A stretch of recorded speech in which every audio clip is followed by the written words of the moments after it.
In the year 2012, gateways to underground cities suddenly appeared all over Earth, followed by an all-out war with the beasts inside. The government quickly confirmed 5 key facts. 1. The entrances are indestructible. 2. The cities are currently impossible to fully conquer. On a set timer, the gates reverse, and monsters will pour out from the depths to wreak havoc. 3. Any human who wanders in and dies is just gone. But the lucky few who survive gain incredible, superhuman powers. 4. The higher a monster's level within the city, the greater the rewards for taking it down. And last but not least, the highest level bosses can survive a direct nuclear hit. Yeah, things got pretty insane. In recent years, more dungeons have appeared, and humanity has slowly, somehow, gotten used to their existence. For most, becoming an adventurer is a ticket to the top, but few realize that behind every high-level adventurer is a mountain of bones from those who failed. And Cheng Hai, a scrawny-looking kid who seems completely unremarkable, is one of those lucky few. Facing the gate to the underground world, he hesitated, pacing back and forth, completely lost in thought. But once his mind was made up, Cheng Hai ripped off his shabby clothes and tossed them aside. Then he geared up in a set of dazzling steel armor. Maybe not perfect, but it looked incredibly cool and impressive. With everything prepared, he plunged into the dungeon without a second's hesitation. But when he stepped through, he found himself in a forest. The trees were packed tight. He gripped his brand new fire axe and noted, "This isn't a cave-type dungeon." It seemed his first opponent would most likely be a werewolf.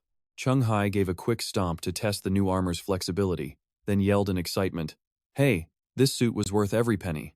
He then raised his hand as if to open a menu in the air, muttering, "According to the intel, a newcomer to the underground city should get an adventurer panel and see their escape conditions." Just then, a system window popped up, startling him. Ah, there it is. The panel displayed his info. Cheng Hai, novice adventurer. Human race, adventurer level 1. Total newbie. Profession, none. His base stats were 9 strength, 9 agility, 10 constitution, 16 intellect, 10 perception, and 11 willpower. Title, none. Seeing this, he was a bit speechless. Cheng Hai looked it over again, thinking, if I remember correctly, the average person's base stats are all 10. I haven't trained at all, so my strength and agility being at 9 is weak. That makes sense, but an intellect of 16? He never saw that coming. A huge, triumphant grin spread across his face. Even though it's seen as the most useless attribute, 16 points of intellect is practically unheard of, even in the top guilds. After all, strength, agility, and constitution can all be improved through training. But intellect? Not so much.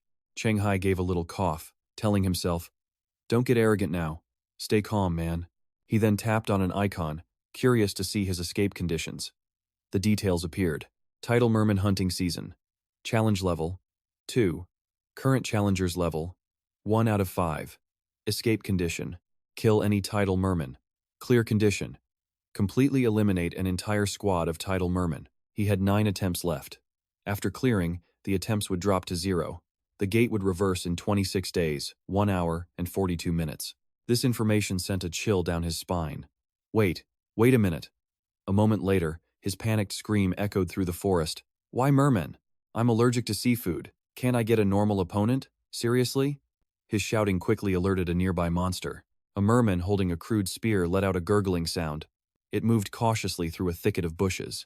Suddenly, a pair of eyes peered out from the foliage, staring right at it.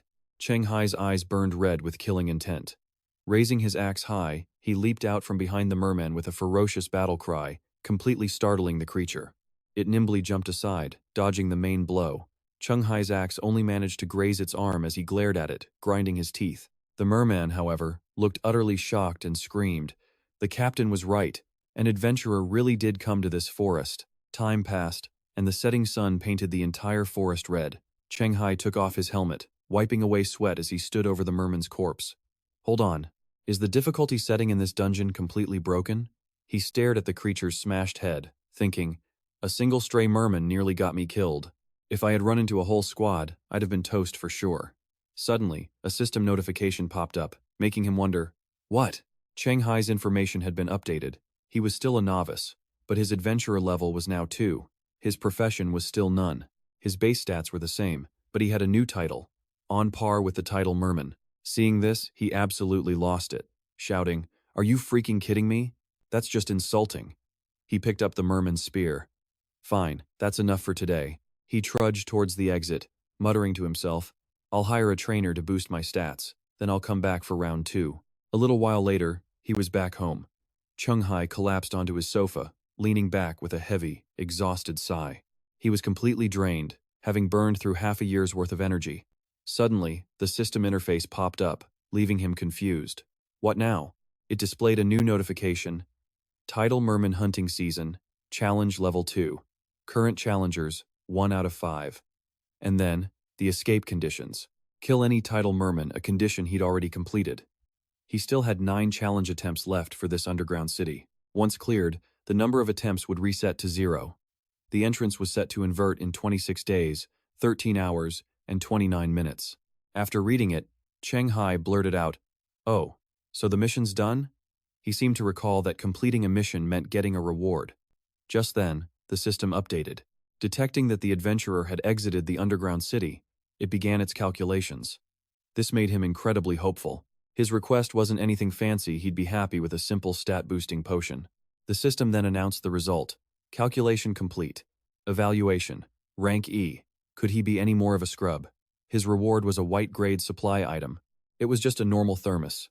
Seeing this, Cheng Hai flew into a rage, waving his arms and yelling, "So what if I'm a rookie? Everyone has to start somewhere." He picked up the reward, muttering, "Whatever, it's better than nothing," before checking to see what the hell it even did.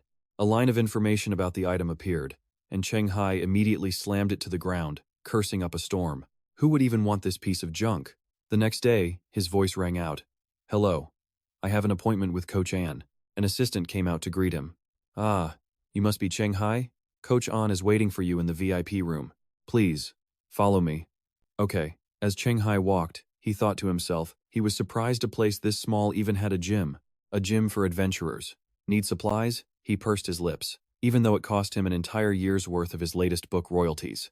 He knew the money was worth it for a rapid stat increase in a short time. The assistant then struck up a conversation. "Mr. Cheng Hai, have you ever been to a gym before?" He replied bluntly, "Never." Her curiosity was piqued. Then why spend so much money on Coach An? A rookie just needs to build a foundation, so a regular coach is enough. Or have you been a new adventurer for a while? Hearing that, Cheng Hai became defensive. Huh? He then tried to answer as naturally as possible. If you can afford it, you should hire the best. With becoming an adventurer as the goal, normal training isn't a good option. That's what I think, anyway. The assistant just replied, "Is that so?" She walked to the door. "Then you should be able." He suddenly felt extremely tense. What would the best coach in Dongshan City be like? He was trembling.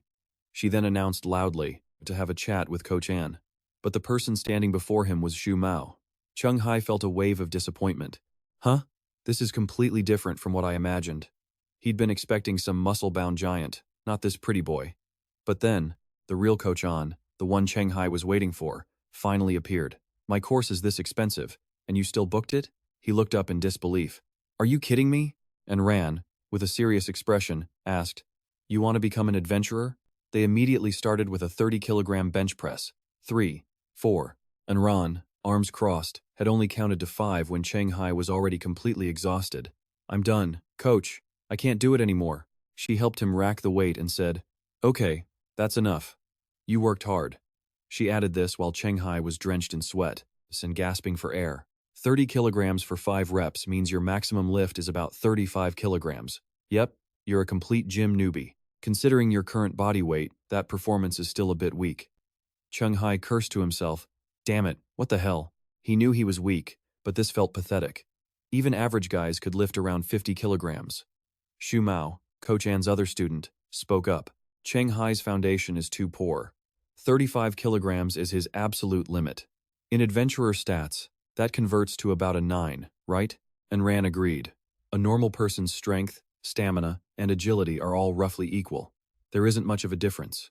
At your level, undergoing 3 adventurer attribute modifications in 1 month is impossible. Cheng Hai immediately turned to ask, "Then how long will it take?"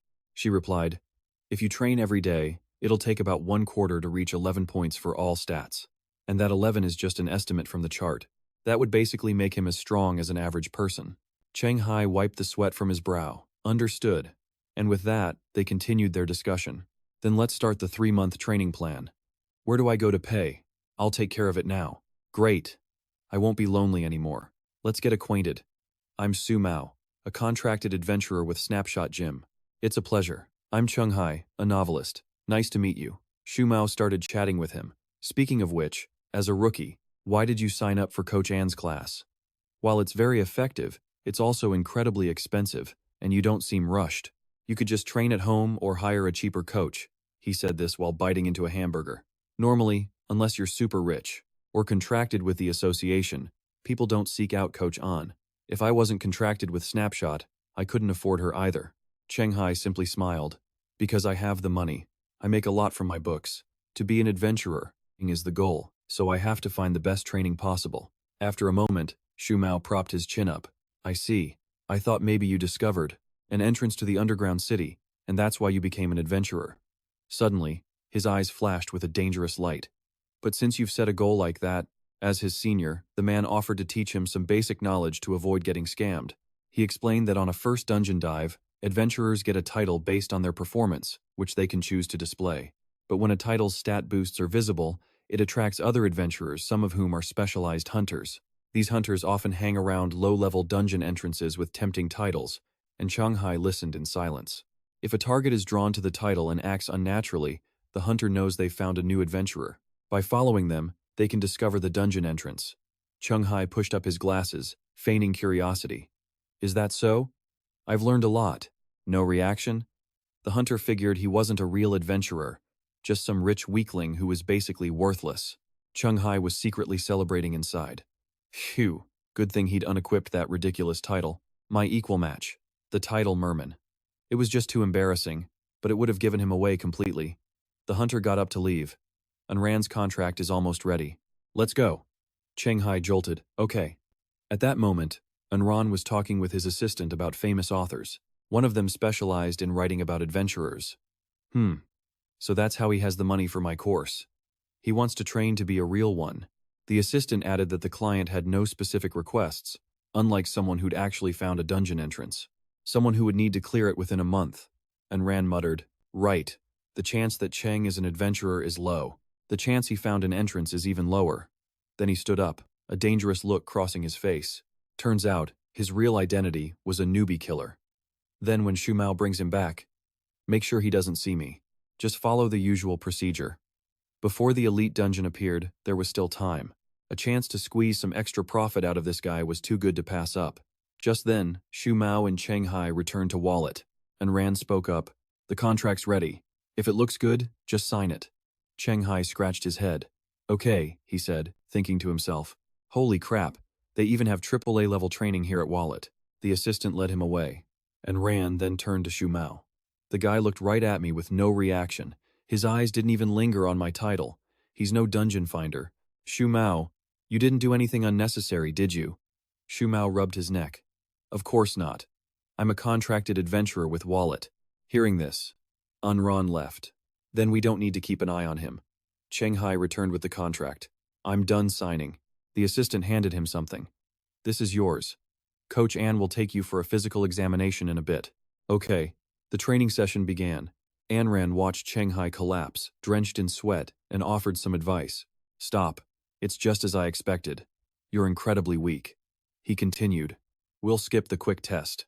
For the next week, we'll focus on rebuilding your strength and stamina. When are you free? Cheng Hai wiped the sweat from his brow and replied firmly, I'm always free. And Rand turned to leave.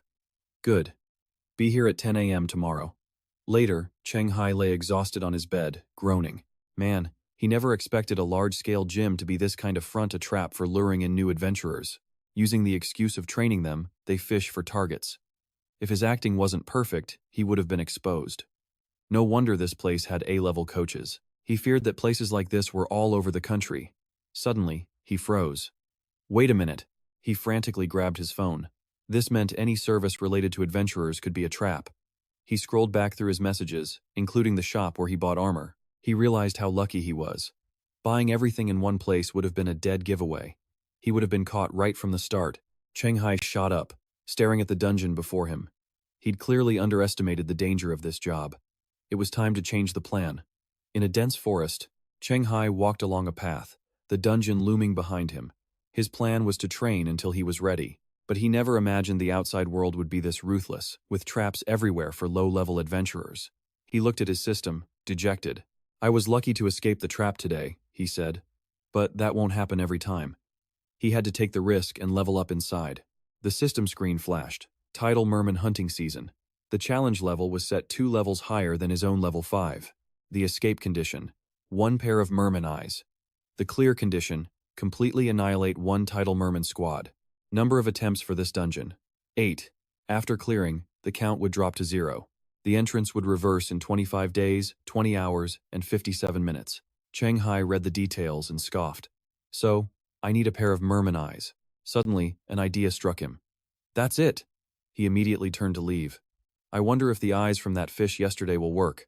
Unfortunately, the merman's body had already decomposed.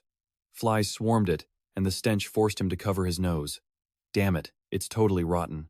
It looked like some creature had been feasting on it, but in a stroke of luck, the eyes were still intact. He knelt down to get to work. "Looks like I don't have to fight today," he thought, relieved. He decided to scout the area first. But just then, something approached from behind him. He quickly sensed it and spun around. It was a merman, and it was speaking a language Cheng Hai couldn't understand. "So it was you the one who killed Gululu?" He let out a sigh. A merman, of all things. He was expecting something more. He simply pointed his finger at it. "Just a lone merman, that's all," he thought. But the creature cut him off as a second one suddenly appeared beside it. His face went pale as he instantly turned and ran. Damn it! 1 was manageable, but 2 was a death sentence. As evening fell, Cheng Hai fled for his life. Both he and his pursuer were panting, completely exhausted. But the creature stubbornly kept its spear aimed at him. "Gulu." He smirked, wiping sweat from his brow. He scoffed, his voice dripping with contempt. "Still acting tough when you're about to die? Haven't you figured it out yet?" He roared, making the merman flinch. "That's right. Your friends lost my trail." Cheng Hai raised his axe with a dangerous look. "And now, it's my turn." The creature froze in terror, rooted to the spot. A moment later, a spray of crimson blood erupted. Right then, the merman captain emerged from behind Gulu. "Gulu!" it hissed, flicking its tongue out aggressively. "Gulu! Gulu!" Cheng Hai just grinned, and only then did the creature realize the true danger it was in. A look of pure horror spread across its face as Cheng Hai charged with his axe. "Don't you run from me!" he yelled, letting out a strange cry. The system screen materialized, displaying a notification. "Adventurer detected leaving the underground city. Beginning evaluation." A huge letter D flashed on the screen with a message. "Calculation complete. Your evaluation is D-Class Adventurer. Your performance was acceptable. Reward 0. Cheng Hai stared at the screen, grinding his teeth in pure frustration. He almost screamed. "Are you kidding me? A higher evaluation this time and still no damn reward." He slumped back in his chair, defeated. "So the drop rate for the entry-level underground city is just this terrible?" Cheng Hai held up his hand, staring at it. He looked at it thinking, no, that can't be right. If it's like this for everyone, how does any adventurer make money? Or is there some piece of knowledge I'm missing? He pulled out his phone, muttering, "I'll try asking Shu Mu and the coach tomorrow." He decided to play it safe, at least until he confirmed they weren't suspicious of him being a rookie with access to the city. The next day at the training center, Cheng Hai's voice echoed. "Hey, Shu Mu and the coach aren't here?" The assistant quickly answered. "Shu Mu went to the next city over. He'll be back in a few days. And Coach An had some business to attend to this morning." He nodded. "All right then, I'll go train in the VIP room." Soon, Cheng Hai was drenched in sweat, pushing himself hard. He pounded away on the treadmill. From a distance, Coach An and Shu Mu stood watching. Shu Mu looked over, completely surprised. "I was gone a few days. Is this his normal intensity?" Coach An gave a simple reply. "Yep."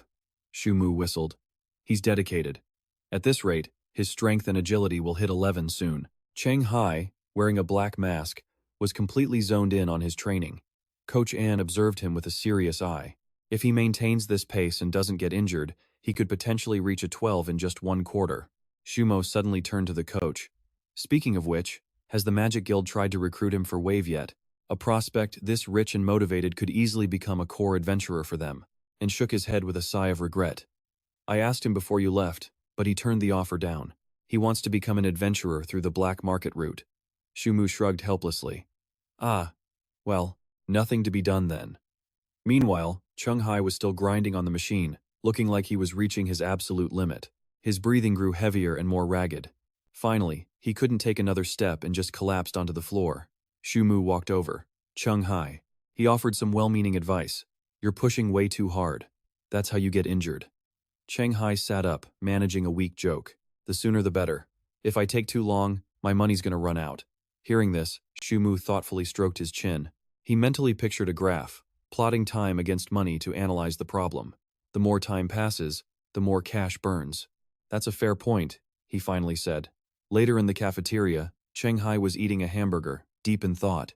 Considering Coach An's offer from the other day, he could be certain that both Shu Mu and the coach had ruled him out as an adventurer with access to the city. He frowned, his mind made up.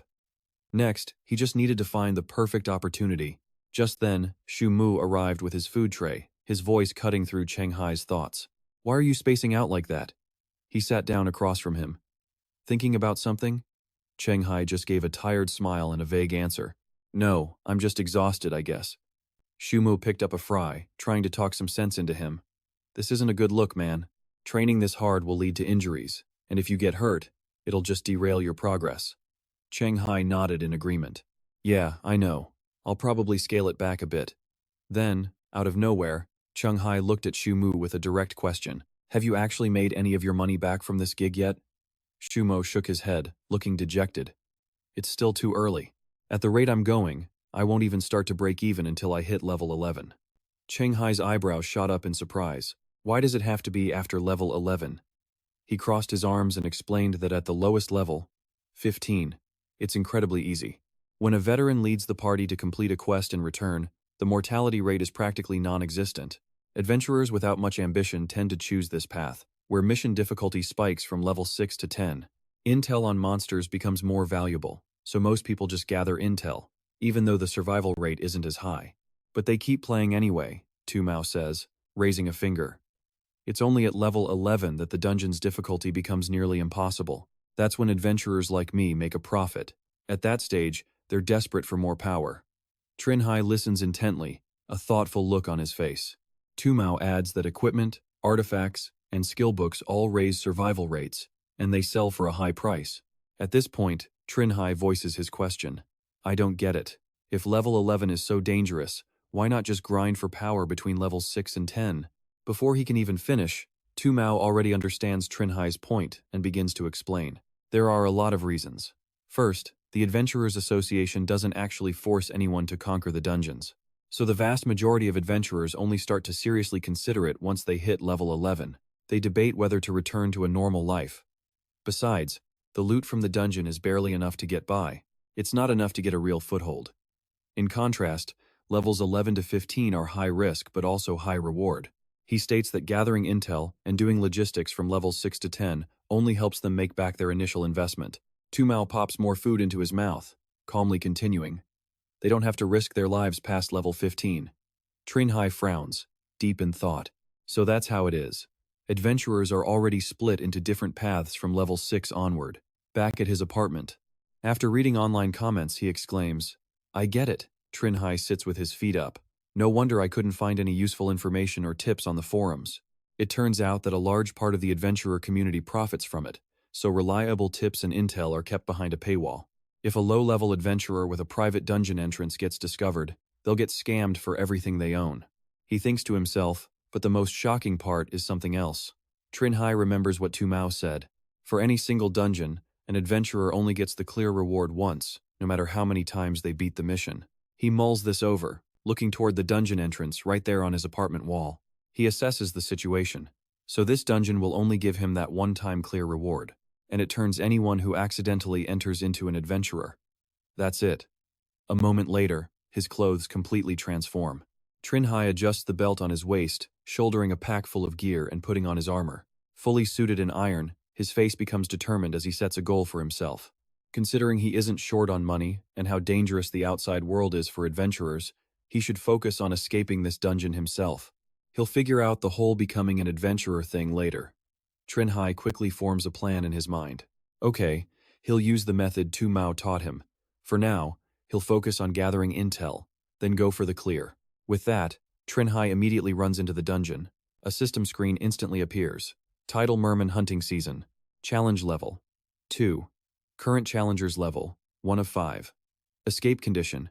Find the lake and completely eliminate one Tidal Merman squad. This dungeon can be challenged 7 times. After a successful clear, all attempts will be reset to 0. Time remaining until entrance reversal. 19 days, 18 hours, 43 minutes. Reading the description, he says in shock, "This mission doesn't require fighting?" Cheng Hai glances at the equipment on his back and says, "Good thing I listened to Tu Mao's advice. He bought a flying drone with a camera attached. Finding the lake on foot would have taken forever." He sends the drone high into the air. It captures footage of a vast mountain forest, revealing several grotesque blue mermen and a single red one below. One of the blue mermen suddenly snaps its head around as if it detected something, looking up at the drone above. It lets out a strange, curious sound.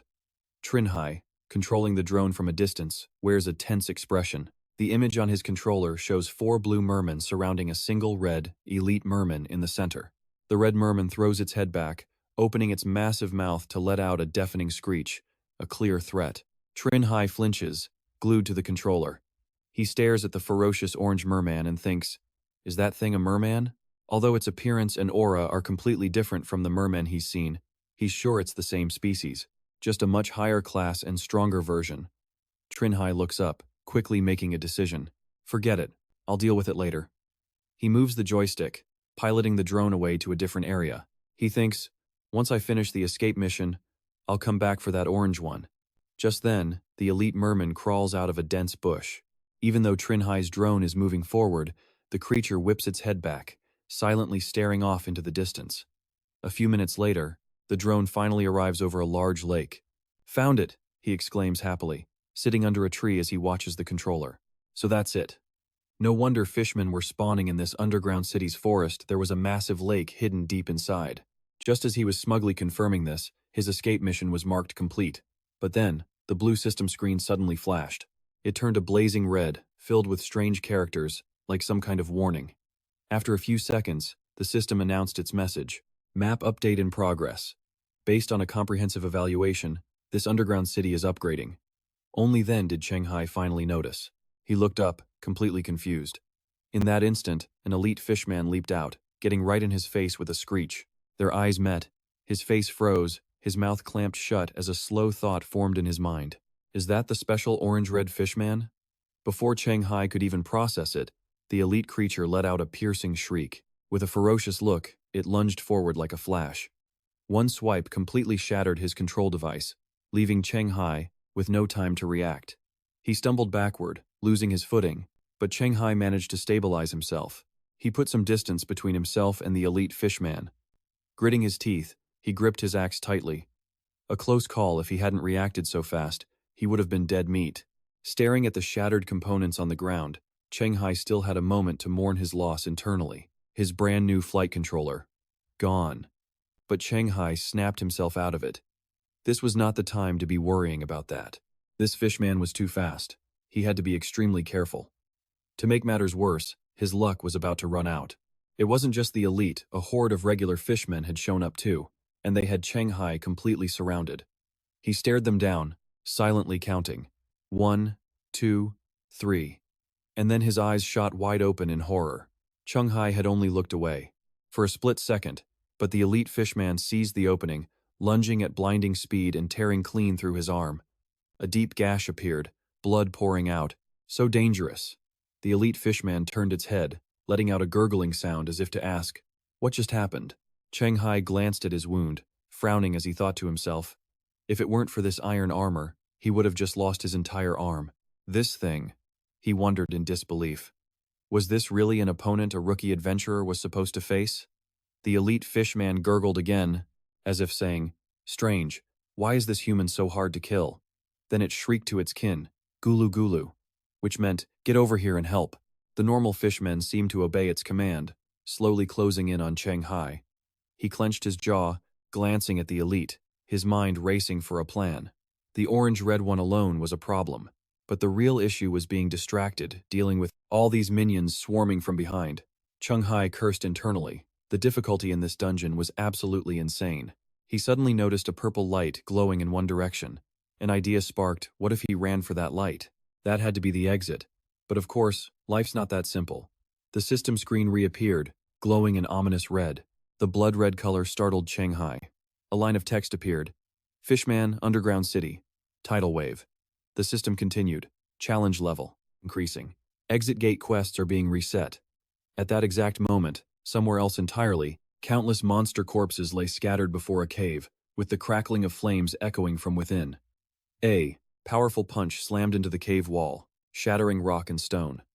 A man standing behind began to speak to the red-haired man who'd just struck the wall. Hey, Zhang Chong.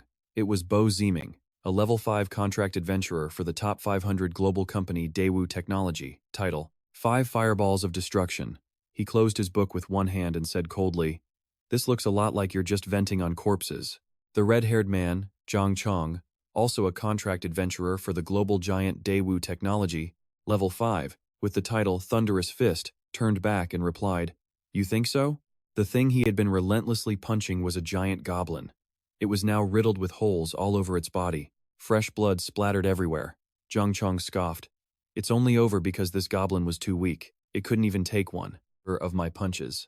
Ziming retorted, "It'd be weird if it could. You're officially level 5, but you have the actual power of a level 9 adventurer. A monster like you has no real competition in a beginner-level dungeon." Zhang Chong walked closer, coolly stating, "Oh, I do."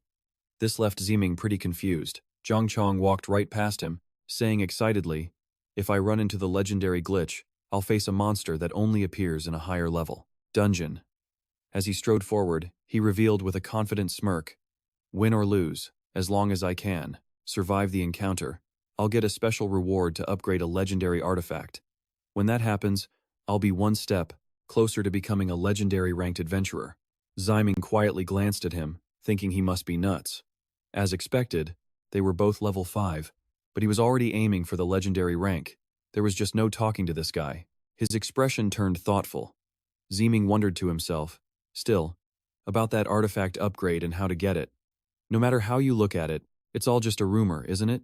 And with that, he strode out of the cave, following after Zhang Chong. Cheng Hai's system screen popped up with new information. The challenge level? Unclear. The escape mission: survive for more than 3 minutes against a merman with insane combat power. Completing it meant rewards. There was also a note on artifact upgrades.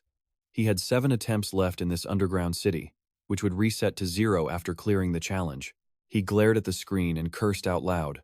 "Are you kidding me?" Just when he was about to run, the system pulls this.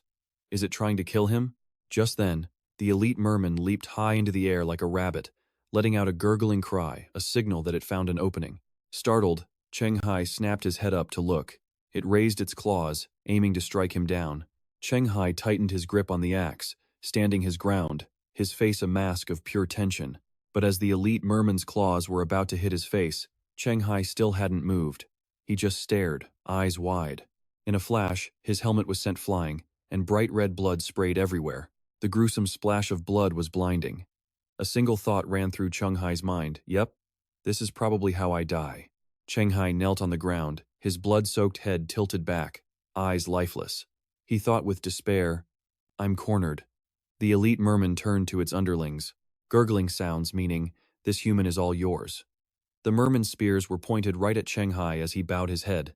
He thought despairingly, I knew I shouldn't have become an adventurer. Cheng Hai remembered all the books and articles he'd ever read. He even remembered the moment he killed his first monster. He thought to himself, even so, I understand these moments of struggle flashing before my eyes. As if giving his final words, Cheng Hai thought about how he always dreamed of the underground city, always fantasized. If he were an adventurer, he wouldn't be like the heroes in his books, constantly facing one danger after another, experiencing that life or death feeling that adventurers must go through. Cheng Hai was still kneeling, head hung low. He silently admitted it. Yes, he was weak and afraid of death. But then, Cheng Hai's hand suddenly clenched his weapon. He shot to his feet, swinging the axe with everything he had, aiming straight for a merman's head, as if screaming to the world, my life as an adventurer is not ending here. The elite merman paused, looking back in confusion. It saw Cheng Hai bravely fighting the other 3 mermen, his mind racing as he attacked. Think, what do I have left? What can I still use? Suddenly, Cheng Hai remembered his own stats. Basic attributes, 9 strength, 9 agility, 10 constitution, and the key, the title, on par with the Tide Merman. He immediately roared, "Use title, on par with the Tide Merman." The system immediately flashed a notification, title in use, on par with the Tide Merman. Another message popped up right after, title attributes found, strength +1, speed +8, perception +6. With the title floating above his head, Cheng Hai fought fiercely. With just one swing, he cleaved a merman in half. Cheng Hai was stunned. My body feels lighter and a bit stronger. Not only that, but the merman seemed slower. Has my vision improved too? He turned to the other merman with a dangerous look, his resolve hardening. Okay, the new me can do this. The elite merman stared, dumbfounded, letting out a few noises. A gurgle, meaning, how strange. It continued crying out, its gurgles meaning, this human is completely different. What did he do? Cheng Hai held the axe in one hand and a spear in the other, slowly closing in on the elite merman. He spoke coldly. Just you left, boss. The elite merman opened its mouth and shrieked a clear curse. Don't get cocky just because you beat a few low-level grunts. Cheng Hai eyed the creature, carefully analyzing the situation. I know, he thought. Even with my stats boosted, I still can't beat this orange merman while it's wearing armor. He suddenly threw his axe to the ground, startling the elite merman. Cheng Hai then gripped the spear with both hands. He sized up the situation. There's only one chance, and it involves using my unprotected head as bait. He had to use the merman's own attack patterns and combat style to achieve maximum speed. Cheng Hai continued to strategize. The attack method, route, and target are all set. Now I just need to use my head as bait, find an opening, and wound it. He told himself grimly, if I miss both of these chances, it definitely won't give me another shot at escaping. Looking at the elite merman's ferocious face, Cheng Hai groaned internally. Oh, this life-or-death feeling is intense. The elite merman moved with lightning speed. Cheng Hai thought excitedly, this is thrilling. I can't get enough of this rush. Cheng Hai gritted his teeth and screamed, now's the time. He threw the spear with all his might just as the merman lunged. The sharp spear pierced straight through its throat and body, causing a spray of pinkish blood. However, Cheng Hai was also slashed deeply across the artery in his neck. He let out a laugh before collapsing, praising himself. Not too bad, huh? And just like that, the elite merman trembled, its hand clutching the spear buried in its throat as it let out a pained groan. In agony, it tried yanking the spear out, but the weapon was lodged deep.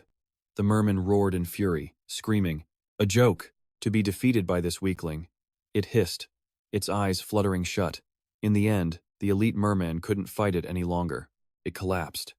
Just like his fallen foe, Cheng Hai's vision began to blur as the system window slowly appeared before him. The system announced that the abnormal, intelligent merman was confirmed dead, and the escape mission was now complete. Cheng Hai was so exhausted he couldn't even speak. The system window appeared again, beginning its calculations as he lay on the ground. He reached out, tapping the item menu, and selected a normal thermos.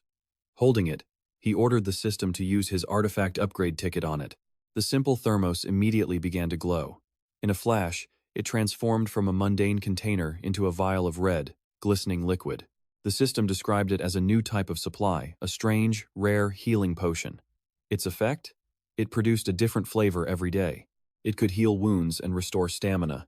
Covered in injuries, Cheng Hai threw his head back and drank the entire rare healing potion. The scratch marks on his neck instantly began to glow with a shimmering light.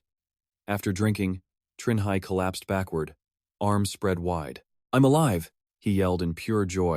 A few minutes later, he sat up, panting. Touching his neck, he was amazed. It's all healed. He called out loud, Adventurer screen. A window promptly appeared, displaying all of Cheng Hai's detailed information. Beginner Adventurer, race, human. Adventurer rank, level 3 scrub. Profession, none. Basic attributes, strength 10, agility 9, constitution 10, intelligence 16, perception 11, and willpower 11. Title, on equal footing with the Tide Merman. And a new one, born from the jaws of death. He let out a surprised, oh, Cheng Hai exclaimed. My perception went up by 1 point. That was a pretty nice bonus. He tapped the screen, thinking to himself, all right, let's see what the new mission is. The system displayed the new information. Tide Merman hunting season. Challenge level, unknown. Escape mission. Survive for more than 3 minutes while being hunted by an extremely high-level merman. And the clear mission. Destroy the Tide Merman's spawning pool. Cheng Hai immediately imagined the pool, surrounded by elite mermen standing guard. A spawning pool, he muttered. After a moment, he simply said, "Forget it."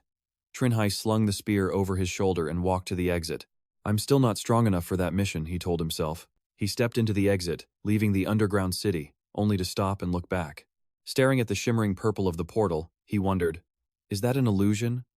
Why does the entrance look so much bigger now? Cheng Hai reached his hand toward the portal, but the second he touched it, an invisible force threw his hand back. A system warning flashed. Level insufficient. Cannot enter this underground city. Remaining challenge attempts for this city. 10. After clearing the dungeon, the attempts would drop to 0. Time until entrance reversal, 89 days, 23 hours, and 42 minutes. Cheng Hai was stunned. Not high enough level? Did this place get an upgrade? He mumbled in shock. So then, did I just complete the escape mission for a much higher level dungeon? No wonder the difficulty was so insane. And it also explained the amazing rewards. Suddenly, the screen shifted, making Cheng Hai curious as new text began to appear. After reading it, he thought, a hidden profession. If he remembered right, someone on the forums was always stressing about how important and incredibly rare they were. The system then asked, "Adventurer has not yet selected a profession. Do you wish to use the deceased's job change certificate?" Cheng Hai didn't hesitate, pressing yes. The system processed it immediately, changing profession to the deceased.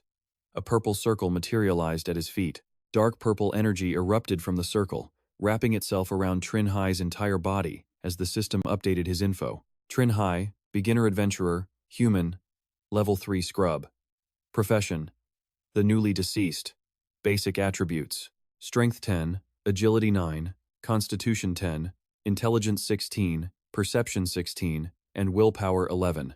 Title, on equal footing with the Tide Merman, and born from the jaws of death. But this time, there was new info. Effect of the deceased, 1, perception plus 5. 2. The closer to death, the faster strength and agility increase, with a total attribute point increase of 14. 3. Awaiting unlock. He whipped his head around, shocked. So this is the world you see when your perception hits 16? Everything seemed to imprint directly onto his brain. Cheng Hai was stunned. Even with my eyes closed, my mind can still sense every single corner of this house. He thought, I can't even imagine what I'd see at 20 points. Cheng Hai tapped on the screen, wondering aloud. Okay, so the effect of the on equal footing with the Tide Merman title is that my basic stats are synced with the Merman's. But what about born from the jaws of death? The system provided an answer. Born from the jaws of death effect activates when critically injured or facing a superior opponent. It grants strength plus 4, agility plus 4, and perception plus 4. Cheng Hai stroked his chin, analyzing it. So when I'm pushed into a desperate situation, I get plus 4 to strength, agility, and perception. He wondered if the condition for this title was basically just dying. But then it hit him. Wait. This meant he was literally reborn from the brink of death. Under extreme conditions, it would grant him 8 strength, 8 agility, and 9 perception. A smirk instantly appeared on Cheng Hai's face.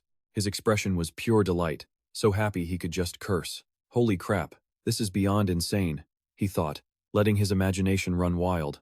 From now on, when he faced a strong enemy, he could just activate this effect automatically. After the fight, he could use the healing potion to get back to full health. Besides, the potion wasn't just for that. With it, he didn't have to worry about injuries from working out at the gym anymore. He got 1 full heal per day, meaning he could train as much as he wanted. 1 month later, at the training center, Cheng Hai stepped up to the weights. His hands gripped the massive barbell. Cheng Hai let out a sharp breath, his face contorting from the strain. He poured all of his strength into lifting the weight, which completely shocked Shu Mao watching nearby. The guy quietly muttered, "That's just unreal." Watching Cheng Hai strain to lift, dripping with sweat, Shu Mao thought in disbelief. Who'd believe that not long ago he was just a scrawny, weak kid? In less than 2 months, he'd made the kind of progress that takes most people a whole year to achieve. Shu Mao frowned. This kind of training regimen would drive anyone else insane, but he just kept going without a single break. He slowly walked closer to Cheng Hai, making a serious assessment in his head. That alone proved his physical constitution was outstanding. His stats had to be at least 16, maybe even 17 or 18. As Cheng Hai finished his set, he noticed Shu Mao. The man tossed him a water bottle with a word of congratulations. "Congrats, man. Your strength and agility stats must be up to 12 by now. With your current physique, if you prepare carefully, you have a solid chance of completing the escape mission in the novice-level underground city. Cheng Hai chugged the water. Xu Mao seized the chance to invite him. You really not going to join the Wave Club and become a contracted adventurer? But he refused again. I'm not interested in being an adventurer who's tied down by a contract. Xu Mao shrugged and sighed dramatically. What a shame. I was really hoping we could be colleagues and raid the underground city together. Cheng Hai turned to him. We don't need to be colleagues to team up. Actually, I'm planning to buy an adventurer slot through a third party. A freelance one. Do you have any honest advice for me? Xu Mao stroked his chin, looking thoughtful. Honest advice, you say? Feeling the heat, Cheng Hai splashed some water on his face. He then asked, the Freelancers Union? Cheng Hai continued. If I remember correctly, they're the biggest freelancer organization in the whole country. Hearing this, Xu Mao confirmed it. That's right. If you want to go the black market route for an adventurer slot, I'd only suggest that you choose them. Use the Freelancers Union for a guarantee, or an entrance to an underground city that they operate themselves. Cheng Hai was puzzled by this and asked, why is that? Xu Mao explained. Because when it comes to buying and selling adventurer slots, there are dangers for both the buyer and the seller. Sellers are afraid of hunters posing as rookie adventurers, and buyers are afraid of getting scammed after paying. He explained further. But having the Freelancers Union as a middleman is different. Their fees are high, but they're the top players in this business. They provide a highly reliable contract for both parties in any deal involving the underground city. It finally clicked for Cheng Hai. I see. In an apartment, Cheng Hai sat on his bed scrolling through his phone. After searching all over Zhangzhou, he muttered, it seems the only reliable seller is in Yangshao City, guaranteed by the Freelancers Union. Text messages appeared on screen, revealing who he was talking to. Cheng Hai was messaging someone with the username Old Driver Yunxiao. 2 days later, in Yunshao City's public park, Cheng Hai stood waiting in the darkness. He stood in the middle of the park, holding his phone. A notification sound chimed, and Cheng Hai messaged the driver. He texted Old Driver Yunxiao saying, I'm here. The reply was instant. I see you. Just then, a man's voice called out, Cheng Hai, over here. He turned to look and asked, Old Driver Yunxiao? This man was the seller, the owner of the entrance to the underground city. The driver just nodded. That's right. And you must be the Dongshan citizen who likes to write, correct? Cheng Hai reached out to shake his hand. Nice to meet you. But the old driver simply turned his back and walked off, saying, You're the last one. Hurry up and sign. Once the contract is signed, I'll lead everyone into the underground city. A contract master from the Freelancers Union stood before the group and announced the terms. The contract has 3 clauses. The buyers will transfer the remaining payment to our designated account. The seller will assist you with the transformation from a normal person into an adventurer. Once you all return safely from the underground city, we will transfer the payment to the seller. The contract master held up the contract paper. After entering the underground city, the buyers are not permitted to violate the seller's safety agreement. The seller also cannot abandon or attack the buyers. Furthermore, no one is allowed to reveal the entrance's exact location to anyone. Are there any further questions about the contract? The team leader and a man named Liang both said no, and so did the Dongshan citizen who likes to write. The contract master smiled brightly, holding up the signed papers and announced, Then the contract is now binding. Instantly, star-shaped marks appeared on the players' shoulders. The contract master said, All right, my work here is complete. The contract master grabs his bag to leave, hoping he'll have a chance to serve them again. Just then, the old driver Yun Xiao claps his hands. All right, everyone, follow me. I'll take you to the entrance of the underground city. In a desolate, abandoned complex, the old driver Yun Xiao clears a path for everyone to follow. The underground city's money manager comments excitedly, This entrance is perfectly hidden. No wonder officials or corporations never found it. The captain and Liang exchange a quick, knowing glance. The old driver Yun Xiao calls out, All right, everyone head inside in order. In the level 4 Siren Forest, the old driver leads the way and meets Lao Liao. So, Lao Liao asks, How does this new group look? The two of them scan the newcomers, who are all gawking at their surroundings. They seem all right, Yun Xiao replies. Don't see any obvious troublemakers. As Lao Liao and the driver talk, Cheng Hai realizes there are actually 2 guides handling the new arrivals. The old driver gathers everyone. Okay, all eyes on me, he instructs. Do exactly as I do. Now, shout into the air. He demonstrates, and the entire group follows his lead. Instantly, screens materialize before them, each displaying a name. Old driver Yun Xiao explains, "This is your adventurer status screen. You can use it to view all of your basic attributes. Scrolling down reveals your mission log. It's completely private to you, so there's no need to worry about information getting leaked." Lao Liao then steps in. "Now, please report your escape missions. My side will process each one for verification." Fatty, standing beside Cheng Hai, stares at his screen and yells, "No way. Are my basic stats really this pathetic?" At this, Cheng Hai checks his own mission. He stops cold, his thoughts racing. A siren? He was certain this creature wasn't on any of the beginner monster guides for the underground city. What is this place? Cheng Hai's mind races. This place wasn't what he'd researched. There had to be some kind of fatal error in his information. If a monster from a beginner-level city wasn't listed on the standard guides, there were only two possibilities he could think of. Cheng Hai's eyes narrow. The first one? It's incredibly rare. He glances at the others, realizing any adventurer who met it would die instantly. Suddenly, a notification flares to life on Four Eyes' arm. Warning, warning. This person has violated safety regulations by misreporting their escape mission. Cheng Hai watches, his interest piqued. He lied? Dog Poker saunters over to Four Eyes. Seriously? We just got here and someone's already breaking the rules? Four Eyes frantically tries to explain. Wait a minute, let me explain. The captain watches him silently from behind. He turns to Lao Liao, pleading, "It must be a glitch. My escape mission is definitely to collect 10 high-value herbs." Hearing this, Lao Liao steps right up to Four Eyes' face. The contract master's work isn't perfect, of course, but for a complete newbie like you, there's absolutely no chance it made a mistake. That is not your escape mission. You lied to us. Terrified, Four Eyes collapses to the ground, stammering, I, when a hand lands on his shoulder. It's the captain. He speaks to Lao Liao calmly. He's new to this world. He doesn't know the rules. It's a forgivable mistake. Sir, please be generous and give him another chance. The captain pats Four Eyes' shoulder. Isn't that right, Four Eyes? He instantly gets the captain's message, dropping to his knees and begging, yes, please, just give me one more chance. Don't let there be a next time, Lao Liao says with a sigh. As night falls, the group finally begins to talk amongst themselves. Lao Liao explains some of the other missions. Find the siren in the lake, stare at the siren for 10 seconds, and listen to the siren's voice. Hearing this, Liang immediately asks, "Are those missions extremely dangerous?" Lao Liao simply holds up a hand. That depends. With the right preparations, a mission like that can be quite simple. An older man next to Cheng Hai breathes a sigh of relief. Well, that's good. Yun Xiao announces, "Okay, I'll lead you all to the forest lake.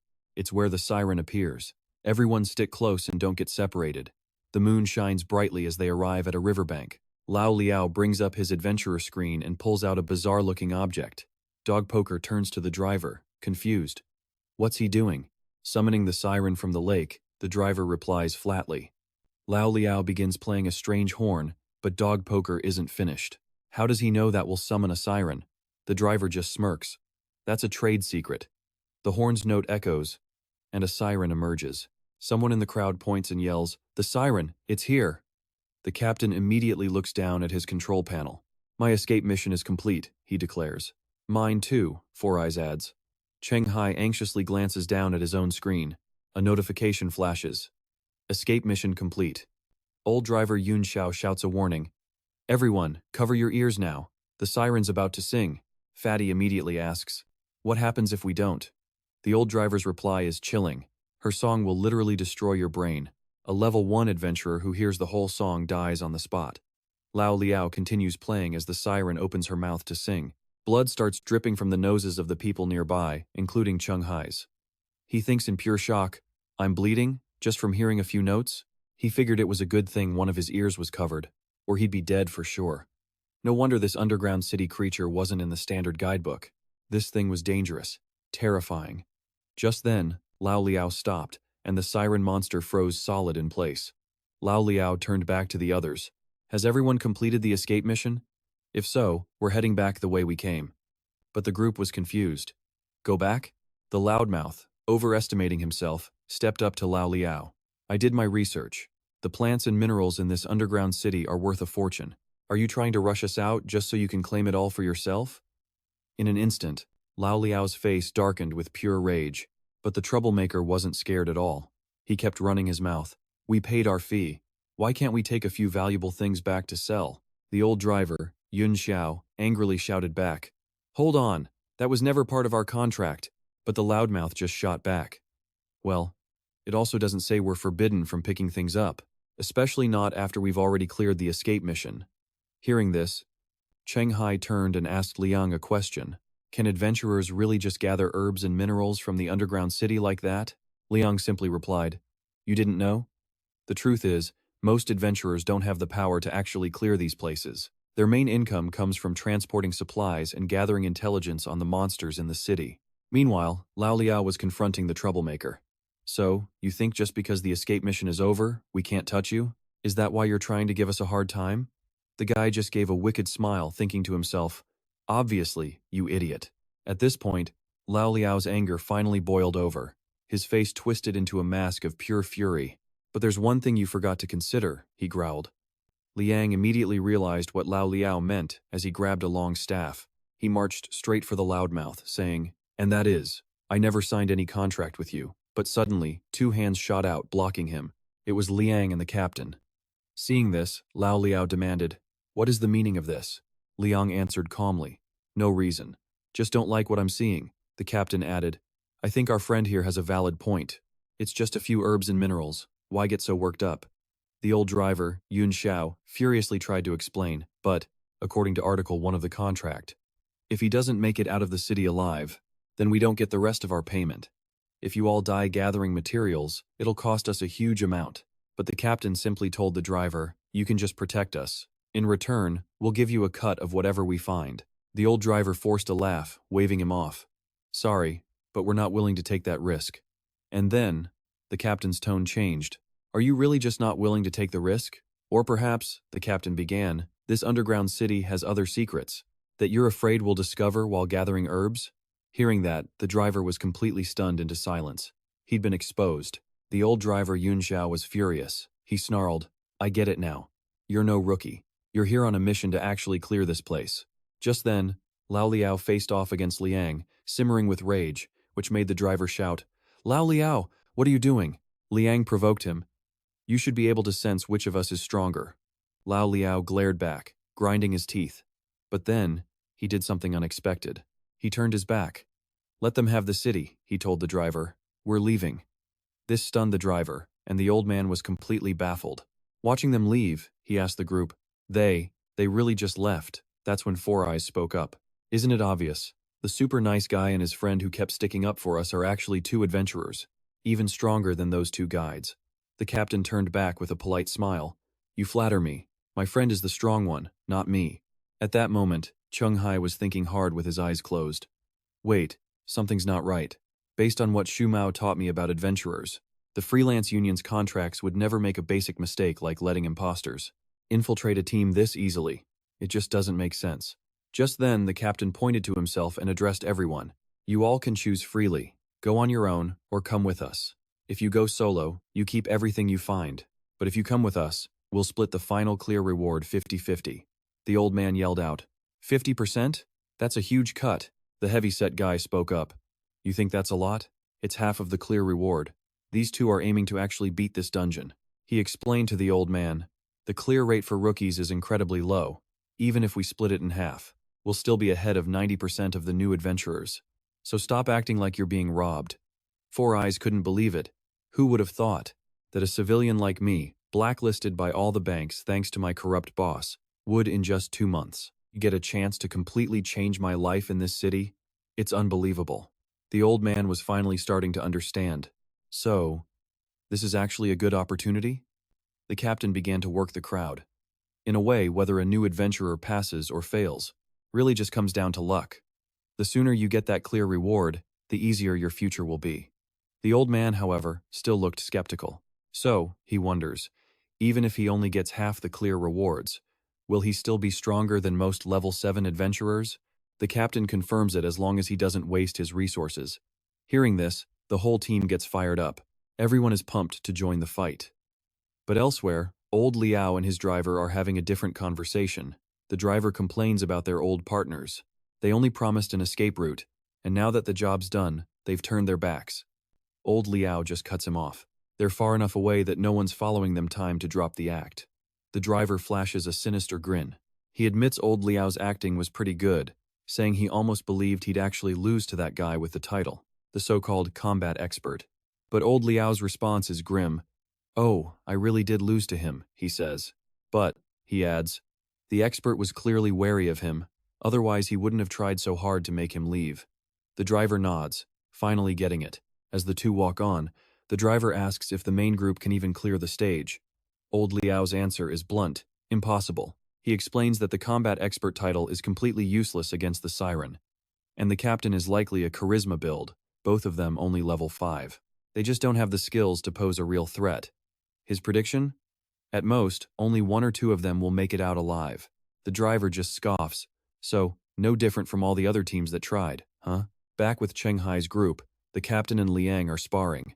The captain announces that since they're a team now, he's not going to hide his abilities anymore. He reveals he can grant stat buffs to his entire party. The effect is immediate. He's telling the truth. One guy yells, "My strength just went up by 1. Another adds his perception increased. Cheng Hai checks his own status screen. He sees his profession listed clear as day. The deceased. His constitution increased by 1 point. So this is the captain's title, a party-wide buff for his teammates. Pretty useful, he thinks. But just then, Four Eyes speaks up. "Captain, I have another question." He points out a huge flaw in their plan. He asks how they're supposed to lure the siren out. She's just hiding deep in the lake, completely untouchable. How can they possibly clear the stage? At that moment, a hand casually picks up a stone. "A small matter," a voice says. It's the taunter. He boasts that his title lets him forcefully start a conversation, enraging any target he chooses. The others are skeptical. Someone even whispers, "Is that guy really an adventurer?" The taunter ignores them, hurling the stone straight into the river. He used some serious force, saying all they needed was to get her attention. The second the stone hits the water, the river starts to churn. A moment later, the siren's head emerges from the depths. The taunter smugly gives her the middle finger, yelling, "You idiot! Come over here!" That did it. The siren's gentle facade shatters, replaced by pure rage. She flies out of the water, rushing straight for them. "Success!" She's totally enraged, the taunter boasts. But suddenly, Liang leaps in front of him, saying, "Leave the rest to me." He charges the siren, yelling, "Everyone, get back! Let the combat expert control her. Put on your earplugs and find an opening to attack." The furious siren dives down. Liang throws a punch, shouting, "Die!" But then the impossible happens. She phases right through his body without a scratch. Cheng Hai, the taunter, and the captain can only stare in shock. The siren completely ignored Liang, still locked on her original target. She rushes straight at the taunter and exhales a strange mist. He starts sweating bullets, yelling, "Wait a second." Then the siren begins to sing, and the sound throws everyone back. Fatty groans, "Good thing we had earplugs, only my nose is bleeding." The taunter collapses, stammering, "No way. This siren is actually a ghost." The captain turns to Liang, asking if he can handle it. Liang says yes, but it will be slow. The Fist of Love skill they got in the underground city should be effective, but he admits he hasn't mastered it yet, so his attacks will be slow. The captain tells Liang that's fine. He figures the siren doesn't have any other tricks up her sleeve, making her a low-level threat. He has a feeling the rewards from this place are going to be massive. Just then, a girl appears beside Cheng Hai. "A foolish choice," she whispers. She then turns and walks away. "Wait," Cheng Hai calls out. "What do you mean by that?" The girl freezes, shocked. She thinks to herself, "No way. I ran into a rare adventurer with 16 perception." Cheng Hai asks if their plan is wrong. "They don't think I exist," she replies, and vanishes after muttering a curse. "So unlucky," she whispers before she's gone. Cheng Hai is stunned until Fatty slaps him on the shoulder, asking why he's muttering to the air. He points to where she was, but no one is there. "Who are you pointing at?" Fatty asks. Suddenly, Cheng Hai's face fills with pure terror. A red mist begins to form. "It's here," Cheng Hai says. "What's here?" Fatty asks. A perfect clone of the siren appears, advancing towards them. Meanwhile, Liang lands a powerful blow, sending the real siren flying. The others cheer. It's working. As the siren lies defeated, Liang moves in. He stands behind her, ready to end it. But suddenly, he freezes. Something feels terribly wrong. He instinctively looks toward Cheng Hai and Fatty. He sees it too, the swirling red mist. He whips around and yells at the captain, We were wrong, it's the city. This place has more than one siren, meaning those two vendors were setting them up. Just then, countless sirens materialize, hovering right above the captain's head. Seeing the swarm, Fatty panics, saying there's no way. But Mad Dog just smirks. Now that's a lot of sirens. Cheng Hai sees this and wonders just how many earplugs they'd possibly need. Liang screams, "What are you waiting for? Run!" With that, everyone bolts, running for their lives with the sirens hot on their trail. An older man cries out, "Oh heavens, why is this so unfair?" The uncle wonders why he of all people has to suffer through this. The relentless chase just fuels his growing rage. That hatred brings back a memory of a voice from his past. "Yeah, I think I'll let you live for now." The man's face was pure evil as he spoke. "I just love watching others suffer in hatred and misery." Meanwhile, the sirens continue their relentless pursuit of the old man. Enraged, he raises his staff. "Is this some kind of joke? I haven't even avenged my family and Ziyan." Suddenly, a piercing scream rips through the forest. The uncle collapses, blood pouring from a head wound. Over with Fatty. Things aren't looking any better. He's completely surrounded by sirens. Enraged, he yells out, "Who the hell do you think I am? I'm going to be a legendary adventurer, so get lost." But Four Eyes is having a breakdown. "Mom, I was wrong, I shouldn't have done it." He helped his boss transfer the client's money. Liang is also cornered, yelling, "Bring it on, I'm not afraid." The captain sits on the ground, crying tears of blood. "We've been tricked." He finally realized the truth. No wonder the entrance had no level restriction. It was a setup to lure in level 4 and 5 adventurers, just to test the waters. They'd wait for the team to get wiped, then just collect the data. "A brilliant plan," he muttered. Cheng Hai then pipes up. "Any ideas on how to kill these things?" Cheng Hai asks. "If you know something, say it now. These sirens have other attacks besides their screams. Their power is weak, but they can physically block objects in movement. I managed to dodge that first sonic blast, but I'm not sure I can fight my way out of this." Hearing this, the captain asks, "That voice. Are you a writer from Dongshan?" Cheng Hai simply replies, "Yes." The captain, still on the ground, says, "I can't believe a rookie like you could even react faster than a veteran like me. But your hearing is gone. So how are you hearing what I'm saying?" Cheng Hai explains, "My perception stat is 16. I can read lips." The captain listens, then continues his assessment. "Based on my judgment, there's no way to clear this dungeon of these things. The sirens are immune to physical attacks and have extremely high resistance to fire, lightning, and acid. Honestly, this isn't a map for a party of just level 4 and 5 adventurers." Hearing this, Cheng Hai asks, "So you're out of options?" The captain is silent, then says, "There is one way." Meanwhile, Liang is getting torn apart. Seeing this, the captain explains, "Liang found an item down here, a holy oil blessed by a priest. It empowers his priest's fist technique. That technique can actually hurt the sirens. If we coat a sword in that oil, it should wound them." The sirens finish with Liang and turn their full attention to the captain and Cheng Hai. The captain keeps talking, "But it only injures them, that's it. I don't think a rookie adventurer could possibly kill one of those things." With that, Cheng Hai draws his longsword. He steps forward and says, "But we can't just sit here and wait to die, can we?" The sirens are shocked as Cheng Hai approaches. They scream directly in his face, but he is completely unfazed by the attack. He prepares for battle, power surging around his body. He helps Liang to his feet and asks, "Liang, can you hear me? I talked to your captain. He said we need your priest-blessed holy oil to get through this. Can I borrow it?" Hearing this, Liang repeats, "Get through?" He tells Cheng Hai, "Sorry, I'm blind now. I can't operate my inventory screen to get it out for you." Then, Liang suddenly raises his fist, but there's another way to get it. He then starts punching himself in the chest. Cheng Hai watches in disbelief, asking, "What are you doing?" Liang then collapses backward, lying completely motionless. After he knocks himself out by punching his own chest, an item drops from his body. But it's the wrong one. Cheng Hai realizes, "This guy completely misunderstood what I meant. I didn't even really need that oil." Cheng Hai fumes internally, frustrated by the missed opportunity, though, either way, his plan would have gotten him killed anyway. By activating his Born from Death effect, the extra 20 agility points would have let him escape the sirens and run right out of this dungeon. Still, something is better than nothing, so he picks up the vial he got. Cheng Hai immediately pours the oil over his sword, as if buffing it with some kind of new power. The sirens are still gathering, flying in dizzying circles to completely surround him. Watching them spin around like a bunch of pinwheels, the sight makes him dizzy. Hey, take it easy up there. You're hurting my eyes. His casual mockery makes the sirens absolutely furious. It seems that big mouth of his just caused some serious trouble. This is what Cheng Hai gets for messing with the wrong women. Now these harpies are swarming him. Unleashing a flurry of cat-like strikes, they dig into him with their razor-sharp claws. A quick check reveals the white sword is blessed. The system window pops up. It now has a holy attribute, dealing +2 damage to all evil creatures.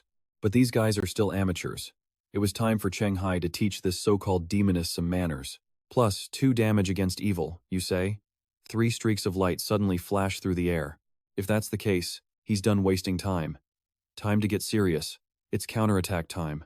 Meanwhile, in another room, we find Van Tu and Lang Tu watching a strange spatial rift. A few seconds later, a cloaked girl emerges. Her name? They don't think I exist. Van Tu is completely caught off guard by this uninvited guest. Seeing the silhouette, he immediately alerts Lang Tu. I think someone just came out. But his partner doesn't buy it. No way, you're seeing things.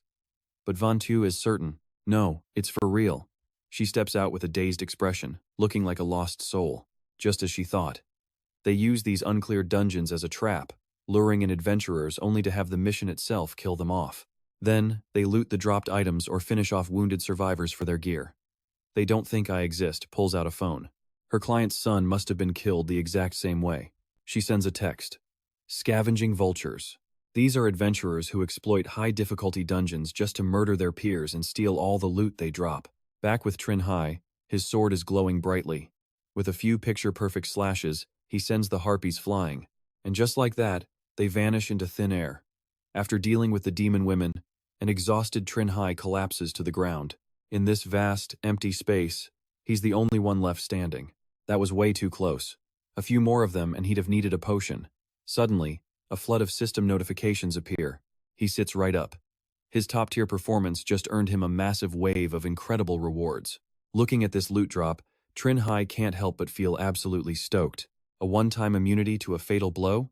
Now that is one seriously overpowered reward. Of course, he's not dumb enough to hit no. He smashes yes. So many bonuses. There must be escape and clear rewards in there too. After Cheng Hai makes his choice, the system starts calculating. A moment later, the process is finally complete. Every single one of Cheng Hai's stats has been raised to a whole new level.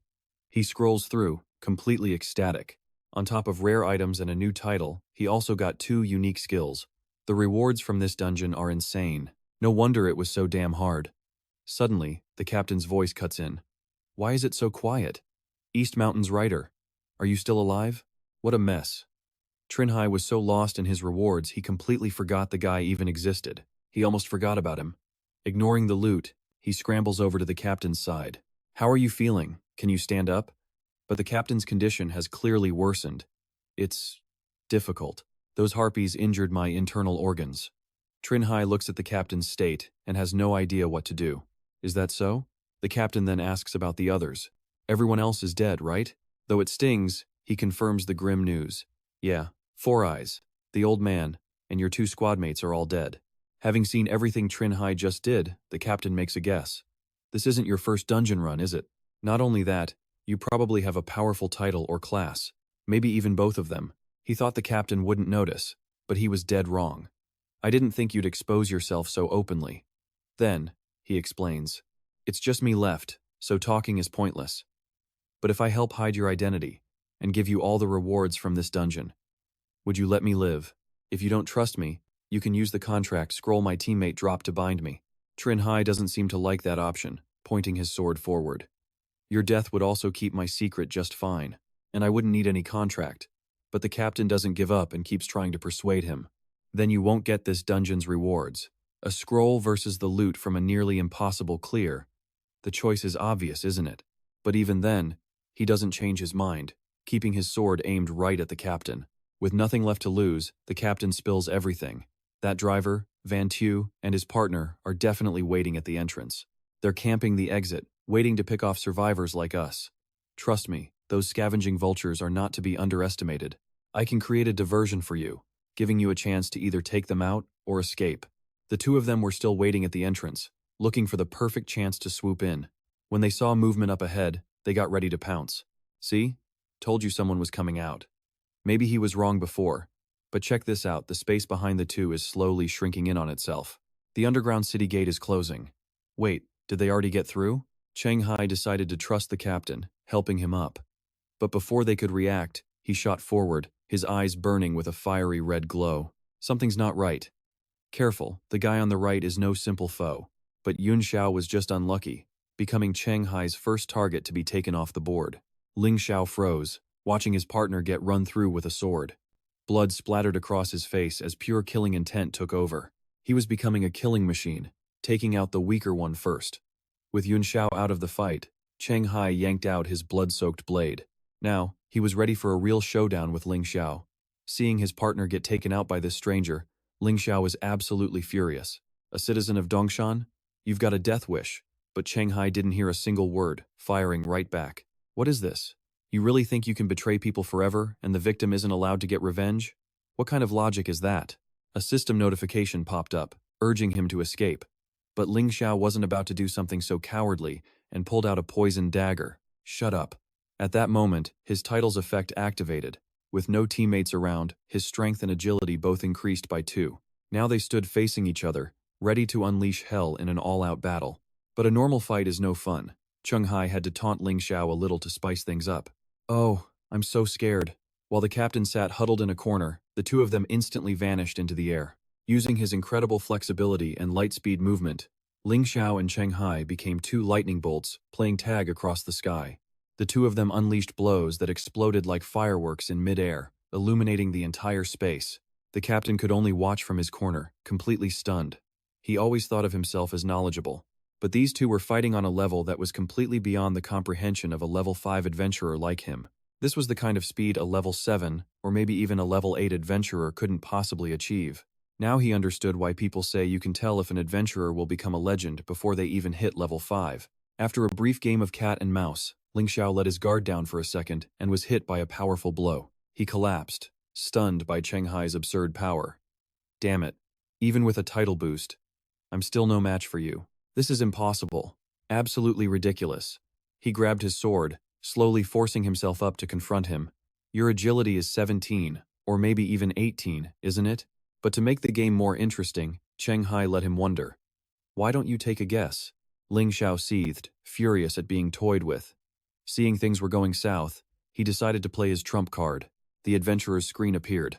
Noticing the change in tactics, Cheng Hai continued to mock him. Giving up on the speed contest, are we? Ling Xiao then took out a vial filled with a strange green liquid. Yeah, I am. In the next second, Ling Xiao smashed it onto the ground. The entire area was instantly covered in a thick green smoke. Even Cheng Hai was a little surprised by this insane move. In that moment, Ling Xiao transformed into something new, a poison wielder. I was saving this for that expert pun, but you'll have to do. Not giving him another second to talk, Cheng Hai shot forward like a bullet. Both hot-headed, they let their swords violently clash. The tension was insane. Seeing that physical force wasn't working, Ling Xiao switched to chemical warfare. How about you get a taste of this mutated spider poison I bought at a high price from the black market? But this time, the advantage shifted to Ling Xiao as the poison spread rapidly through Cheng Hai's body. He could no longer attack, forced to cross his arms and block Ling Xiao's relentless assault. Now, it was his turn to taunt Cheng Hai. Hey now, is your poison resistance even worse than a normal person's? Cheng Hai could only glare back, his eyes filled with rage. Cheng Hai quickly launched a powerful sword strike toward Ling Xiao, but he easily dodged it. Like a circus performer, he flipped through the air, landing safely before continuing his taunts. Too slow. You can't even hurt me like this. And then, though a bit late, it finally dawned on him. Spider poison? So this is what you prepared for us, huh? Ling Xiao then advertised his new favorite toy. That's right. A specialty from the level 7 underground city, Spider's Nest. It weakens the strength, agility, and stamina of low-level adventurers. Ling Xiao starts flexing, his face dripping with pride. 4 level 5 adventurers have already died by my hand, he sneers. You're about to be number 5. But that's not nearly enough to scare Cheng Hai. So what? This can't be your only trick, right? Show me everything. Ling Xiao is baffled by his complete lack of fear. In fact, he's actually challenging him. Seeing Ling Xiao hesitate, Cheng Hai just keeps on taunting. Don't tell me this is all you've got? Provoked and with no comeback, Ling Xiao's face twists with pure frustration. Trying to save face, Ling Xiao forces an excited grin and says, "Of course not. My title, Poison Bearer, turns my entire body into a weapon. The longer this drags on, the more poison you'll take. I'll wear you down until the toxins make your body bleed out and die." Even the captain watching can't help but shudder. What a terrifying strategy. If you can't win fast, you're guaranteed to die from sheer attrition. He clutches his shoulder, finally understanding why he and his crew were so confident, acting like battlefield vultures. So that was his title. Then, out of nowhere, Cheng Hai speaks, utterly confusing him. "I get it now." He casually pulls up his system window and starts scrolling. "I really overestimated you." In front of Cheng Hai is a long list of different skills. Then he makes a decisive choice, deactivating the Dance with Death skill. A system notification pops up, skill disabled. Poison damage returns to normal. And just like that, Cheng Hai vanishes into thin air, leaving no trace behind. Just a split second later, he reappears directly behind Ling Xiao, who is completely baffled by how he can move while poisoned. How could he still use his abilities like that? Impossible. "How are you so fast?" But Cheng Hai just smirks, preferring to let him wonder. Take a guess. In that brief moment of shock, Cheng Hai strikes with a single, lightning-fast / too quick and dangerous to see. But Ling Xiao isn't finished yet and retaliates with a furious counter. "Don't get so cocky," he roars, swinging wildly at Cheng Hai. But he hits nothing but empty air. It turns out Cheng Hai had already teleported behind Ling Xiao once again. "Too slow," Cheng Hai taunts. "You can't hurt me like that." Ling Xiao can't accept this, his face contorting with rage. "Impossible. You're just a lone wolf. How are you stronger than a level 5 adventurer like me? You talk too much." The next instant, Ling Xiao pays the ultimate price for his arrogance as the blade plunges deep into his chest. As the sword runs him through, Cheng Hai leans in to offer some final words. "Nothing is impossible. How could someone who's had it so easy like you understand walking hand in hand with death?" Suddenly, Ling Xiao grabs the blade. The move catches Cheng Hai completely by surprise. Ling Xiao isn't done talking. "But if you don't change your strategy, you won't last long, kid. Solo players have to hunt weaker ones to build up their wealth and power. It was the only way to challenge the Adventurers Guild before level 10. But Cheng Hai's view was the complete opposite. "For a normal person, maybe you're right," he says. "But for me, someone who dances with death at the absolute limit." With one final, decisive thrust, he sends Ling Xiao to the afterlife for good. After finishing him off, Cheng Hai holds his sword. Blood drips from the blade as he speaks a final word to the corpse. It's not impossible to become stronger than death. The captain below is in awe.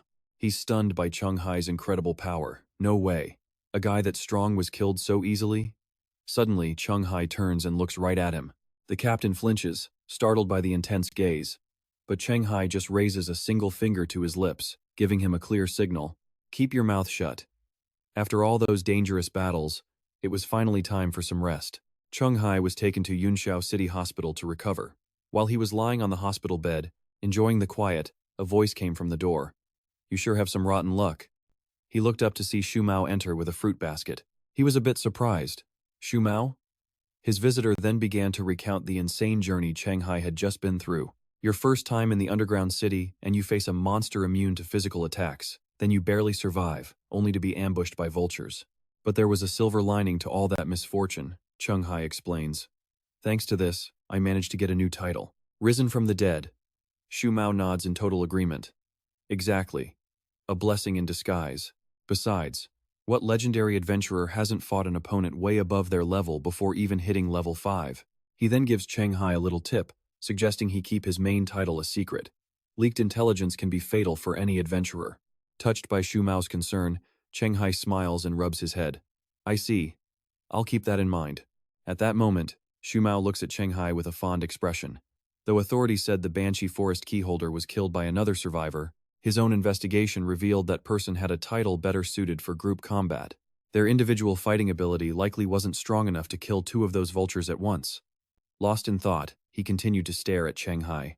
Seeing Shu Mao staring at him so intently without blinking, Cheng Hai finally starts to get curious himself.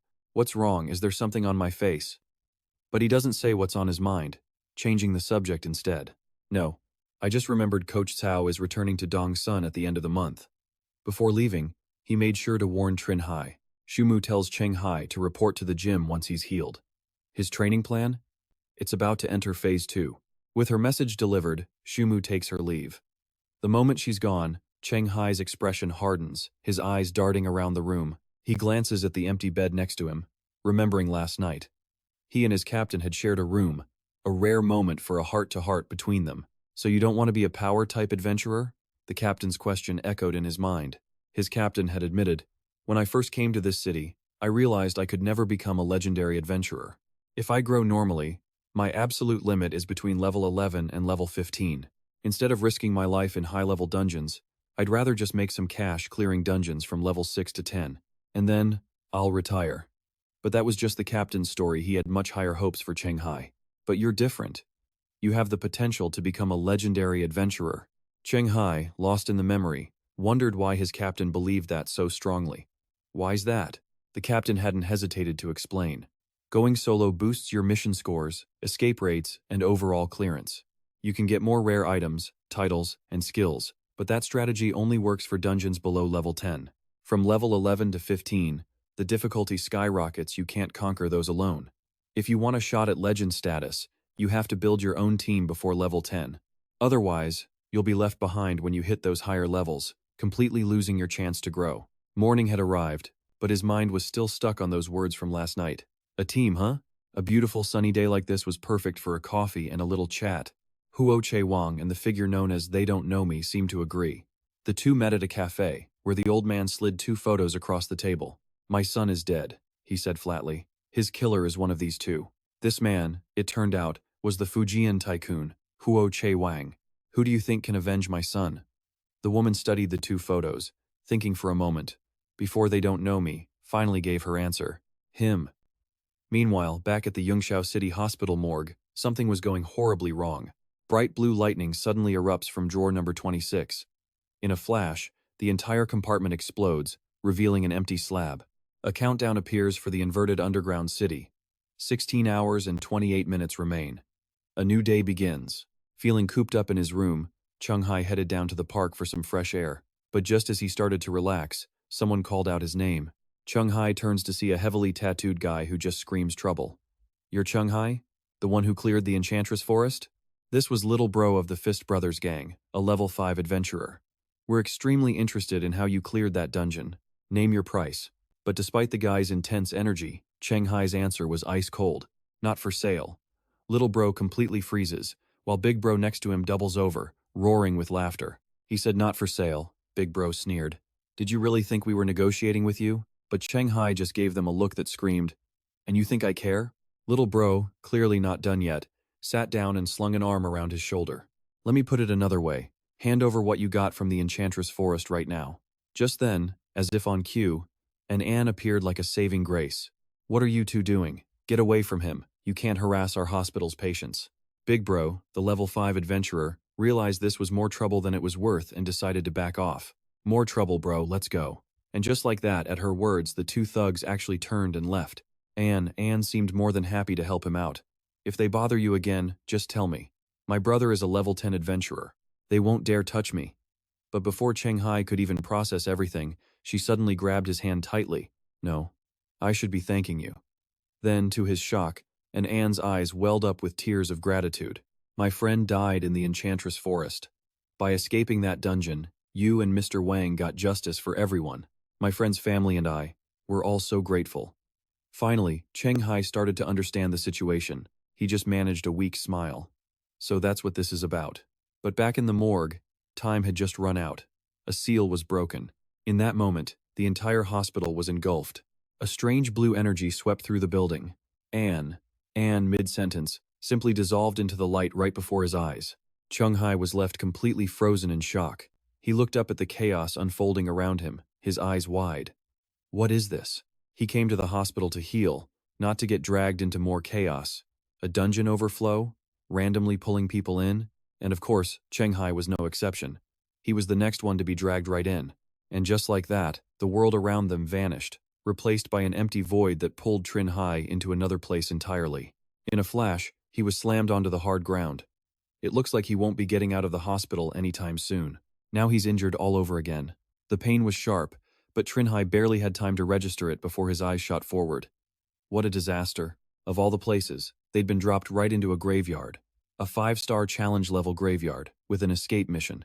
The objective: take out 100 skeleton soldiers. The mission: survive for 1 hour. Now, a total of 20 people were surrounded by dozens of graves. But Anne was incredible. Even as a young woman, she stood up bravely to face the challenge. Everyone, don't be afraid. We've just been pulled into an entry-level underworld city that's materializing. Please follow me, and open your adventurer screens to confirm the escape mission. But among the crowd, one person was clearly not okay. From the Vantu City Adventurers Association, Thuong Lei's brother-in-law, the entrance manager, Chu Duke, had one hand pressed to his ear, his face scrunched up in panic. Meanwhile, Cheng Hai kept his cool and opened his own notification screen. The missions he'd just accepted popped up, but the level of this underworld city was way higher than the average player could handle.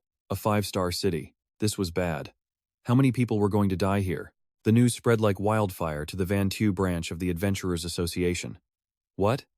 A materializing underworld city at the hospital? 20 people vanished? The Vantu City Adventurers Association's entrance manager, a level 9 adventurer named Thuong Le, was stunned when he heard his own brother-in-law was among the missing. Chu Duke is one of them?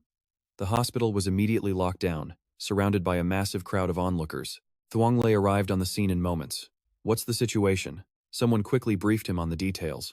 We have a list of the missing 3 adventurers, and 17 civilians were pulled into the underworld city.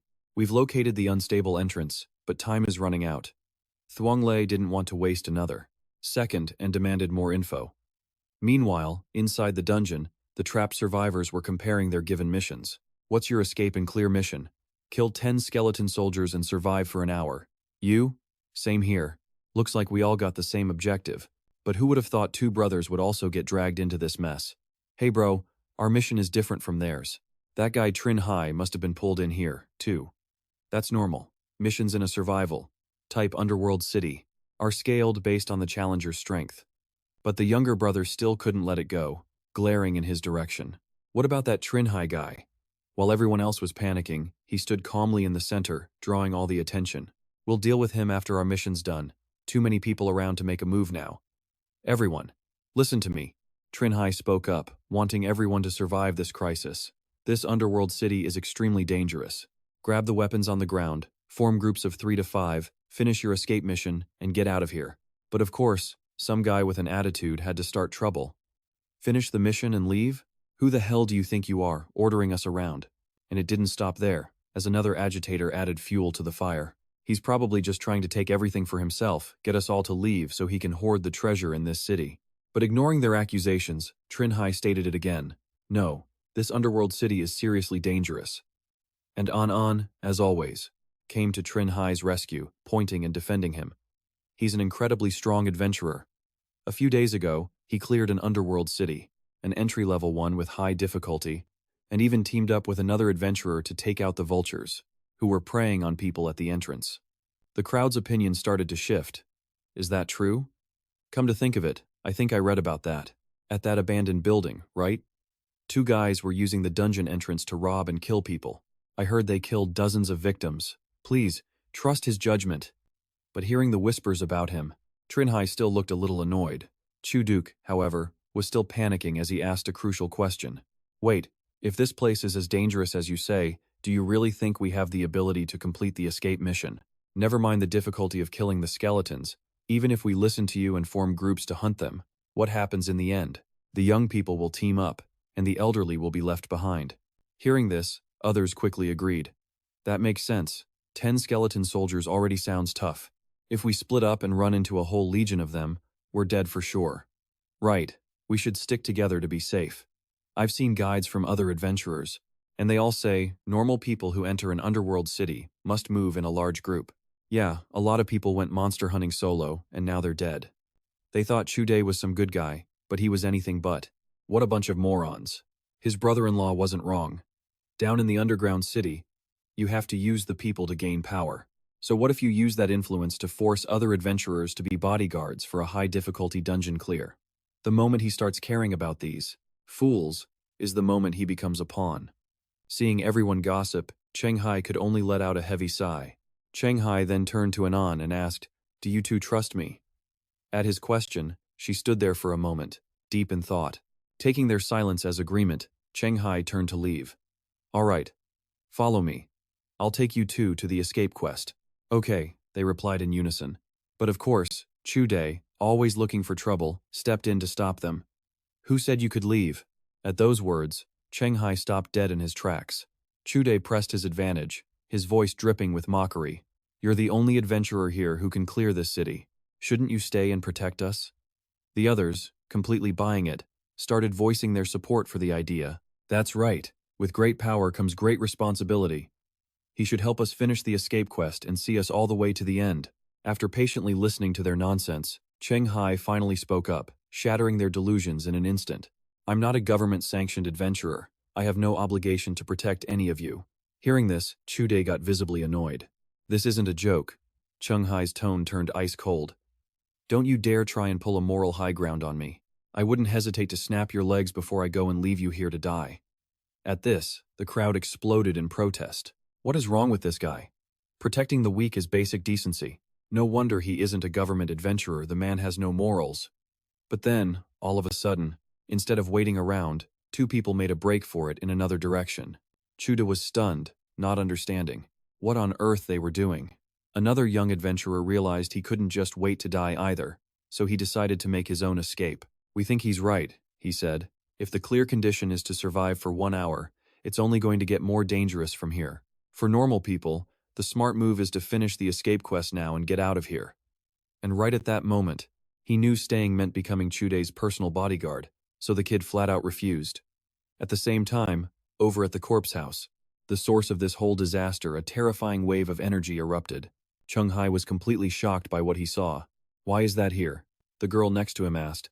Is there something wrong with this underground city? His face was unbelievably tense. It's not about whether there's a problem or not. 53 minutes, 14 seconds on the clock. 20 out of 20 survivors. But, how many of us will actually walk out of this city alive in the next hour? He was done wasting time with these people. Done with the delusional mob, Cheng Hai immediately began cutting down the skeletons that were crawling from the ground. Escape quest, 1 out of 100. Clear condition, 50 minutes, 30 seconds remaining. Of course, the skeletons were no match for Cheng Hai, and he wiped them out instantly. After his quick demonstration, he handed his sword to Anan and told her to do the same. You girls copy what I just did. Use this sword to cut down the skeleton soldiers climbing out of their graves. And Anne took the weapon. But she couldn't stop worrying about him. What about you? Before Cheng Hai could answer, the next wave of skeletons clawed their way up. But with his superior skills, Cheng Hai simply found another way to defend himself. Me? The next second, instead of a sword, a massive battle axe appeared right in his hands. I'll get some practice in. Then, casting the weapon aside, he decided to take on the skeleton soldiers completely barehanded. Even though he was unarmed, he wasn't overwhelmed in the slightest. In fact, he was dominating them so hard they couldn't even get up. For these two, this wasn't some brutal survival mission. It felt more like an entertaining game. After this wave, we switch, old bro. As for Cheng Hai, he and his trusty axe were mowing down skeletons like it was nothing. Very quickly, the undead horde in his area was completely annihilated. Cheng Hai's title menu lit up. Undead Slayer. This title gave -2 charisma and +2 damage. The skeleton soldiers stopped appearing. It seems the number of them here wasn't infinite. Good news for the rookies. The bad news? It made things difficult for high-level adventurers. After scanning the area and seeing it clear, he called over to Anan. We've cleared out the skeletons around here, let's change spots.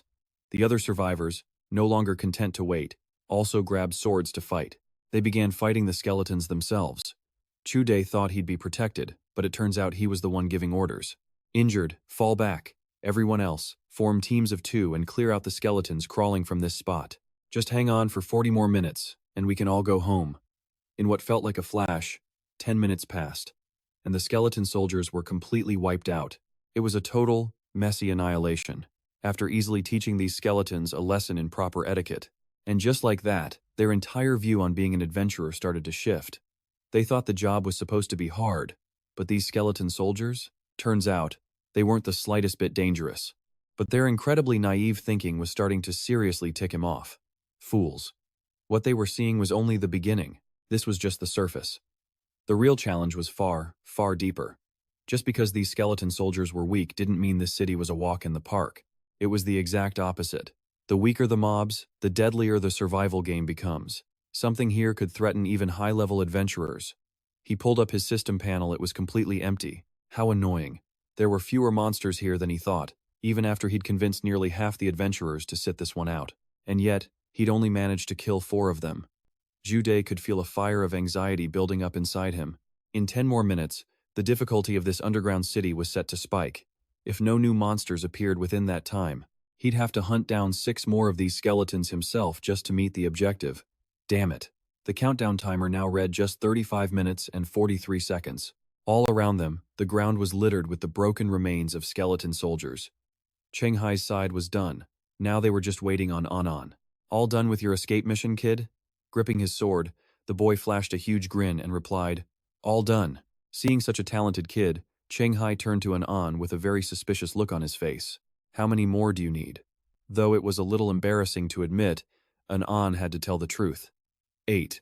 But Cheng Hai knew exactly why her count was so low. She had given every chance to the kid.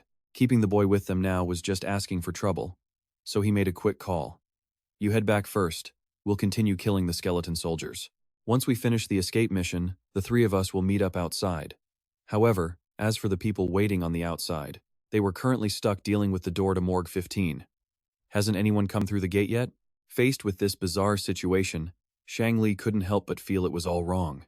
Not only that, the survival conditions of this city were incredibly strange. It was filled almost entirely with new adventurers. The girl beside him was just as confused after hearing his thoughts. Why would there be such a weird underground city? Normally, the stronger the adventurers, the higher the clear rate. Shang Li knew the hidden threat looming behind this, and his face twisted in frustration. This city had a mechanism called the Tomb of the Strong. It was tied directly to the escape mission. The difficulty for newcomers was only 1/10 of what it was for veterans. The moment a newcomer finishes their mission and leaves, the city's boss gains power far beyond the remaining adventurers' control and actively begins to hunt them. The rest of the people in this city were doomed. Almost every veteran would die to this trap. Right now, Shang Li was incredibly worried. He just didn't know if Jude had figured it out. He warns the others, be on your guard. This city's rule is that only the first one out actually gets to escape. The notification panel popped up in front of the boy, offering him the choice. He immediately pressed yes. Without the help of these 2, the kid knew he would have been a goner, so he waved to show his immense gratitude. Goodbye, nice adventurer. Goodbye, Miss Nurse. Anan waved back. See ya. And with that, the boy vanished into thin air. To make sure she met her quota, Cheng Hai decided not to compete for the remaining skeletons. I'll leave them for you. As the first to complete his mission, the boy was the first one to emerge. When the people outside saw someone finally appear, they were overjoyed. Someone finished the escape mission and got out. As the boy stepped through, he was confused by everyone staring at him. Yeah, he was a little bewildered. Shang Li was extremely disappointed that it wasn't his brother-in-law. Why is it a child? A notification flashed. Adventurer number 20 has left the graveyard city. Commencing the second phase. The remaining people inside the city descended into chaos. Someone already got out? That's insane. What's this second phase? It seems that Jude had just realized something critically important about this city. So that's how it works. The true nature of this underground city was a speedrun. Now that he understood, he yelled out, Lu Ming Wang, Ji Yong, you're with me. Elsewhere, the 2 brothers still hadn't made it out. Hey little bro, someone finished the mission and escaped. Was it that Cheng Hai guy? He replied with total confidence. No way. Not only is he dragging 2 deadweights around, but just killing 100 skeletons alone is hard enough. Hearing that, his older brother couldn't help but wonder who it was. Then who could it be? But right in front of them, the enemies were no longer just skeletons. Instead, a hazy, ghost-like figure appeared. Their real trial was only just beginning. The Necromancer Knight had arrived. Lu Ming Wang, Ji Yong, and Jude moved forward through the graveyard, but the knight just kept leading them in circles. Unable to take the silence anymore, Ji Yong finally spoke up. We'll follow you. Fine, but at least give us an explanation. But Lu Ming Wang didn't see it that way and immediately shut him down. Quiet. Let's go. If he's acting this way, he must have a reason. Didn't you see? He only came for us after the mission board changed. He then looked towards Jude and guessed, I'm afraid he knows a lot more than we do about what's about to happen in this city. But their conversation didn't last long. They all stopped dead, witnessing an absolutely insane scene unfold before them. From out of the graves, an army of skeleton soldiers began to claw their way up, swarming like a tide of ants. And of course, they weren't just going to stand there and die. They readied their weapons, preparing for the fight of their lives. Meanwhile, the others in the group started to freak out when they realized that Troublesome Trio had completely vanished. How are they still not back yet? Did they just ditch us? Someone grumbled that Chuduk never should have chased that powerful adventurer away. Not in the slightest. If that absolute beast was still here with them, they would have all escaped by now. As the massive crowd gathered together, lost in their own chatter, the sound of a horse's hooves began to draw near. One of them, hearing the noise, spun around to look behind him. No one knew what he saw, but his eyes showed nothing but pure, unfiltered terror. He looked like he'd just seen a ghost, but this was worse. So much worse. It was the severed heads of the two brothers, carried casually by someone. And the person responsible for this horrific sight was none other than the undead knight, Clan. Whatever just happened, it was clear those brothers had met a terrifying end. At that very moment, Wang Jiang was in critical condition. One of his arms had been hacked off, and blood was pouring out like a river. Chu Duke, Lu Ming, you dogs. He'd clearly been betrayed by his two partners, and now he was absolutely burning with rage. To save their own skins, those two had pulled a dirty move, leaving Wang Jiang all alone to deal with the horde of skeleton soldiers. I curse you to never know peace. As Chu Duke ran for his life, he turned to shout a question at Lu Ming. How many more people do we need? Pulling up his system panel, he quickly replied, Looks like we don't need that many more. Chu Duke figured they could finish this mission in no time. From what we've learned, we should stick to hunting the smaller skeleton soldiers. They thought they could make it back. But just as they were approaching the camp, Chu Duke suddenly skidded to a stop. He sensed something was off. Wait, something's weird. The number of survivors is dropping. 12, 11, 8. Something happened at the base. What did you say? An and Cheng Hai stood back to back, fighting off the endless skeletons. Cheng Hai, what does Phase 2 even mean? Based on his own theories, it probably meant the difficulty was about to spike, and much stronger monsters would start to appear. He told her not to worry about it. How's your escape mission going? Only then did she pull up her system interface. Let me check. The moment the panel opened, Anon's jaw dropped in absolute shock. Besides them, only 2 other people were still alive. Cheng Hai, something's happened. There are only 4 survivors left. He looked at her in disbelief. What? And the one who had wiped out nearly everyone, spreading terror across the map, was none other than Clan. But he wasn't satisfied yet. Now he was hunting for his next target. 2 to the left, 2 to the right. Without a moment's hesitation, Clan spurred his horse forward, charging ahead. For whatever reason, he seemed to have a preference for the left path, deciding to head that way first. A few minutes ago, they were the best of buds, escaping together. Now, Chu Duke and Lu Ming were screaming at each other. I told you, the boss of this city is coming. If we want to live, we have to fight these skeletons and clear the mission before he gets here. Are you kidding me? How are the 2 of us supposed to fight this horde and escape? Even Wang Jiang couldn't do it. Can't you understand plain language? The 2 just kept at it. A war of words with neither side giving an inch. We don't have time to look for smaller skeletons anymore. But in the middle of their argument, Clan finally arrived to join them. Just for fun. Peekaboo. Surprise. But he himself didn't utter a single word. He simply gripped his long staff and charged toward them. It seems Clan's quota wasn't met yet. He was still short by 2. Seeing the sharp spearhead aimed right at his face, Chu Duke could only pray. Brother-in-law, save me. But it was already far too late for that. No one came to rescue Chu Duke. And just like that, Clan brutally took his head as well, adding it to his collection. As night finally fell, only Cheng Hai and Anon were left alive. Both of them were busy equipping themselves with new gear. Are you done yet? Almost. After a long, hard-fought battle, An finally took down the last skeleton soldier she needed for her quest. Having finally met her goal, she let out a massive sigh of relief. By this point, Cheng Hai was almost finished putting on his new gear. She turned to him, announcing, Cheng Hai, I'm done. He turned his head and started to speak. You should go on ahead. But the words had barely left his lips when his eyes shot wide open, staring at something absolutely horrifying. Because right then, Clan was standing directly behind her, preparing to take An's head as well. Seeing her on the verge of death, Cheng Hai panicked, screaming out a frantic warning to An. He then charged forward with his sword drawn, yelling, Get down! Before she could even figure out what was happening, she turned around. A razor-sharp blade was already inches from her throat. Luckily, Cheng Hai managed to block the attack at the last second, saving Anon's life. Even Clan seemed surprised that he had managed to react in time to intercept his lightning-fast attack. But it was bad news for Cheng Hai. The sword in his hand was already starting to shatter. They were both safe for now, but the force of the blow sent them flying. The poison blade was useless now, its deadly effect gone. But Cheng Hai couldn't relax, forcing himself to refocus in an instant. He was still reeling from his opponent's overwhelming power. Absolutely monstrous. And then, a system notification popped up, and it spelled trouble. Warning. Red alert notifications flash across Cheng Hai's screen as he runs into the area boss, Kula. But at this point, he was the only one who could save himself and Anan. Good luck, adventurer. After that earth-shattering ambush, he immediately tells her to get out. Understand? You'll only get in the way if you stay. His words stung, but it was the harsh truth. And Anne knew she had to accept it. Not wasting another second, Anne agrees to leave. I understand. With her gone, it's just Cheng Hai left to face Kula alone. He stands tall, showing no fear against the monster who wiped the entire map.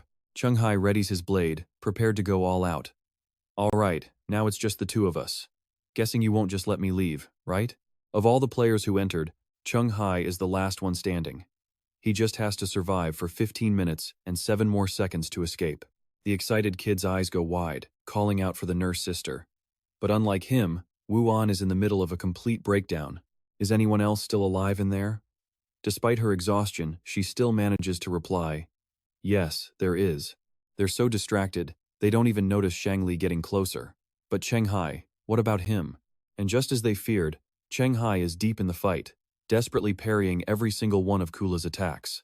The clash of their blades is relentless, sparks and flashes of light filling the darkness with every single strike. Then the boss leaps high for a downward slash. Cheng Hai manages to block it, but lets out a grunt from the sheer force. Under the crushing power of that blow, Cheng Hai has no choice but to defend, gritting his teeth as he holds his ground. He knows this can't last. He's outmatched in both speed and power.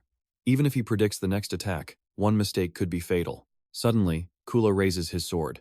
Confused by the opening, Cheng Hai looks up to assess the situation. What he sees is terrifying Kula flickering in and out of existence, drawing his blade back to build up for a massive strike. Panic sets in.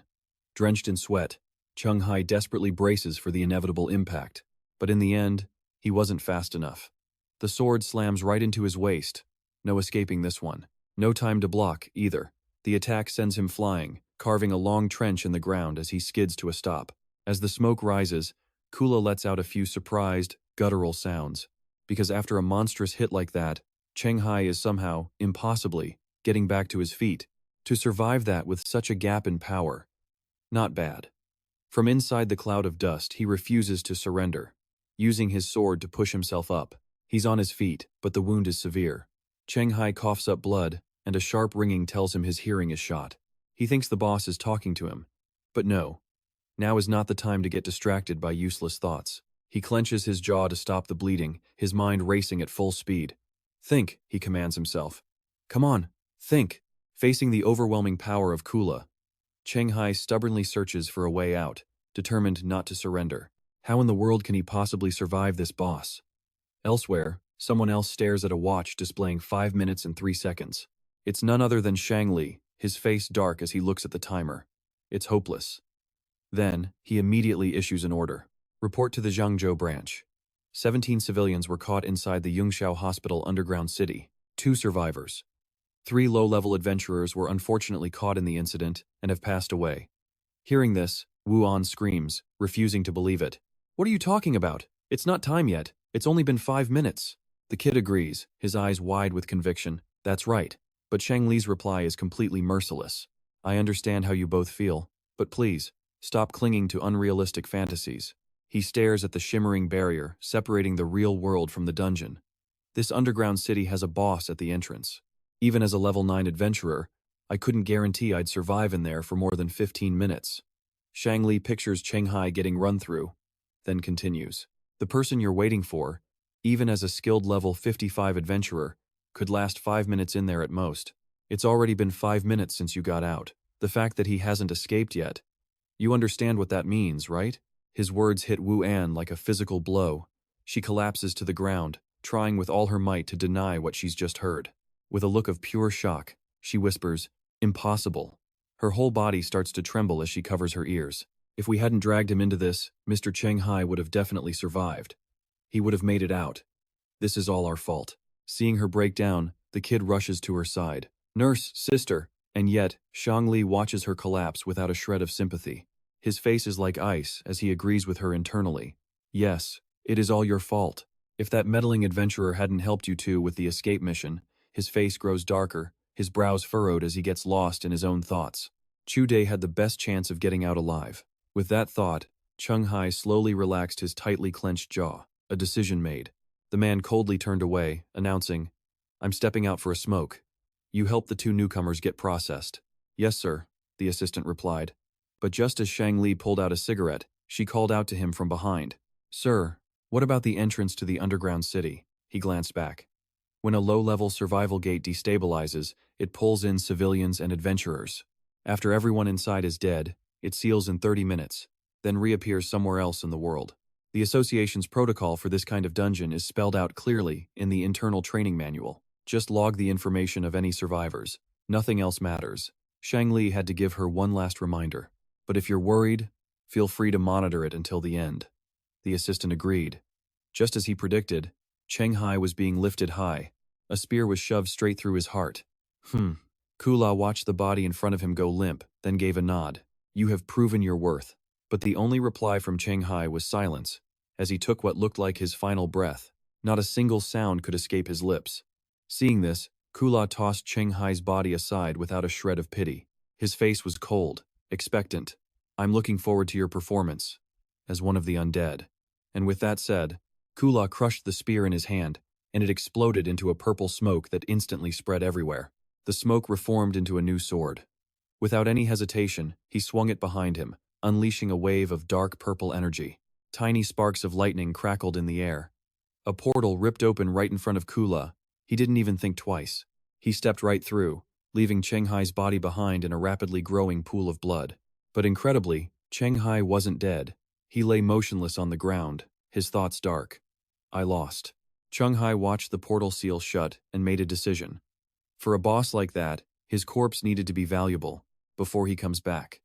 "I'll use the gift of the undead lord." A notification appeared. Adventurer Cheng Hai has been evaluated. He meets the conditions to activate undeath. User cannot be killed. The system rendered its verdict, initiating death immunity. Suddenly, his body was wrapped in spectral chains, and a new suit of clothes began to form around Cheng Hai. It was like armor, glowing with a brilliant light as crimson energy swirled around him. And yet, he didn't wake up. He laid there on the ground, completely still.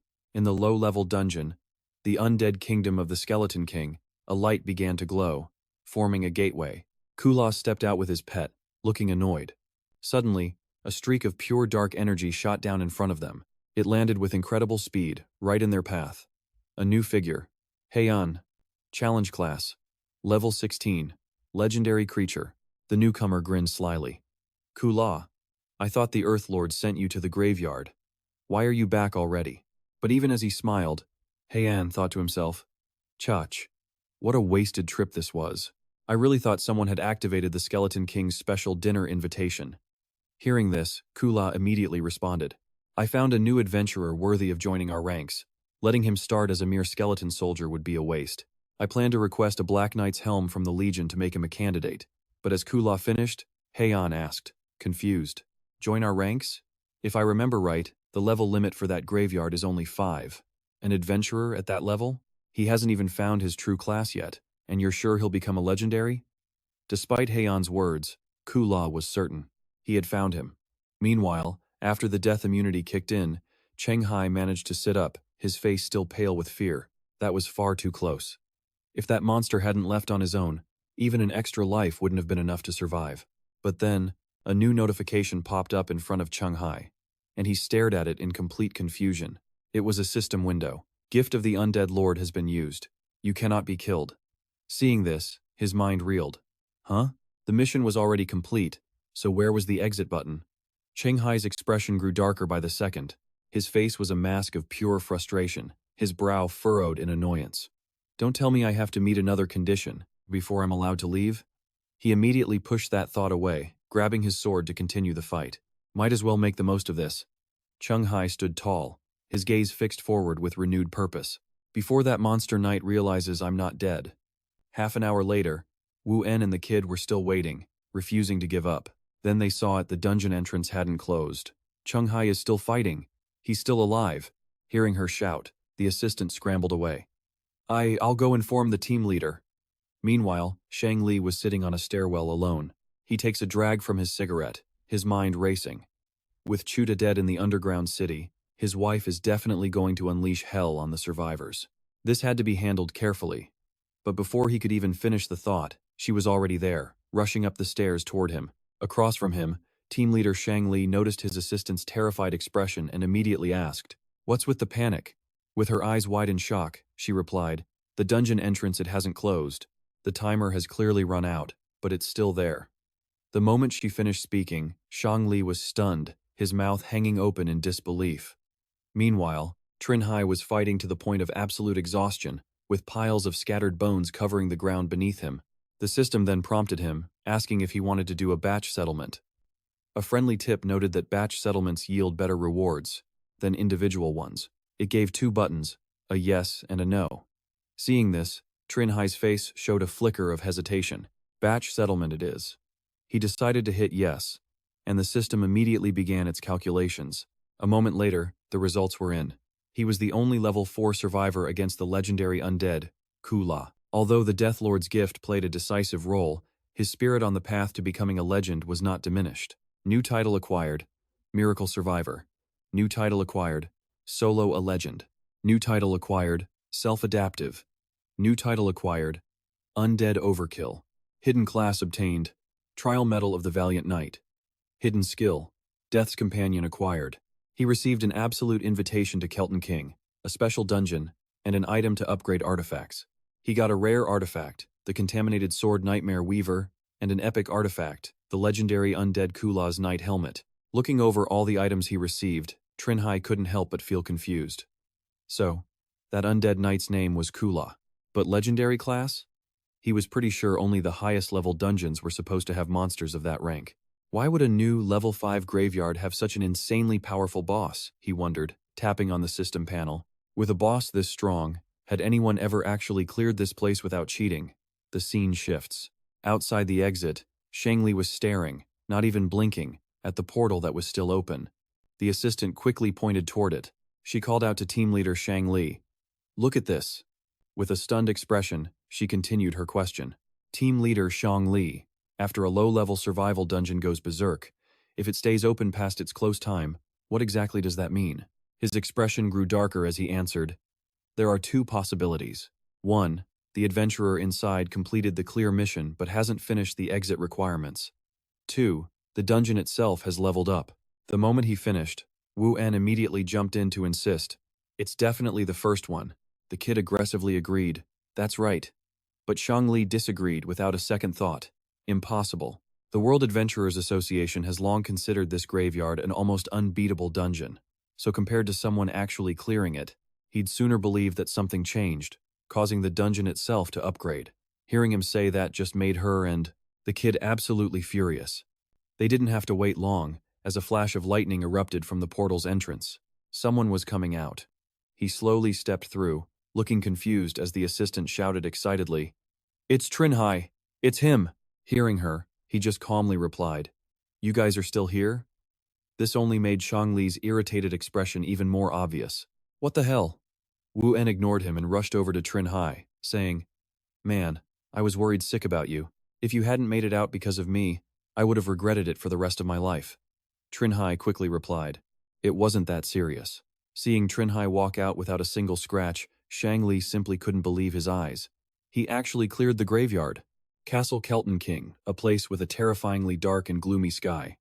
Kula was kneeling on the ground, calling out, "Wu Wang." The figure seated high above expressed his curiosity, asking, "This is the first time you've actively sought me out since entering the graveyard, isn't it, Kula?" Sitting on his throne, he exhaled smoke while waiting for a reply. This was Wu Wang, the challenge rank king, whose power level was completely unknown. All anyone knew was that he was terrifying. In an interview room, the initial silence had become much more lively. Shang Li leaned forward, asking, "Do you have any idea that you just became the first adventurer to ever clear the graveyard dungeon?" Beside him, an association employee was taking notes on the conversation between Cheng Hai and the man in charge. Hearing he was the first to emerge from that dungeon sent Cheng Hai into a state of shock. He pointed at himself and asked, "The first? Me? Shangli saw Cheng Hai's disbelief, flipped through his records, and confirmed, that's right, you're about to be famous. This dungeon might be low level, but it's notorious in the community. You are the first person to ever clear it. So, the experience you share will undoubtedly attract recruitment offers from many places, he added with a sly grin. Naturally, that includes the government. As soon as he finished, Cheng Hai hesitantly touched his nose and asked, so this is a recruitment pitch? Hearing this, Shang Li slammed a stack of papers on the table and replied, correct. Your performance in the 2 forest dungeons. His performance in the graveyard proved his potential. A super rookie like him is a rare find in this province. A dense killing intent radiated from him as he continued. As the one in charge of Yunxiao's underground city, he naturally couldn't let this slide. The sheer pressure from Shangli made Cheng Hai break out in a cold sweat. While things were pleasant inside, outside, 2 people were getting extremely worried. A kid sat on the ground, drawing circles and asking Wu An, is brother Cheng Hai still not out yet? Suddenly, his gentle tone turned into an angry shout. Miss Wu An, do you think that Shangli guy is trying to steal brother Cheng Hai's military reward? The kid kept yelling, completely unaware that 2 figures were now standing right behind him. Otherwise, why would he want to talk privately with brother Cheng Hai? Though Shangli's methods made her uneasy, she still believed it probably wasn't that serious. Suddenly, an angry voice boomed from behind the boy. I'm not that despicable, he said with a hand on his hip. Besides, why would I covet a reward from a level 5 city? But the kid was already convinced Shangli was bad news. Who knows? Just because you don't want it doesn't mean your family feels the same.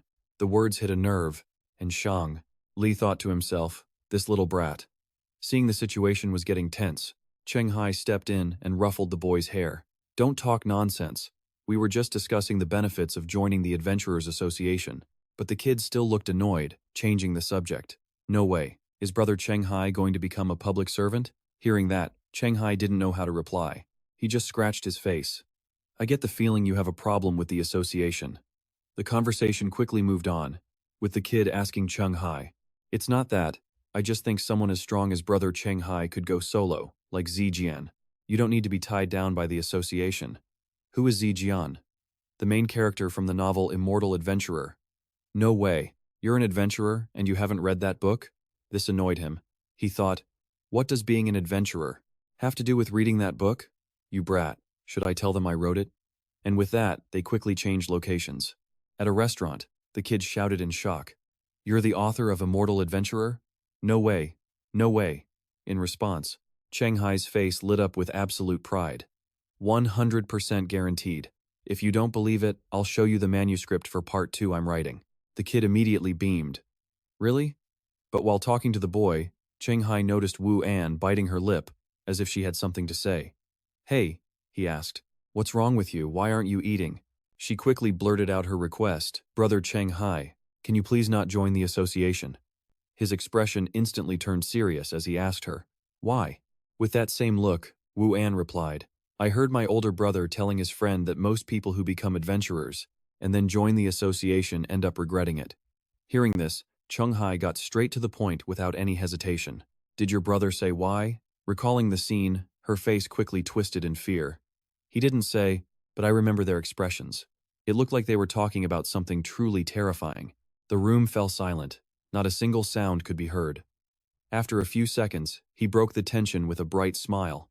I'll consider it. Thank you for worrying about me so much. Wu An was momentarily stunned, stammering in protest. No, I should be the one thanking you. Elsewhere, a glass shattered, the sound piercing the air. Zhu Cheng stood before Shang Li, screaming at the top of her lungs. You're still going to recruit the man who watched my younger brother die and did nothing. She pointed an accusing finger. Shang Li, did becoming the head of Yunxiao City make you forget how you climbed the ranks? The granddaughter of the legendary adventurer. Jianming is dead. Zhu Chang, Shang Li's wife, was furious. He responded with a look of annoyance. I haven't forgotten. Besides, I'm inviting him not to protect him, but because the underground city he cleared is extremely special. In a few days, all the adventurers in the country will know. If he chooses another organization, it will be even harder to handle. Shang Li calmly laid out his reasoning, but if he becomes a government adventurer, especially one with high potential, then when they pass level 15, you know what's waiting for them. But she refused to accept the plan, yelling back, no, that will take too long. Plus, Just having potential doesn't mean he can pass level 15 and become a legend. I want him dead by next week. Zhu Chang's stubbornness left him with no choice but to comply. Fine, I understand. Shang Li put out his smoldering cigarette as he made his decision. He would have to use a borrowed blade to kill. In a residential complex where the lights twinkled against the night sky, a man with messy hair sat in front of a computer, chatting with someone. A message from a user named Buji Li Su popped up. I have some high-value intel related to the graveyard. Only guaranteed for 3 days. How much will you pay? The man, Lao Huang, saw it and muttered, the graveyard? All the intel about that underground city should have been dug up already. The hacker, Lao Huang, then typed a reply on the screen. Tell me more. He needed to confirm if the news was out. The reply was instant. Someone just cleared the graveyard gate. It had only been a few hours. The man talking to old Huang was none other than him, which was perfect. But the woman, standing beside him, crossed her arms and questioned. Are you sure? Xiang Li just sneered. The first clear reward for a level 5. Underground City might be nothing to high-level adventurers. But for those from level 6 to 10, especially the wanted ones, it's a prize. Those guys are desperate for resources and supplies. He continued. When the black market gets intel on a low-level adventurer with a rare item, they leak it to that crowd. Once this Cheng Hai's info is out, it won't even take 3 days. The wanted adventurers will swarm him like locusts. Sweet revenge for his brother. In front of them, a confirmation message from old Huang popped up. I can offer intel of equal value or 5 currency units. Xiang Li replied without missing a beat. Deal. I'm sending you his information now. Meanwhile, in a movie theater, a certain level 7, A-rank wanted adventurer named Yong Yong got a ping on his phone. News just dropped about a new adventurer who cleared the nearly impossible level 5 underground city. The usual rule, 50% of the loot, was music to his ears. A huge, wicked grin spread across his face. On the other end, Cheng Hai got some news of his own. It'll take 3 days for my information to be entered into the government's adventurer system. He stood on a balcony, listening to the voice on the phone. That's right. I remember you're from Dongshan, Mr. Cheng Hai. I can arrange a hotel for you, so you won't have to travel back and forth. Seeing the expectant look on their faces, he replied, no need. I was planning a trip to Dongshan anyway. I'll be back in 3 days. Hearing this, Shang Li coolly took the cigarette from his lips. All right, see you in 3 days then. He slowly lowered the phone from his ear and hung up. Putting the cigarette back, Xiang Li thought, the real question is if you'll still be alive in 3 days. The next day, in Dongshan City, Cheng Hai had just grabbed his bag when he noticed it a portal, right in his house. His lips twitched, ready to let out a string of curses. I'm gone for a few days. Just a few days. Why does this underground city entrance look even bigger now? Without waiting, Cheng Hai slowly approached it, reaching out a hand to touch it. White and pink energy swirled around his hand, a vortex of light that seemed to want to pull him right in. But before it could, a notification appeared. Must be level 6 to enter this underground city. Cheng Hai's expression turned grim in an instant. Level 6 required? Does that mean this city is for levels 6 through 10? His gaze dropped as he muttered to himself. My adventurer rank is level 5. At my current pace, I just need to clear 1 or 2 more level 5 cities to hit level 6. Now that he knew what he had to do, Cheng Hai sat down, pulled out his phone, and started searching. I remember seeing a forum post recruiting for a level 5 city. Wonder if it's still there. A line of text quickly appeared on his phone, making Cheng Hai shout out loud. Yes, it's still up. The post was a knowledge compilation for the archer class. 5 minutes ago, by Zhao CMLN. Someone was complaining about a weird adventurer. Yesterday, a level 5 dungeon called the Goblin's Nest was recruiting. DM if interested. Someone else was asking to buy a standard attribute scroll. A newbie was looking for a carry. Questions about classes. Any good guilds in the southwest area? Seeing the goblin post, he quickly messaged them. Hello, what are the requirements for joining? The reply came back instantly. Need experience clearing a level 5 underground city, and you need to have a class or a party type title. You'll sign a temporary team contract, and after clearing, you'll be paid based on your contribution. You'll also have to pay me 3 to 10 black market coins as an entry fee. Just as the screen cleared, a question echoed, in a gym somewhere else. Black market coins? Shumao wiped sweat off his body while answering his phone. Why are you asking about that? Cheng Hai, on the other end of the line, replied cheerfully. I was browsing the forums and saw some adventurer trades that don't use regular cash, but these black market coins. I was just curious. Hearing this, The man picked up a water bottle and explained, "Besides low-level city entrances and info nobody gives to newbies, adventurers can use black market currency to trade." Cheng Hai rubbed his chin, asking, so what's so special about it? Why use that instead of cash?" Shu Mao calmly replied, "Black market currency is the main coin used in underground cities that are level 10 and above. I once asked Coach An. He said it becomes useful once you hit level 10, but he never explained the specifics." A smirk appeared on Cheng Hai's face. "I see. So how do adventurers below level 10 get black market coins? I want to earn some." Since he'd asked, the other guy didn't hesitate to answer. "Newbies can try selling stuff they don't need at the ghost market. You want to sell? I'm going tonight. You should come to the Dongshan Ghost Market." Cheng Hai's voice filled with excitement. "Definitely. Thank you." Time flew by, and soon, night had fallen. The two of them walk into the ghost market together, and when the silence gets awkward, he decides to break it with some small talk. "The Dongshan Ghost Market," he explains, "only opens from 2 to 4 in the morning every Monday. It's packed, but at most, only a tenth of them are actual adventurers." Shu Mao glances around, adding that these stalls are full of fakes and real items mixed together, an easy way for non-adventurers to get scammed. As he finishes, Cheng Hai thinks to himself, "Sounds kind of like an antique market, doesn't it?" Shu Mao just smirks. "Pretty much the same deal." He then moves ahead, waving him along, saying, "Long story short, don't buy anything yet. Just look around and get a feel for the prices first. I've got some business to handle, so I can't stick with you." Cheng Hai simply nods. "Okay." And just like that, they split up in the crowded market. He scratches his head watching Shu Mao walk away, a small smile creeping onto his face. Turns out that guy wasn't so bad after all. Shaking it off, Cheng Hai gets back to the main event. This ghost market is seriously weird. He wanders a bit and finds a stall selling dog skulls. The prices were all over the place, 2 yuan, 5 yuan, 1 yuan. Then there was a seller of spiritual equipment, 1 day only. Highest bidder wins. Still, Cheng Hai isn't interested and keeps walking past the other stalls. But soon, a sign catches his eye and makes him stop. He looks down to read it, a want ad. Buying anything dropped from the underground city that's related to the female demon. They needed something that could lure the female demon, or better yet, an item that could actually injure her. Now this finally caught Cheng Hai's attention. He leans down to get a closer look, and a question immediately pops into his head. Is this guy trying to conquer the female demon forest? Seeing his interest, the man speaks up. "Hey kid, you got what I need?" Cheng Hai's mind flashes back to 2 items he owns. A whistle that summons the female demon, and a sword coated in holy oil. He had exactly what they wanted. He immediately straightens up, crossing his arms and asking with confidence, "I do.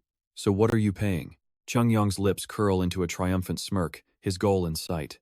He holds out a hand. "Let me see the goods first. We'll talk price after." Hearing that, Cheng Hai turns to leave, pointing over his shoulder. "Want to see them? Wait half an hour. I'll go home and get them." Cheng Yong doesn't hesitate for a second. "Hurry up. If someone else sells me what I need first, I won't buy from you anymore." Cheng Hai already knows the score. Got it. And with that, he heads off under a sky packed with stars. He keeps his promise, returning with the 2 treasures to make the exchange. Here they are. The man takes the item and inspects it. "This whistle can definitely draw out the female demon. I'll buy it for 6 black market coins." Hearing that, Cheng Hai cracks a happy smile. But when it comes to the sword, Cheng Yong seems to hesitate, rubbing his chin in thought. Before the man can try to downplay it, Cheng Hai jumps in with a sales pitch. It has a sanctification attribute, plus 2 damage to evil creatures, and it provides immunity to the female demon's physical damage. At that, Cheng Yong's eyes light up with interest. "Well now, that's interesting." Almost instantly, he makes an offer. "Let's do this. I'll buy this sword for 8 black market coins. We should add each other as friends. It'll make future transactions easier." Seeing the cash about to land in his pocket, Cheng Hai quickly agrees. Deal. Moments later, his phone chimes with a successful friend request. After getting the bag of money he needed, he immediately turns to leave, while Cheng Yong is still waving. "Travel safe." In his eyes, Cheng Hai's back slowly blends into the surrounding crowd. For a level 7 adventurer and A-rank wanted criminal, Cheng Yong is being way too careless around the guy who cleared the graveyard. After getting the black market coins, Cheng Hai left to join the others, quickly gathering at the designated meeting point. Someone checks the time, 10:57. It's been over an hour. Is that, the world is my oyster guy still not here yet? Whatever, we're not waiting anymore. With that, Xiao Si claps his hands to gather everyone. Hello, my dear friends. I'm the owner of the level 5 underground city, the Goblin's Lair, Xiaoxi says, gesturing to the person next to him. On my left here is Miss Lin, from the Adventurers Association. This conquest has been reported to the government, so everyone can rest easy about scavengers. As Xiaoxi introduces her, she gives a friendly wave. But Lao Song clearly has no patience for this, his annoyance written all over his face. He mutters, "Why is this guy so long-winded every single time?" But Xiaoxi continues with the introductions, completely unfazed.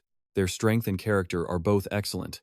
We also have Wang Quan, who quickly interrupts Xiaoxi to introduce himself with a wave. "Hello everyone, my surname is Wang. I'm a real estate agent here in Dongshan." Xiaoxi adds on, "Mr. Wang Quan is the sponsor for this trip. He's a normal person."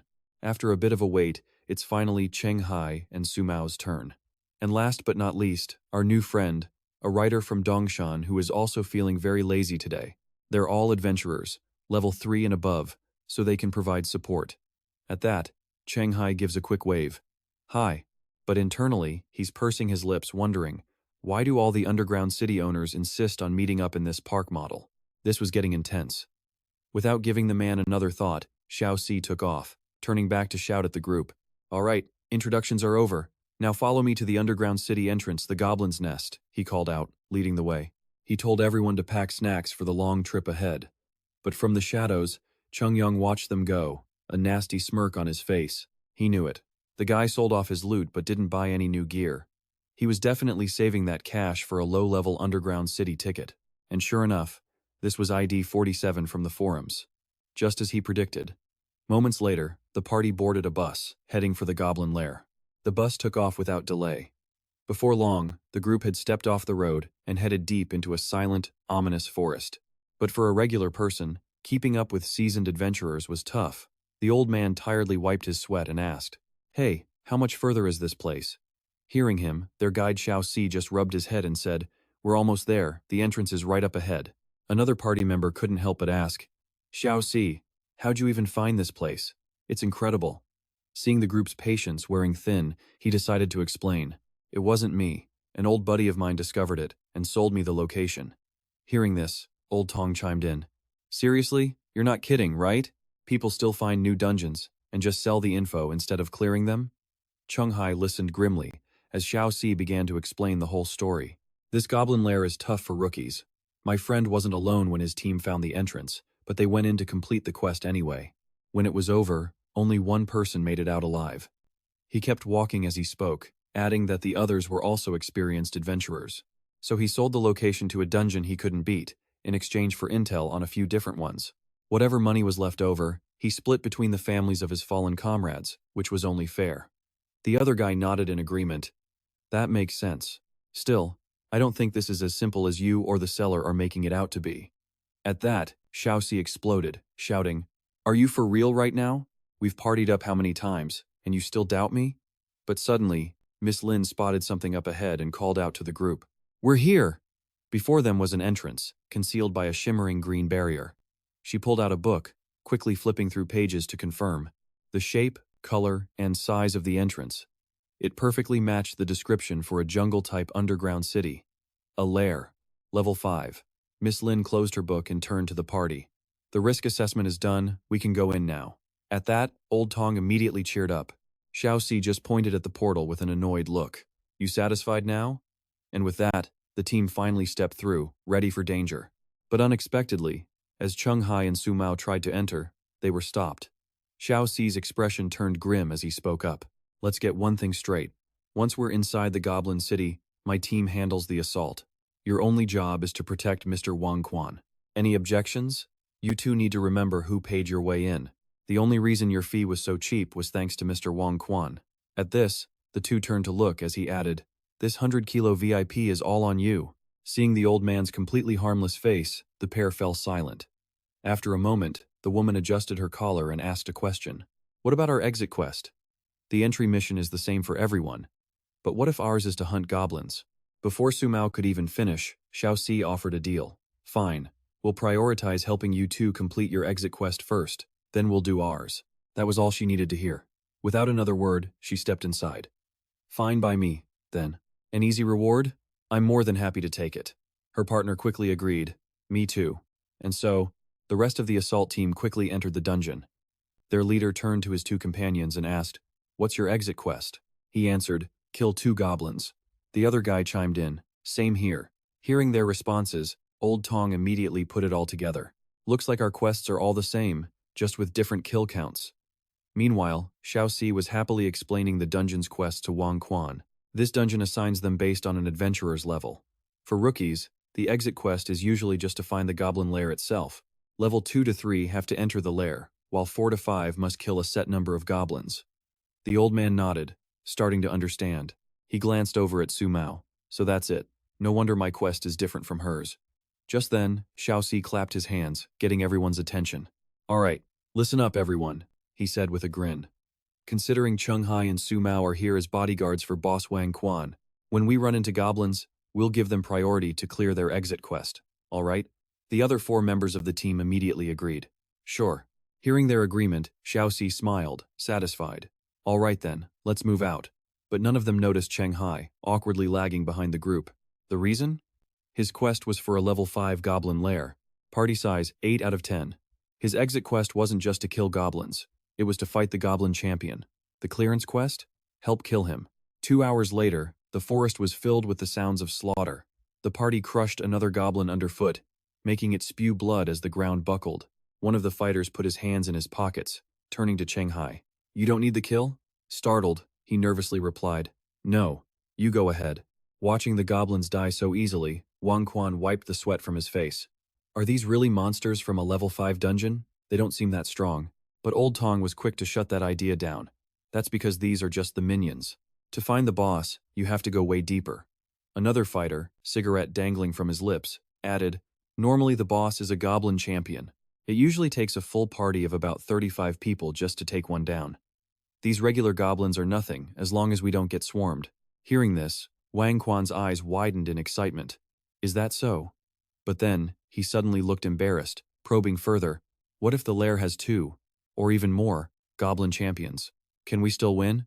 Unfazed by Wang Quan's anxiety, the kid casually replied, "Of course not. But a goblin tribe only has 1 goblin champion." They continued their chat, totally oblivious that their voices were carrying into a nearby cave. So far, only one adventurer team had ever encountered twin goblin champions, so the probability was incredibly low. "We're not going to run into that." Assured by this, the old man felt a wave of relief. "Oh, in that case, I feel much better." But of course, whatever you try to avoid, you end up facing. Deep inside the cave, 2 goblin champions appeared, threatening their very lives. Challenge level 5. Both of them were challenge level 5 goblin champions. The team quickly launched an assault on the goblins' gathering point. Seeing the intruders, the goblins didn't hesitate, grabbing their weapons and charging in for the attack. As their numbers grew, Old Song roared an order. "Let's end this quick. Don't let these goblins send for backup." Following his command, the team rushed into battle without a moment's hesitation. "Let's go. Roger that." In stark contrast to the 3 fighting for their lives, Miss Lin and the others stood by calmly watching. "This is going to be trouble." Hearing her comment, Xiaoxi couldn't help but look over, confused. "What do you mean?" Miss Lin stared at the unfolding chaos and offered her analysis. "We've already run into 4 groups of normal goblins since we entered. A single goblin tribe should only have a few warriors. But we haven't even left the main path." It was obvious the number of goblins in this underground city was abnormally high. A worried expression flashed across her face as she continued. "I think we might have just hit the jackpot." At the same time, Su Mao, who was protecting Wang Quan, had a question.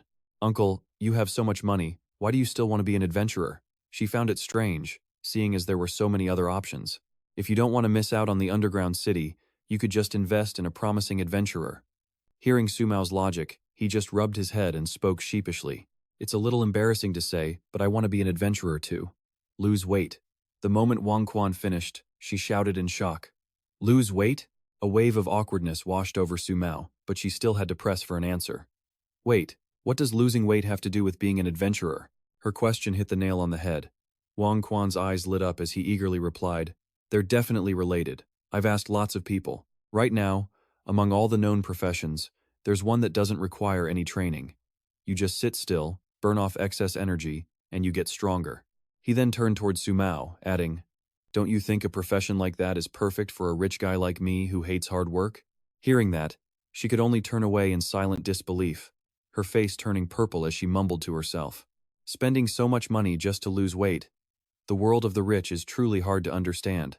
Suddenly, a figure appeared from behind them, and a voice called out, "What are you two talking about?" Cheng Hai approached with a smile, tightening his belt and trying to get in on the gossip. "Let me join in."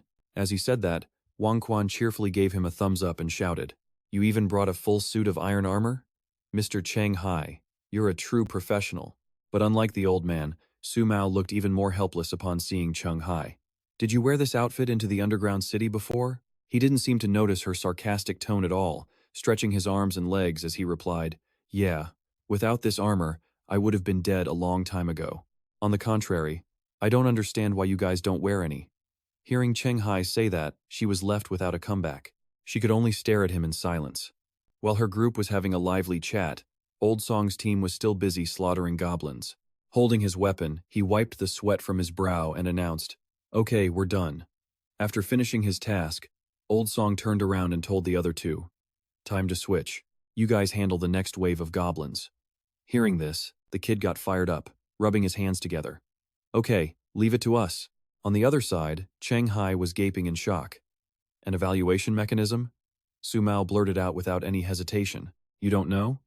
In the underground city, the less external help you rely on, the higher your evaluation will be when you complete the mission. Her words had barely sunk in when a thought flashed through his mind. So that's how it works. It seemed Cheng Hai truly knew nothing. Su Mao slapped her forehead in frustration. "No wonder you didn't have to kill goblins. Turns out you just used this armor to get through the underground city. I bet you don't have many job certifications or equipment, do you? Other than your basic stats, level, and height, you're not much better than a complete newbie right now." He could only give a strained laugh and scratch his head.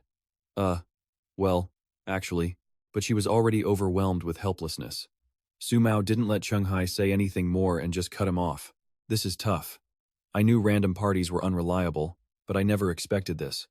In a group of 8, they had 2 newbies who needed protection. Suddenly, he appeared before them and said, "You 3 can talk later." Old Song waved his hand, updating them on the goblin situation. "The goblins blocking the path have been eliminated. We can move forward now." Hearing that, the young man quickly understood and strode ahead. 10 minutes later, the 8 of them had appeared at the cave's passages. Xiaoxi couldn't help but be puzzled by the sight before him. He quickly walked up to look inside and asked, "Why are there 3 paths? A normal level 5 lair should only have 2 at most." Instantly, Miss Lin realized the truth. "It seems my worries before we came here were right. We got a buff." The kid immediately asked, "A buff?" She got serious, explaining this was classified intel about the underground cities, not meant to be shared. On average, 1 out of every 50 low-level dungeons will glitch out, with a difficulty spike way higher than its intended rank.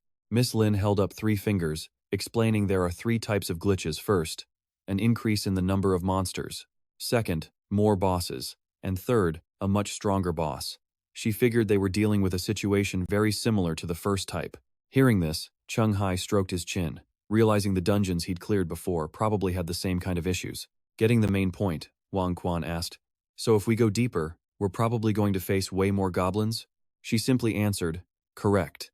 Just like that, his cheerful expression vanished as Wang Quan threw his hands up in surrender. "This sounds too dangerous," he said. "Maybe we should just head back." But as the thought of retreat settled in, Xiaoxi yelled out. "No way," he shouted, excitedly laying out his own plan. "The number of goblins might be higher than expected, but the boss isn't stronger. Our mission isn't to kill every single one of them. We just need a lightning assault. Find the boss and take it down before the horde even realizes we're here. That way, we can still clear the dungeon." But she immediately shot down Xiaoxi's idea with a stern look. "You're just assuming the boss's strength hasn't changed. What if it's stronger too? By the time we find that out during a blitz attack, we'll already be dead down here." Hearing that, he just taunted her. "So you're giving up? Wasting a precious opportunity like this? If you can't handle a little risk, go join the support team." Su Mao exploded with anger, yelling, "You call this a little risk? Challenging a dungeon way above our level with no intel isn't risk. It's a suicide mission." He, on the other hand, walked up to Miss Lin with a question. "Does a glitched dungeon give better rewards than normal?" Her face tightened as she replied, "That depends on how much the difficulty has increased. The best drops are for adventurers at level 14 or 15. Suddenly, a hand shot up, cutting right into her argument with Xiaoxi. "How about this?" he said, laying out his own solution. "We vote. Whoever wants to continue stays, and anyone who wants out can go back. Old Song quickly agreed. That's a good idea. Fair for everyone. Still, Xiaoxi couldn't help but yell, stay or go. It's up to you. Now are you satisfied? Miss Lin cut straight to business. Let's start the vote. All in favor of staying, raise your hand. As she spoke, she raised her own. The rest of the group did the same, deciding to stay. Xiaoxi quickly raised his hand as well, a smug look plastered on his face. But for an ordinary guy like him, not raising his hand was the only sane choice. Su Mao turned away, muttering, this team of 5 is so unreliable. They have absolutely no sense of danger. Then she noticed Cheng Hai's hand was raised too and furiously yelled at him, are you crazy? Their levels are high, so it's one thing for them to take the risk. But you're weaker, what are you doing? He just replied awkwardly, but I want to try. Seeing the vote was decided, Xiaoxi approached Wang Quan. Since everyone's made their choice, I guess we part ways here. Boss Wang Quan, I'll refund your entry fee later. But he just shook his head, saying, no need. Think of it as making a friend. Su Mao refused to wait any longer and turned to leave. I'm out of here. Hearing this, Wang Quan immediately spun around and rushed after her. Wait for me. As the two of them walked away, the remaining group got down to business. Old Song crossed his arms, staring at the path. Do we have to go left? I have a much better feeling about the right. At his words, Xiaoxi raised a hand with a suggestion. Let's play rock, paper, scissors for it. Winner decides. He agreed instantly. Fine. But what happens if it's a tie? Xiaoxi replied. A tie means we go down the middle. Old Song simply agreed. Deal. A cunning look flashed across their faces as they both shouted at once. Rock, paper, scissors. The winner was obvious. An ecstatic Xiaoxi yelled, yes. The other guy, however, was annoyed, muttering to himself. Should have thrown scissors, damn it. Meanwhile, Miss Lin anxiously gave Cheng Hai some advice. When the boss appears later, you don't need to attack it. Your job is to wipe out all the goblin minions. Don't let the goblins interfere with my spellcasting. He gave a thumbs up and a confident smile. No problem. The scene shifts back to the two who were leaving. They were following the old path out when Wang Quan suddenly called out, This made Su Mao turn around to see what was up. He'd clearly noticed her mood and asked, why do you look down on them so much? Is this dungeon really that dangerous? Her brows knitted together. How could you tell I was looking down on them? Wang Quan just scratched his head and said casually, well, I am a businessman after all. I know a thing or two about reading people's expressions. But then Su Mao pointed to her own head, answering the previous question. She chose to withdraw, she explained, because of this title. Its special effect was to warn the user of any danger that lay ahead. And just like she said, a warning was floating right there. She recounted how, back in the cave, the title detected 2 individuals deep inside, both of them capable of dealing a fatal blow. She then combined that warning with intel from the official Adventurers Guild. This so-called entry-level dungeon had to be an extremely rare double-boss type. Glancing back at Wang Quan, Su Mao laid out the grim math. A dungeon with 1 boss needs 3 to 5 adventurers of the same level. So for a dungeon with 2 bosses, their small group stood absolutely no chance of making it through alive. Hearing her logic, Wang Quan broke into a cold sweat. He had to ask why she didn't just explain everything to the others, but Su Mao replied with cold, hard logic, asking if he honestly believed that intel on her unique ability wouldn't be for sale by morning. And with that, she simply turned and started to walk away again. They were just strangers, she stated. Why should she have to sacrifice her own security to stop them from walking into their own graves? Besides, as a temporary teammate, she had already tried her best to persuade them, all while protecting her own secrets. Their refusal to listen was their own problem. Defeated, he asked why she would even tell him all this. Su Mao answered instantly, saying she had no reason to harm him. He wasn't part of the adventurer's world, after all. Plus, he had no reason to sell out a promising adventurer for a tiny info fee. Wang Quan could only accept her brutal honesty. But then, as she walked away, some kind of invisible force suddenly blocked her path, stopping her cold. Su Mao's expression instantly darkened as she froze in place, prompting him to ask her what was wrong. But one look at her face said it all. Su Mao's eyes were wide with a terrifying new discovery. Staring at the sinister energy pouring from the exit path, a new danger warning flashing. She knew she couldn't move forward. Su Mao realized it instantly, an even deadlier threat was now waiting for them outside. Meanwhile, the other party was fighting for their lives. Xiaoxi was boosted by the magic that Miss Lin had transferred to him, and then, her eyes began to glow. A ring of fire erupted around her as she unleashed a powerful level 2 spell, Scorching Burst. In a flash, A massive ring of fire materialized, closing in on the horde of goblins that had swarmed all around Zhao Si. The inferno swelled, incinerating every single goblin that leaped forward to attack him. Gazing at his hand, which was now wrapped in a purple aura, he finally understood. So this was what her protective spell was for. Old Song gritted his teeth, feeling the sheer power. As expected of an official adventurer, even though they were all level 5, her title, class, skills, and gear were on an entirely different tier. Not to mention she had a full set of the rarest magic-based gear. Beneath the smoke, the goblins lay defeated, their mouths agape as they dropped. Soon, the ground at Xiaoxi's feet was littered with goblin corpses. Seeing the easy win, he turned and gave her a thumbs up. Good job.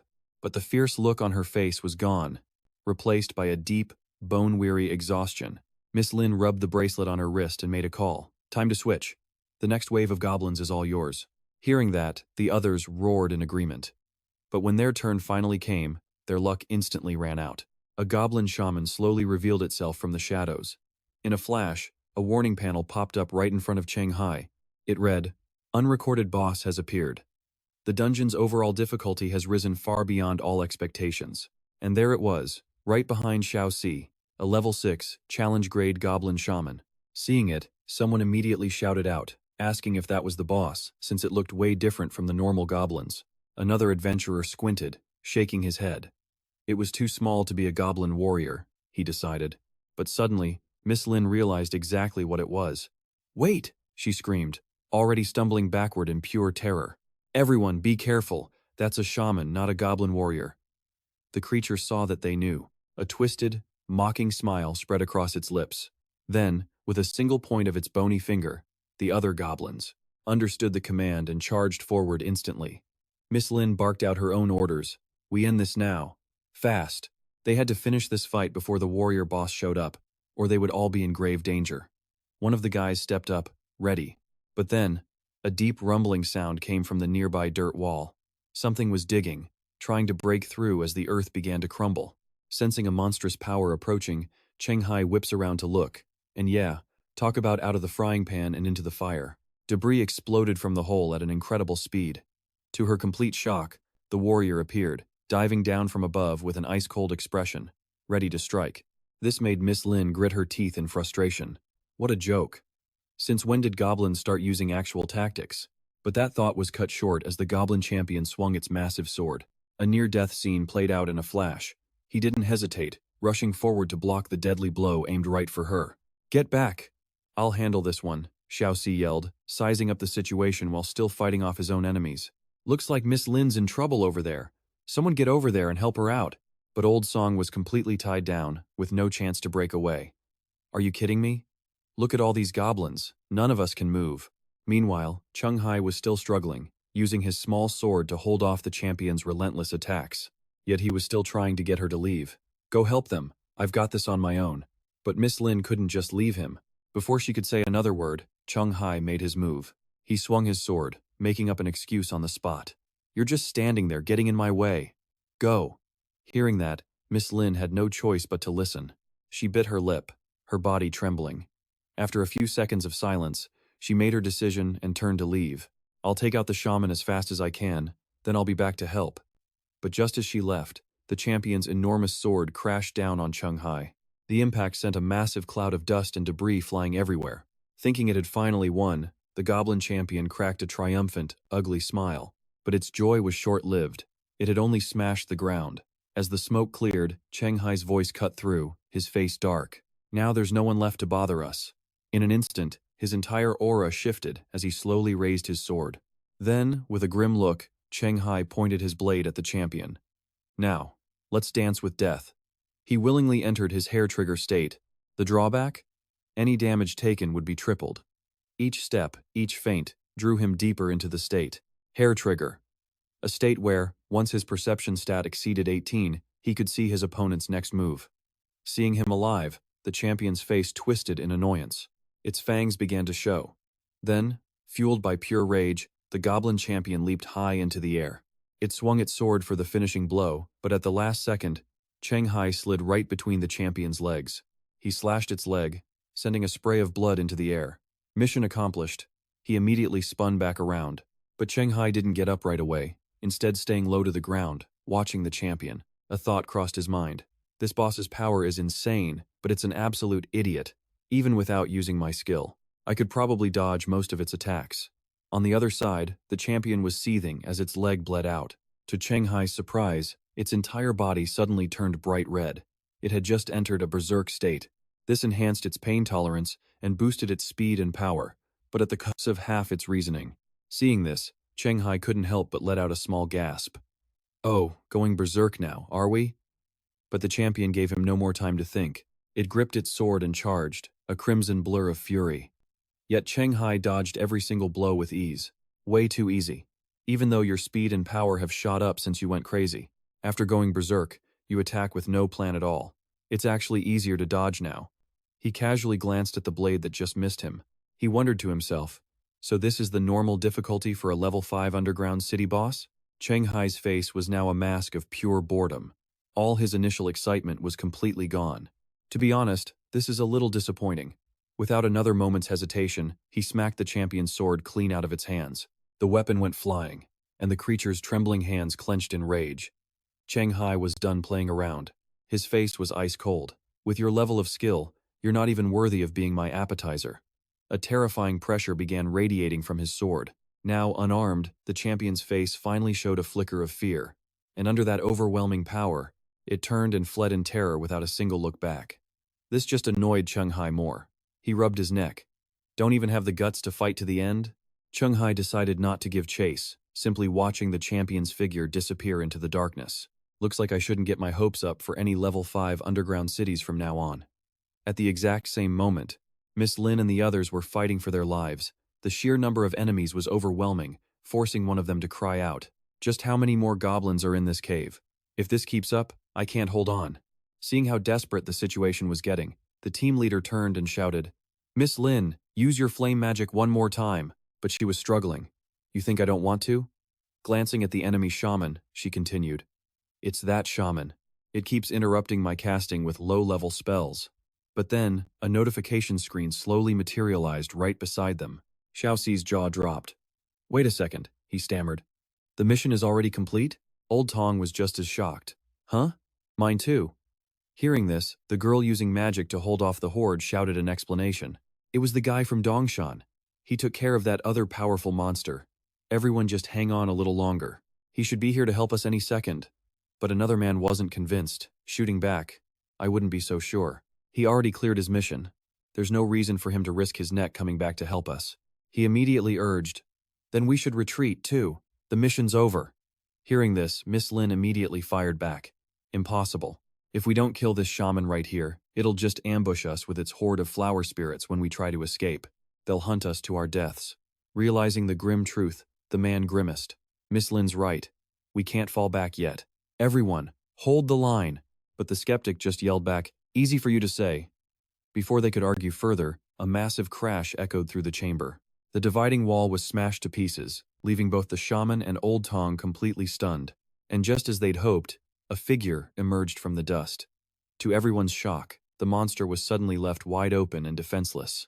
It could only grit its teeth as the blade shot towards it, while Xiaoxi watched with his eyes wide and his jaw on the floor. In a single flash, the shaman's head was severed clean off, blood arcing through the air as the entire party looked on in disbelief. Cheng Hai turned, casually flicking the shaman's severed head away, a sight that sent terror through the remaining monsters. Their eyes bulged, jaws hanging open at the spectacle.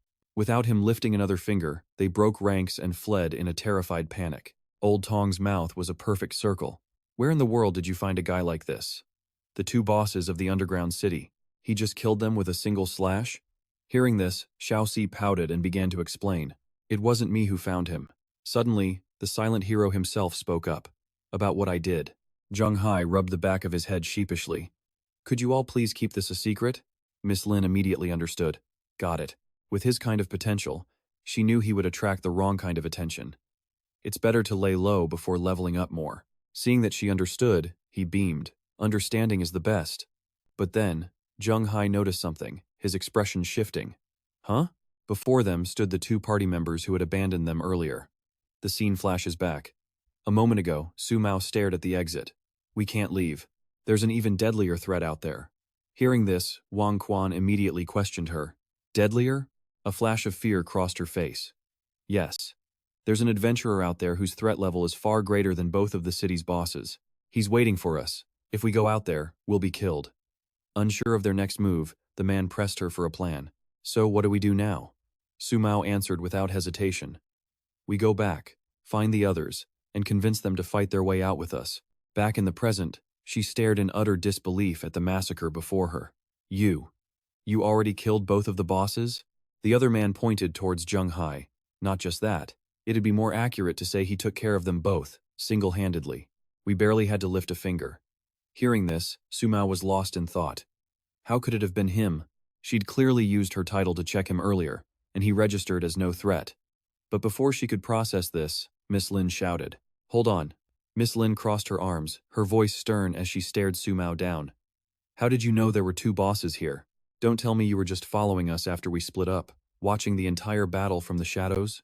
Su Mao didn't bother hiding it, simply pointing to the warning indicator above her head. No, that's not it.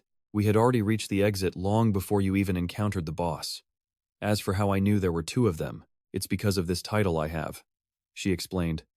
It allows me to scan for any powerful individuals who could pose a threat to me, and it also detects anyone who has hostile intent towards me. I used it to confirm this underground city had two bosses.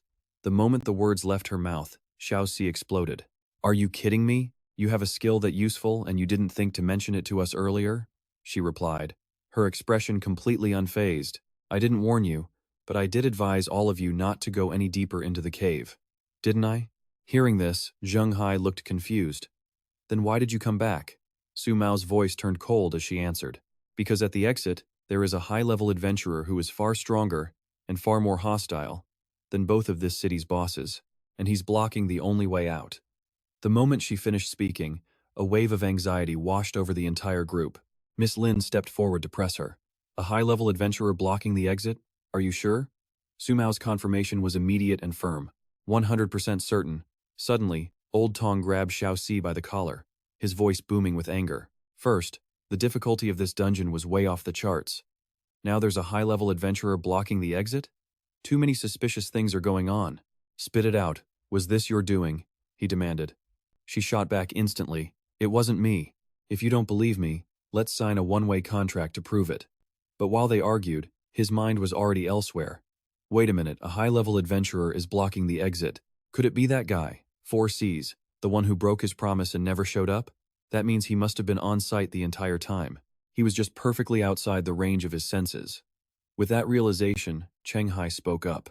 Your title can warn you of danger, right? So if I were to show killing intent right now, could you tell me who's stronger, me or the guy blocking the door? Su Mao didn't hesitate. I can. His expression immediately turned grim. Good. In an instant, red notification panels flared to life around her, activating her class skill, Dance with Death. She entered Razor's Edge mode, triggering her second-class effect. Strength +4, Agility +4. Her title, Finding Life in Death, activated. Strength +4, Agility +4. A suffocating killing intent exploded from Cheng Hai. So, me versus the high-level adventurer outside. Who's stronger now? But even as Su Mao winced, on full alert, her answer was unwavering. The one outside is still a little stronger. Hearing that, he let his killing intent fade, a faint, detached smile playing on his lips. Got it. She quickly formulated a plan and spoke up. Then we only have one path forward. Her voice rose, addressing the whole group. Everyone, go cash in your dungeon, clear rewards first. Once we've all powered up, we'll go out and take on that guy blocking the door together. After a beat, Cheng Hai had no choice but to agree with her plan. It's the only way. Off to the side, Xiaoxi was kicking himself. If I'd known buying this underground city would cause so much trouble, I never should have been so damn impulsive. Hearing him, Cheng Hai turned to offer some comfort. We're past the point of regret. Besides, with this many of us, we're not guaranteed to lose. Meanwhile, a pair of heavy boots stood planted before the underground city's exit. The level 7 adventurer and Class A wanted criminal, Chang Yong, let out an annoyed sigh. What's taking so long? Why hasn't anyone come out? Did that kid who cleared the tomb actually die in there, while he was busy guessing on the outside? The group inside was scattered, each finalizing their rewards. Cheng Hai watched the system tallying everything, his arms crossed, saying nothing. And then, The results came through. The screen flashed. Settlement complete. You are now strong enough to re-challenge the mermaid underground city that nearly ended you. Go and erase your past humiliation. New title acquired. Goblin Hunter. New title acquired. The Art of Silent Action. New title acquired. The Protector. Acquired special skill born to die from the hidden class Deathwalker. Acquired summoning treasure, Shaman's Bone Flute. This randomly summons one goblin to fight for its master. Acquired perfect grade treasure, Encyclopedia of Goblins. Acquired rare grade treasure, Goblin's Secret Potion. Seeing the loot, Cheng Hai fell into thought. No epic grade items this time. Looks like even a dungeon with 2 bosses. Can't match the tomb's difficulty. He felt like he could probably skip level 6 dungeons and go straight for level 7 next. He then scrolled over to his own status page. Cheng Hai, Novice Adventurer, Human Race. Adventurer level 6, Class, Deathwalker. Base stats. Strength 12, Agility 12, Constitution 13, Intellect 16, Perception 16, and Charisma 11. Titles: Equal to the Tide, Caller Mermaid, Finding Life in Death. The title list appeared. Equal to the Tide Caller Mermaid automatically finds the strongest mermaid nearby and grants the user equivalent strength, speed, and perception. Finding Life in Death activates when the user is critically injured, near death, or facing an enemy far beyond their own power.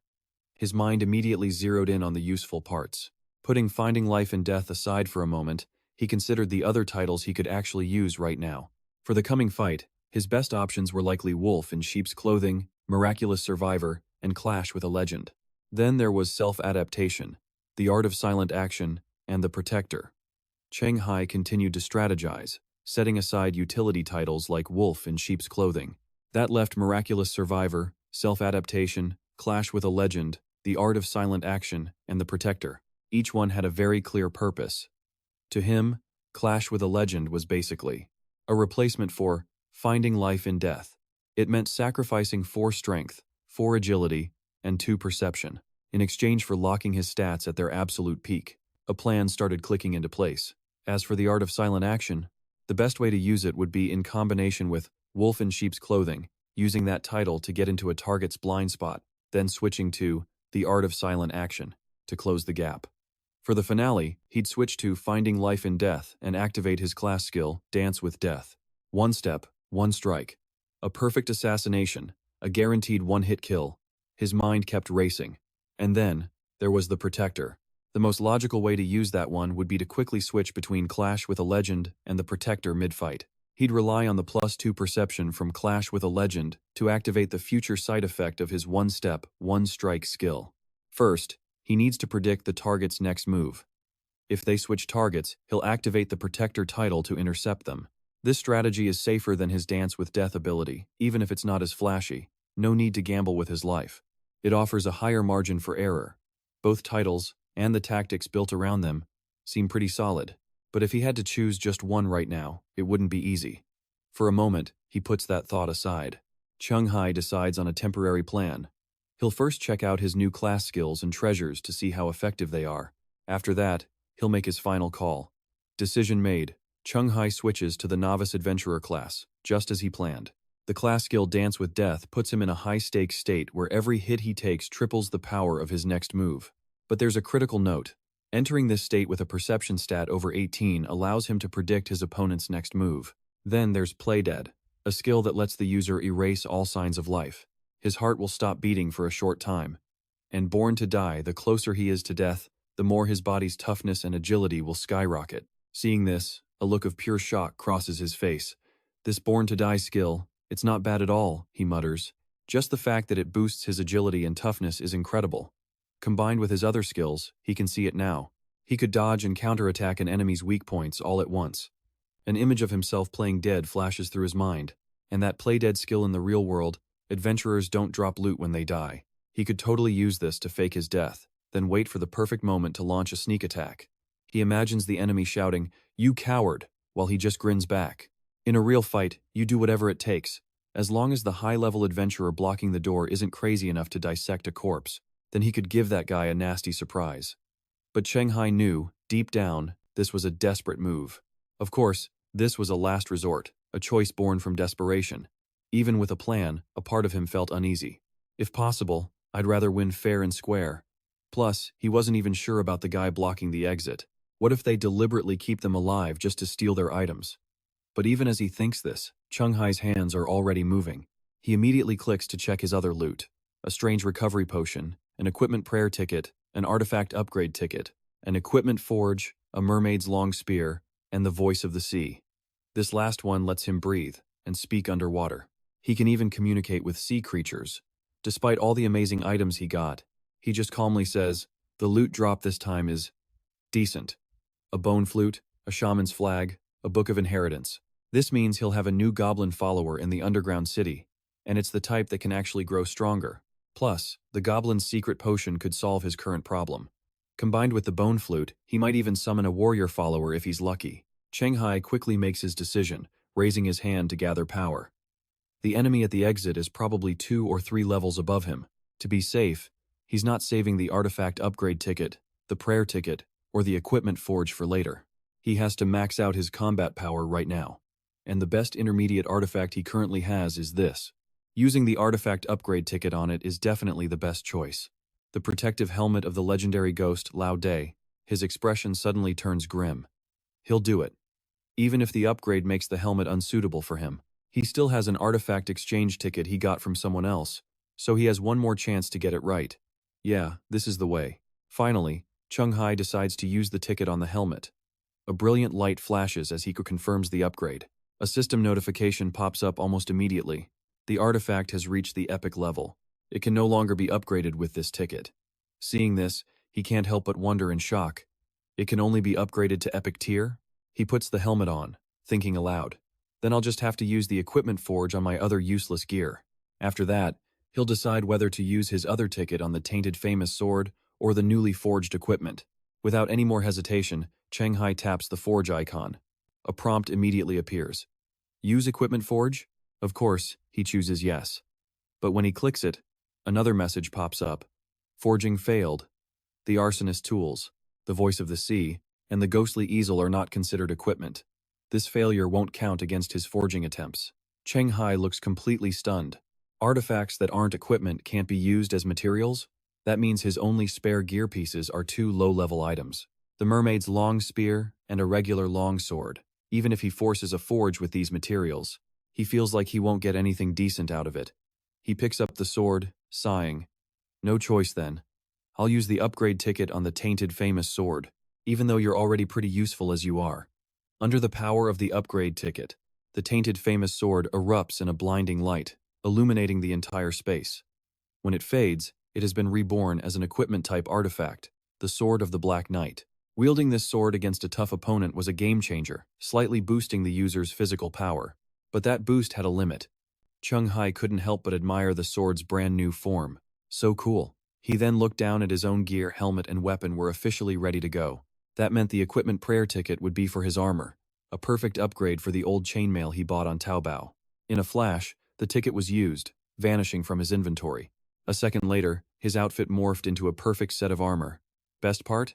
It felt unbelievably light. Way better than the chainmail he had on before. But just as he was admiring it, Miss Lin approached with a question. Are you all done over there? Hearing her, Cheng Hai gave a quick nod. Yeah, pretty much. Is everyone else ready to go? Before he could finish, she confirmed, all set. We can head out after everyone gets their buffs. But in contrast to Miss Lin's composure, Xiaoxi was losing his mind, screaming, Holy crap, brother Cheng Hai, your gear is insane. Did you get all this stuff in the underground city? But he completely ignored the kid. Wait a second. I need to summon a monster. This made Xiaoxi cry out, Don't just ignore me. Still, Cheng Hai paid him no mind and pulled out a goblin bone flute. As everyone watched, he lifted it high, bringing it close to his mouth, preparing to play. Instantly, a strange sound spread through the area, gathering in one spot to form a shimmering portal. A goblin was sitting right inside. Summoned by Cheng Hai, it quickly stepped out. But just as the wide-eyed creature was taking its first steps, a huge hand came down and smacked it on the head. As the goblin struggled, Old Song slowly lifted it up and asked, Summoning a creature like this, what's even the point? This tiny thing probably doesn't even have half a point of combat power. We'd be lucky if it doesn't just cause more trouble. Hearing that, Cheng Hai held up a goblin potion, saying, Hold on, I'm not finished yet. With that, he tossed the potion over to the goblin. It caught it, but hesitated, sniffing the bottle cautiously. Holding a shaman's flag, he gave the order, "Drink it." The goblin's eyes immediately lit up like stars as it tipped the bottle back and chugged. Not even a second later, its body erupted in huge boils that spread everywhere, making Old Song jump back in pure horror. He yelled out, "Oh my God!" Without a second of hesitation, he threw the goblin away like trash. "What did you give it?" The creature, feeling immense pain, grabbed its head and let out a piercing scream, but unlike the others who were completely stunned, Cheng Hai was watching with a smile. Before them, the goblin had been enhanced, growing massive. Xiaoxi could only gasp, "Whoa, it turned into a boss?" Then, completely naked, the goblin started dancing with joy until a sharp command made it freeze on the spot. Pointing to a nearby goblin corpse, Cheng Hai said, "There are clothes and weapons over there that should fit your size. Go get them yourself." Despite having to do the work, the goblin happily ran over. Seeing this, Old Song voiced his concern. "Your follower isn't going to lose control, is it? I mean, it's a boss-level goblin. I'm just worried." But the answer he got was anything but reassuring, "I don't know." Then, Cheng Hai turned towards Su Mao. "Can you use your title to check if this goblin has any hostile intentions toward us?" Hearing the request, she stepped forward without a second thought, her eyes glowing red as she focused on the monster. Feeling a calm aura, Su Mao confirmed it. "I've checked. It has no ill will towards us." Hearing that, Old Song let out a sigh of relief. After everything was settled, Miss Lin began reciting a long incantation, preparing to buff the person in front of her. Suddenly, purple waves of energy started spreading from her, designed to evolve Cheng Hai's power to the next level. Mage armor, combined with the durability of a bear. As the light enveloped him, a system notification popped right up. It read Bull Strength, with Force +2, which got a pleased reaction out of Cheng Hai. "That's amazing, my physique went up by 2 whole points." In contrast, a tired Miss Lin wiped away her sweat and gave a reminder. "The buffs only last for 1 hour. Also, the mage armor will protect any part of your body not covered by your gear. Of course, this magical protection isn't as strong as your actual armor, but hey, it's better than nothing." Just then, Brave moved in closer. This made Miss Lin mutter, As she looked over, it began gesturing with a questioning look, clearly wanting something. It demanded the same power-up as Cheng Hai. "What about me? What about me?" Its physique immediately got a 2-point boost, making Brave visibly ecstatic. But Miss Lin just collapsed to the ground, completely exhausted, causing Xiaoxi to panic. "Are you okay?" She just replied, "I'm fine." A moment's rest was all they needed, or so they thought. The words had barely left their mouths when a portal ripped open right in front of them. Strange blue lightning shot out from the gate, and as they stepped through, Cheng Yong was already hiding by a nearby tree, watching. He let out a sly smirk as he saw the shimmering evidence that the portal had been opened. "They're finally out." His triumphant expression quickly shifted, twisting into one of pure surprise. Su Mao and the others stepped out, followed by the warrior. Seeing this, Cheng Yong couldn't help but wonder why the hell is a warrior with them.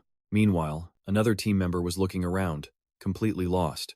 "Hey, wasn't someone supposed to be blocking the entrance? Where did they go?" The leader heard him and turned to Xiaoxi, immediately giving her an order. "They probably got scared and ran off. Use your title and find out where that person is." Su Mao agreed instantly, her eyes shifting color as she activated her skill. In just a flash, Su Mao cried out, having spotted him hiding behind the massive tree trunk. "And there are 4 traps set up ahead." "Found him! He's hiding at our 10 o'clock behind the biggest tree. Everyone, be careful. He's placed a ton of hunting traps at the entrance, so watch your step." The others were a bit confused by her sudden warning.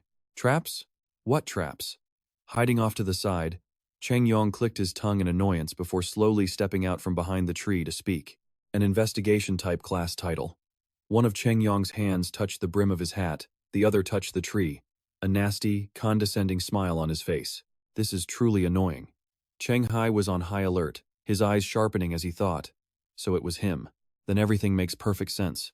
He knew it, there was a freshly cleared dryad forest right next door. He didn't go to the black market over there for supplies, but came to East Mountain to test his luck instead. Something was definitely wrong. Only a few people knew he was at East Mountain, and the team leader signed a confidentiality agreement, so it couldn't have been them. It couldn't possibly be that nurse with the glasses either. So, was it Shang Li? Or was it Shu Mu?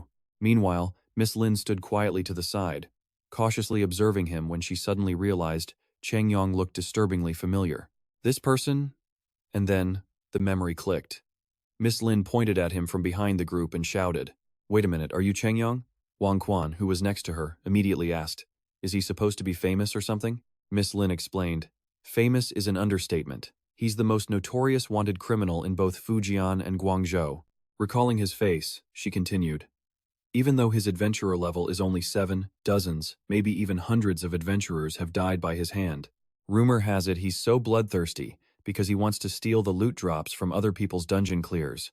Not only that, he's also trying to create a title that specifically targets human adventurers. Considering he might have already created a title that deadly, this guy's true combat power could already be at level 9. Hearing his story told, Cheng Yong just scratched his head and grinned, finally dropping the entire act. In that moment, he deactivated his hidden in plain sight title, dropping the camouflage effect and equipping overwhelmingly deadly to humans. The user gains +3 to human intimidation and +3 to human damage. Seems like you know quite a bit about me, huh? An official adventurer from the association. Miss Lin heard this and shouted, her worst fears confirmed. He actually managed to create that title. Cheng Yong flashed a wicked grin and said, "How about this? Let's make a little deal." Hearing this, her expression turned grim as she watched him. Cheng Yong pointed directly at Cheng Hai and made his offer, "Leave him behind, and the rest of you can go." Another person immediately considered the condition, blurting out, "That sounds like a good deal. Maybe we should?" But Miss Lin shot him down with a furious shout. "Don't listen to a word he says. The association's adventurer files clearly state that Cheng Yong has let targets go before, only to hunt them down again for sport. If you actually trust his sweet-talking, he'll take care of Cheng Hai and then use some tracking trick to hunt you down one by one. You won't even have a chance to fight back." Su Mao also turned to face him, adding her own information to the pile. "That's right. Even though he says he'll spare us, his malicious intent towards me hasn't decreased one bit. He's lying." Hearing this, Cheng Yong sounded genuinely annoyed. "You can even detect something like malice?" Cheng Hai, who had been silent this whole time, finally spoke up and stepped forward with the warrior, his weapon already drawn. "How about this? If his target is me, then the warrior and I will attack. The rest of you provide support from the side." Cheng Hai moved forward, his words sharp. "We are all in the same boat. In times like these, don't hold out any hope for the enemy." He finished his speech with one last warning. "Of course, if anyone here is really that afraid to die, then get lost now. Don't drag me down." Before anyone could even react, Miss Lin spoke up, her voice firm and decisive. "We'll handle all the support." He maintained that smug, casual attitude while talking to Cheng Hai. "You know, you're not half bad. If it were me, I definitely would have forced them to come along." A cruel smirk appeared on his face as he delivered the insult. "Just the two of us are more than enough to handle you." Cheng Yong barely gave Cheng Hai a second glance. His mind was already sizing them up, running the calculations. "I knew it," he thought. "All you lucky S-rank rookies are exactly the same. You think you're the chosen one, and everyone else is just in your way." As he mused, Cheng Yong casually flicked open his status window, tapping on his inventory. But reality isn't quite so simple. It's incredibly difficult for new adventurers to systematically collect the right titles, classes, skills, and equipment. A weapon materialized in his hand as he spoke again. "Your weapon and armor. Pretty high-end stuff. I'm guessing your drops from the Demoness Forest and the tomb were mostly equipment, right?" The weapon was a massive scythe, and he wasn't done talking. "Too bad for you. My skills are a natural hard counter for rookies like you." But Cheng Hai wasn't about to let him keep rambling. He and his warrior lunged forward to attack. "Let's go, Bellin." But Cheng Yong looked completely unimpressed, activating a skill called Stagnation Art. Waves of energy pulsed outward, spreading rapidly towards Cheng Hai and his companion. In an instant, both he and the warrior were stopped in their tracks. Cheng Hai immediately noticed the effect. "My speed has been reduced." Cheng Yong, on the other hand, rushed him with the giant scythe. "You fool! Stagnation Art doesn't just slow down your movement speed. Against an unconventional weapon like my long scythe, someone caught in my technique can't possibly adapt and counter my moves in time." And yet, Cheng Hai showed absolutely no surprise. His expression was cold as he asked a question, as if reading his opponent's mind. "Is that what you think?" Suddenly, a scene unfolded that wiped the smug look right off Cheng Yong's face. He had caught the scythe's blade with his bare hands. Unmovable. A perfect repeat of what he did against Ku Luo. Then, he spoke, his voice dripping with ice. "Too bad." Cheng Hai's cold gaze never wavered. "If this is all you've got, then I'm sorry to say you just ran headfirst into a brick wall." From behind, the warrior, closed the distance to Cheng Yong, bringing its weapon down in a devastating overhead strike. His instincts screamed, a warning of the danger behind him. Gritting his teeth, Cheng Yong shot a panicked glance over his shoulder. He moved in a flash, dodging the blow and instantly deciding to pull back and create some distance. A single thought echoed in his panicked mind. Are you kidding me? My Bellin killer combo. He just shattered it that easily? As he thought this, Cheng Yong stared at the imposing figure of Cheng Hai standing before him. Was this really the power level of a rookie, who had only cleared 3 underground cities? Seeing Cheng Yong hesitate, Cheng Hai and his warrior stood their ground. Xiao Si cheered from the side. That Cheng Yong guy isn't so tough after all. Brother Cheng Hai disarmed him right away. Looks like he can win this whole thing without our help. But Miss Lin corrected him through clenched teeth. It's not that Cheng Yong is weak. It's that Cheng Hai is a monster. She stared at the killing intent pouring off of him. Right now, I'm afraid he's on par with the top supernovas, the ones our association pours all its resources into. No, he might be even better than them. Realizing his predicament, Cheng Yong opened his interface again, ready to make an offer. What if I said? He pulled out a cloak and draped it over himself. I surrender. You can even keep the scythe. Can you spare my life? The item was Nudis's invisibility cloak, capable of rendering its wearer completely unseen. Cheng Hai's icy expression didn't change. If our roles were reversed, would you do the same? He just laughed. Good point. His hand rose as the cloak began to obscure his face. And just as the fabric completely covered him, Cheng Yong vanished from sight. Cheng Hai instantly realized what the cloak's function was and shouted a warning. That cloak's effect is invisibility? The warrior immediately went on high alert, weapon raised as it scanned the area. But Cheng Yong was already closing in from behind, a brand new weapon in his hand. To think that a rare supernova like you has to die here, I almost feel bad, Cheng Yong thought to himself. He began to reappear, observing Cheng Hai from his blind spot. If only you hadn't met a rookie killer like me, model. With potential like that, couldn't he become a legendary adventurer? His face twisted with a flash of annoyance. A hint of regret crossed his mind. What a shame this kid's legendary journey had to end right here. Thua Dung's sword suddenly flashed, his entire body reappearing. Don't blame me, he sneered. I already gave you a chance. His cloak billowed behind him as he lunged forward without hesitation. You're the one who chose death. Spotting Thua Dung's sudden reappearance, Tu Mao screamed out a warning from behind. Trin Hai, watch out, he never left. He's somewhere around you. Her warning earned a sharp, annoyed glare from the assassin, who cursed the girl under his breath. But Trin Hai had already turned, poised to strike at the opportune moment. Which way are you even looking? Trin Hai instantly seized the opportunity, landing a clean strike. Thua Dung couldn't evade it, taking a deep gash across his chest. Stunned, he forced his gaze downwards in utter disbelief.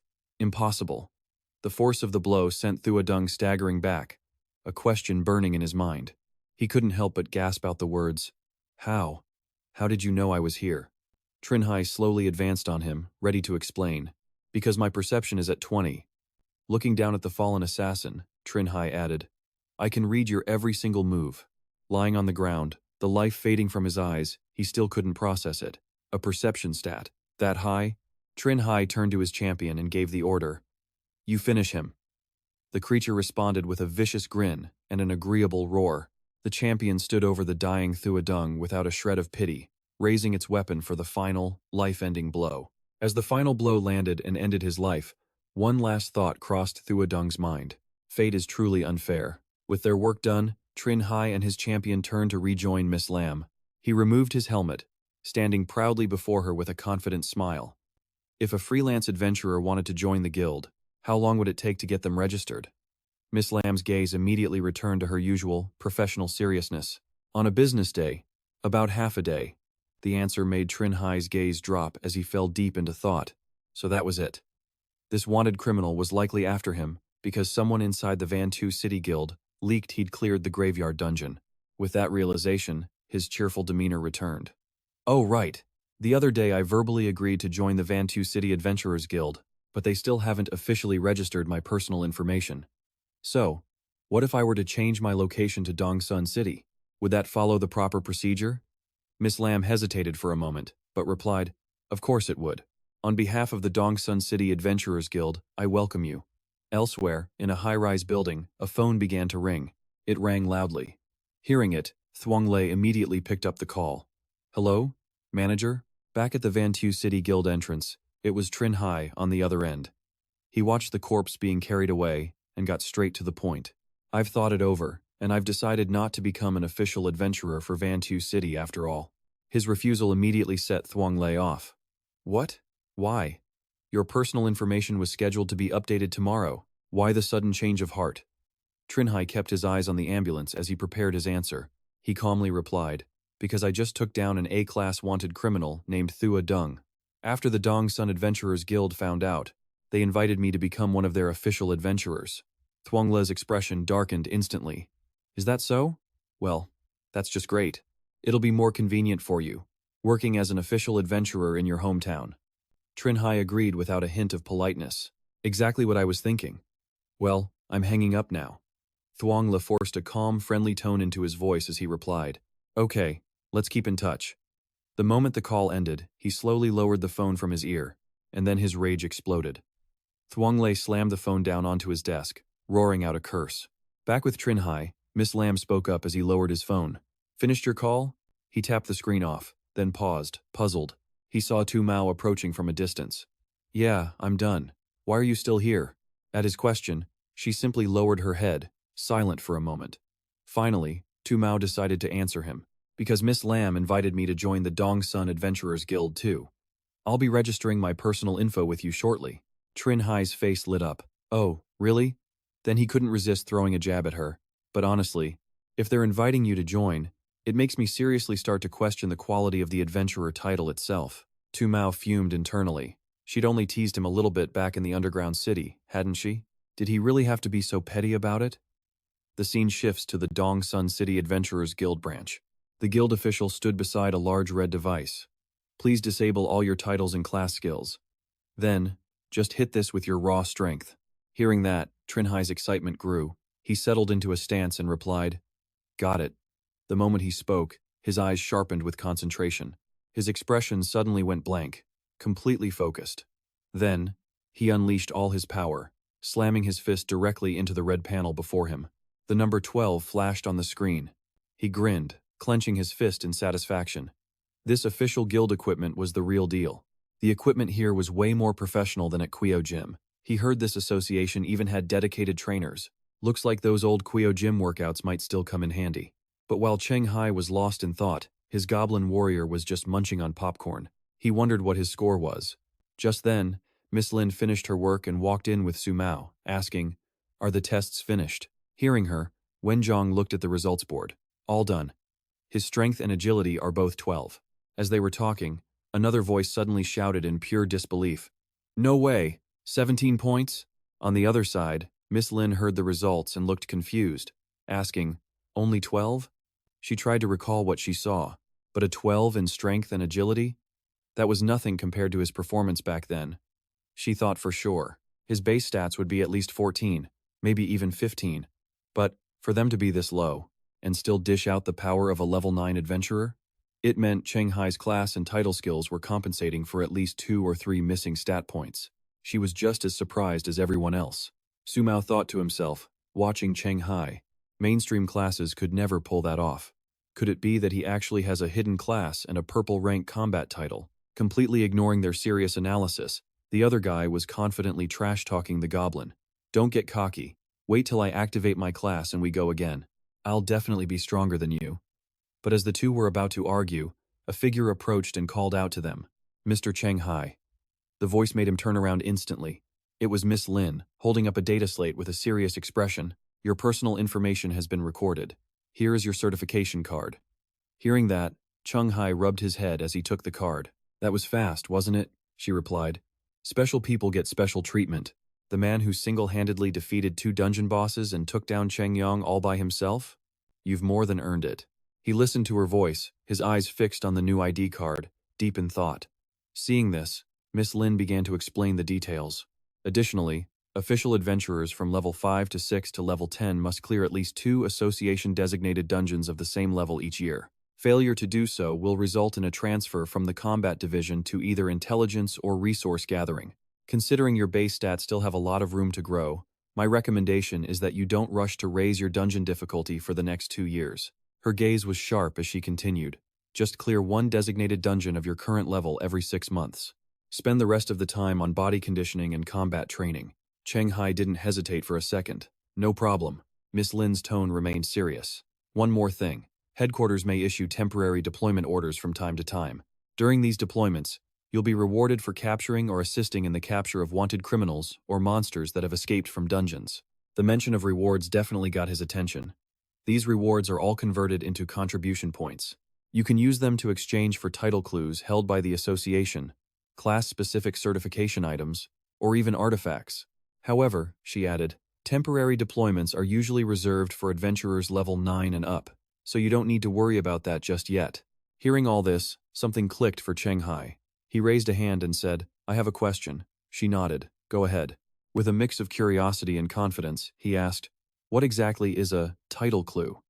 Seeing his confusion, Miss Lin began to explain. A title clue is a reconstructed path, based on how another adventurer first obtained a specific title. All title clues held by the association have been verified and are replicable. Seeing his thoughtful expression, she added one more thing. When you get back, you can use the UID on your certification card to log into our internal network and take a look. See if any of the titles organized by the association catch your eye. At that, Cheng Hai's gaze dropped to the card in his hand as Miss Lin's voice continued. If you find one, and you happen to have any unused artifacts or title clues that aren't in our database, then you can sell them to the association in exchange for contribution points. Then you can get the title you want, or a class-specific item. With that, he finally understood. Got it. Suddenly, her expression soured. She pursed her lips, pointed, and asked, Right. When do you plan to dismiss your follower? Cheng Hai just blinked. Huh? Then it dawned on him. Can't I keep it here? The goblin bone flute's description says it summons a random goblin. I'm worried that if I send this one back, the next time I summon, it won't be the same one. If that happens, I'll be out one whole goblin mystic potion. After his explanation, Miss Lin actually looked a bit embarrassed. You don't need to worry. Unless your warrior dies in the other world, or you intentionally summon a different one, you'll always get the same goblin back. Hearing that, Cheng Hai's face lit up as he glanced at his smiling goblin. Oh, so that's how it works. The level 5 to 6 dungeon, the Goblin Tribe. A goblin, busy running around, slams right into someone's gigantic body. It stares in shock at the warrior who just stepped out of a portal. Meanwhile, the gate behind them has already vanished into thin air. A woman puts her hands in her pockets and says, Follow me. I'll take you too to meet your colleagues from Dongsun. Cheng Hai agrees immediately, and in a flash, they arrive at the meeting room. Jiang Kone awkwardly introduces himself.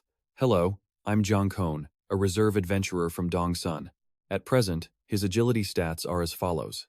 Adventurer Jiang Kone, from the Dongsun City Adventurers Association. But before the announcement can finish, another adventurer cuts in. Hey, stop reading out your stats every time you meet someone stronger. You sound like you're reading a eulogy. Qin Shuyan adds. You're just going to offend people that way. Level 3 Adventurer Qin Shuyan, Dongsun Adventurers Association. Hearing this, the other man fires back. What does it have to do with you? My stats can't possibly be higher than Cheng Hai's, right? But almost immediately, the adventurer's own mind proved him wrong. No, yours are definitely higher. While they argue, Cheng Hai calmly turns to ask a question. Are you the manager of the Dongsun Gate? The level 8 official adventurer, Van Trong, of the Dongsun Adventurers Association, immediately answers. Not yet. At least not until the expert-level underground city in Dongsun has been cleared. A level 8 newcomer like me isn't nearly qualified enough to manage a gate entrance. Cheng Hai smirked slightly. So the gate manager is someone else, right? Is that person off conquering the city right now? Is that why they're not here? The man replies flatly. No, it's not like that. He's not here because he's dealing with a wanted criminal, an adventurer who broke into Dongsun yesterday. Van Trong thoughtfully rubs his chin. I heard it's because someone from the next city over managed to clear the graveyard. The conqueror is from Dongsun, so all those people must be here for him. Cheng Hai hesitates. Is that so? Suddenly, Jiang Kone shouts in excitement. Isn't that the legendary graveyard for old-timers? That's a certified boss-level underground city, the kind where artifact upgrade tickets can actually drop. Well, it looks like. Dongsun City is truly a blessed place. We have Cheng Hai, who can defeat 2 same-level dungeon bosses, and fight an A-rank criminal one-on-one, and now we have someone who cleared the graveyard. As a Dongsun local, I feel so honored. Then he realizes all eyes are on him, and his face instantly turns red with embarrassment. Why is everyone looking at me like that? Did I say something wrong? Miss Lam leans back with a cunning smile. You still haven't figured it out? Jiang Kone asks, confused. Figured out what? He throws his hands up in frustration. Oh, come on. Stop being so vague and just say it already. Amidst the stares, a hand is slowly raised. Cheng Hai gives an awkward smile and says, I'm the one who cleared the graveyard. Hearing that, Jiang Kone lets out a massive shout. Holy crap, Cheng Hai. You're a legend. As the sun sets, a large house comes into view. Inside that house, Cheng Hai sits in a corner, lacing up his iron boots as he speaks to himself. Even though I told Miss Lam I'd slow down on clearing underground cities and focus on regenerating my body, as well as raising my base stats and studying the association's intel on different dungeons, he looks up with sharp, questioning eyes and mutters. But before him hangs what looks like a swirling, spatial rift. The purple void looks anything but friendly. He says, the entrance is in this house. I still want to put an end to this, Solo. He puts on his hat, adjusting it carefully. According to Miss Lam's assessment, at full power, I'm equivalent to level 10. He slowly steps towards the purple vortex and its shimmering light, but a question still lingers in his mind. At level 10, facing a normal level 7 underground city, even if I can't clear it, the mission becomes. Escaping shouldn't be too hard, right? As long as they don't adjust the difficulty on me mid-challenge like last time. The portal transports him to a desolate, empty place that somehow feels peaceful. He looks around his new surroundings. He says, it's exactly the same as last time I was here. It doesn't feel like anything's changed. A panel slowly appears. He has no idea what's happening, so he reads it with curiosity. It announces a level 6 mission upon entering the elite tier underground city. Elite, initiating title induction, and activating the main and sub-job conversion system, now upgrading to mission status. Staring at the panel, Cheng Hai thinks to himself, so the adventurer's interface can actually be upgraded. Then according to the 4 stages for adventurers that my senior summarized for me, does this mean my display will change again at level 11 and level 16? A series of text appears. Title induction. When an adventurer successfully conquers an underground city, he can only equip 4 active titles and 6 backup titles. Active titles can be swapped freely during combat, but the backup ones are locked. He opens his status screen. Turns out, the new system lets him switch between a main and subclass.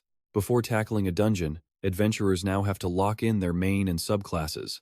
Inside a dungeon, any skills outside of his chosen classes are completely useless. The quest board updates. Escape missions are now split into 2 types, permanent and rotating. Adventurers get to pick one. Once he completes the mission, he can leave immediately. The dungeon clear mission hasn't changed. He's completely absorbed by this, muttering to himself, title consolidation and class switching? It feels like since hitting level 6, the system's just added more restrictions. He worries that by level 11, it'll just pile on more rules. He walks along, still thinking, but hey, the good news is the escape mission went from 1 choice to 2. This is a huge advantage for adventurers who don't plan on clearing the entire dungeon. Words flash on his screen, unemployed to death. Title, Wanderer. His base stats are all at 12, strength, agility, and constitution. The title system is now active. His active titles are Me and the Tide Merfolk, evenly matched, surviving against all odds, and the Survivor. Also, Miraculous Remnant and Lone Wolf. His backup titles are Wolf in Sheep's Clothing, Legendary Summoner, and Adaptable. Then there's Overkill, Necromancy, Silent Movement, and Guardian. His unactivated titles are Undead Slayer and Goblin Hunter. Items, achievements, missions, the screen is flooded with text, and he just sighs in resignation. Okay, titles are sorted, he says. Now let's see what this escape mission is about. New info pops up on the board. The Merfolk Mating Season. A 7-person challenge. He's the first of 15 challengers. The permanent escape quest is to find the Tide Merfolk's spawning pool. The rotating mission is to befriend the werewolves. The clear condition? Destroy that same Merfolk spawning pool. He has 7 attempts left for this dungeon. If he clears it, the count resets. The entrance will reverse in 19 days. Seeing the word werewolf, he whips around in shock, repeating the word out loud. Turns out, he says, completely stunned, there are other monsters in this forest besides the merfolk. At the same time, in another level 6 dungeon, in a village of simple thatched huts, a large goblin warrior roasts meat with 3 smaller ones. Suddenly, the little ones start making panicked gob-gob sounds. The big goblin warrior sits there, completely oblivious. He doesn't see the chilling blue aura forming right behind him. In a flash, he's violently sucked into the light. The little goblins jump to their feet, terrified. And in the blink of an eye, the blue energy is gone. Nothing's left but smoke and dust. One freezes in shock. Another looks on wistfully. And the last one just starts crying. All three are devastated over the loss of that fresh piece of meat they had just started roasting. Meanwhile, someone is holding that very same piece of meat, casually chewing on it. So, you're saying, it's none other than Cheng Hai. The goblin warrior next to him waves its arms wildly, passionately telling a story. Cheng Hai clarifies, so the werewolves are cunning, and treacherous, and they love to bully the weak? He closes his eyes, annoyed. So they're just a bunch of forest tyrants, huh? The goblin absolutely agrees, yelling gob, and giving a huge thumbs up, followed by a not-so-friendly grin. Cheng Hai thinks it over. All right, I'll skip the werewolf mission for now. First, I'll find the Tide Merfolk's spawning pool. Then he'll see if clearing the dungeon is even possible. If not, there's always next time. He looks up. Okay, I'm done with questions. You can go back now. The goblin looks annoyed, ready to argue. Cheng Hai just shoots him a sharp glare. You don't want to go back? The goblin nods. Cheng Hai stands up, making a decision. Fine, you can stay.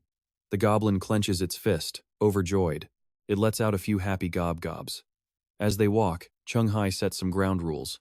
But I'm warning you, this is a level 7 dungeon. You better stay in line. The goblin just replies, gob-gob. They're so wrapped up in their chat they don't realize someone is trailing them from behind. It's a werewolf scout, a level 3 threat. It's baffled by what it sees, wondering, a human and a goblin working together. Are they adventurers? Elsewhere, at the Far East Bay Hot Springs, the lights are still on inside a long, luxurious-looking building. In one room, 2 men are getting massages. One of them speaks up. So, you really did it. You formed a temp party just to get carried through a dungeon? A level 5-1 at that. You've got some nerve. The other man replies, it actually went fine. We hit a few unexpected snags, but thanks to that, I met 2 very interesting adventurers, with some serious potential. This silver-haired man is the billionaire from Fujian, Cao Huowang. He only got this far because of luck. If those freelancers were trustworthy, my son wouldn't have died in the underground city. Just then, the real estate mogul Wang Quan finally gave his response. He knew the risks, so he only moved forward after confirming an official adventurer was on board. Otherwise, even for a level 2 underground city, he wouldn't have dared risk it. He was terrified a freelancer would just betray him once they were down there. The man continued, speaking of which, I saw the news a few days ago. It seems your son's death wasn't really an accident, was it? As his son was mentioned, Huo Wang grew silent for a moment, then argued, how could it possibly have been an accident? Before my son went in, I prepared 2 powerful artifacts for him. He should have survived even in an elite-tier dungeon, but he still died. And those 2 rookies, not even real adventurers, they managed to survive? It's a complete joke.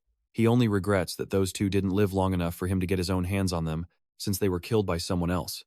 Otherwise, he swore he would have made them regret being born into this world. Wang, Quan pointed out. So, this person has basically gotten revenge for your son, indirectly. We need to repay him. By the way, what's his name? Huo Wang said. His name is Cheng Hai. I came to Dongshan, just for the chance to meet him and say thanks. Hearing this name, Wang Quan looked completely stunned, repeating it. Cheng Hai?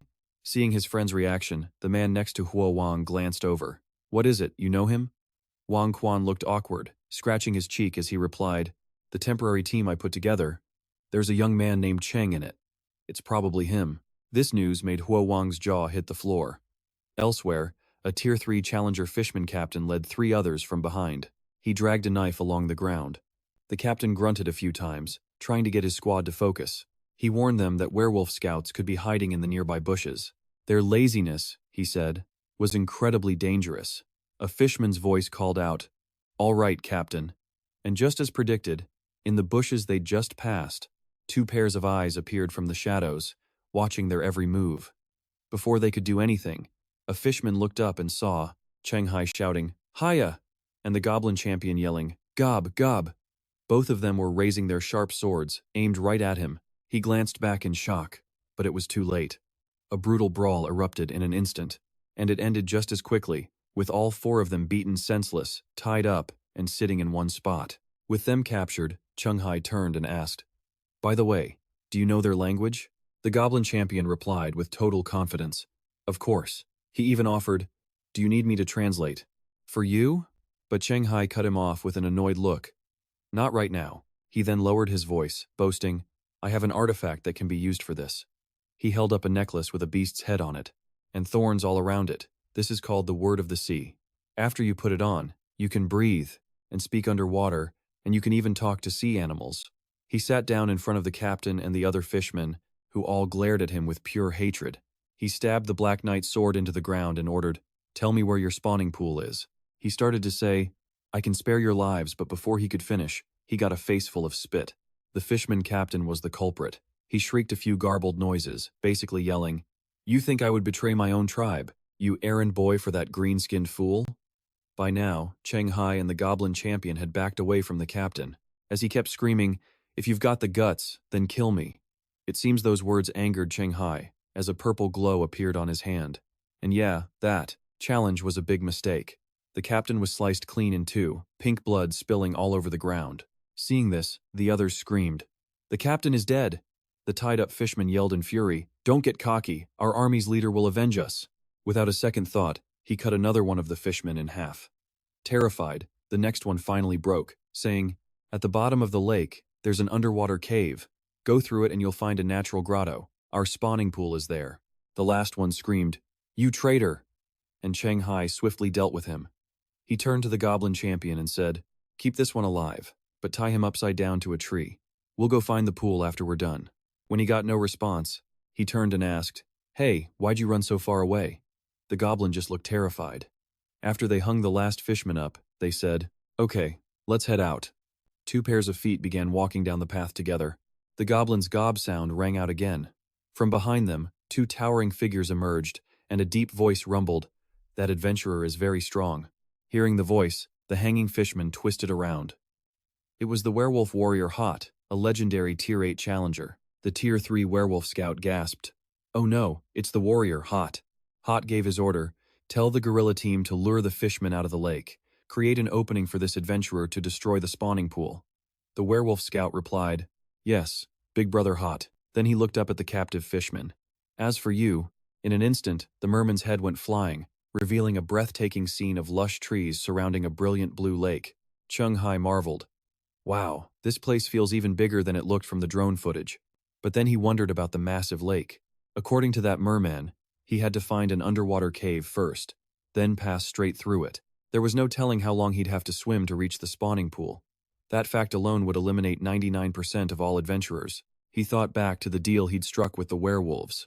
He figured that even a seasoned team of adventurers would probably only make it this far on their first attempt. From there, they'd be forced to build a relationship with the werewolves, escape, and then spend a fortune on diving gear for another shot. A level 7 underground city. Alright. Way tougher than the level 5 goblin cave. He glanced down at his necklace, but he had the Word of the Sea artifact, allowing him to breathe underwater, even though he couldn't actually swim. And in his 5 past lives, he'd eventually gained experience in underwater combat. The two advantages stacked perfectly. This could make up for his weakness as a total landlubber. Just as he was thinking about his good fortune, a gob sound came from behind him. He turned to see the goblin warrior speak up. I can't swim. Can I go back first? This caught Cheng Hai off guard. You can't swim? He asked. All right then, I'll send you back first. A blue light flashed, and in an instant, the goblin was gone. Cheng Hai now stood alone before the vast, open water. He muttered to himself, looking down at his gear. But dressed like this, I can't go in the water. Taking off everything but his helmet seemed like the best bet.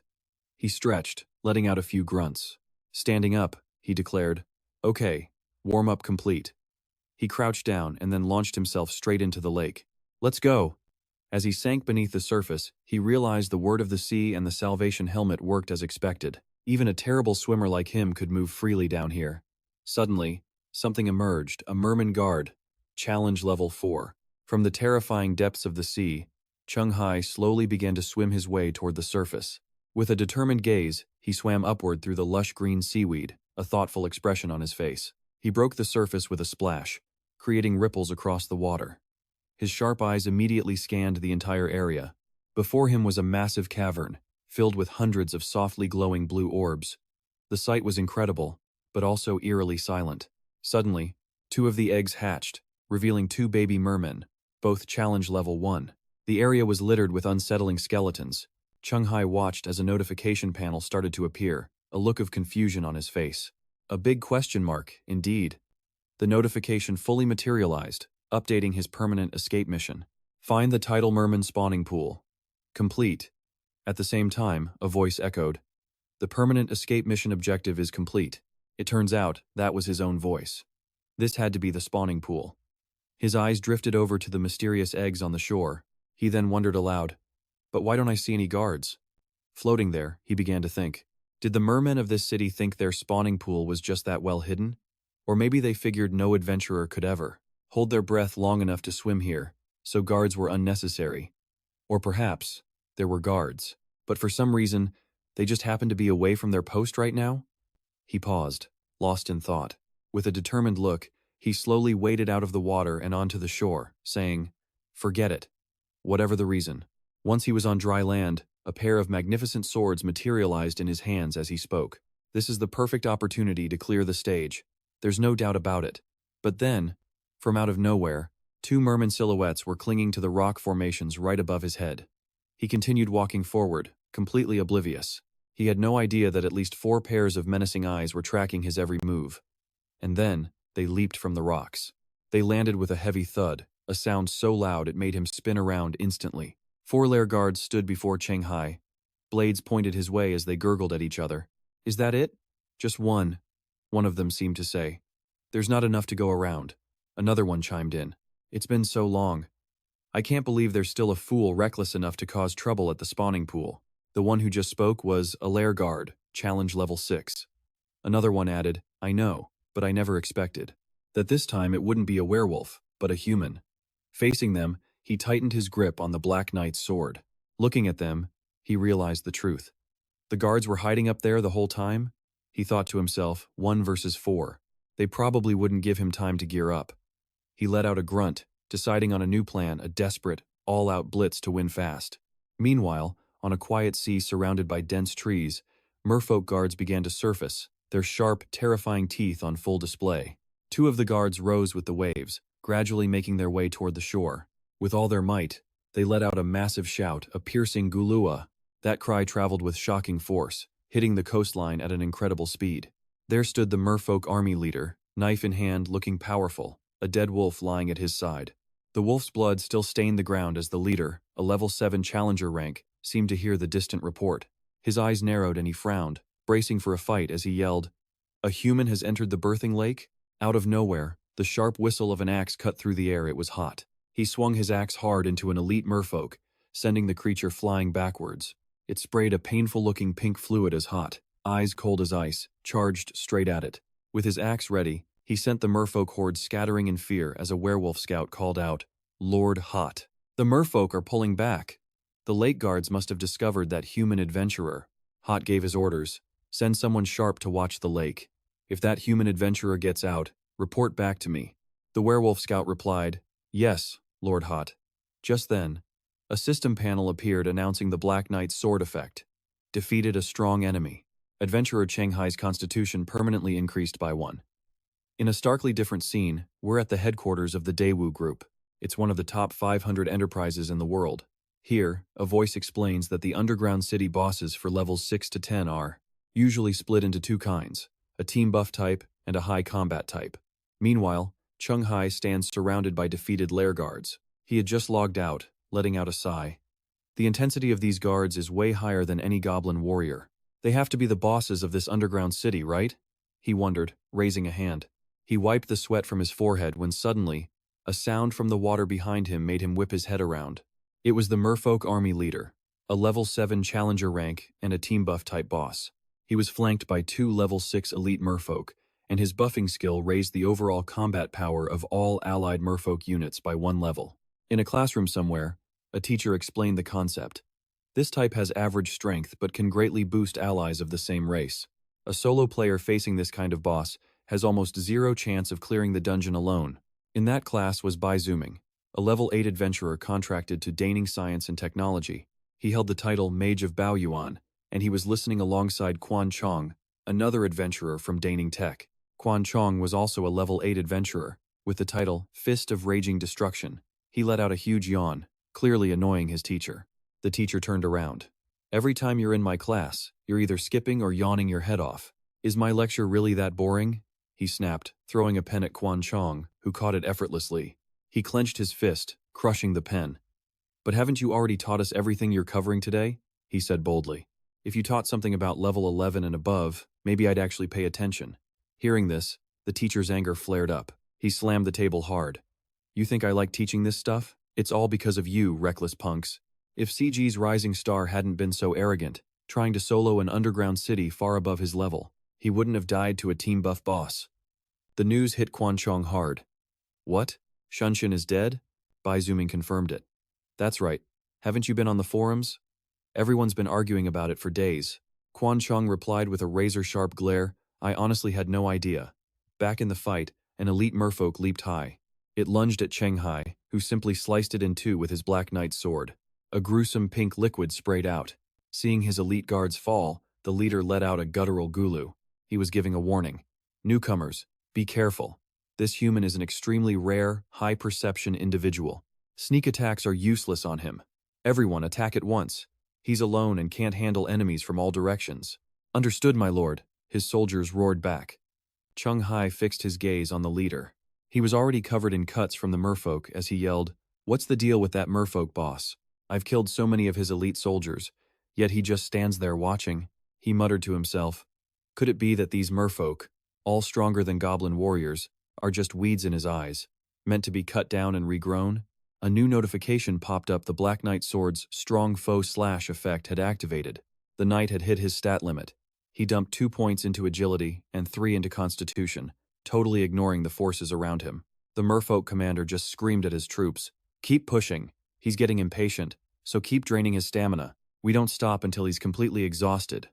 At his order, the elite merfolk roared back in unison. Understood. In his mind, the commander thought, this human adventurer is just as strong as hot. It's a good thing he came alone, but doubt crept in. At the speed this human was killing, would his elites even last long enough to wear him down? By the time he could finish the hero off risk-free, he was afraid there wouldn't be enough elites left to fight the werewolves. He pictured it clearly. The second Hot sensed his forces were weakened. The werewolves would definitely make their move. He suddenly shook himself out of it. To hell with it, he decided. I'll just have to take the risk. The two finally stood face to face. Cheng Hai taunted him. Finally feeling the pain? Decided to step in yourself? Suddenly, a title appeared above him. Miraculous Survivor. With a roar, Cheng Hai charged straight ahead. I've been waiting for this moment. Seeing his charge, the merfolk troops shouted, Lord Commander, be careful. This human is as strong as hot. The commander snapped back, I know. With that, he swung his massive blade down on Cheng Hai. Cheng Hai stomped down hard, using the impact to launch himself high into the air and land a vicious slash across the commander's body. The blade cut across his leg, sending a spray of pink blood everywhere. But it wasn't a one-sided hit. The commander's blade had also connected. It tore through Cheng Hai, drawing bright red blood. The droplets splattered across his face as he landed, the wound bleeding non-stop. The merfolk commander was bleeding too, though it seemed less severe. From afar, all you could see was his furious glare meeting Cheng Hai's rage. A merfolk scout suddenly cried out, Lord Commander! Hearing the call, the commander turned, his concentration shattered. He yelled back, annoyed, Forget about me. That human adventurer is severely wounded, even if he used that major injury. As a chance to escape, a land creature that hurt is absolutely useless when fighting underwater. Even without my direct command, all of you can easily hunt him down and kill him. Now bring me his head, right? Hearing the steel in their commander's voice, the merfolk shouted back, Yes, Lord Commander, we can do it. With that, they dove into the water to begin the hunt. The merfolk elites bared their sharp teeth, their faces twisted with irritation. But they stopped short. Right in front of them was a merfolk guard, sliced clean in half, his pink blood clouding the sea. They stared in shock and yelled, Wait, didn't the commander say that human was seriously wounded? How could he escape all the way here and kill the guards at the exit this fast? Another one observed, He was killed in a single strike before he could even get close. The enemy is an expert in underwater combat. Let's forget how a human did it, all the evidence proves it. Before the other could speak, the first one hesitated, then muttered, The Lord Commander's judgment. It might have been wrong. That human probably isn't seriously injured at all. The other gasped. What? At that very moment, Cheng Hai surfaced. He looked exhausted, slowly pulling himself onto the shore while holding a potion. Made it back alive, he said to himself. Thank goodness for my miraculous survivor title, otherwise I really would have had no way to keep my speed and fighting power with an injury that bad. Cheng Hai was now the miraculous survivor. The user gets +5 to their constitution when in a life or death crisis. As he thought about it, he recalled the fight. If that merfolk boss had just been a little more patient, he'd have been completely worn down to death by that mob. He remembered being in the hospital with Li Hao. No wonder Li Hao warned him that soloing high-level dungeons gets way more draining. Fighting a swarm of monsters your own level is guaranteed to wear you out. From a distance, something rustled in the bushes. A figure appeared, watching him. On Cheng Hai's body, you could clearly see the deep cuts already beginning to heal. The scout saw this and knew he had to report back. He returned to Hot, who immediately asked, "That human adventurer made it back alive? What's his current condition?" The werewolf scout answered, "I didn't dare get too close. I was afraid of being spotted. But I'm certain he was gravely injured." Hearing this report, Hot stroked his chin, thinking, and repeated the scout's words. "Gravely injured, you say?" At that exact moment, Cheng Hai's body was fully recovered, looking lean and dangerously sharp. A group of merfolk scouts surfaced right then and saw him. They were absolutely terrified by the sight. Seeing him standing there, perfectly healthy, they immediately scrambled back into the water and fled deep into the ocean. Cheng Hai quietly muttered that he'd settle the score with them next time. The vast ocean stretched out, dotted with lush green islands. The deep blue sea looked almost peaceful. But then, a strange figure emerged from the shimmering light, slowly approaching Cheng Hai. Turns out, it was the brave goblin warrior. He lets out a few gob-gob sounds, as if to ask, "Is it all over?" But Cheng Hai just shakes his head. It was a failure. The spawning pool was packed with murlocs. "I couldn't kill them all alone," he continues. "I was just reading your people's lore. When goblins fight non-goblin races and rack up enough kills, they can evolve into a battle goblin." He then pulls out the Black Knight's sword, presenting it to the goblin. "From now on, this is yours. I'll try to make sure the monsters in the underground city are around your level for training. Once you become a battle goblin and this sword no longer gives you any real advantage, you can give it back." Hearing this, the little guy looks up at him and asks, "Then, what will you use?" Cheng Hai reveals a massive, long-handled axe and a seriously cool set of armor. "I'll be using this," he says with a grin. "Oh, and you'll need to start practicing your swimming, because I plan on hitting that underground city again, and next time, I'll need you to pull your weight." The goblin simply replies, "Got it." In the trees above, the headless murloc still hangs, its blood not yet dry. Suddenly, Cabalin shouts, "Goblins! This has to be the work of goblins." Beside him, Cheng Hai thoughtfully strokes his chin. Then, he opens his system window and says, "Activate skill. Dance with death." The system panel displays a prompt. When the adventurer hangs by a thread, the after-death title activates, granting a +4 to perception. Near Cheng Hai's position, a sharp axe blade appears from behind a bush. The would-be assassin is none other than Hawk. He's a battle-hardened werewolf. In the dark thicket, his eyes glow with a terrifying light as he waits for the perfect moment to strike. And this just might be it, because Cheng Hai's guard is down. He suddenly bursts out, leaping to attack and yelling, "You're open!" Cheng Hai whips around in surprise. Someone's there? He looks up, impressed and amazed. So strong. The blade comes crashing down on Cheng Hai's shoulder, but luckily, he gets his axe handle up just in time to block. Hawk shouts, "Pierced!" The werewolf then leaps back a good distance.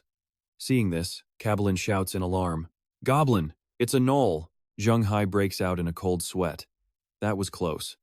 Good thing I raised my perception to 20, just in case. After the failed assassination, Hawk wonders to himself, wasn't this adventurer supposed to be seriously injured? The moves he just pulled off, no way a wounded man could do that. Is this guy just baiting me? Hawk frowns, thinking it over. He weighs his options but ultimately decides to retreat, which makes Cabalin yell out in surprise, "The gnoll, it's running away." Watching the werewolf's movements, Cheng Hai shares his own thoughts on the matter. He's not necessarily running. It's possible he's just pretending to be weak to lure us over there. Cabalin points toward the bushes. "Goblin, should we give chase?" Cheng Hai is already running through all the possibilities. As a precaution, if they were to chase, they'd likely face not one wolf, but a whole pack surrounding them. Getting out of that would be next to impossible. After thinking it through, he gives his answer. "No chase. We'll come back to settle the score after we've found stronger allies and are fully prepared. Cabalin nods. Okay, Goblin. After returning to the real world through the dimensional gate, Cheng Hai takes off his helmet. I can't believe the difficulty jump from level 6 to 10 is this much higher than level 5. No wonder explorers start to specialize, splitting into intel and strategic assault teams at level 6. Trying to clear these stages without key intelligence is just asking for trouble. Suddenly, the system announces, Murloc Tide Growing Season, a level 7 challenge. Permanent escape mission. Find the Murloc growing pool, completed. The alternate mission, Gain the Knoll's Camaraderie, has failed. The main mission, Destroy the Murloc Tide Growing Pool, is incomplete. There are 9 challenges remaining in this dark entry. Once completed, the challenge count will be cleared. 52 days, 10 hours, and 45 minutes remain before the entrance is inverted. Cheng Hai remarks, Oh, the mission's been resolved. The system begins the settlement process. Cheng Hai muses, Come to think of it, I think I've gotten an S rank 4 times in a row now. And even though I didn't clear the level this time, I took down a massive number of Murlocs. Plus, I survived an attack from a Knoll. I should at least deserve an A rank. And finally, the system delivers its verdict. Final grade, C. We all know that for someone with a seafood allergy like you, just surviving in an underwater fortress like this is a huge miracle. Rewards, 1 white bandage support item, and 1 bag of never-ending animal feed. Seeing the system's message, Cheng Hai is left completely speechless. The words flash before his eyes, and he yells in anger. So what if I have a seafood allergy? Wait, how did you even know I have a seafood allergy? And another thing, I'm a human. What's the point of giving me a bottomless bag of animal feed? Unbelievable. Cheng Hai's furious shout echoed outside the building as on the other end, Chu Cheng angrily demanded, What? He was recruited by the Adventurers Association? Shangli's casual stroll up the stairs only fueled her rage. You stop right there, she screamed, reminding him of his promise. You swore to me that he would die. Shangli whipped around, shouting back. Even Gao Chenyong lost to him. What do you expect me to do? But Chu Cheng wasn't backing down, her voice rising. Are you saying you're giving up on avenging my brother? This was Chu Chong, granddaughter of the legendary adventurer Zhu Jianming and wife of Shangli. She spat her words with venom. That's right. You used my grandfather's influence to become a gate manager for Yungxiao City and got a big head. Why would you risk getting fired to take on the new rising star from the next city over? Hearing those words, Shangli could only grit his teeth in silent fury as she said, I see you for who you are now. Had I known, she muttered, grandfather's resources should have gone to Chu Day. With that, she pulled out her phone to call someone. Shangli saw this and immediately questioned her. What are you doing? She just scowled, phone to her ear. Don't you desperately want grandfather's relic? My brother is dead, and you won't help, so I'll give it to someone who can get my revenge. In another room, a mysterious woman in a pink cap sipped her drink, scrolling through her computer. Suddenly, a system notification popped up on her screen, catching her eye. East China Commission, Premium Forum. It was the East China Adventurer Power Rankings, with a bounty list expiring on February 28th. The reward was for the life of Cheng Hai, a level 6 adventurer in Dongshan City. The prize? Zhu Jianming's epic grade relic. Another listing offered a huge reward for the #1 adventurer in Chaoyan City already completed. Find person, big reward plus weapon, private message. And another, investigate someone in Shatian City, message if interested. By now, night had fallen, blanketing the city in silence. But inside the training room, sounds of intense effort could still be heard. 361, 362. It was an Ran, balancing on a single finger on the floor, counting out his reps. His assistant showed him no mercy, even late at night, making him do push-ups with her sitting on his back. 363. While he was pouring sweat, she casually scrolled on her phone. And Ran, a bounty just hit the black market that you might find interesting. Of course, Enran couldn't exactly look while in that position, so he asked her to read the contents aloud. His assistant then read every single word. Someone is using a legendary adventurer's relic as a reward, the person who can take the life of Dongshan City's new supernova. Hearing this, Enran suddenly stopped cold. He thought for a moment. Seeing someone with such a criminal-style bounty on their head, his first guess was, did Shumao manage to tick someone off again? But it seems the target wasn't Shumao, but someone else entirely. No, but it's someone we both know. The scene cuts to Cheng Hai's house, where he's fast asleep. His phone suddenly rings. Cheng Hai sits up, rubbing his eyes as he picks up the call. Hello? On the other end of the line was Wu En. her voice filled with panic. Cheng Hai, you've been targeted. But Cheng Hai seemed completely unfazed, almost too chill. Didn't you already tell me this yesterday? Besides, the problem's already been solved. But she wasn't reassured, her voice growing louder with worry. This time is different. Someone put a high-priced hit on you on the black market. Wu En warned him seriously. You can't just brush this off. The one who posted the bounty is no ordinary person. My brother said if you hadn't saved me, he might have. Realizing the gravity of the situation, Cheng Hai's tone sharpened. What are the specifics? At that moment, Cheng Hai's face and all his personal information were plastered across the web, with Miss Lin digging into it. There really is a bounty on your head. Hearing this, a panicked Cheng Hai pressed her. Can you find out who posted it? But with her years of experience, she had a different take. No need to trace it. Just look at the reward. Most likely, the poster is a relative of the legendary adventurer Zhu Jianming. But getting tangled in this mess, Miss Lin was confused. She turned to question him directly. How did you make enemies of them? Why would they put up Zhu Jianming's legacy as a bounty for you? But right now, Cheng Hai looked like a lost deer, completely clueless about what was happening. I don't know, I've never even heard of these people. If that was the case, Miss Lin decided she'd handle it herself. All right, I'll contact the boss first. I'll have him convince them to take down the post. True to her word, she quickly made the call for help. I'm counting on you for this. Oh, and stay inside the association for the next few days. A legendary grade relic is going to attract a lot of attention. Meanwhile, inside a dilapidated building littered with broken glass, a man's eyes lit up with intense curiosity. With footprints all over the floor, was he already too late? He looks around. He assesses the situation, but something feels off. Looking at the living room, there are no signs of a struggle at all. That adventurer, Cheng Hai, must be plotting something in his house in the underground city. Then there's the level 10 adventurer, Wang Er. His main class is assassin, his subclass, thief. It's hard to tell if he's lucky or unlucky, as hiding out let him survive one attack. But even so, trapped in the underground city, there's no way for him to run. Just then, a new mission appears before Wang Er.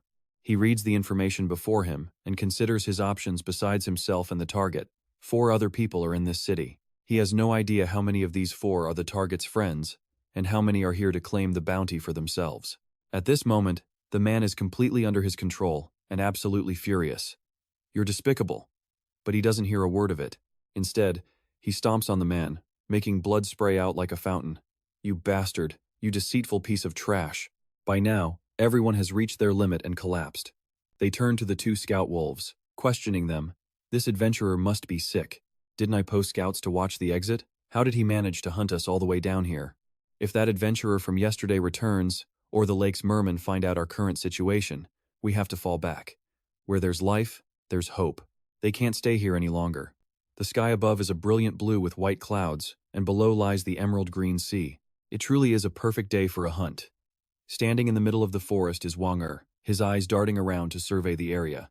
To his right is a big, well-built guy, and to Wang Er's left are 2 other men, standing casually by the shore. With his quick thinking, he guesses 3 people are out hunting. Does that mean the target has, at most, only 1 friend left? With that thought, he leaves the vast forest behind. And now, we return to the whales gym. At that moment, Shu Mao knocks on a door and calls out, "Coach, you were looking for me?" The man doesn't beat around the bush and gets straight to the point. Yes. Do you know about the bounty on Cheng Hai? Then he reveals his real motive. Perfect. You're going to call Cheng Hai. If he doesn't know there's a bounty on him, you will. Pick a player between level 6 and 10 from the Whales Gym's roster and challenge him to a fight. As expected, after receiving Enran's orders, Shu Mao immediately gets to it. At that same moment, a call comes through. A familiar 2-word name appears on the screen. It's Shu Mao calling. This sudden call immediately puts him on guard. Is he calling as a warning, or is he probing to see if he knows about the bounty? But whatever the reason, he doesn't want to hear it and just covers his ears. Forget it. It's better not to pick up. His home in the underground city has definitely been exposed anyway. If anyone asks later, he'll just say he was busy in the merman dungeon. Back in the apartment, 2 people are still investigating something. Zhou Lili only dares to stand outside with her arms crossed, hesitating on whether to go in. We're too late. That Cheng Hai guy was definitely forced into the underground city by the people who got here first. Should we still go in? But having come this far, Long Qi wasn't about to quit. We're going in. With the decision made, the 2 of them step into a completely new space. The notification board displays the next mission to complete. Wang Er finishes reading, still puzzled about the quest. Why has this exchange quest suddenly become impossible to complete? A suspicion starts to bubble up in his mind. Could the werewolves in this underground city have already been killed, leaving less than 5? Suddenly, a mage walks up to Wang Er and strikes up a conversation. Hey there, you want to talk for a second? It seems the hunters over there want to negotiate with us. Hearing this, he glances toward the other men, and they all gather around to discuss the matter. Since it's their first meeting, Wang Er is still a bit suspicious and asks the shield warrior, does that mean you and your teammates were the first ones into the underground city? At this, the man in red confirms it. That's right. We were the first and second to enter. The mage beside you was third and fourth. Seeing them still hanging around here, Wang Er is a bit confused. If you couldn't corner him, why didn't you leave the underground city? The man then launches into a lengthy explanation. Because my companion's main class is Sea Beast Priest, and due to his unique skills, he discovered that a hero-class merman had just been born in the city. He wants to get to it before it fully matures, and sign a master-slave contract. At this, his attention shifts to the shield warrior and the mage. What about you two? Aren't you here to do the exchange quest? Since he seemed genuinely curious, the warrior recounts everything without leaving out a single detail. After we entered the underground city, we used a drone to find Cheng Hai. In the end, we only found that guy standing guard over there by the lake. At this, however, the mage lashes out, blaming the other party. When we rushed over, he wouldn't admit Cheng Hai was in the lake, and he refused to say why they were guarding it without leaving. So what were they supposed to do? All they could do was stand guard by the lake, but a normal discussion quickly spiraled into a heated argument. One of them snapped, "This isn't my fault. I saw a new hero merman being born in the lake, so I went down there." But his partner couldn't swim, so he was stuck waiting on the shore. At this point, neither side was willing to give an inch. Both of them were convinced they were right. Seeing the tension, Wang Er decided to step in. Wait a second. He waved his hand with a nonchalant look on his face. I think I get the gist of your problem, but maybe there's no need to negotiate, right? The man in red lowered his head, sinking into a deep silence. But in the next moment, he uttered something absolutely shocking. Actually, there is. It's because my partner just died. Near the riverbank, deep in merman territory, an unlucky human was now becoming a delicious meal for a deep purple merman. Gulp. A power-up. Nice. The merman captain was then asked a question. Hey, there's a lot more food like this outside, isn't there? Using the intel he'd gathered, he reported back. Besides the human adventurers in the nearby forest, there's also a group of survivors. The terrifying and monstrous creature before them was Manhwa the Devourer, currently a level 2 to 3. Excellent. Bring them to me. But as much as the merman captain wanted to obey, he had to refuse. I'm afraid we can't do that right now, because of the adventurers. Yesterday and today, our forces have been weakened so much we can't fight the werewolves in that forest. The Lord Devourer was getting impatient, and being told to wait was not sitting well with him. So, how long will it take? The merman captain didn't give a straight answer, beating around the bush. 50 sunrises and sunsets. And now, he's lying there, sprawled out in a pool of fresh red blood, completely unconscious, dead to the world. A level 6 hellhound had picked up his scent and found him. It barked loudly to alert Long Chi and Zhou Lily. Witnessing the scene before him, Long Chi was a bit stunned. He never expected the lone wolf, Shen Mu, to die in the dead of night. As for her, she was only focused on her precious pet. Good job, boy. She was a level 8 adventurer. Zhou Lily, main class ranger, subclass beast tamer. She then said something that cut deep. This is what happens to lone wolves. Even if he recklessly pushed his way to level 9, the second he gets stuck in a prison dungeon, he'll fall, without anyone needing to lift a finger. Long Chi knew this was true, but it still came as a surprise. It's true, but I didn't think this idiot would go all out just to block everyone else's path. Now, they could finally move on, but Zhou Lily still didn't know where to begin. What should we do next? Their hatchery is most likely in the water, but our skills and all our exotic items are useless for underwater combat. If they failed to complete the escape mission, they would be trapped in this dungeon forever. They were in a total bind, leaving Lang Chi with a splitting headache. Meanwhile, back with Wang Er's group, the argument was still raging on. The maximum number of challengers in this dungeon is 15. There were 12 people besides them, and that one idiot. If we can just find someone who's good at underwater combat, or can help us finish the escape mission, we can get out. They were all trying to come up with a plan that would benefit everyone. The man in red finally offered his perspective. The Marine Animal Sacrificer class has incredibly strong combat abilities, but based on her strength, even she couldn't escape. This dungeon had to be something special. The shield warrior gritted his teeth as things got more and more tangled. I don't know which moron made the rotation mission impossible to complete. Now the only way out is to finish the main escape mission, but that one requires us to go underwater. All the people who could actually fight underwater are already dead, so we are definitely screwed.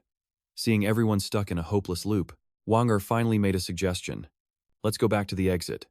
The reason he proposed this plan was that, aside from the jerk who ruined the rotation mission, there were 7 other people on this quest. Maybe one of those 9 people can help us complete the escape mission.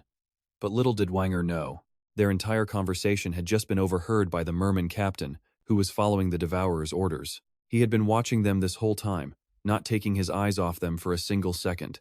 It's a small world, after all. When the two groups finally ran into each other, the Hellhound immediately blocked their path with extreme caution, barking non-stop at Wang Er's group. This caught the attention of Long Qi and Zhou Lily. Wang Er saw that another party had joined the fray. He immediately guessed who it was, the 2-star king of assassins. But as soon as Zhou Lily saw Wang Er's face, something felt wrong. Didn't he already go to Guangdong? What is he still doing here? Long Qi didn't even wait for a reply before questioning him directly. So you get it now? But by this point, Wang Hai had already realized he'd been completely tricked. A truly bitter pill to swallow. No, the target probably never showed up. We've been played. Later, at the bustling canteen of the Dongshan City Adventurers Association, a lively conversation was underway. The kid with a goofy but enthusiastic look is Liang Jiakun, a substitute adventurer from the Dongshan Hai Guild. This is the first I've ever heard of a level 6 adventurer's bounty being tied to epic-class wonders. But Cheng Hai, who was in the middle of his meal, couldn't swallow another bite after hearing that. This isn't something to be proud of. He points his chopstick at the kid, full of frustration. And no matter how you look at it, an official adventurer having a public bounty on his head is just too strange. What about the reward for me? Didn't anyone check it? After hearing Cheng Hai's words, Liang Jiakun had to agree. You're absolutely right. Not a single word is wrong. Even though the rules for adventurers are different from normal people. But this is the first time I've seen an official adventurer have a reward publicly posted for them. Though it was a private conversation, it was soon interrupted by the appearance of Mr. Yao, because the person who started it is special. Yao Wenzhong, a level 8 official adventurer from the Dongshan City Guild.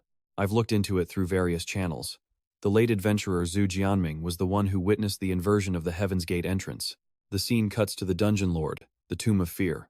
Right now, it's being swarmed by helicopters dropping nukes on it, but it seems to be completely immune to the attack. So much pain. Zhu Jianming and all his comrades refused to give up, vowing to fight to their very last breath. The level 18 adventurer, Sun Monk Zhu Jianming, with a face full of resolve, he screamed the order, forward. Facing the immense light blasting from the Tomb of Fear, they didn't flinch for a second and charged straight ahead. Back in the present, Cheng Hai couldn't help but ask, so Zhu Jianming's descendants at Heaven's Gate inherited his legacy and have special privileges. Mr. Yao confirmed with a mouthful of food.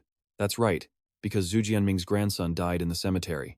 And you saved 2 ordinary citizens, blocking the escape route of her 2 brothers. That's why Zhu Jianming's granddaughter is furious with you and wants you dead. After hearing every single word, Cheng Hai knew the situation was hopeless. According to you, our conflict is completely unresolvable, isn't it? But Mr. Yao wasn't finished yet.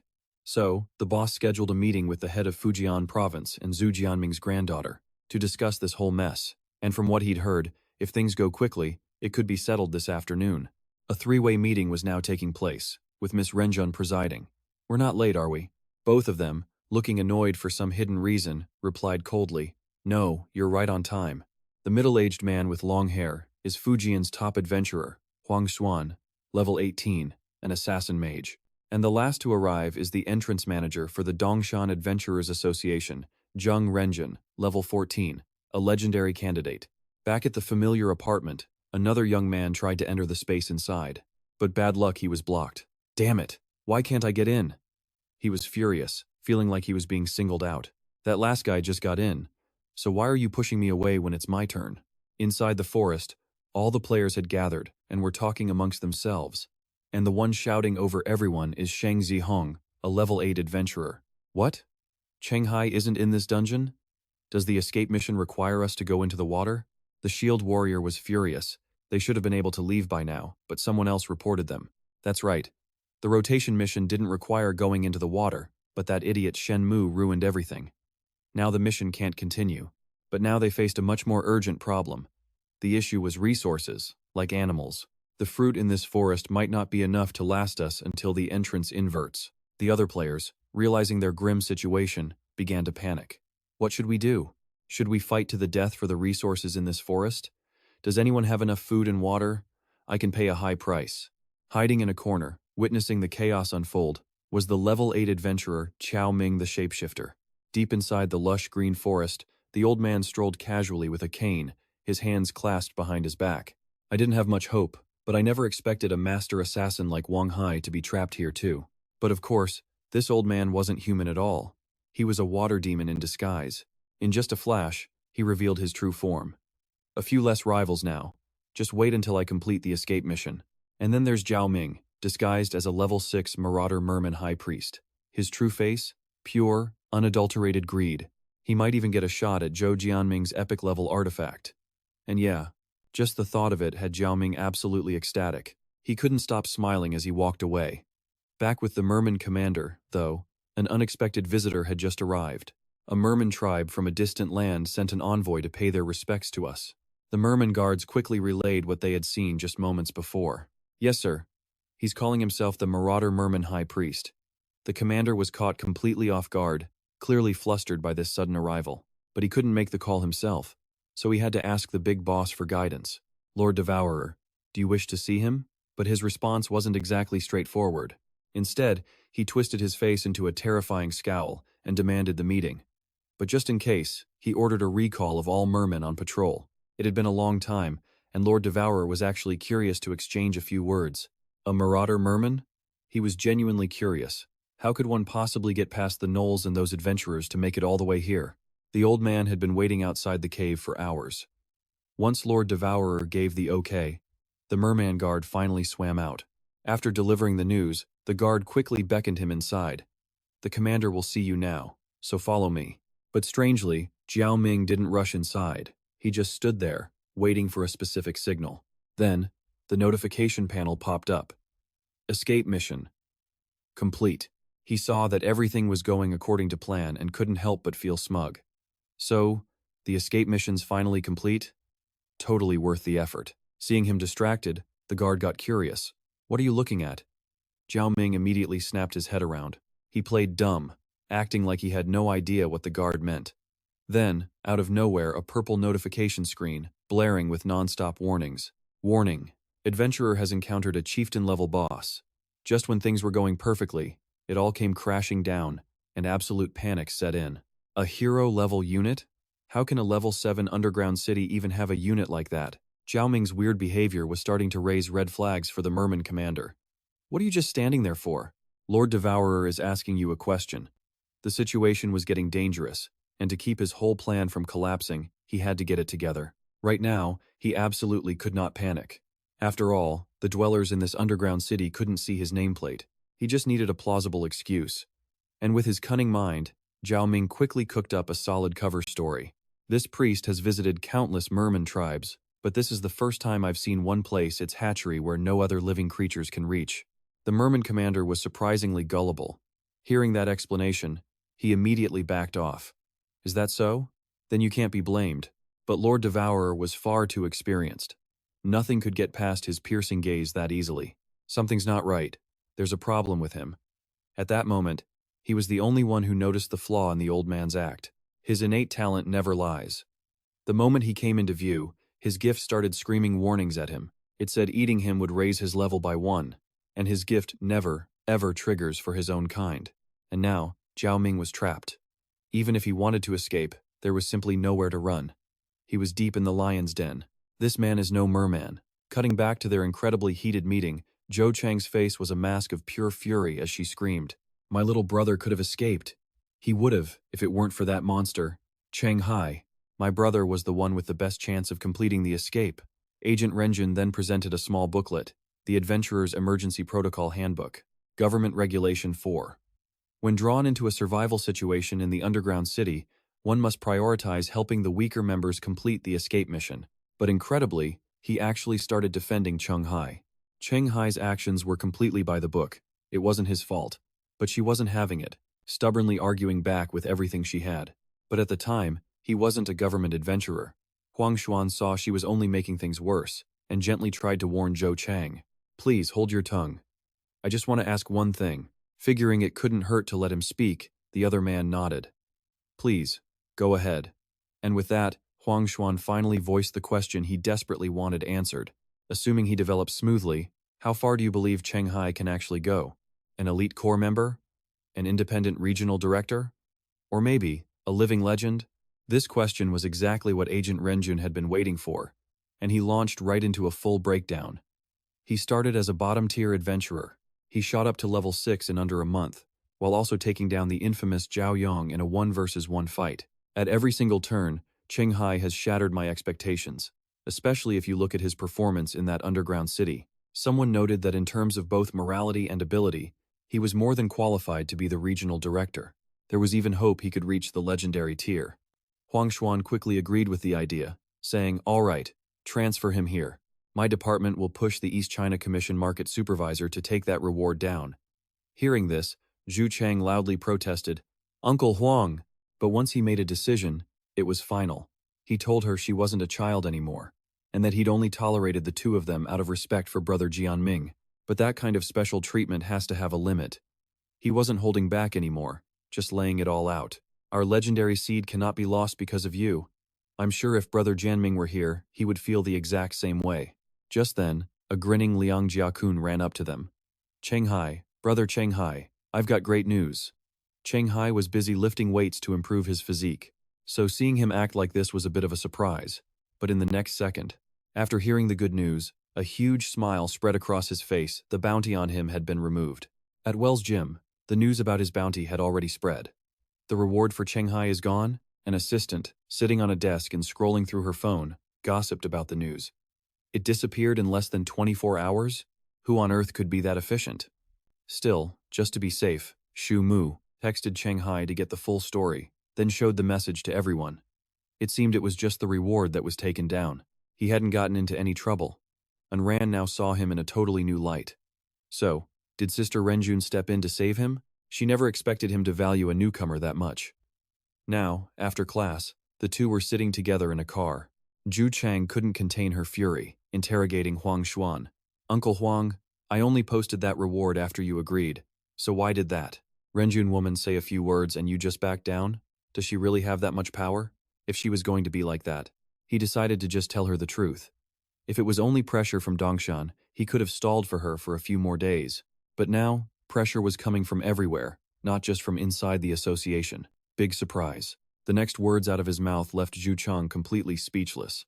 "That kid, Cheng Hai, has way more connections than you think. Back with Chao Ming, after Lord Devourer discovered that he was the traitor, he was beaten until his entire body was covered in wounds." "Stop hitting me! I've told you everything I know." The Merman squad leader, having finished the interrogation, immediately reported back to his master. "My lord, the interrogation is complete." After squeezing out every last drop of information, he began his report. He recounted everything he'd heard. Right now, 12 adventurers were gathered in the forest, all of them as strong as the werewolf leader. The good news is that none of these 12 are any good at underwater combat, so there's no need to worry about them attacking. Plus, it seems, they're trapped in the forest for some reason and can't retreat.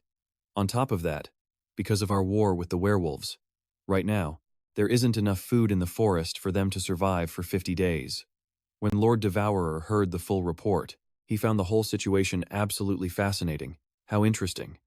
Meanwhile, far from that forest, at the city's Adventurers Association, in Dongshan, Renjun was being introduced to Cheng Hai as the man who helped him out during the meeting. "This is the manager of the Dongshan city entrance, Renjun.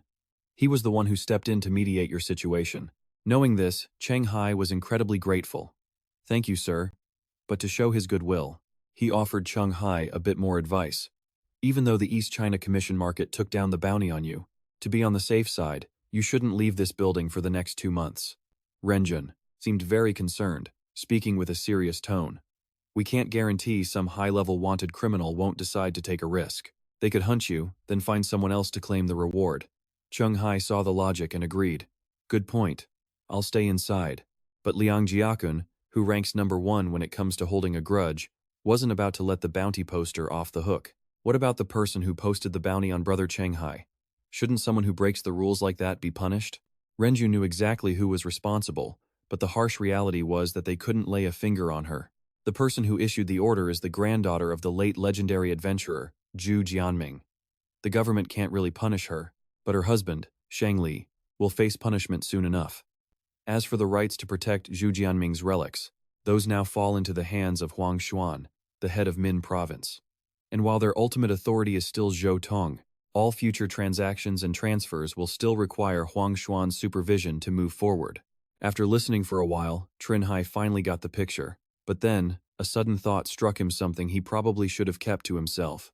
The next second, he dropped an absolute bombshell. He had a level 7 dungeon entrance in his house, and its reset timer was at just 50 days. If he was forced to stay here for the next 2 months, that dungeon would become completely useless to him. Returning to the apartment that had caused so much grief, he found Mr. Yao and Yan Quan were inexplicably already there, though for what reason, he didn't know. He then reached his hand into the portal's space, and just as expected, when Mr. Yao tried to enter, he was completely blocked. The party size had already hit its maximum limit, so there was nothing he could do now. The system was designed this way. After all, for dungeons between level 6 and 10, once the number of challengers is maxed out, it's locked down. So, no more entries. Seeing this, Nan Quan just smirked, clearly amused by the situation. Cheng Hai figured he had nothing left to do here. He gave a quick wave goodbye and told the logistics team to install a few mini-cameras.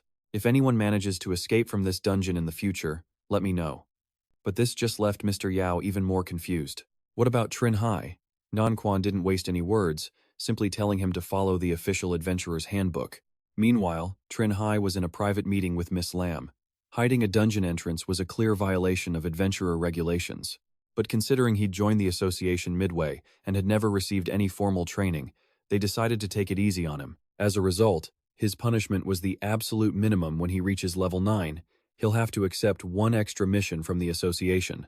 Although she was technically asking for his opinion, her piercing gaze made it very clear that he had no choice but to agree. So, she asked, was this punishment acceptable to him? Since Cheng Hai knew he was in the wrong, he didn't hesitate to make things right. Deal. Hearing this, Miss Lam sighed while jotting down the information. Once finished, she handed him the paper, her voice sharp as she gave him very specific instructions. Starting tomorrow, he was required to attend the adventurer's class on dungeons alongside Tuangqin Shuyan and Luong Jiakan. 8 a.m., don't be late. He just rubbed his head and agreed. Back at the residence, news of Cheng Hai's punishment was already getting around. It eventually reached Anan's ears, and she called him immediately, completely shocked. What? They gave you an internal punishment? Cheng Hai vented to An for a moment. It felt so unfair. She argued that he hadn't caused any real problems, and besides, the time he took to report it wasn't even that long. So why punish you at all? He simply explained it was the rules, and the punishment was light enough. He'd just accept it. Compared to that, he was much more worried about the bounty hunters who were about to rush in. His home dungeon was a little strange. A moment of carelessness in there could easily get them all killed. An couldn't help but feel frustrated for him. Cheng Hai, you're too nice. They're clearly trying to hurt you, and you're still worried about them? But Cheng Hai saw it as a purely practical matter. You're mistaken. I'm just worried they'll get trapped. If they can't complete the final escape mission, the collapsing exit could drag him down with them. Speaking of which, he added, besides the Dongsun Adventurers Association and your brother's freelancer union, is anyone else putting on pressure to help me? Anan? She confirmed it with a confident tone. Her brother had told her a tycoon from Man Province, Tao Hoa Thin, was involved. Apparently, he had a massive issue with the bounty placed on Cheng Hai. He argued that prioritizing the protection of the descendants of legendary adventurers over women and the elderly would, in the long run, create a privileged adventurer class. This whole ordeal reportedly even caught the attention of the head of the entire Hoa Dong region, and that's the real reason his bounty was withdrawn so quickly. After hearing the full story, Cheng Hai grew silent and thoughtful. Cheng Hai then had a favor to ask her. Could you please pass on my thanks to your brother? When this all blows over, I'll treat you both to a meal. After saying what he needed to, he ended the call. Getting invited to dinner by her crush, An felt like she'd just won the lottery. Watching this were her brothers, the level 18 adventurer Ngo Ho, and the level 10 Ngo Kwai. Seeing their little sister's first crush blooming, they whispered to each other, He did save her, after all. As her older brothers, we can't just stand by. This little sister of ours. Because of some kid from out of nowhere, our big brother had to burn through favors he's been saving for years. But just then, Cheng Hai received another call. Another one? Not knowing who it was, he decided to answer it anyway. Hello? The voice on the other end was someone he never expected. This is Dao Hoa Thin. You probably don't recognize my name. Cheng Hai was quick to respond. No, sir. A friend just told me about you. You're the one who pressured the head of the Hoa Dong region. That's why my bounty was removed so fast. Seeing Cheng Hai understood. The situation, the man asked. So, you already know? At this point, Cheng Hai decided to get straight to the point. Then I'll be direct, the man said. Not long ago, my son died in the Siren's Horn dungeon in Vantu City, and I've been investigating its owner. That dungeon dweller you killed, well, he's the one who took my son. You got my revenge for me, so now, we're even. The debt is paid. So that was the real reason the old man decided to lend him a hand. But Huo Sheng wasn't finished. He had another deal to offer. I'm not just here for that. I'm here as a merchant, to discuss business with you. To put it simply, my associates and I see a bright future for you. We'd like to invest. In return, we hope that after you become a regional manager, you'll consider our input when it comes to managing the area. If that sounds fair, we can discuss the details whenever you have time. Cheng Hai was left to mull over the rather serious proposition, and remembering Miss Lin's advice to study hard, he decided to get an early start. The very next morning, he arrived at the classroom. The teacher stood at the front, cheerfully introducing himself to the students. I am your general knowledge teacher, Zhou Wei. It's a pleasure to meet you all. Before we begin, I'd like to ask a question. Before diving into the actual lesson, he wanted to get a feel for everyone's perspective on a core concept. For an adventurer, which of the 6 stats is the most important: strength, speed, stamina, intelligence, or perception? Liang Jiakun, practically bursting with energy, was the first to volunteer an answer. Does that even need a question? It's obviously strength. Most of the time, adventurers have to kill specific monsters to clear a dungeon and complete their missions. However, Chang Qingchuan held a completely different and opposing view. These days, even a total idiot knows to prepare protective gear and weapons before entering a dungeon. With a decent weapon, even a physically weak person can kill low-level monsters. From that perspective, strength is useful, but not a game changer. Speed, on the other hand, directly increases an adventurer's survival rate. Hearing Chang Qingchuan's logic, Liang Jiakun just burst out laughing, but who would have guessed that Zhou Wei would actually agree with him? This student is correct. According to the association's official adventurer statistics, if you ignore class titles and equipment, the single attribute that most affects a low-level adventurer's survival and victory rate is speed. But now, Cheng Hai had a question of his own. I get how speed helps you survive against monsters in a dungeon. But what about in fights between adventurers? Why is speed the deciding factor there too? Zhou Wei was thrilled with the question and began a detailed explanation. The reasoning is actually quite simple. Low-level adventurers rarely have a complete, systematic set of gear. They haven't built an effective system for offense and defense yet. So, when they end up fighting each other, whoever strikes first, wins. That's where the importance of speed comes in. And for Cheng Hai, something suddenly clicked into place. No wonder the vulture and that wanted criminal were either unbelievably fast or used tactics that completely shut down an adventurer's speed. The teacher continued his lecture. However, for adventurers who specialize purely in speed, things change around level 6 to 10. That hyper-focus on speed gradually becomes less effective. For one, by this stage, they've started to complete their own combat systems with dungeon drops. And for another, the survival rate drops sharply after level 6. The variety and number of monsters in dungeons spike dramatically. Simply relying on speed alone isn't enough to handle the new environments and missions. As the intensity ramped up, Chang Qingchuan posed another question. So from level 6 to 10, which attribute is the most beneficial? Zhou Wei then shifted his lecture to a whole different concept. The truth is, after level 6, unless you're a super rookie leading a raid party, most adventurers have to adapt to their team's specific needs. At that point, it's not about which attribute is best, but about what your team needs you to develop into. Cheng Hai chimed in, trying to soak up even more knowledge. Isn't there still some kind of unspoken value difference between the stats? For example, putting 1 point into perception versus 1 point into strength. Which is more valuable? Zhou Wei adjusted his glasses and confirmed it. Yes, there is. The publicly recognized ranking is charisma, then perception, intelligence, constitution, speed, and finally, strength. Hearing that ranking, Cheng Hai was utterly shocked. Charisma is the highest? Why? But on this point, the teacher was at a loss. I don't know the reason, but this order is recognized by the legends themselves, the adventurers at the very top of the pyramid. Their judgment certainly has its reasons. Just then, in the vast lecture hall, more and more students began to gather. And of course, Cheng Hai was right there among them, staring intently at his system panel, deep in thought. He was facing a critical decision between a hidden class and the heroic knight class. Each one had its own pros and cons, leaving him completely torn. But while Cheng Hai was racking his brain, Liang Jiakun came up and slapped him on the shoulder. "What are you thinking about?" Cheng Hai deflected, not wanting to reveal his secret. Nothing much. Seeing that he was being secretive, Liang Jiakun didn't press him. "Fine. Don't tell me then." Then he got right to the point. "Oh right. Miss Lin told me to ask you. Are you coming to the spearmanship class this afternoon? Word on the street is a martial arts master from Macau is here to teach them." Then, from inside the training room, a voice yells, "Stop! This super chill-looking old man is that very master, king of the Yangtze, 7th plank. And yeah, he's already putting on one heck of a show." Shang Jingchuan takes the win, and after equipping the Ice Master title, his training efficiency doubles. Cheng Hai finally feels the crushing weight of his opponent's advantage, seeing his own efficiency drop to 14%. After watching Cheng Hai lose 7 straight matches, the elder steps in, trying to preserve the young man's honor. "You've lost 7 times, are you still going to fight?" But for Cheng Hai, every loss is a lesson, and he's not giving up yet. "I'll fight. I'm not even tired." Yu Changjiang then turns to Shang Jingchuan. "What about you?" The winner simply lets out a sigh. He then looks back at Cheng Hai, his expression making it clear that another round was about to begin. No questions asked.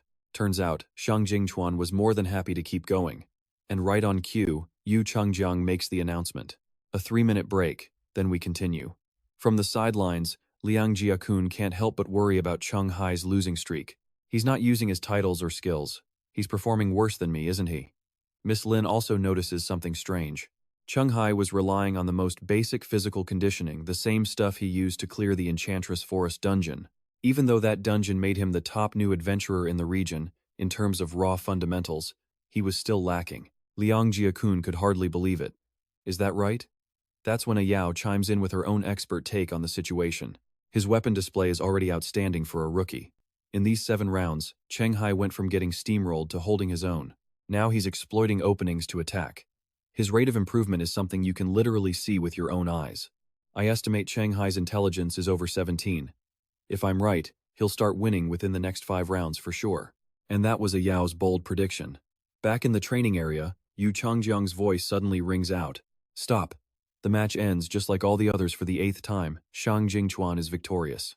But the person who feels the most exhausted and shocked right now is the winner himself. This was insane. In less than 10 rounds, Cheng Hai had already become stronger than Liang Jiakun. Just how high was his intelligence? Meanwhile, Cheng Hai just kept pushing himself harder. He felt it wasn't an issue of technique. If only his burst power had been just a little stronger, he could have won that last round. Suddenly, Shang Jingchuan calls his name, pointing straight at him with a demand. "Next round, use your titles and your professional skills." Thinking he might just be speaking rashly, Cheng Hai asks, "Are you sure?" Shang Jingchuan, the 3rd-rank adventurer and spearman, levels his staff directly at Cheng Hai and confirms it without hesitation. "I'm sure. I want to feel the real gap between me and a supernova." From the sidelines, a Yao knew things were about to get interesting. Shang Jingchuan's title flares to life. It looked like they were finally getting serious. A moment later, Cheng Hai slowly rises and accepts. "All right." A whole new confidence radiates from Cheng Hai as he turns to Yu Changjiang with a warning. "Sir, you might want to stand aside. I'm afraid you might get hit." Amused by his concern, the elder calmly reassures him. "You don't need to worry about me." Hearing that, Cheng Hai decides to end it fast. "Okay then, I'll try to make this quick." But before they can begin, Shang Jingchuan can't resist a quick taunt about his title. "Back from the dead, huh? Seems like a B-rank title for boosting your burst power." But Cheng Hai completely ignores the jab and gets straight to business. "I'm ready. Are you attacking first?" Shang Jingchuan waves off the offer. No need. If that's how he wanted it, Cheng Hai would oblige. "Okay then, don't blink. Here I come." As Cheng Hai shoots forward like a cannonball, Shang Jingchuan remains surprisingly calm. "Bring it on. Let me see what this supernova is really made of." Little did he know, those first 8 rounds were just practice. Now it was time for Cheng Hai to truly unleash his power and shine. He was moving way faster than before. Faced with this blinding speed, even Shang Jingxuan was impressed. So fast, but that only ignited his own fighting spirit. But I attack faster. He activates his title Too Fast to Draw, multiplying his attack speed by 1.5. Then came his skill, First Light, a spearman exclusive skill that doubles his attack speed. But what was this? A surprise was waiting. Before he could even react, Cheng Hai vanished, leaving Shang Jingxuan staring at nothing but empty space. Panic starts to set in as Shang Jingxuan frantically scans his surroundings, first looking up, then whipping his head down. And there he was. Before Shang Jingxuan could even process what happened, Cheng Hai had already appeared, directly below him. With his sword in hand, he was just waiting for the perfect moment to end it. In a flash, a silver arc cut through the air. For a split second, Shang Jingxuan was sure this was the end for him. His body trembled like a leaf. He was lucky to be alive, but the outcome of this match was clear. You lose. Feeling that was enough for one day, Cheng Hai calls it. That's all for today. Still reeling from the absolute shock of his defeat, Shang Jingxuan collapses to his knees, his face pale as he grits his teeth. Chang Jingxuan gritted his teeth, forced to admit defeat. I'm done. I'll change classes. Looking at Cheng Hai now, he finally understood. The power gap between them was just that massive. Just then, Wu Changjiang came over to console him. Honestly, your technique wasn't bad, that one shot. Even I couldn't have dodged that in my prime. Life is full of tough breaks, and as a veteran, he urged Chang Qingchuan not to lose heart. He just had the bad luck of facing someone truly special, someone who could read his next move. Chang Qingchuan was completely baffled. Read my next move? Seeing his confusion, Wu Changjiang decided to lay it all out for him. The biggest opening, he explained, is the exact moment someone launches their attack. A true master seizes this instant, using formlessness to defeat form. He took a sip before continuing. The concept sounds simple, but actually pulling it off in a real fight is a whole different story. It requires the user to see the attack before it's even launched. In the entire world, maybe 5 people alive possess that kind of vision. So you see, your loss was no disgrace. Meanwhile, Liang Jiakun couldn't stop fangirling. Bro, what was that move called? It was so cool. Cheng Hai couldn't help but feel a little pleased with the praise. Wu Changjiang now saw it clearly this kid was something special. To think someone with no formal training could grasp such a concept. After practice wrapped up, the 2 adventurers headed to the cafeteria. Liang Jiakun was still buzzing, going on and on about the look on that stinky guy's face. Little did he know, the guy was standing right beside him. Stinky man, you say? That familiar voice nearly made Liang Jiakun jump out of his skin. He froze. It was Cheng Qingchuan, holding a plate of food. Mind if I sit here? He asked calmly. Cheng Hai just nodded. Of course. Cheng Qingchuan then opened up a bit. To be honest, I originally saw you as my rival, but now I see how inexperienced I was. With your skill and potential, a small place like Dongshan can't hold you. Liang Jiakun jumped in, praising him to the high heavens. Isn't that obvious? He even took care of the bug level. Chang Mu, who everyone acknowledges is broken. Why would someone like him compete for some manager position? At the Dongshan city gate, the 2 of them went back and forth, while Cheng Hai just kept eating, completely unfazed. Maybe you'll even be in charge of an entire province someday. Wait a minute, you're saying he'll become a legendary adventurer? I can agree with that. But the head of a whole province? How is that even possible? Want to make a bet on it? Later, on a beautiful morning, Cheng Hai found himself having a chat with Mr. Yao. You're asking me how to choose a subclass? Since he asked, Yao didn't hesitate. Yeah, I'm level 6 now, right? During my last expedition in the Earth City, I noticed the adventurer interface got an upgrade. Besides my current class, I can now activate a subclass. And even though it seems minor, he still wanted Mr. Yao's advice. But I have no idea which one to choose, so I came to you. Yao couldn't just ignore him, so he began explaining while fixing his tie. This main and subclass system is usually covered in orientation, but since you're asking, I'll give you the simple version. Normally, adventurer classes are divided into 2 types based on rarity: common classes and hidden classes. The progression path for most common classes is already well documented. If your main class is common, then the best subclass for you is something you can just look up on the adventurer intranet. But one question remained, so Cheng Hai asked it right then. What if the main class is a hidden one? Hearing that, Mr. Yao immediately understood.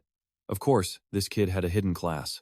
And even though he'd just stumbled upon Cheng Hai's massive secret, he simply shrugged it off and continued his explanation. Because hidden classes are so difficult to get, the association only knows the optimal path for a handful of them. For everything else, you just eliminate the bad choices and then trust your gut.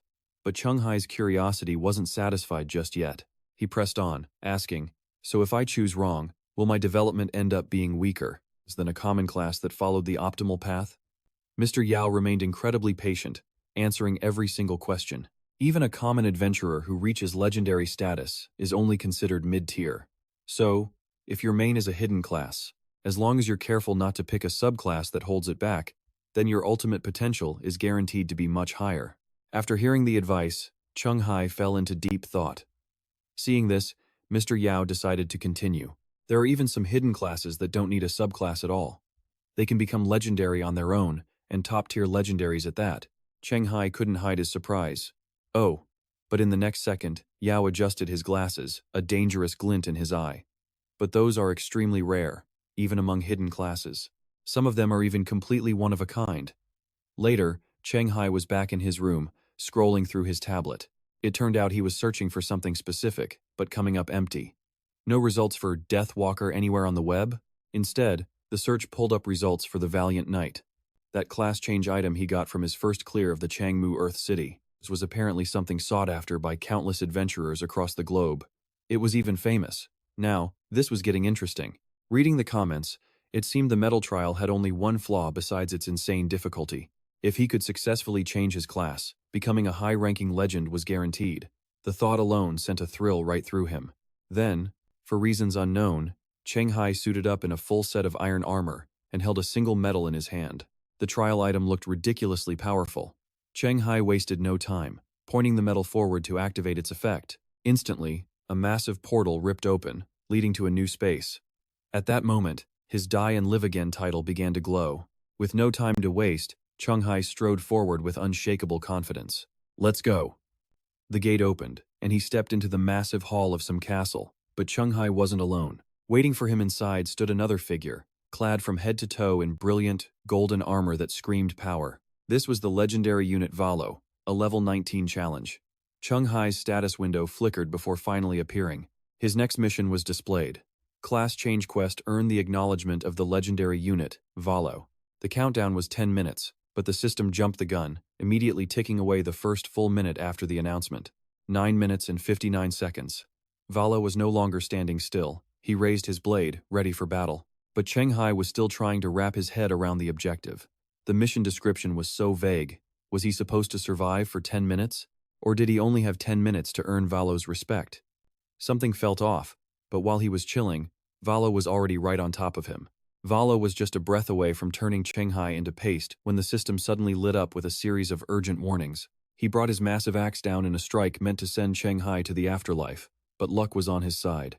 He barely managed to dodge Valo's attack. The force was so immense it shattered the very ground beneath them. The shockwave was absolutely massive.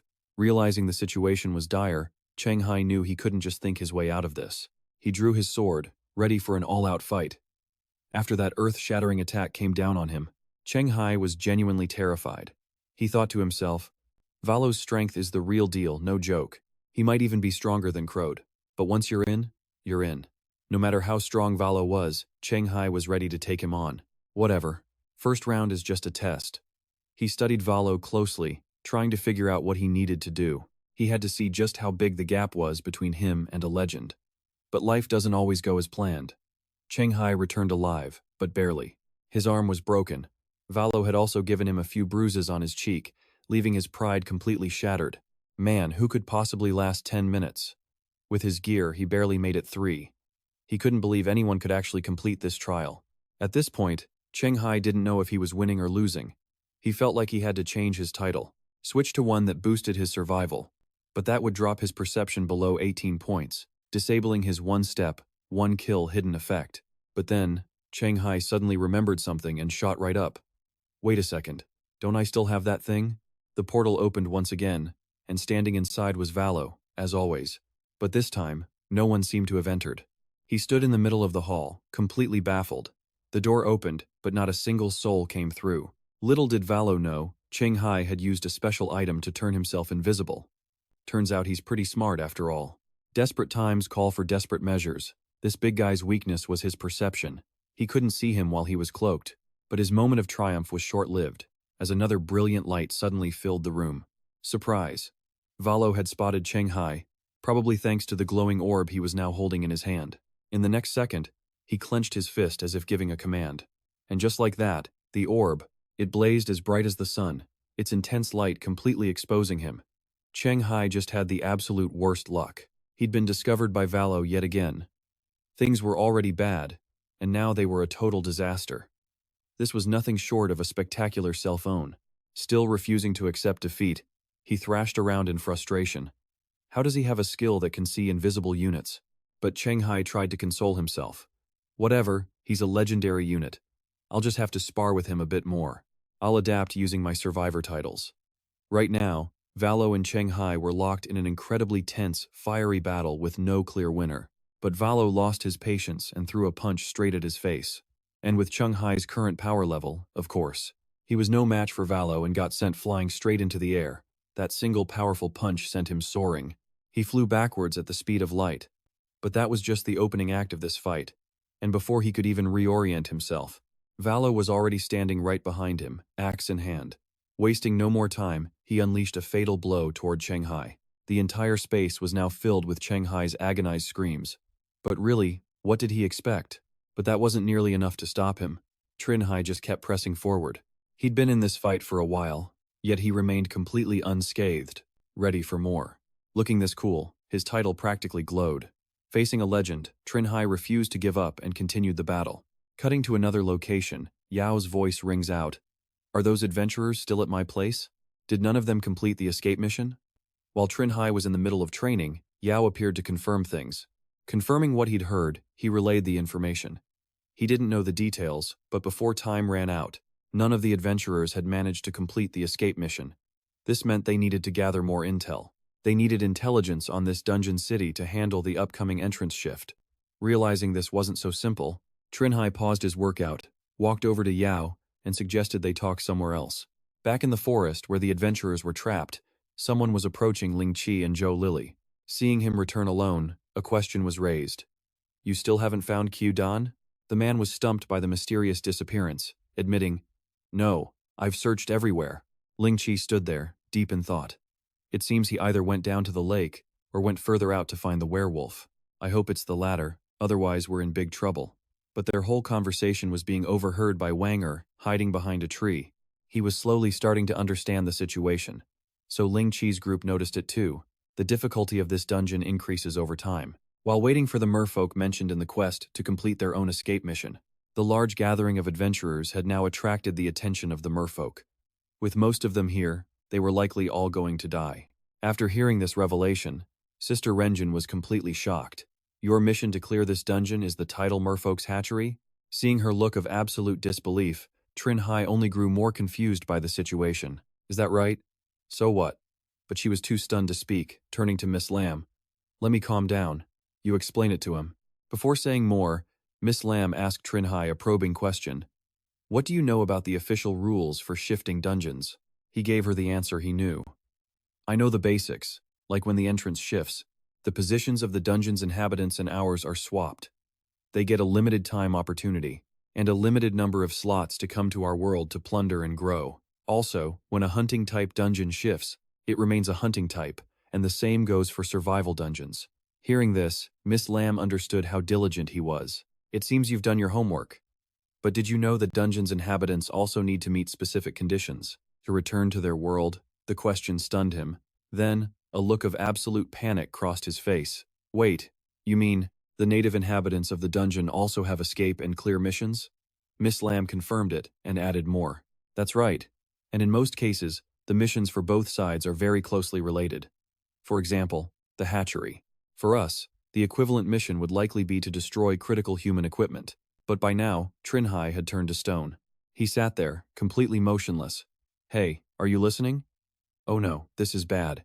He's scared stiff. Back in the training room, an assistant and Anne Ran were in the middle of a conversation. So there's a level 7 shifting dungeon in Dongshan City next month? Yes, its inhabitants are merfolk and werewolves. An exploration type. Mission is to destroy the hatchery? And Ran asked, leaning in. So they want to dispatch our adventurers? The assistant confirmed while scrolling on his phone. Correct. The reward is a team-clear slot that they control. And Rand fell into deep thought. Meanwhile, Cheng Hai couldn't help but wonder, wait, isn't Mr. Trin a level 14 adventurer? For a shifting level 7 dungeon entrance, why call in outside help? It was an awkward topic, but Sister Renjin had to explain. Because after your entrance shifts, I can no longer interfere.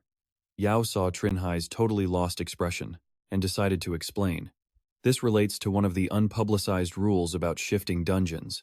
When the entrance shifts, our world becomes a dungeon in the eyes of the merfolk. But due to an ironclad law, the scale doesn't change after the shift. Sister Renjun is a high-level being in this region, so until a merfolk completes their escape mission, she's forbidden from taking action. Cheng Hai was stunned, but suddenly, everything started to click. So that's how it is. No wonder Truong Tu, a mere level 5 dungeon, had a legendary tier being inside it. No wonder it entered Phase 2 right after the little ghost escaped. It all makes perfect sense now. But what he understood wasn't necessarily the full truth. As the man added, of course, this rule isn't exactly mandatory, but he won't make a move. He remembers what happened when a Russian adventurer tried that the gate changed, letting high-level monsters cross over.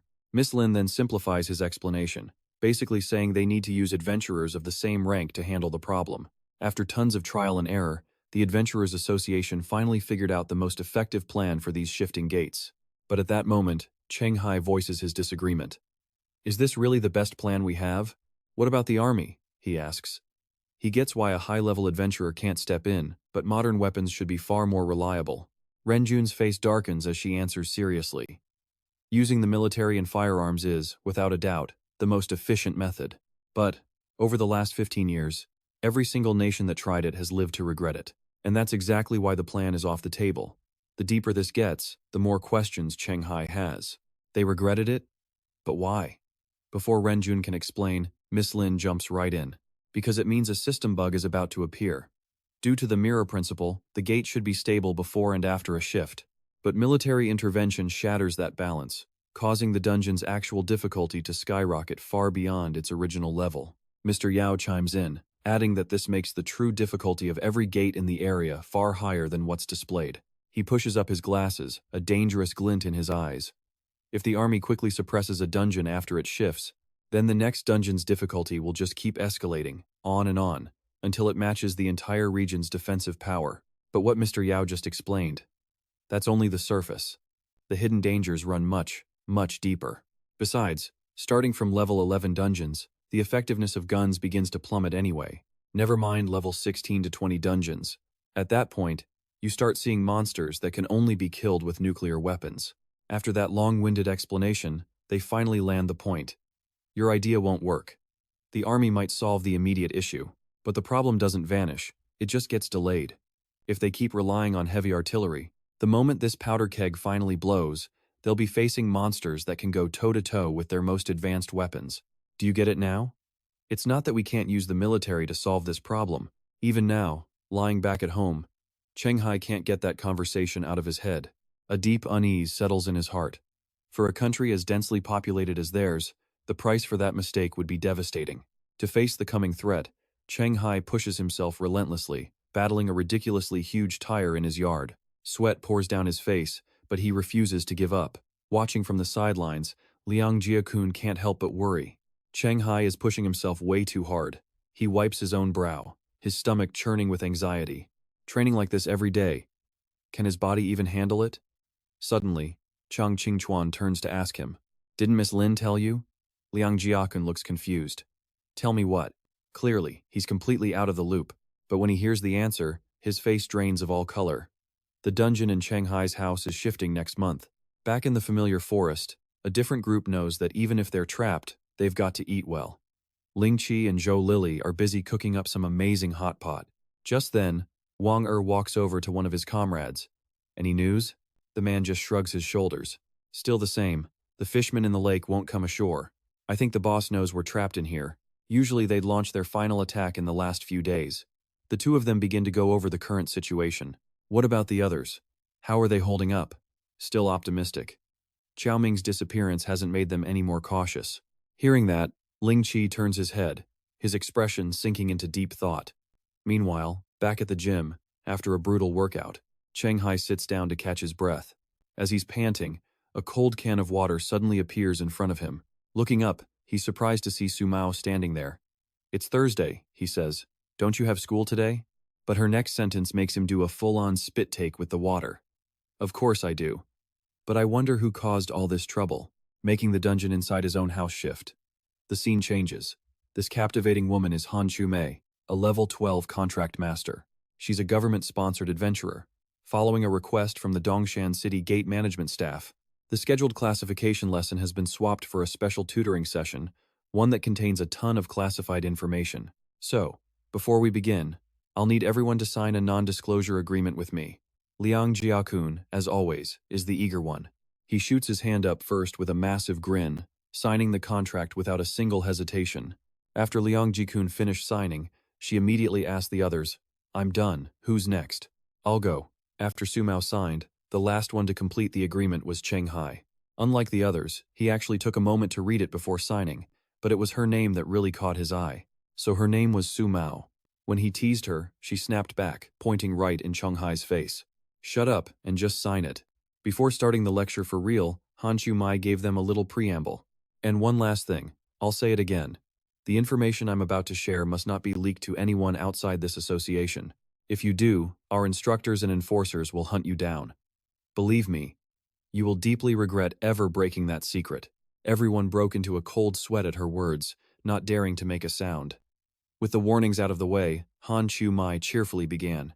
And with that, the lesson officially kicked off. The lecture moved forward at a lightning pace. She asked them, "Has the state released the official rules on rotations yet?" They had. "Okay, then I'll start with the mirror rotation theory, using the level 7 Merman City dungeon as an example. After it rotates, the entrance location doesn't change, but Dongshan City will spawn a new dungeon with a level 7 difficulty. Inside that dungeon area, you adventurers won't be able to use your titles. But stripping them of their titles felt a bit too harsh. So Cheng Qingchuan immediately asked why. Han Chu-mei didn't keep him guessing for long and began to explain. "Right now, the academics are still debating it, but the popular theory is that it helps balance the field for the defending side. Honestly, it's pretty easy to understand. Compared to the defenders fighting on their home turf, the attacking force is at a massive disadvantage with both terrain and supplies. If the defenders weren't nerfed somehow, the attackers would be at a huge disadvantage." Just then, Cheng Hai raised his hand with a question. Using the Merman City as an example again, if the mermen cross into our world, does their power level increase? Han Chu-mei, with her years of experience, answered, "Before they complete their escape mission, their power doesn't increase by much." Cheng Hai heard this and it sounded familiar.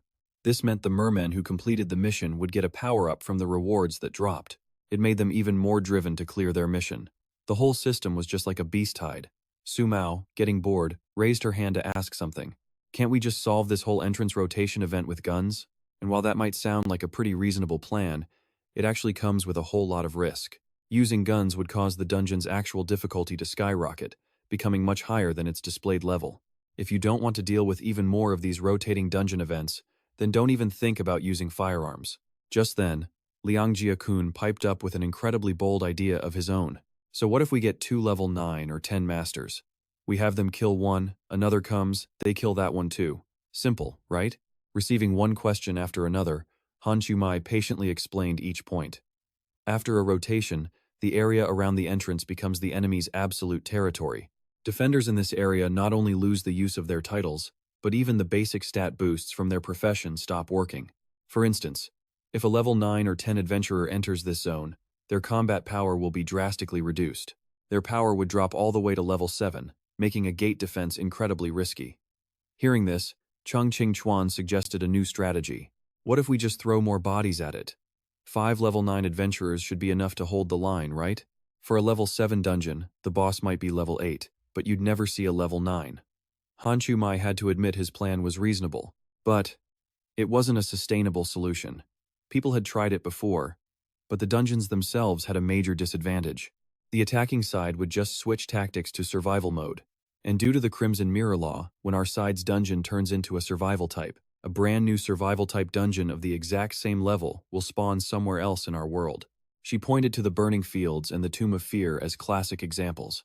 Then, she laid out her conclusion. So after figuring out this mechanic, Our country now tries to avoid that method at all costs. With every idea shot down, he was getting a major headache. My God, this is forbidden, that's restricted. Is there anything they can actually do? So with these rotations, are we just supposed to evacuate everyone nearby and then fight off endless waves of monsters as they pour into our world? But to stop Liang Jiakun from spiraling, Han Chu-mai revealed something. Not quite.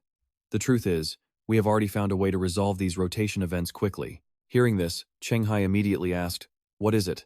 Suddenly, her expression grew heavy, with a hint of danger in her eyes. "All we have to do is capture one of the invaders from the initial wave and keep its life signature active until the entrance timer hits 0. Do that, and no more waves of invaders will appear." Just then, Ling Qi, who had become the group's unofficial leader, gathered everyone. He called them all together, and without beating around the bush, got straight to the point. He wanted to talk about everyone's safety. Their final days had officially begun. But just then, a blonde-haired guy started voicing his objections to the whole plan. What kind of safety issue could there possibly be? This is a city that relies on a disgusting mechanism. If it weren't for my profession being unsuited for water combat, hearing his whining, the man in the red coat couldn't help but fire back. If you can't keep up with everyone else, then shut your mouth and listen. But the blonde wasn't having it, retorting, "You act like you know so much. If you know, then the merman breeding season. Morning tide destroys the spawning pool. The hints are so obvious, how are you still complaining? This is just embarrassing. If this keeps up, in the last few days, the number of mermen in that pool will be absolutely uncountable.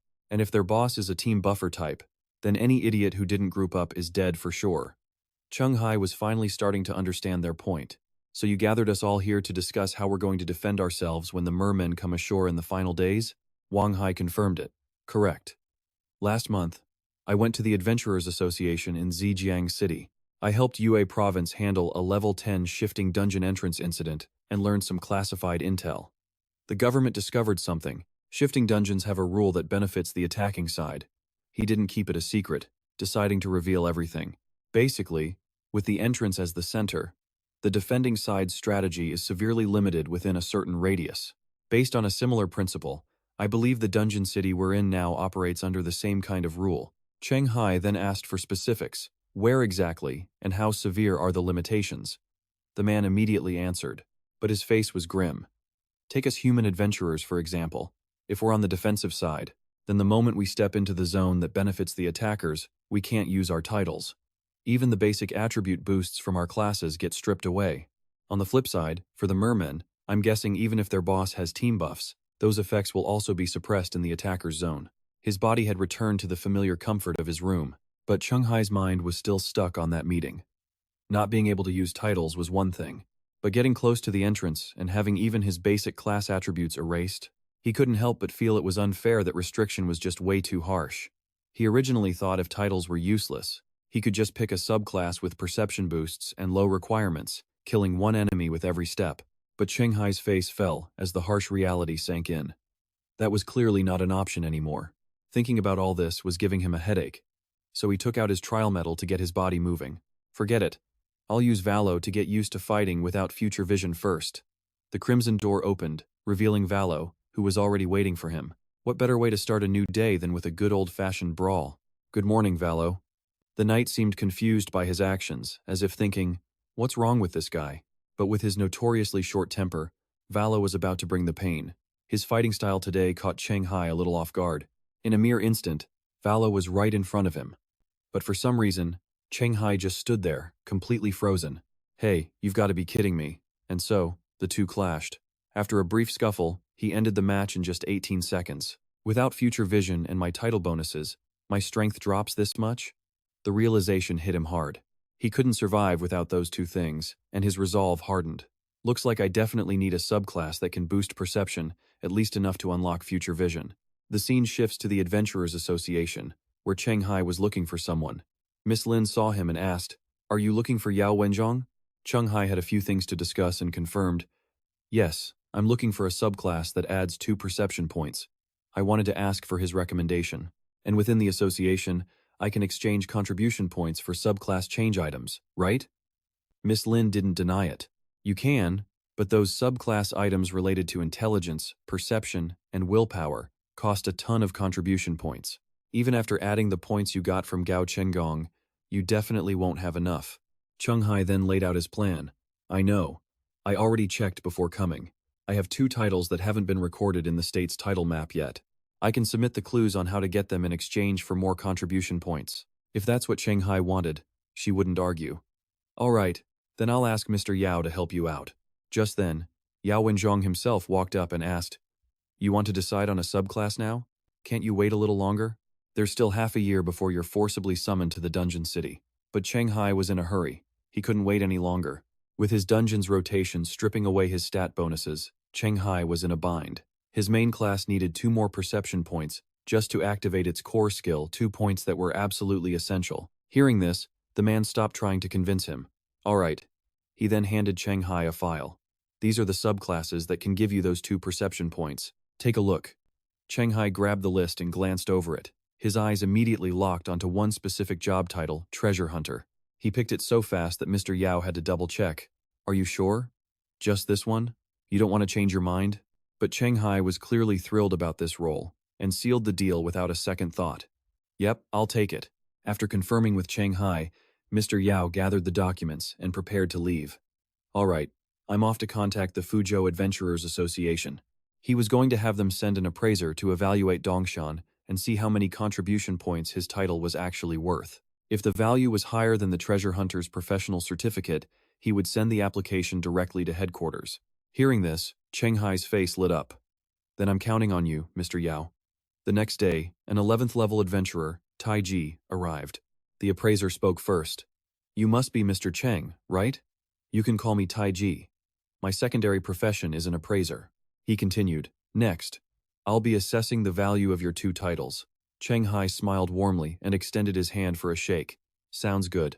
The 2 of them sat across from each other while Tai Ji typed away on a machine, running his calculations. All right, it's done. The 2 titles you submitted have surprising effects, but their acquisition difficulty and harsh activation conditions are a major drawback. Because of that, their value is significantly lower than other titles. Hearing that, Cheng Hai broke into a cold sweat and asked anxiously, Specifically, how much lower will it be? Tai Ji just smiled, giving him a 100% guarantee. Don't you worry about that. It's more than enough to exchange for the treasure hunter job change certificate. A few days later, the day of his job change finally arrived. Just like last time, aim your title and professional skills at this device, then throw a punch. Cheng Hai stared intently at his target. With his fists raised, he nodded. Okay. Then he took a deep breath, preparing to unleash his power on the device.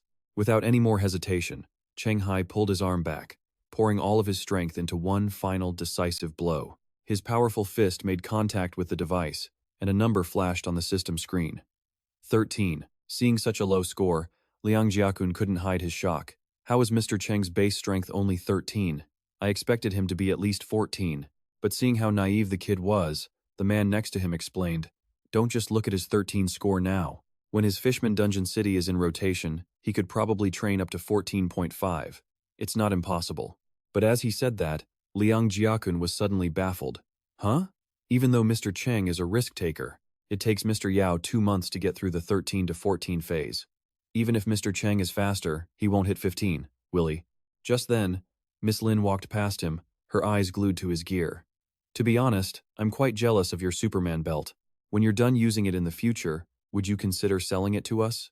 Faced with this offer, Cheng Hai didn't refuse at all. Instead, he was more than willing. Sure, but you'll have to wait until my base strength and dual agility reach 16. And in that moment, he finally understood. So you guys were testing my strength. No wonder I couldn't find you. Suddenly, just as the 2 of them were leaving, they stopped in their tracks. It was Mr. Yao, walking toward Cheng Hai with papers in hand. Your secondary job change certificate is here. A notification panel immediately popped up, asking him to choose between yes and no. Of course, after all that work to change jobs, Cheng Hai wasn't about to press no. Is that even a question? Of course it's yes. A system message appeared. Process complete. Treasure hunter job change initiated. Main profession detected. Death Walker. Unlocking 3 treasure hunter effects. After reading every single word on the notification, Cheng Hai froze solid for 5 seconds. Wait a minute, no way. He couldn't believe his own prediction had come true, and he was absolutely ecstatic. Oh my god. I was right. The best pairing for a Death Walker is a treasure hunter. I actually guessed it correctly. The system screen then displayed all the essential information Cheng Hai needed to know. After seeing the notification, he was as happy as if he'd won the lottery. He originally thought the first two effects of the Deathwalker class were already incredible. He never expected its third effect to be even more insane. He thought about how most people hit their limits for strength and speed around 16 or 17. If he could reach that limit in the future, he'd be able to challenge those 8 trial objectives. His heart pounded with excitement for the new quests ahead. This was a huge win. Tomorrow? No, I'm hitting the gym to pump some iron right now. From now on, as long as training didn't kill him, he'd push himself to his absolute limit. The sky slowly shifted to the warm colors of dusk. A tense conversation was taking place between two men. Are you kidding me? Just because of his mess in the Dongshan City dungeon, why do I, the entrance manager of Yunxiao City, have to get dragged in to clean it up? The other man immediately shot back. Because the credit your wife used with me is all maxed out. Besides, as of next month, you're no longer the Yunxiao City entrance manager. Seriously, is it normal for a state-sponsored adventurer to be poached by a neighboring association? And don't tell me you don't know who was responsible for that whole mess in the Dongshan City Fishman dungeon. And that was that. The more he listened to Huang Xuan, the more furious he became. Back in the training room, Cheng Hai was pushing himself to the brink, jumping rope with insane intensity. 1,121, 1,122, 1,123. His ragged breaths and strained counts fell into a steady, brutal rhythm. At the legendary apartment where the adventurers were trapped, a huge crowd had gathered together deep within the surrounding forest. They were on guard against a surprise attack from the monstrous fishmen. And today was the final day. Everyone had to be on high alert. Just hold on a little longer. It's the last day. Meanwhile, the fishman soldiers were also amassing their own forces. They were preparing for a massive, full-scale assault. After a head count, a subordinate reported to the leader, Lord Manhwa, we currently have 24 guards in the lair, 69 elite fishmen, 6 squad captains, and a total of 800 soldiers. The boss began to cast buffs on the army. He led a level 7 challenge team of fishmen, though Manhwa himself was only level 4. Excellent. Their preparations were complete. They began advancing toward the shore to slaughter the adventurers in the forest and drag their bodies back. I will use them to level myself up. The Fishman Evil City was about to rotate. Time remaining, 9 hours, 57 minutes, and 43 seconds. After his hellish workout, Cheng Hai sat gasping for air. His eyes were dazed as he stared blankly ahead. Suddenly, the adventurer interface popped up with a notification panel. It displayed all of his current stats. When Su Mao arrived at the gym, she saw Cheng Hai completely lost in his training. Su Mao just couldn't figure him out. You are such a strange person, she said. She was baffled by his actions. In just a few more hours, his personal dungeon was scheduled to rotate. You're not cultivating your energy, you're training raw strength instead. Talk about poor timing. But what Cheng Hai said next shocked her even more. Actually, I've been training like this for 2 months. He then hopped down from the high bar. Then he questioned Su Mao. Forget me. Why are you looking for me so late at night? Just then, her danger warning title began to glow. Su Mao's expression tensed and her voice grew sharp. Would you believe me if I said my title is screaming at me to leave this place right now? As everyone sat in tense silence, Dong Yuanzi suddenly raised his hand. I have an idea. Even though the group had already agreed on a clear plan, he always loved to ask the most boneheaded questions. Are those fishmen really going to come ashore in the last few hours? Do we need to take out their boss? Unable to take his nonsense any longer, the shield warrior snapped back. Are you an idiot? We clearly agreed to wait at the exit until the mission timer ends. Then we all leave. Why make things complicated? Besides, if the mission fails, killing. The boss gives no reward. Dong Yuanzi listened with a blank face, but he just couldn't stop himself from talking. It's not that I want to kill the boss. I asked Wang Hai, if an adventurer fails to complete the escape mission and wants to hitch a ride when the dungeon rotates, does it take up one of the challenge slots? He said it does. And just then, the man himself spoke up. That's correct. It does occupy a slot. Dong Yuanzi didn't stop there, continuing with his speculation. Then, by the mirror principle, after this, Fishman City rotates and forms a new city. The challenger limit will be 15 minus the number of people we have. If, in the last few hours, the Fishman boss leads his minions to fight us for those very slots. He then flashed a devious, scheming smile. He held up 4 fingers. If only 4 fishmen get through before we do, then 4 of us will be left here forever. While his theory sounded disturbingly reasonable, a man in a bright green shirt raised both hands to ask a critical question.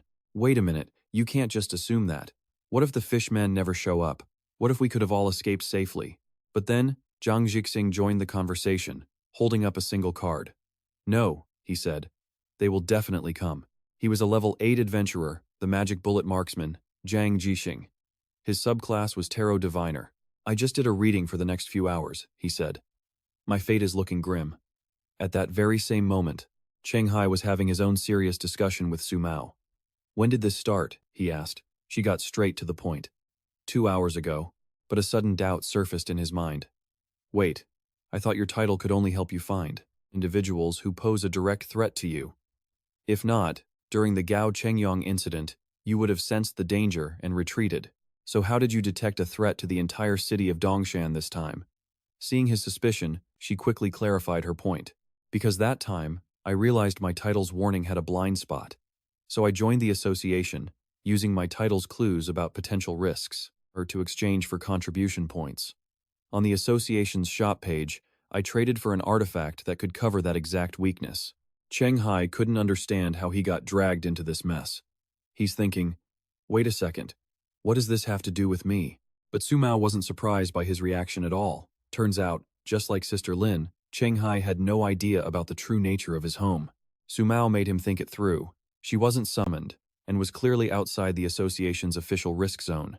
And yet, her danger sense still went off. What could that possibly mean?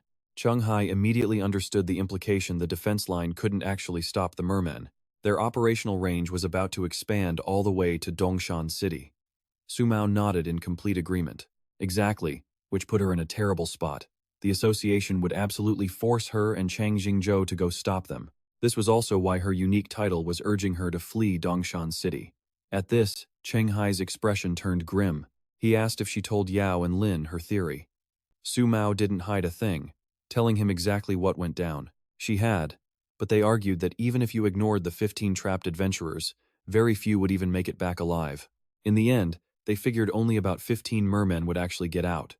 Plus, their individual combat skills weren't that great. Besides, the Zuoquan adventurers had state-level powerhouses like Long Wenjiang, Chen Huagong, and Sanren working with Wugi.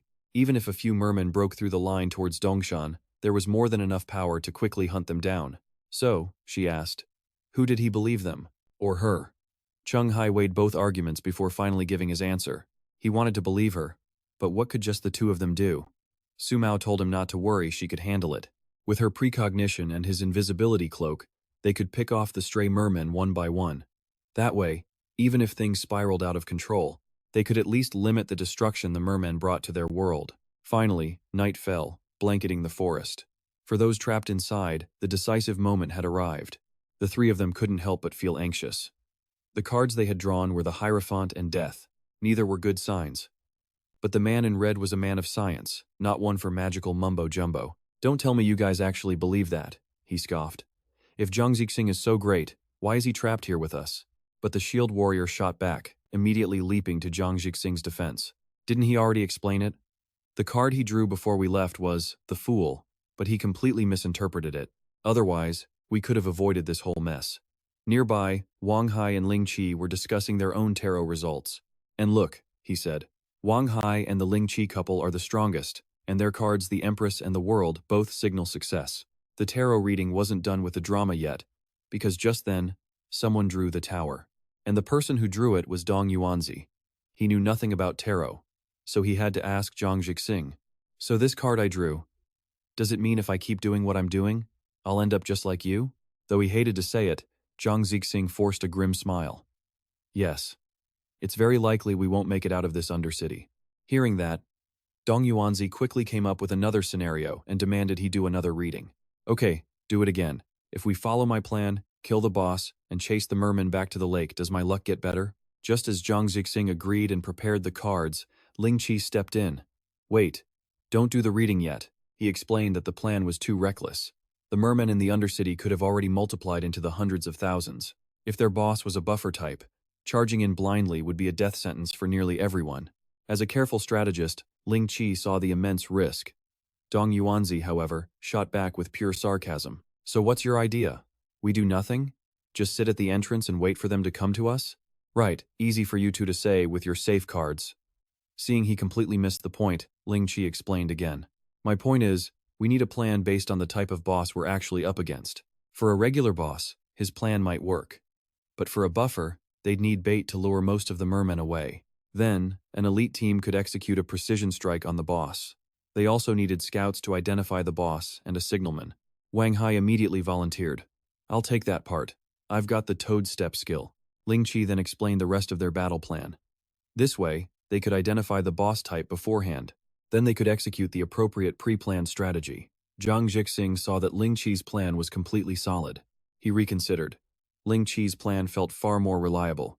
Should I do the reading based on his plan instead? He thought. Meanwhile, back in the training room, Cheng Hai and Su Mao were discussing how they would fight together. He admitted her plan could handle stragglers at low risk, but he'd rather avoid that whole situation if possible. Then he revealed his own idea. He was going to persuade Yao, but he needed her cooperation. Cheng Hai then made his offer to Su Mao. She asks, "Can you take me to your house so I can use my title to determine the number and quality of threats on the other side of the entrance?" Without a moment's hesitation, she sealed the deal. No problem. Back in the forest, everyone had become completely obsessed with tarot cards, with every single person getting a reading. And when they drew a bad card, their mood instantly sank. Dong Ziyuan and Shield Warrior knew exactly how awful she must be feeling. That girl apparently drew the death card, the absolute worst one, twice in a row. It seems her chances of surviving this place are incredibly slim. They were truly slaves to the tarot, even knowing they might pull a terrible card, they just couldn't stop themselves from looking.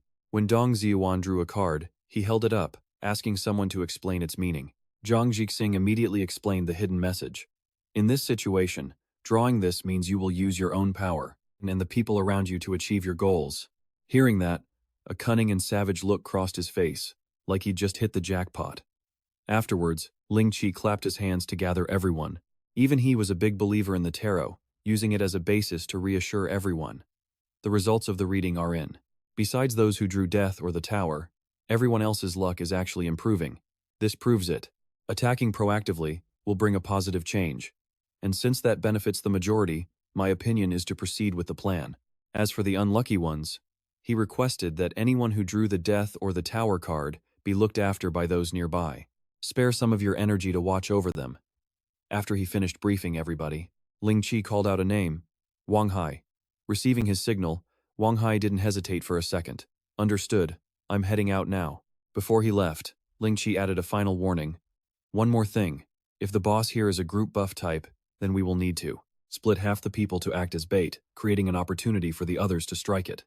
Are there any volunteers for the bait team? Meanwhile, Wang Hai used his skills to climb a tall tree, watching the fishmen's movements through his binoculars. They were finally on the move and coming ashore. He lowered his binoculars after seeing the full picture. The one commanding the formation from the rear made Wang Hai a little nervous, and it was protected by several large, elite guards of the same race, the classic sign of a rear guard, group buffing boss. He'd seen this type before. The guards are always weaker than the main boss. He quickly grabbed his flare gun. He had to get this intel to Ling Qi immediately. A single red flare shot up, blazing a trail across the sky. Ling Qi looked up at the sky, instantly understanding Wang Hai's signal. So, it's starting? The full-scale assault from the fishmen was beginning, but his recent action definitely caught the attention of their leader. Dong Ziyuan seemed quite intrigued by this type of boss. Red means it's a group buffing type. Now that Wang Hai had confirmed the boss type, the battle plan moved on to the next phase. This was bad. They had to act as the lure. Ling Qi, perched high in a tree, directed everyone's attention. You all saw Wang Hai's signal flare. The incoming boss is a group buff type. He then began to assign their duties. According to the plan, the bait team will move to the pre-designated position and wait until they've attracted enough fishmen. Then our side will begin to act. Before the fight truly began, Ling Qi gave one final order. Before you see the corresponding signal, I need you to hold on. He ended his speech with a few words to boost everyone's morale. Finally, I wish you all victory and a safe return.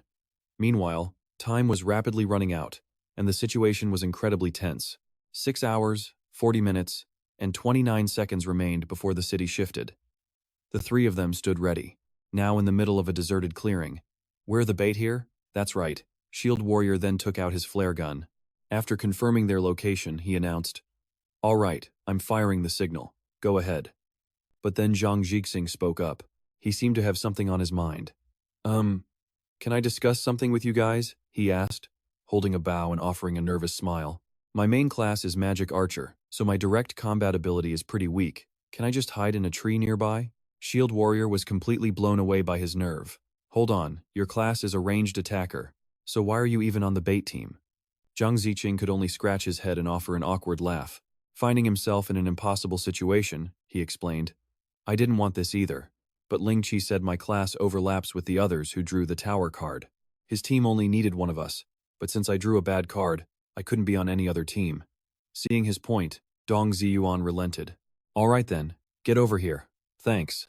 The two of them exchanged a few quiet words. You use this thing like this. Fool, give it to me. But just then, Zhang Zixing revealed his true, cunning nature.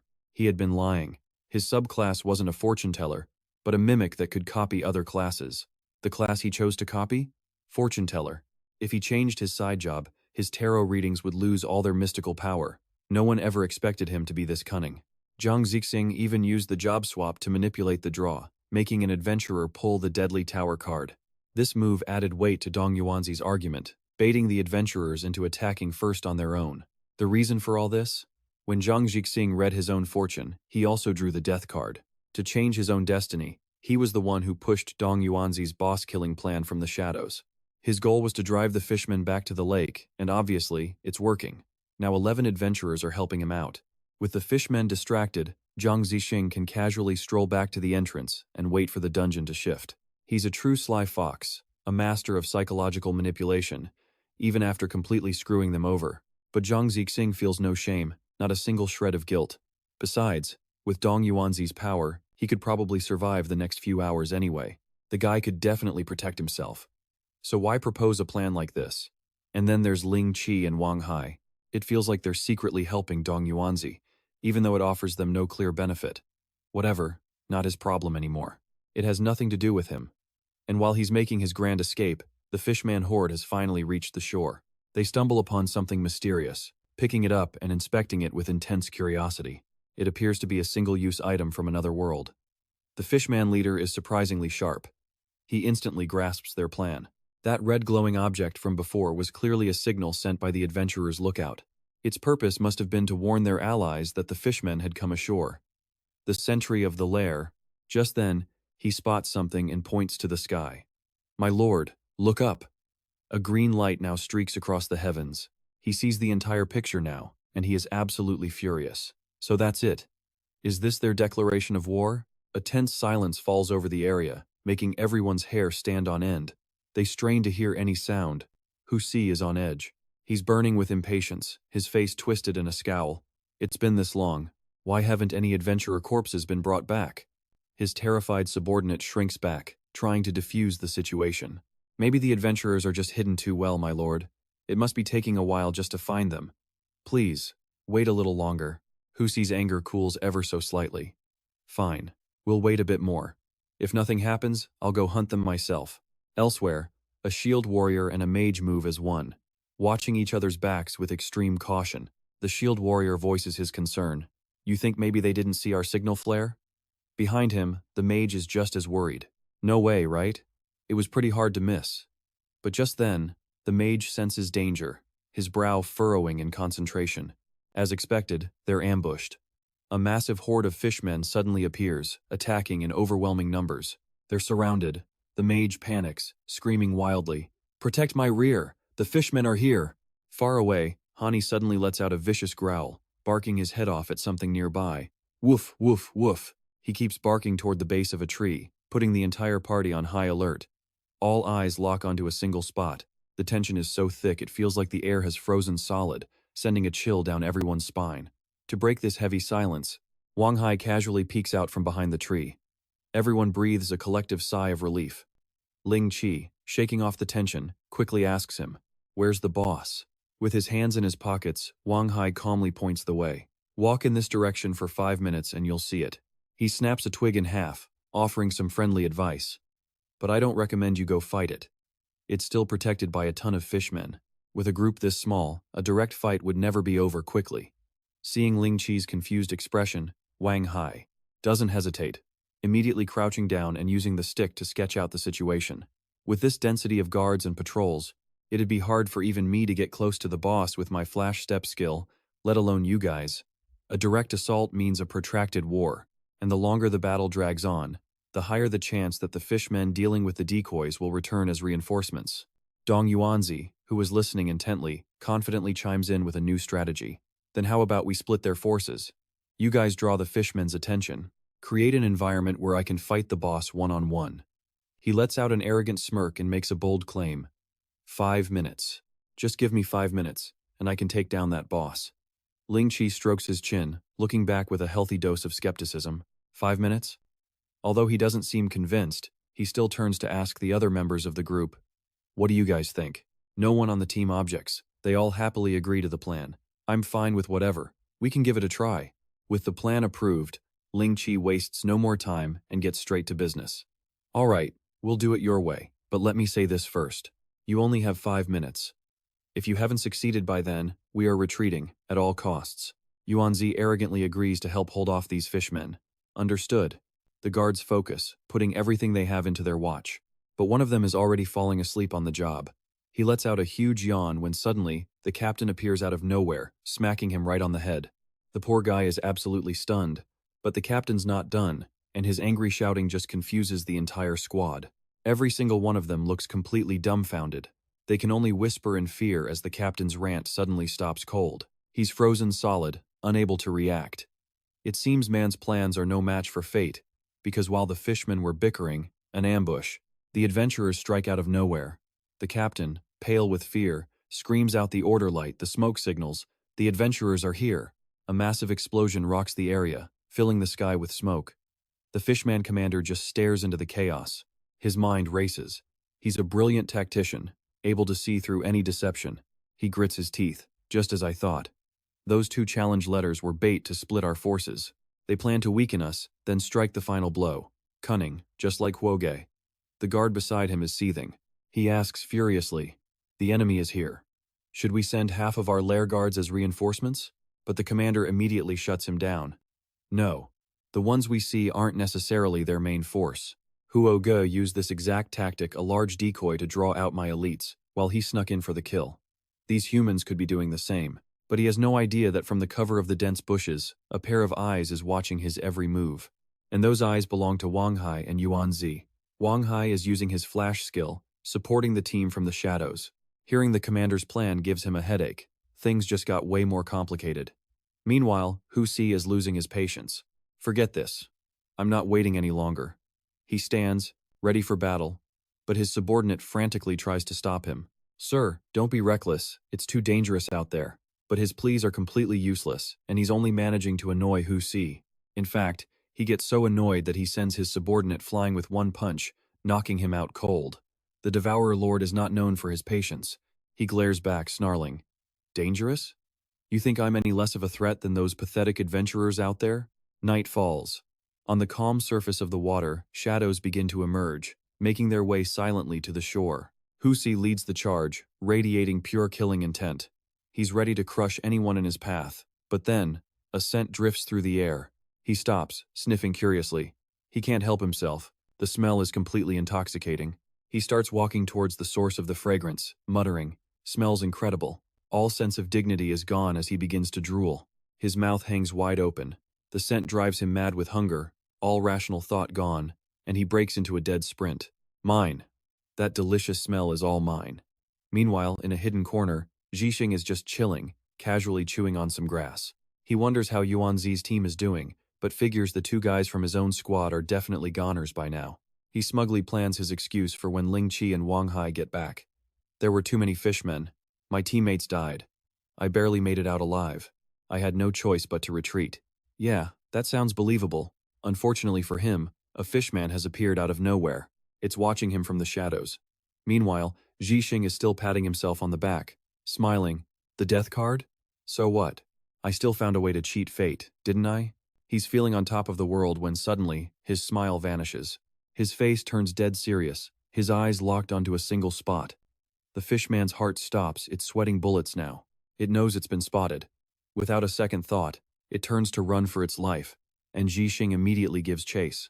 He curses under his breath. What's with that thing? Don't tell me it just got separated from the main group. If that's the case, I can't let it escape. Not before the Earth City's entrance shifts position, at least. The fishmen can't find out about the entrance. The creature runs for its life, exhausted, panting heavily as it flees. But behind it, Zhixing's arrow is closing in fast. It seems there's no escape. And just as you'd expect, in a flash, a single, cold arrow pierces straight through the fishman's chest. It collapses in a spray of blood, gasping in agony. But even then, it still tries to crawl away, clinging to life. Zhixing frowns. You have got to be kidding me. It's still not dead? Determined to finish the job, he raises his bow again. Did this thing run out of the zone that buffs attackers? Or did it eat some kind of boss item that boosted its stats? Just as Zhixing is about to release the final arrow, the bushes along the path begin to shake and rustle violently. He freezes, utterly confused, and whips around to see what's happening. That's when a whole squad of fishmen emerge from the trees. They're all staring him down, a trap perfectly sprung. Zhixing looks at the scene in pure horror, the blood draining from his face as he realizes he's surrounded. How he's going to get out of this is anyone's guess, but the odds are clearly not in his favor. Meanwhile, Wang Hai is still waiting patiently for his moment. He watched in silence, listening intently. But Yuan Zi, who had zero patience, couldn't control himself and suddenly stepped out from the bushes, leaving his teammates completely stunned. You know, it's not the strong enemy you fear, it's the idiotic teammate. Wang Er frowned, annoyed, but still tried to advise him. What are you doing? The boss's guards haven't been lured away yet. But his words were useless, like wind passing through his ears. Yuan Zi stubbornly declared, It's fine, we'll just kill them all. With that, he burst out from the trees, shocking both the Murloc commander and his lair guards. The guards were so scared, they could barely speak. The Murloc commander beside them was just as worried, quickly cutting them off. Don't bother, I can see he's incredibly strong. From what he knew, this guy was the adventurer Yuan Zi, a master hunter whose true name was unknown. Meanwhile, it looked like Zhixing's battle had finally come to an end after taking out a whole squad of Murlocs. Exhausted, he leaned on his knees, panting heavily. Zhixing's entire body was aching. Covered in wounds, he cursed angrily. Damn it, I got played. Where did these Murlocs learn to set up ambushes like that? I almost died from their dirty tricks. Before he could even catch his breath, a chill ran down Zhixing's spine. His instinct screamed that something terrible was about to happen. Wait a second, that familiar, dangerous shadow looming over him made him freeze solid, unable to accept the cruel reality. It couldn't be, right? Zhixing slowly raised his head and was immediately terrified. The boss? Husi had appeared out of nowhere, threatening him loudly. Eating you first is a bit of a waste, but oh well. You're the only one alone, and I need a quick level up. The dire situation left Zhixing completely helpless, and he started complaining. Why is the city's boss over here with me? Yuan Zi, Ling Qi, Wang Er, what the hell are they doing? While he was distracted, one of the Murlocs that wasn't quite dead yet silently began to crawl back up. It carefully gripped the spear in its hand, its eyes filled with pure hatred. In a split second, the Murloc raised its spear and thrust it straight at Zhixing's chest, cursing him under its breath. He was stabbed unexpectedly, blood splattering everywhere, and could only scream in helpless agony. And just like that, another adventurer was gone. Zhixing collapsed, dead before he hit the ground, his eyes wide open. He bitterly muttered, To think I, a level 8 magic archer, would die to a low-level Murloc. After taking down Zhixing, the Murloc's body suddenly began to glow. It was completely confused about what was happening. Then, it slowly began to transform right before Husi's baffled eyes. He was stunned, his jaw dropping. How is this possible? By now, the Murloc had been promoted to level 7, becoming a Murloc assassin. It finally dawned on Husi, so a low-level Murloc, who kills a high-level human adventurer, can level up through tricks like playing dead or sneak attacks, killing an invader of a higher tier than itself, thus completing its own evolution. Intrigued, he commanded, Kid, go and tell the Murloc commander everything that happened to you, word for word. Then have him send some Murlocs my way. I need a new meat shield. The Murloc assassin quickly accepted the order. Yes, Lord Husi. Over on the other side, Yuan Zi was fighting like a madman but wasn't getting far. Exhausted, he muttered in frustration. You've got to be kidding me. This is clearly just a level 7 city, so why are there so many level 7 monsters popping out? Even if this city boss boosts his troops, this is way too exaggerated. Despite his efforts, Yuan Zi still took a few hits. Blood dripped from his arm, and in pain, He finally sent out an SOS, screaming, "Stop hiding! Wang Er, come help me! This boss has too many guards, I can't break through." The elite lair guard, an 8th level challenger, quickly reported the situation. "Commander, looking at that human adventurer's reaction, it seems he isn't alone. Should we?" Meanwhile, Yuanzi was still screaming for help. Wang Er, the commander on high alert, warned, "Don't fall for it." Huo Ge did the same thing. He failed to assassinate me, then pretended to have backup hiding nearby, forcing me to leave some guards behind so he could escape. I'm not falling for that trick again. His subordinate could only nod glumly. "So that's how it is. My mistake." It seems the adventurer had vanished. Ji Xing realized something. Wang Er, Yuanzi, Ling Qi, they all have their own agendas. The difference was that Yuanzi, a master hunter, needed to kill a boss of a different type 2 levels lower than him to upgrade his main profession. But Wang Er's ambition was greater. He wanted the legendary upgrade scroll. Right at that moment, Wang Er was running for his life to carry out his own plan. He thought to himself, the city boss and his elites are all tied up with Yuanzi. Now is the perfect time to get past them and kill that hero-level Murloc before it's fully developed. Elsewhere, Cheng Hai's face darkened with annoyance. He quietly observed the entrance, frowning in confusion. Wait, why did it get bigger? Su Mao, standing next to him, didn't understand and asked, "Is there a problem?" Zheng Hai's face sours, and he dodges the question, giving a cold, simple order. "Activate your title." He needs intel on the powers and threats waiting on the other side of the entrance. This zone, Cheng Yong, is a joint operation between 2 provincial associations. They've tackled numerous city-level events together, which gave the state-sponsored adventurer Wang Er access to a ton of inside information. Information that is strictly forbidden from the public, including a city dungeon that drops both an upgrade scroll and a B-rank novice. The rule is simple. If an elite-level city spawns a hero-level entity, it's guaranteed to evolve into a B-rank dungeon. And that's why Wang Er is the only adventurer left standing here. He knows exactly what prize awaits after the clear. There's just one problem: he's terrible at water combat. He could only watch as a legend tier upgrade scroll floated just out of his reach. Wang Er watches from a distance, completely bummed. Turns out none of the other adventurers who showed up later are any good underwater either. An upgrade scroll right there for the taking, yet completely untouchable. The feeling was just awful. Just then, a cheerful man named Yuanzi approaches him. "Wang Er, the assassin. I recall you took a similar boss quest, didn't you?" Wang Er, completely uninterested, asks coldly, "You need something?" The other guy doesn't beat around the bush and gets straight to the point. "I plan to hunt this dungeon boss solo, and I want to hire you for support." Wang Er's eyes narrow, staring him down with suspicion. "You can fight underwater? You lied to the group earlier." Instantly, his guard is up. Hunting this boss alone? Could it be? Does this man also know the secret to making the upgrade scroll appear? Yuanzi denies it immediately, explaining in a rush. No, I can't swim, but I'm betting that before time runs out, those fishmen in the lake have to come ashore. Sooner or later, a battle between us is inevitable." Hearing this, Wang Er thinks, then asks a direct question. "But you can't fight underwater. Even if you kill the boss, you can't clear the dungeon, right? Or is there some special benefit for you?" He doesn't hide it, admitting with a grin, "There is.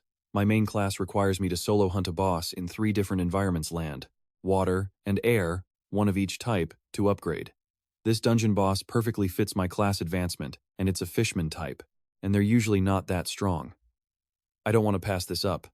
Wang Er hesitates for a moment, then turns away. He leaves him with a cold reply. "I'll think about it." As Yuanzi waits, Wang Er's mind is already racing, calculating every angle. He analyzes the man's words. From that description, his class must be a Grandmaster Hunter. That is, if he's telling the truth. In that case, he could be the perfect bait, keeping the boss and its elite guards busy while he makes his move.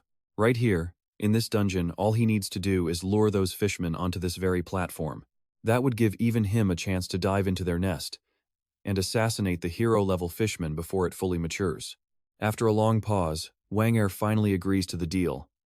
"I'll take your commission, but I don't sign contracts. A verbal agreement works? My pay depends on how much I contribute." Yuanzi happily agrees. Deal. But back in the present, the reality is brutal. Yuanzi calls for his teammate, but finds him beaten and lying dead on the ground. Pinned down, he grinds his teeth and curses. "Damn it, I've been played." He struggles helplessly in the grip of a lair guardian. He screams in despair, "Ji Xing, Wang Er." "You traitors, I'll come back to haunt you for this." The Guardian's mace comes down, and just like that, Yuan Zi is gone. After eliminating the target, the fishman leader asks, confused, "This is the human you said would evolve after we killed him? So why didn't it happen?" The assassin fishman chuckles, trying to salvage the situation. "Maybe there's another condition on this platform, one that we just don't know about yet." Just then, a guard reports in. "We successfully saved his life. Leader, I'm taking the body to Lord Husi." The leader gives a curt nod. "Go." At that exact moment, the familiar eye of seeking, belonging to Lang Chi, flies silently overhead, scouting the fishmen below. Their leader remains completely oblivious, boasting loudly, "Once we figure out the evolution condition, we're coming for the rest of you." Meanwhile, Lang Chi's party is totally surrounded by fishmen. The situation is desperate. His teammate, pale with fear, asks, "What's taking so long? Is Yuanzi done yet, or what? He hasn't even sent a signal. Don't tell me he's dead?" Just then, Lang Chi glances up to see his scouting eye has already returned. A satisfied smile spreads across his face. He is absolutely thrilled with how things are playing out. Lang Chi makes his decision and gives the command. "Forget them, we're pulling out." On the other side of the zone, the world is eerily quiet. Wang clutches a glowing underwater breathing scroll, muttering the incantation under his breath. He chants, "Tier 3 magic, water breathing." The spell takes hold, and Wang dives in, striking out alone into the depths. As he swims, something catches his eye, a suspicious hole in the rock. Could this be it? The entrance to the fishman's lair? Without a second thought, Wang slips inside. He finds it empty, so he slowly peeks his head out, moving in total silence. The lake is empty. Their lair, abandoned. It looks like they fell right into the trap. Right on cue, a system notification appears. The standing mission to locate the tidal merfolk hatchery is officially complete. Meanwhile, a guard hauls Yuanzi's corpse over to Lord Hu Si. He casually lifts the head to show it off, declaring, "Here's the body you wanted. This is the Devourer, also known as Hu Si Han."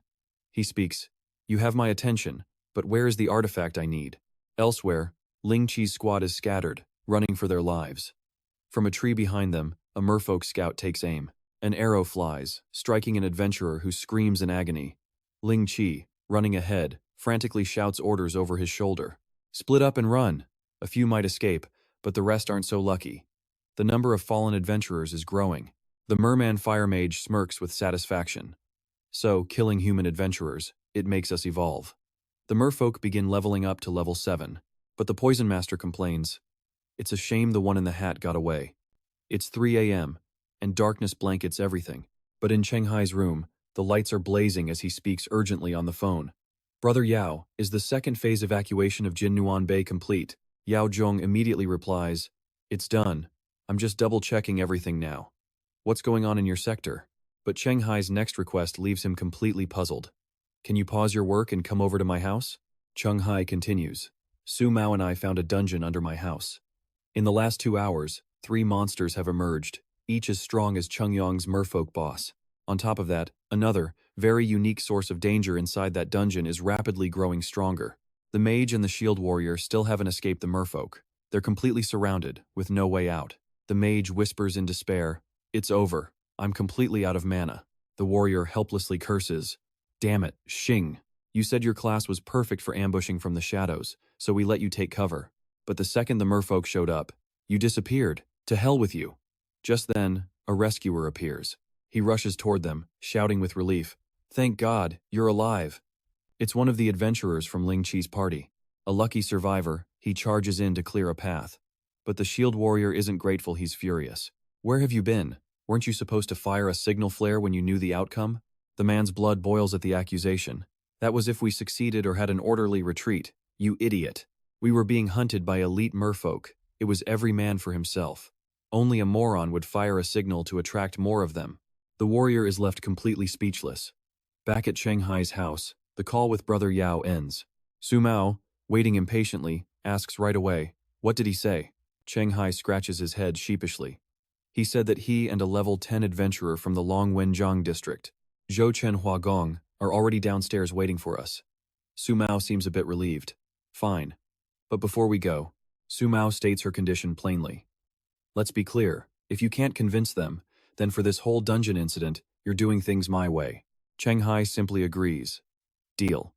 With that settled, She coldly turns and leaves, abandoning him to his thoughts. Back in the dungeon, the number of adventurers who escaped with their lives could be counted on one hand. Ling Qi gets grabbed by the collar by a man in a hat, who screams, "This was your terrible plan, wasn't it? The boss never showed. Everyone's dead, and only 3 of us are left."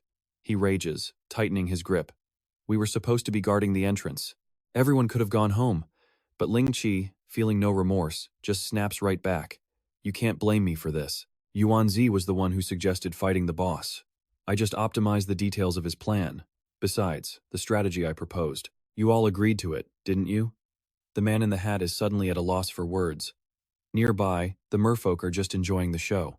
One of them idly chats. "Look, they're fighting." But another merman is staring intently at the entrance. He asks, amused, "Why are you so focused on their petty drama?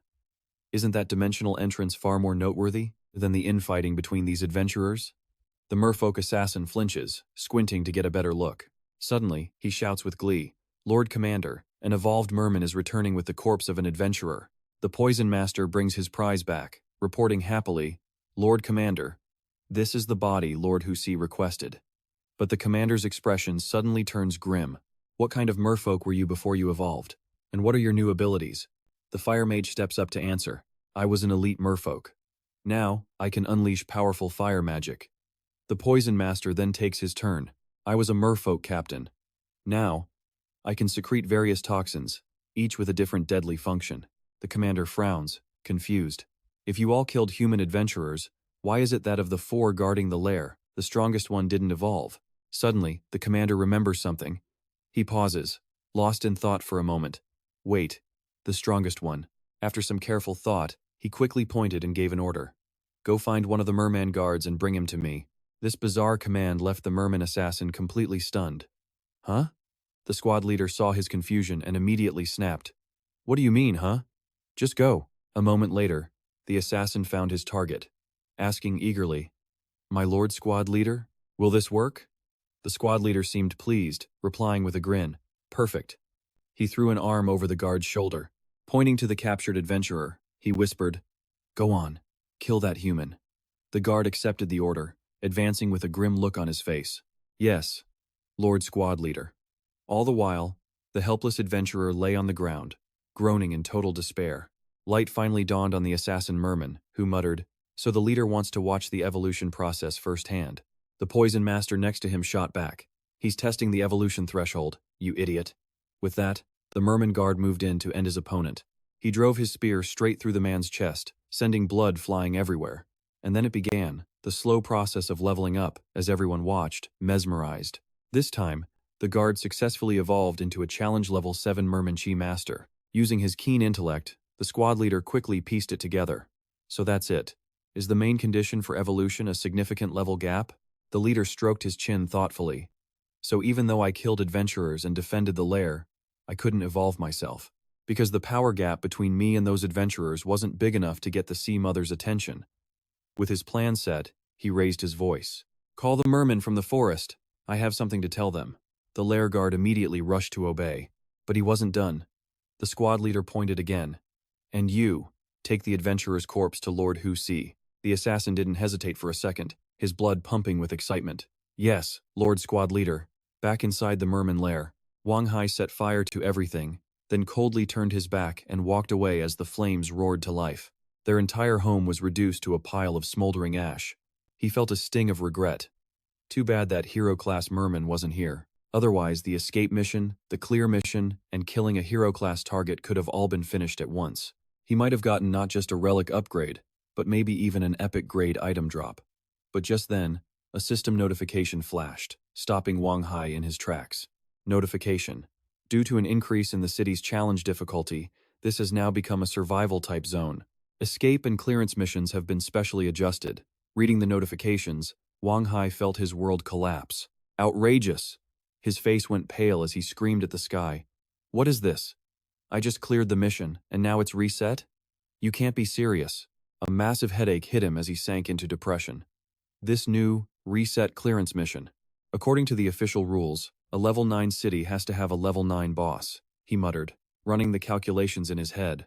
But Wang Hai still couldn't shake the shock. How can a hero-class merman grow this fast? How much time has even passed? The new info was clear. Tidal Merman spawning season. Challenge level 9. Current challengers, 1 of 15. Escape mission. Survive until the city's escape method changes to the traditional one. Clearance mission. Kill the hero class Merman Devourer, who see. Every adventurer who read the notice broke out in a cold sweat. A man in a hat nearly lost his mind. A hero class merman? He was furious, but also terrified. I remember, hero class individuals are at least 2 or 3 tiers stronger than a normal boss. Does that mean this boss is really level 11 or 12? No wonder Yuanzi and Wang Hai got wiped. Lily watched him silently, her disdain obvious, and saw him suddenly walk away. She quickly ran over and whispered, "He's leaving." Long Qi didn't even care, shrugging it off. Let him. Lang Qi shot a scornful look at Yua, saying arrogantly, "Perfect timing. What we're about to do isn't for other adventurers to see anyway." And with that, he casually snapped his fingers. The air instantly filled with a thick fog as something mysterious prepared to appear. At Lang Qi's command, a massive swarm of grotesque creatures came crawling out, buzzing with manic energy. To achieve his goal, he threw out his hand and shouted, "Bring me the souls and items, dropped by every adventurer who died in this city." The mission was given, and without a single word, the creatures took off, eager to hunt. Meanwhile, a group of mages was also reading the notice. They were frozen in place, speechless with despair. The shield warrior couldn't believe it. He asked in disbelief, "Didn't Wang Hai say hero-class monsters grow incredibly slowly? He said it wouldn't be a threat before the city reset. What is this updated mission?" The swordsman suddenly remembered something. No wonder he told us to keep quiet about the hero-class mermen in this city. The reality of their situation made his blood boil, his face twisting with rage. Do you remember what Wang Hai said before? Model. He claims he's helping the Adventurers Guild in Zhejiang City handle the revolving dungeon incident. Apparently, he has classified intel that hasn't been released to the public yet, and according to what he knows, is it possible to get intel from a hero-level elite's corpse after it's been defeated? The shield warrior nodded. It was a definite possibility. The mage connected the dots, arriving at the same conclusion. It seemed their ally was holding out on them, maybe hiding a special artifact, or some other secret, an item that could let him clear the mission and escape alone. As they racked their brains, the swordsman added that the fishmen had all left the lake for the shore. With the boss of this dungeon defeated by Yuanzi, they figured Wang Hai would definitely use the chaos to sneak into the Murloc nest, a perfect chance to clear the stage. The shield warrior gestured wildly, thrilled by the idea. But there was a catch: that hero-level fishmen had overdeveloped the dungeon. It leveled up. The mission objectives reset. Wang Hai's entire plan was now worthless. After a moment, the mage saw the whole picture. It was a fool's errand from the start. He gloated, explaining that the hero-level fishman, Hun Si, was way too strong. For him to be the final boss of a level 9 survival dungeon, there was no way Wang Hai could have ever defeated him solo. Looking at the results, going it alone was a dumb move, and he got exactly what he deserved. The mage concluded with absolute certainty. But thinking about it, he felt that Jixing, Yuanzi, and Ling Qi were all hiding something from the group too. Now that the mission has reset, they could escape without being near the entrance. He proposed they just leave now and avoid all the scheming. The other two immediately agreed. Sounds good. Meanwhile, at the command of their leader, Ling Jun, all the fishmen had gathered. A sea of colorful scales stood before him. The Qigong master reported respectfully, "Leader, all are present." From his high perch, Ling Jun nodded in satisfaction.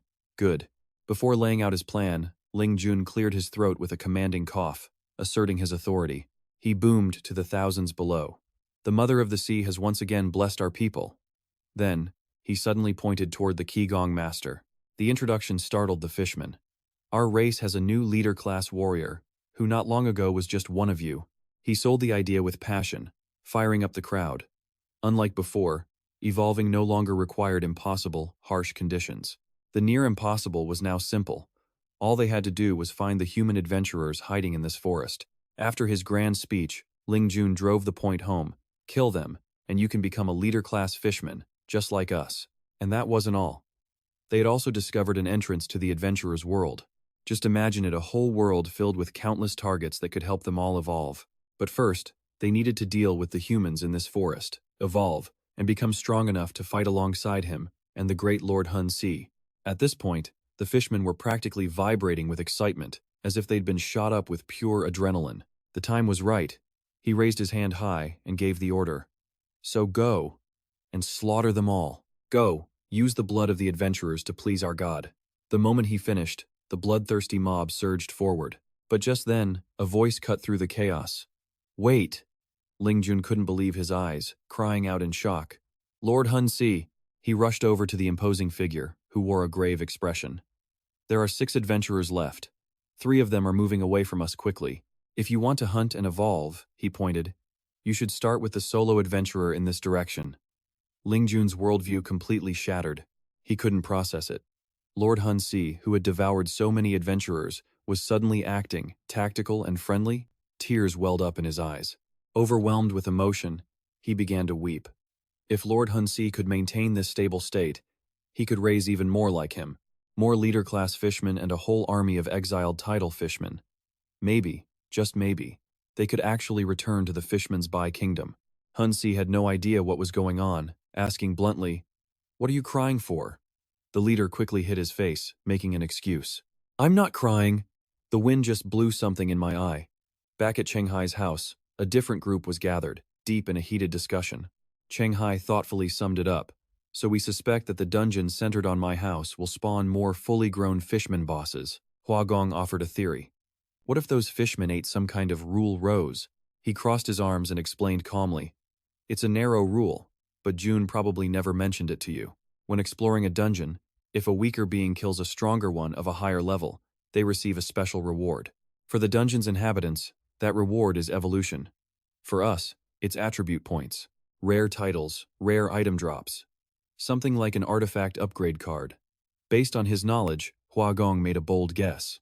The 3 fishmen who became bosses likely did so by killing a certain number of the adventurers trapped in this dungeon. But their challenge level can't be high, he concluded.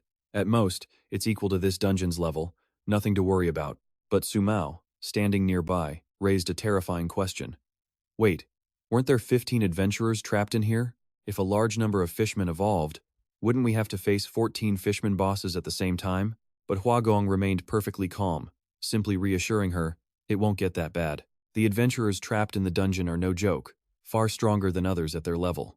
A squad of pros like that, even if they don't trust each other, won't get wiped out by a simple level 7 fishman dungeon. To prove his credibility, he's willing to put on a little demonstration. Brimming with confidence, Hua Gong boasts, if you're still not convinced, you can use your title to inspect me. See for yourself who's the bigger threat, me, or those 3 new fishman bosses. He gears up, flaunting his power by activating a skill. Hua Gong flexes with everything he's got, showing off his muscle enhancement ability. Both Cheng Hai and Su Mao go from watching closely to cringing hard, their faces showing pure disgust at his cringy display.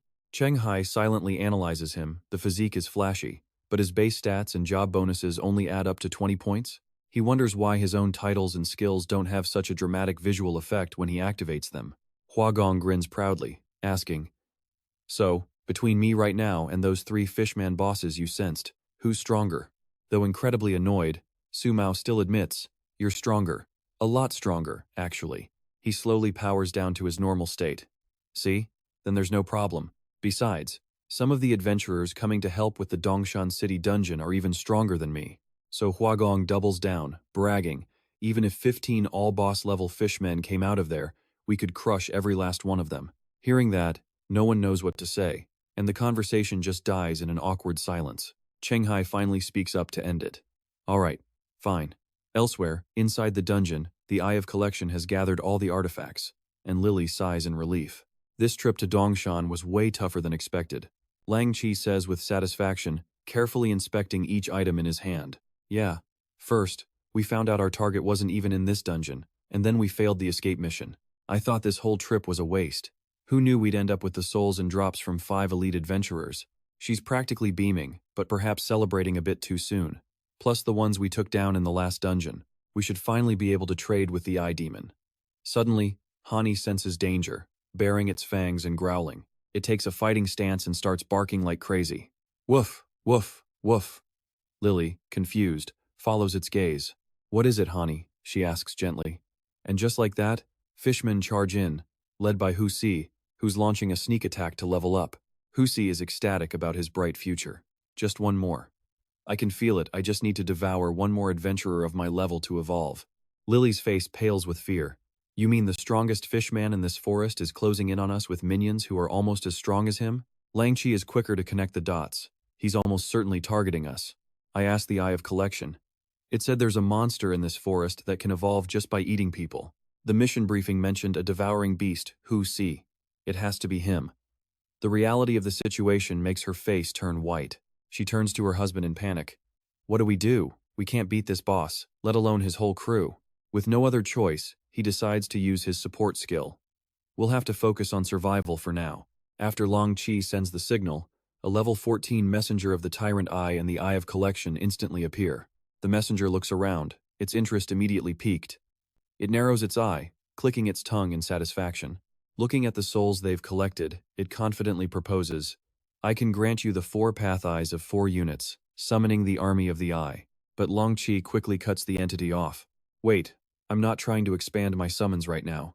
The messenger frowns, asking bluntly, then what do you want in this situation? He answers without a shred of hesitation. I need your help. Long Chi's gaze falls on Hu Si as he makes his request. Kill that hero-grade fishman behind you. Hu Si is so terrified he could wet himself. Is it too late to run? The Tyrant Eye's messenger stares him down, and it easily accepts the deal. Done. Back outside the dungeon, things are much calmer as Su Mao and Cheng Hai turn to leave. Wen Zhong watches them go with a thoughtful expression. The two of us should report to the Jiangzhou Guild. Hua Gong flatly refuses. No need. He continues smugly. My real combat power is at least level 2 now. A level 7 revolving dungeon is nothing when I, San Ren, and Wu Tong are holding it down.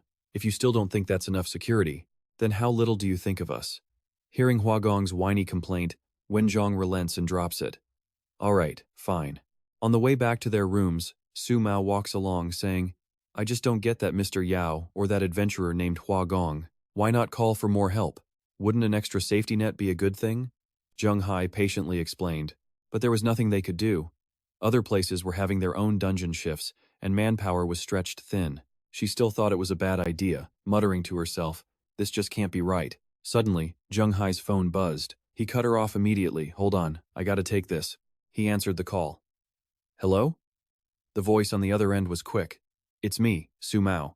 The dungeon's shifting soon. Are you in? Cheng Hai answered casually. Probably. They said they'd call me if they need me. Su Mao seemed to have some time to kill, already making plans. Okay, then after this whole dungeon thing is over, let's meet up. It's been a while. Cheng Hai had no reason to refuse, so he readily agreed. At the exact same moment, Wu An was trying to call Cheng Hai, but her calls kept getting rejected. The number you have dialed is busy. She practically exploded in a fit of rage. Who is that? Calling brother Cheng Hai this late at night. I hate them. Her brother, Wu Gui, just sipped his coffee, thinking with pure sarcasm. Aren't you doing the exact same thing? He let out a heavy sigh. His sister was perfect in every way, except for her completely love-struck brain. Just then, Cheng Hai noticed something on his phone. Wait, another missed call? And this one's from Wu An? Su Mao sounded exhausted for him, teasingly chiming in. You really are a popular guy, people lining up to call you after midnight. In the end, Cheng Hai decided to call Wu An back. His voice shot up in pure shock. You're in Dongshan? Finally talking to her crush, Wu An couldn't stop smiling as she spilled everything. I heard a level 7 dungeon was about to shift, so I dragged my brother here to help out. That detail shocked him even more. Wait, your brother's an adventurer too? And then, it all clicked. Oh, right, I remember now. In the tomb, you said your brother was a level 10 adventurer. He completely ignored her, his mind now laser-focused on the real problem. Is your brother with you right now? Wu An glanced over at her brother and said yes. Hearing that, Cheng Hai pleaded, Can you please put him on the phone? I need to talk to him about something extremely important. Wu An agreed instantly, while Wu Gui reluctantly took the phone. What do you want? With the situation this critical, Cheng Hai got straight to the point, his voice dead serious. Listen to me. Dongshan is incredibly dangerous right now. The dungeon is about to lose control, so get her back to Yunxiao, now. Cheng Hai's warning terrified Wu Gi. His face went pale as he yelled back into the phone. Lose control? After calming down for a second, Wu Gui got serious. Explain exactly what's happening. If you can't talk now, come to my location. We need to talk face to face. Meanwhile, inside the dungeon, a massive battle was raging as guards tried to rally. Buy time for the boss to escape. Just hold on a little longer. We have to last until Lord Hu Si gets here. But his words of encouragement got caught in his throat. A deadly beam of light flashed right past a guard's head as his teammate screamed, "Watch out! Don't let that thing's I-beam hit you." Hu Si and the other guards scattered, running for their lives. "It's getting away!" Lily snapped at the Wangyan emissary, but Long Qi was completely unbothered, having total faith in his summon. There was no way a mere merman hero below level 10 could ever fool the emissary of the Wangyan tyrant. Hu Si's life was on the line. He ran wildly in any direction, his mind racing with pure terror. That Wangyan monster. He wasn't sure he could beat it even in his fully evolved form. It was just that strong. He couldn't wrap his head around it. If those adventurers had summons this powerful, why didn't they bring them out sooner? Cheng Hai arrived at Wu Gi's location in no time. The four of them were already there, talking over tea. Wu An pointed a finger right at Su Mao. "Brother Cheng Hai, is this your little sister?" He awkwardly shook his head. "No, she's my friend." Su Mao, who'd been quiet this whole time, coldly corrected him. "Colleague." Her icy attitude immediately made Wu An nervous. She just stammered, "Oh, I see." But Wu Gui had no time for this, cutting straight to the chase. "You said on the phone that the underground of Dongshan City is about to lose control. What did you mean by that?" Cheng Hai's expression became grim as he laid out the facts. "Worst case. In a few hours, 15 merman bosses will invade our world. At that very moment, mermen were capturing adventurers left and right, successfully triggering their own evolutions one after another. One merman killed an adventurer from Team 5 and instantly evolved into a necromancer. He was ecstatic with his new power. So this is the kind of innate magic you gain after evolving? A Chi Master watched from afar, completely stunned. He reported back to his leader with a worried tone. "It seems like their evolutionary path is way stronger than ours." Hu Si finally made it back to the merman encampment. He was completely exhausted, demanding to know, where are the others? The Chi Master and the Necromancer were completely stunned, their jaws dropping as they screamed out, "Lord Hu Si!" But the commander remained calm, issuing his orders coolly. "Assassin, Poison Master, and Fire Mage, take your teams and hunt down those 3 adventurer scouts." The two of them cried out in disbelief. Something stronger than Lord Hu Si? But just then, the Necromancer stepped forward with a confident smirk. He declared he would hold the creature off, willing to sacrifice himself to help, boasting that he could control his legion of undead. His plan was to bog down the Void Eye monster and buy everyone time. With no better option, Hu Si heavily agreed, saying, "Fine, do it." A short while later, the Void Eye emissary arrived at the merman's lair. The sight that greeted it was absolutely shocking. It stared hard, trying to make sense of the scene. Ahead, a massive horde of undead stood in perfect formation, clearly under the Necromancer's command. To stall for time, the undead slowly shambled towards the emissary, then suddenly surrounded it from all sides, ready to spring their trap. The Void Eye emissary paused, its mind racing. This many undead, and the hero-class merman was still just in its growth phase. Could their leader also command necromancy? At that moment, the undead went berserk, charging forward as one to attack. They were determined to kill the Void Eye monster. But the emissary? Not even scared. It just calmly analyzed their tactics. From the looks of this merman tribe probably had multiple leader-class members in its ranks. Trading the souls of 5 elite human adventurers for the life of 1 hero-class merman suddenly seemed like a very bad deal. Far away, perched on a branch, the Necromancer watched in secret, waiting for the show to begin with a huge grin on his face as he muttered to himself. He gloated that every merman who died in this forest was here, surrounded by hundreds of undead. Even something stronger than Lord Hu Si would be torn apart. The Necromancer closed his eyes, already dreaming of a glorious future and the reward the Mother of the Sea would give him for killing such a powerful being. He dreamed he would evolve into another Hu Si. No, he would surpass him. But while he dreamed, the Void Eye emissary showed zero mercy, unleashing a devastating eye-beam. Just like that, the entire undead army was wiped out in a single counterattack. Not a single one was left standing. The scene of devastation was terrifying. The Necromancer was snapped out of his dream, his jaw on the floor as he screamed internally. What kind of magic was that? His entire undead army was destroyed that easily? But it wasn't just his undead horde that lay scattered and dead. The huge trees nearby had also been completely obliterated by the emissary's powerful attack. Completely satisfied with its work, the creature was in a great mood. Mission complete. The Void Eye emissary casually turned to leave. It thought to itself that it definitely needed to get Ling Qi to increase its base pay for this job. Hearing this, Ling Qi stumbled backward and yelled louder than he ever had before. You want to increase your fee? In response, the eye of the seeker hovered before them, replying with total indifference as if it were the most obvious thing in the world. It stated the difficulty didn't match the payment, so a raise was reasonable, right? Fearing they might disagree, it gently touched one of their faces with a tentacle. It then offered another condition with a sigh of boredom. Of course, they could always just change the mission parameters. Hearing this, Ling Chi could only grit his teeth in frustration, completely unable to argue back against the creature's logic. After weighing his options, Ling Chi, the businessman, took over. He pushed up his glasses and calmly proposed his own terms. He asked if the souls of 5 elite adventurers would be enough payment if the mission changed to protecting them until the city dungeon shifts. The question was barely out before the eye of the seeker responded without a second thought. Enough. The scene then shifts to the Dongshan Hotel. Inside one of the rooms, Wu Gui sat with his head bowed, slowly voicing his own theory about the unfolding situation. It turns out they had discovered that the Dongshan City dungeon was at risk of spiraling out of control because of a special title. Hearing this, Cheng Hai paused for a moment before adding his own thoughts.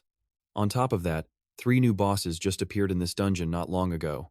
At this rate, he worried they would see even more bosses showing up in just a few hours. Everyone present listened intently, hanging on his every word.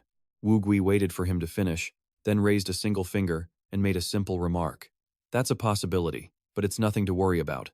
Those words immediately made a vein pop on Su Mao's forehead. Trying to keep her cool, she narrowed her eyes and asked with a sharp tone, "You call this nothing to worry about?" Faced with her hostile question, Wu Gui just gave a sly grin and raised his hand to reply. He told them to look at it from a different angle. For the adventurers trapped inside, this has already become a survival-type dungeon. He didn't stop there.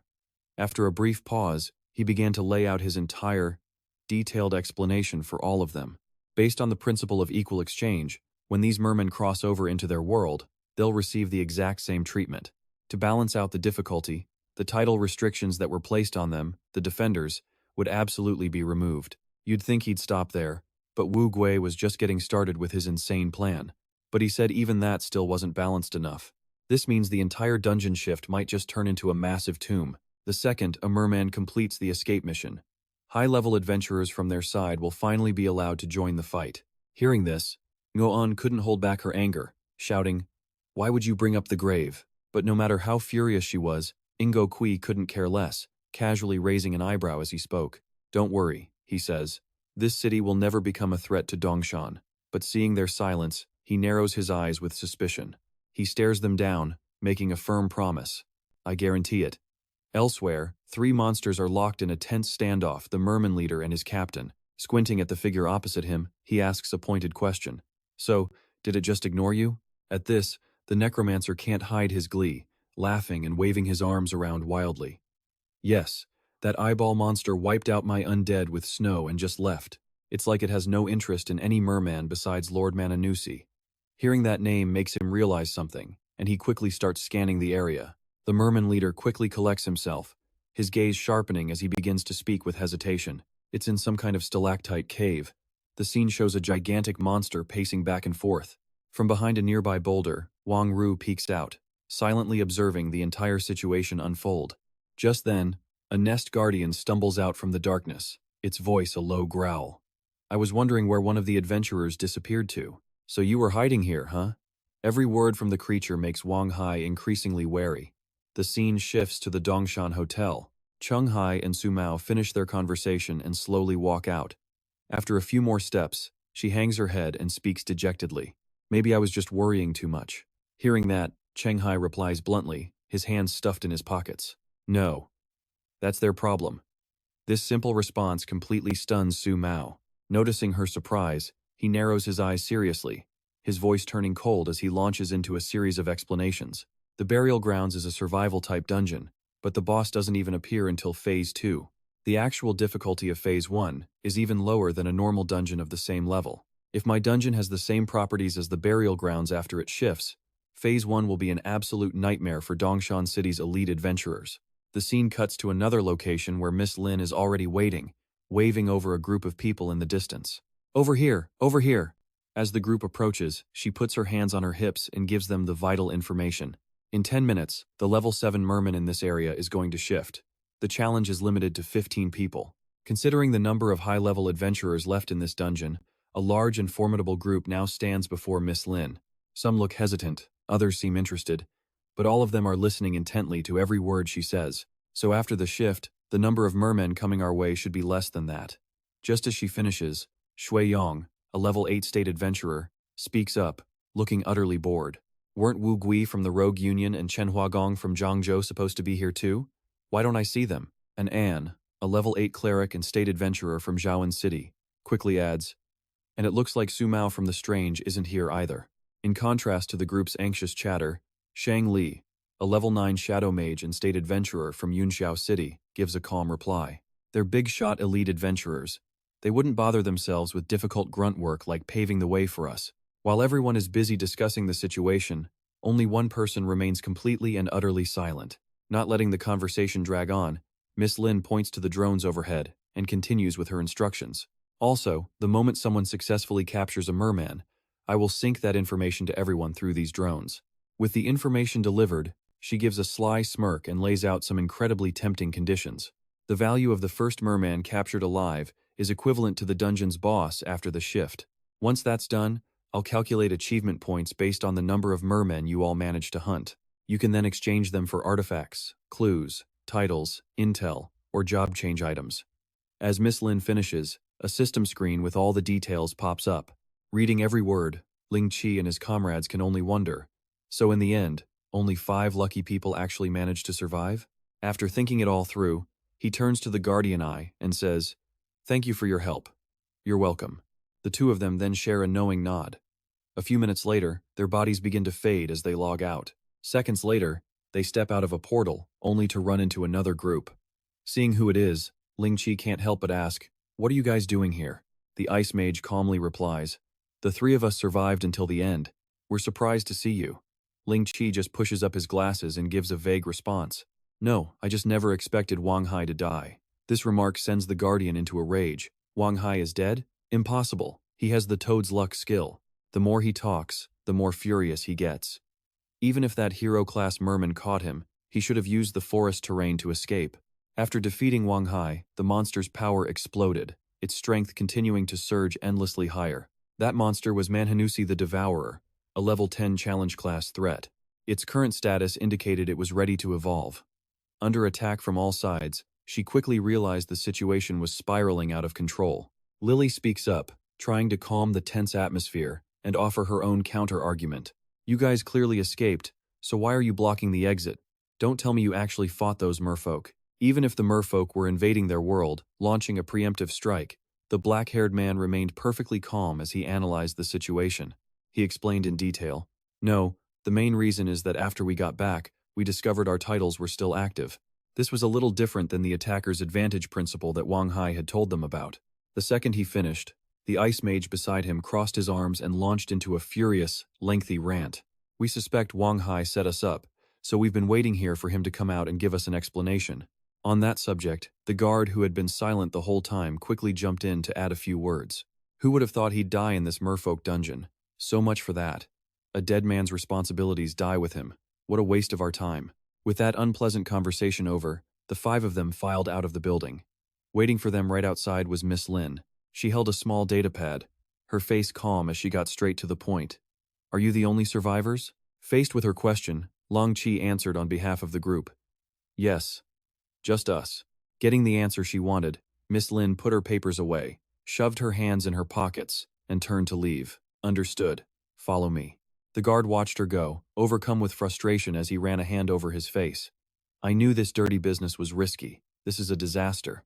But she had only taken a few steps before Long Qi's voice stopped her in her tracks. "Hold on." His interruption made her pause. When he saw she'd finally stopped, he offered a sly grin, raising an eyebrow as he launched into his excuses. "To be clear, we are just normal travelers here for Hu Renzhou Jianming's bounty. A bounty on Cheng Hai brought us to Dongshan to try our luck. And yes, we did barge into Cheng Hai's house. We even took over his dungeon challenge slot, but we had no direct contact with Cheng Hai." Just when it seemed he was done, Lang Qi pushed up his glasses and asked a killer question. "And as for the second issue, 7 exploration permits for a dungeon entrance? A 4X dungeon with no association staff on site? That seems unlikely for some minor power struggle that doesn't need the local association's direct intervention, don't you think?" The moment he finished, Miss Lin pointed directly at him, her face calm as she laid out the facts. That's completely irrelevant. According to Article 14 of the Shifting Dungeon Defense Act, I represent the Dongshan City Adventurers Association. I'm conscripting you to assist us in dealing with this shifting dungeon event. Any objections? At this, Lily and Lang Chi had to accept reality. No, we'll cooperate. The fierce-looking man with black hair also agreed to cooperate, as did the ice mage and the guard. Getting the answer she wanted didn't make her any happier. With a dead-eyed stare, she simply pointed to the sky and made her demand. Okay, let's sync our intel first. What's the monster composition in this level 7 dungeon, and what's the boss like? Back inside the building, a monster had already appeared, stepping out from a portal right as Lily and Lang Chi stepped out, looking around in a daze, trying to take everything in. And that wasn't all. On the other side, a huge swarm of monsters had also materialized near the gate. Above the portal, a strange notification bar read, Merfolk Army Commander. Staring at the notification, he couldn't help but feel confused. It was at 10 a moment ago, but after one merman entered, it became 9. So does this number indicate how many can still cross over? At his leader's question, the fire mage gritted his teeth, providing the necessary intel. If there's a limit on the number of people, doesn't that mean we could very well end up in the same predicament as those human adventurers? Just as this panic began to set in, Manhwa stepped forward from the monster horde to reassure them. That is not a problem. His sudden appearance stunned the other monsters. Manhwa, having volunteered for the job, then began to growl with chilling confidence. His voice dropped a bombshell on everyone. As long as they don't summon that eyeball-type monster, the human adventurers are not a threat. Back with the group of adventurers, a loud voice suddenly cried out in a mix of absolute panic and shock. A level 9 dungeon and a hero-class merman. Witnessing that extreme reaction, the black-haired man calmly provided more context. Not only that, but its classification was also adjusted with the level, becoming a survival type, the kind with the highest mortality rate. The moment their companion finished speaking, Lily and Lang Chi immediately confirmed it. We can definitely testify to that. Lang Chi paused for a moment before continuing. When we were targeted by that hero-class merman, we paid a heavy price just to escape it. The assassin Cheng Hai, who was also trapped in that dungeon, wasn't nearly as lucky as we were. Upon hearing that information, Song's eyes widened in disbelief as the question echoed in his mind. The assassin Cheng Hai is dead? If even he couldn't survive it, then the difficulty of this dungeon. Nearby, Dao Gong stroked his chin thoughtfully, then voiced his own suspicions. A survival-type dungeon and a hero-class merman, eh? As he thought about it, he couldn't stop a thrilled, almost crazed smile from spreading. Interesting. At that very moment in another building, Ren Jun was sitting in a room on the phone when his voice suddenly erupted into a shout. What? There's a hero-class merman in Cheng Hai's dungeon? And not only that, but the dungeon was also changed to a level 9 survival type?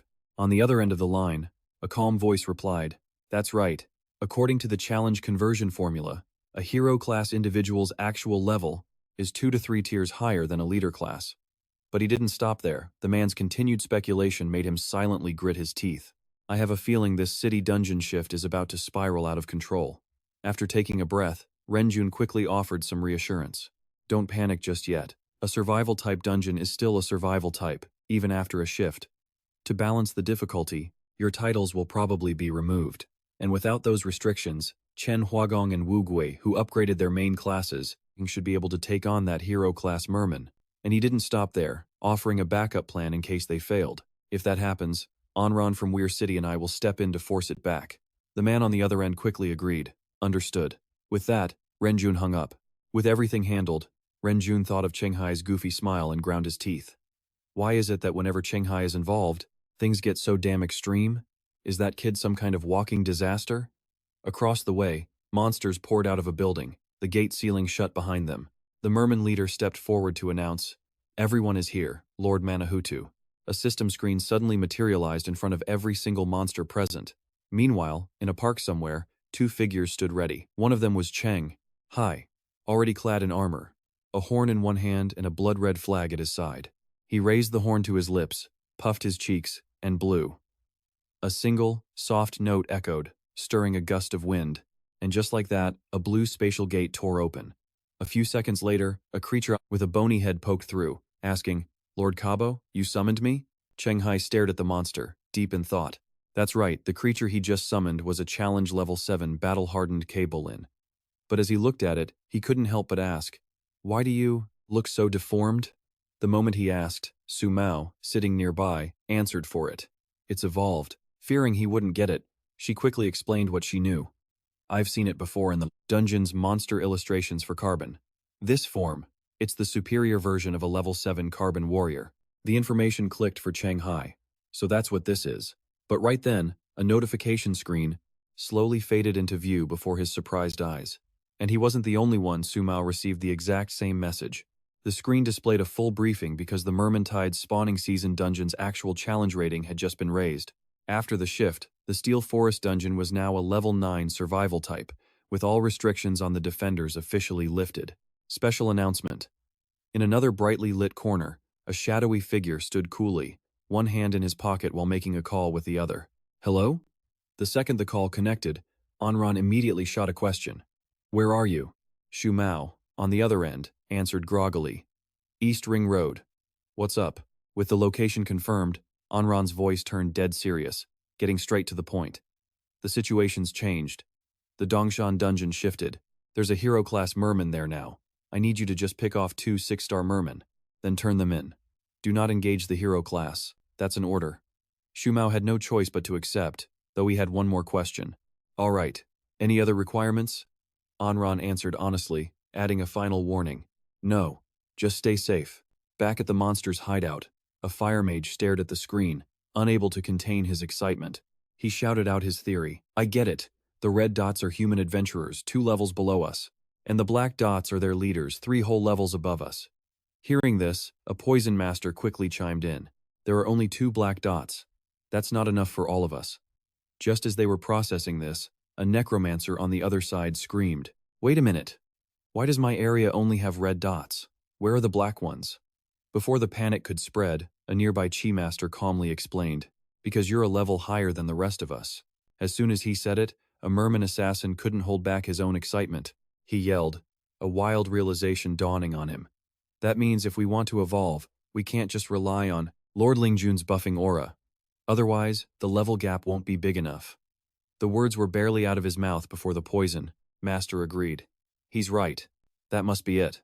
With the new intel, the merman commander turned to Manahutu to confirm. "Lord Manahutu, your map shows evolution catalysts, doesn't it?" But Manahutu immediately shot the idea down. "No. My guess is we have to wipe out every human adventurer in this area. Only then can we draw in even higher level opponents." The merman commander understood immediately. "Got it." Decision made. He stood and roared, "Everyone!" With all eyes on him, the commander issued his orders. "Your mission is to clear out every single red and black dot on this map. And while you're at it, your job is to lure stronger adventurers here." But the merman assassin immediately pointed out the obvious flaw. "There are only 2 black dots. How are we supposed to split those?" In response to the question, the fishman leader pointed to himself. He declared he was leading the charge on the black spot and would personally handle their elite defenses. "The black spot is closing in. After you all deal with the nearby adventurers, your kill count of red dots will decide the challenge order." This plan to determine the pecking order was instantly and enthusiastically approved by the group. All the monsters agreed. This method felt fair, giving everyone a chance at glory. One of them immediately accepted, then turned to the others, urging them on. "Any problems? If not, then it's time to move out." But before they could leave, the fishman assassin piped up. Wait. I'm no good in a direct fight, so what if I snipe your prey with an arrow?" The monsters casually plotted, completely unaware that a camera was recording everything. However, things weren't exactly going smoothly for them. All they could hear from the other side were gurgling noises. "On the map, aren't there 2 red dots pretty far away from us?" "Gurgle, it's on you. Gurgle gurgle. Mm-hmm." Every bit of this exchange was being watched intently by Van Trong. Noticing Van Trong's odd reaction, Hoa Kong came over to check in. "Have you identified those leader-class fishmen yet?" To that question, Van Trong answered honestly. "There are 2 I can't identify. They might be a rare class among fishmen." After a brief pause, he added more information. "The data on the identified leader-class fishmen has been sent to everyone's phones, including their class, challenge level, abilities, and weaknesses." His words made Hoa Kong pause to think, not counting the hero-class fishmen, of course. 2 rare leaders on top of that. No wonder the girl with the special title felt the battle was already spiraling out of control. Just then, the monsters charged out, and an alert blared across all channels. All units, be advised, the fishmen are on the move. 7 fishmen in total, moving separately, with no hero class among them. Before any more intel could be gathered, the drone went down. It was knocked out of the sky by a blast of power. After the impact, a small explosion lit up the air. The attacker was none other than the fishman assassin, now hiding smugly behind a tree. But that wasn't their only drone. Another one was still in the air. It quickly broadcast useful info. Attention, the fishman has the flash step skill and a magic bow. Everyone watch out for sneak attacks. The drone buzzed around relaying the warning, completely oblivious to another monster taking direct aim at it. Attention, the fishman has flash step. As the warning repeated, Manhwa 2 poked his head out, sighing at the drone. So noisy, these human contraptions. Just as the words left his lips, the necromancer appeared. With no other choice, he pulled out a can of soda. He took a leisurely sip. The enemy is on their home turf, after all. He then asked, "So, who do you think is going to evolve?" That question made Manhwa 2 completely freeze up. Down below, while everyone else was busy strategizing, one man was just calmly leaning back, smoking a cigarette. He took a long drag before taking the cigarette out to speak. So, the short version is there's a leader-class fishman that's basically a super-powered ghost mage. I'm not reading that wrong, am I? Hearing this, Lang Tae and Lily at his side quickly nodded in agreement. But they were quick to add a warning. You're not wrong at all. If we encounter them, my recommendation is to pull back and wait for reinforcements. At that moment, Lily cut in, making both men turn to her. Wait. Stop talking for a second. As she spoke, she drew her weapon, her eyes locked on a monster standing a fair distance away from the trio. A fishman is here. Seeing the enemy appear, the other man immediately slipped on a pair of knight's gauntlets. A rare artifact from England, he was now ready for a fight. Is this the one? He asked. Before that question could be answered, Lang Tae, with his hands in his pockets, silently created countless spatial gates with his power. Only then did he answer the question. It's not. Hearing that response, Thuongla slowly walked toward them, talking as he went. Well, looks like our luck isn't so great. The newcomer was the fire mage. He was grinding his teeth as he pulled out his scepter and summoned a massive fireball. What rotten luck, running into the human adventurer Lord Manhwa 2 warned about, the one who can summon that eyeball monster. As annoyed as he was, just a few moments later, a ridiculously huge fireball shot out, but instead of aiming for the 3 adventurers, the orb shot straight up into the sky, catching the attention of Manhwa 2, who was watching from a nearby building. He stared at the fireball. He couldn't believe his eyes, wondering to himself, the fire mage summoned the eyeball monster.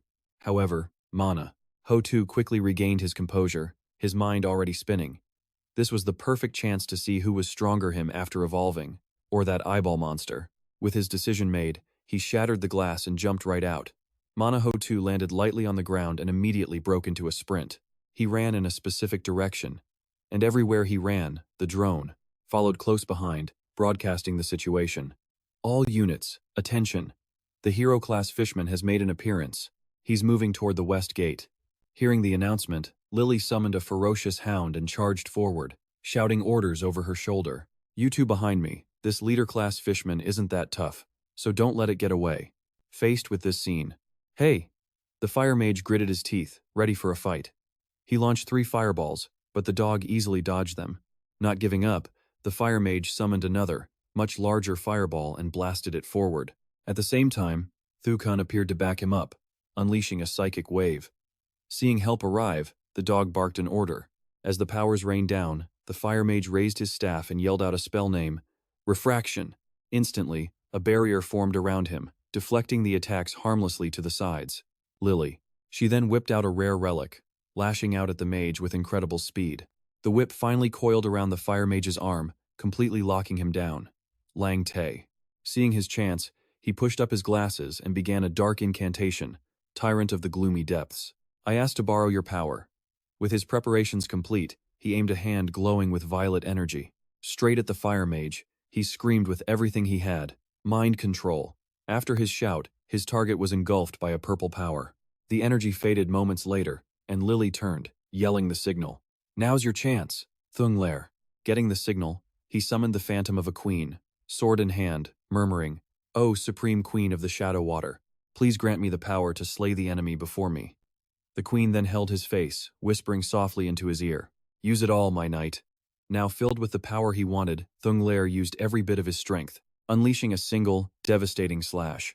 The fire mage was mercilessly split in two. Lang Te nodded, pleased with the result. Killing a leader-class merman. Now that's something worth reporting.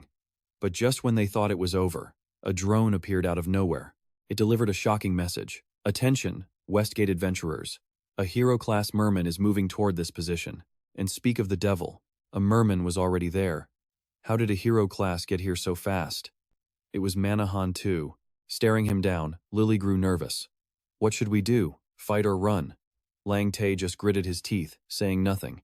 Looking at the three of them, Manahan too noticed something strange and wondered, they haven't summoned that eyeball monster. Do they think it's unnecessary? Then another thought hit him. Or maybe they can't summon it anymore. In another corner of the park, the merman assassin had spotted two familiar figures. Found them. Hiding behind a nearby tree, he observed. He analyzed the situation. The blue-skinned one on guard seems a little stronger. After thinking for a moment, the merman assassin made his decision, pulling out his trusty bow. Yep, kill him first.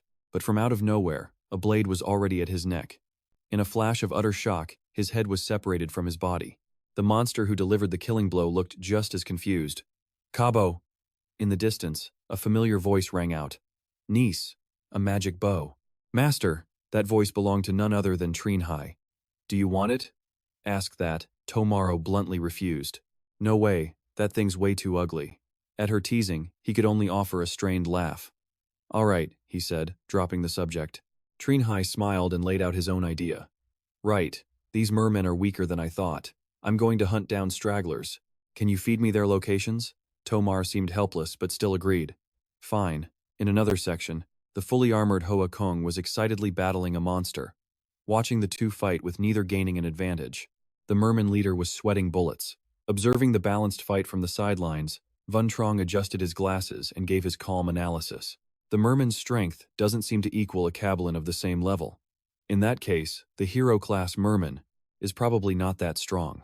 We worried for nothing. The moment he finished speaking, Hoa Kong, I managed to push back the two monsters. Just a couple of nest guards. After getting knocked away, they landed gracefully and stabilized themselves. Seeing this, Hoa Kong slung his weapon onto his shoulder and confidently declared, These mermen are weak. I can handle this alone. You go help the others. Since the request was made, Vun Trong didn't stick around any longer and immediately agreed. Okay. The moment Vun Trong left, Hoa Kong saw something that left him stunned. The two nest guards before him had transformed into a completely different state. Elite Nest Guardians. Challenge level 9. Enhanced by the toxins of a merman toxinmancer. Still, Hoa Kong was perfectly calm and confident, even joking. What's this? So you guys can actually get stronger? While an earth-shattering battle raged, in an apartment somewhere, a necromancer was rummaging through a fridge. After searching for a moment, he finally pulled out a can of soda. I hope the human adventurers can hold out a bit longer. If not, this trip was a total waste of time. Having retrieved the soda he wanted, he then notices the two bottom drawers of the fridge shaking, completely baffled. The necromancer's curiosity gets the better of him, and he cracks it open. But one look inside, and that excited expression just vanished from his face. Inside, they find a pathetic sight, a fishman, frozen solid but still shivering. Seriously, couldn't he have picked a better place to hide? Down below, the Qigong Master Fishman sprints for its life, clutching a bottle of mysterious blue liquid as adventurers chase it down. The Fishman gets a buff from the Fishman Lord, plus a poison enhancement from the Poison Master. Its challenge level skyrockets to 9. Sensing the adventurers closing in, it reaches back, summoning a ball of pure energy. Seconds later, countless orbs of energy shoot out. Gu Lin, leading the charge, quickly turns to warn everyone. Watch out, it used an enhancement potion. My elemental armor might not be enough to block its energy waves. Taking that intel to heart, the man in the back swings his blade down hard. Hearing the plan, Old Song signals his own men. He calls to his underlings, second brother and third brother. They understand instantly. Yes, boss. Suddenly, fragments of a fine-grade great shield appear out of nowhere. Seconds later, they assemble into one colossal shield. It blocks the monster's attack completely. See, if adventurers with the same title assemble all the fragments, They can upgrade the shield's rarity. It's a temporary boost to rare grade. Elsewhere, another adventurer isn't so lucky and has to desperately dodge the attacks. The monster shows no fear, no panic. It just calmly raises a single finger. As the adventurer watches in confusion, the ground begins to crack. A moment later, a blast of pure power slams right into the young man's gut, forcing a scream of agony from his lips. Ah. Watching the scene, his teammate screams in a panic. Xiaoxi. Old Song immediately jumps in to salvage the situation. The brick shield boss, way too smug for his own good, soaking in his victory, he fails to notice someone else waiting in the wings. The warrior quietly raises a hand, activating their power. What are you so smug about? The monster can only watch as it's flash-frozen solid, the legendary ice sealing technique. Meanwhile, things aren't going much better for Manahantes. He's been completely bound. Behind him, Long Qi activates his own ability, chanting, Soul Ring Tyrant of the Dark Realm. Zuijin, lend me your strength. With everything ready, he launches his ultimate move, Mind Control, but it's useless. Manahantes is totally immune. Witnessing this, Lily can't believe her eyes. It seems Long Qi is suffering the same fate. Manahantes effortlessly snaps the whip, restraining him. Are we done playing now? He asks, tossing it aside. Bring out that eyeball monster. I want a real fight. Hearing this, Lily turns and desperately calls out, Lang Qi. He gives a curt reply. I already asked. It's not responding. Lang Qi then spins around, yelling to the man behind him, Shang Li, get over here. I know you've got one last card to play, but things don't go as planned. Shang Li flat out refuses and just turns his back on them. No, I refuse. Halfway through leaving, he stops to explain his cold reasoning. This hero-class fishman is targeting you, not me. I have no obligation to risk my neck for you. Your control technique is useless, so why should I help? Good luck. With that, Shang Li just bolts, leaving Long Qi grinding his teeth in pure rage. At the same time, Manahantes closes in on him. Standing between them, he starts playing mind games. So it seems you really can't summon it after all. I was hoping to kill it. Figured I might have a chance to evolve into a Duan Ba. Lily starts shaking in terror, but neither of them seem to care. Raising his razor-sharp claws, he sneers. You're all useless. An anguished scream pierces the air. No, Xiao Qi. Covered in wounds and groaning in pain, the young man is carefully carried away on a stretcher. Meanwhile, Old Song is busy, hauling away crates filled with the bodies of the defeated fishmen while carefully instructing everyone. Easy now, take it slow. At the same time, Gulin gravely explains to Shumao, the points are for a first-time boss clear. The final tally will depend on the boss's difficulty. After the Earth City event is over, we'll open the item exchange window. Title clues, intel, even class change items. Taking it all in, Shumao grins with excitement. I'm really looking forward to it. But just then, a sudden system notification pops up, startling them both. System alert. Fishman number 009 has successfully completed the mission escape, halting at Phase 2 in the VIP training room. The time has come, Lingjun says impatiently. It's our turn. Meanwhile, Anran just casually lifts weights, completely unfazed. He doesn't even bother to reply. At that moment, a Fishman commander rushes past like a rocket, muttering to himself, how careless. He'd thought he knew the power of a level 10 adventurer, but a level 9, elite enhanced lair defense. To be defeated this easily? This high-level adventurer was nothing like the ones he'd fought in the forest before. That's when it finally hits the commander, the terrible truth of the situation. It can't be. But while he's lost in thought, Wugui charges in on a fire dragon. With a single, devastating stomp, the beast ends the commander's life. He was crushed before he could even scream, his body flattened. Wu Gui, in full armor, is as calm as if he just squashed a bug. A cold smirk spreads across his face. That's one down, just as fate decreed. Hua Gong ran into him again, his face a mix of shock and suspicion as he questioned Wu Gui. Not wanting to lose out, Hua Gong quickly tried to explain himself. Those points are mine. But Wu Gi just looked down on him, retorting with scorn. It was just one leader-class fishman. No need to be so precise, is there? Suddenly, a dangerous voice cut through the air, interrupting their conversation. Are you two the strongest humans in this area? It was none other than Hu Si. His sudden appearance left them both startled and wary. They asked in unison, a hero-class fishman? Hu Si stalked forward menacingly, clutching Ling Qi's head in his hand, leaving Wu Gui absolutely stunned. His whole world was shaking. Is that Ling Qi? Over on the other side of the battlefield, the Toxin Master was having a much tougher time. He was single-handedly fighting a whole squad of adventurers who were all working in perfect sync. Shouts echoed across the field. Stay strong. Lady Anne's poison resistance is completely countering this leader-class fishman's toxins. Another adventurer agreed, laying out their strategy. Let's just drag this out and slowly grind him down to nothing. The toxin master grit his teeth, suddenly remembering a serious problem. The berserker poison he used was a rare, one-time use artifact. It may have boosted his agility and made him immune to pain, but it came with a permanent cost to his physical stats. He panicked, his eyes filled with sheer desperation, but then an idea sparked. Wait a second, could it be? Meanwhile, on another front, the necromancer received some shocking news. The commander is dead? It had to be true because right then, the buffs from his leader vanished, and his combat power dropped back to level 8. He let out a satisfied smile, a devious thought crossing his mind. Is this the perfect chance to betray the Toxin Master and the Qigong Master? The necromancer waved 2 of his underlings over. Come here. He pulled out a mist bottle and gave his orders. Go bring back our fallen comrades so I can reanimate them as undead. If anyone is close to death, use this to save them. According to the intel, this mist bottle was a rare, single-use artifact. It was found in the Iron Forest, and upon use, it creates a 10-meter fog that dampens the senses for a full 10 minutes. Back with the Toxin Master, he had devised a new tactic charge straight for Anne using his berserker poison. He was incredibly fast, easily weaving through the other adventurers. They all jumped in alarm as Shui Yong screamed out a warning. Its target is Lady Anne. Find a way to stop him. Even the mage was caught completely off guard. All he could do was yell for help. Old song.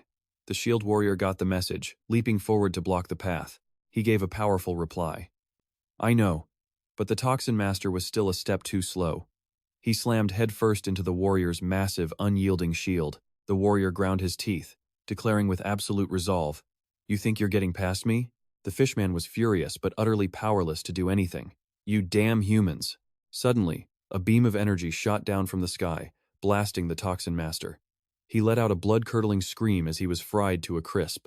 Anne looked up in confusion, a dozen questions running through her mind.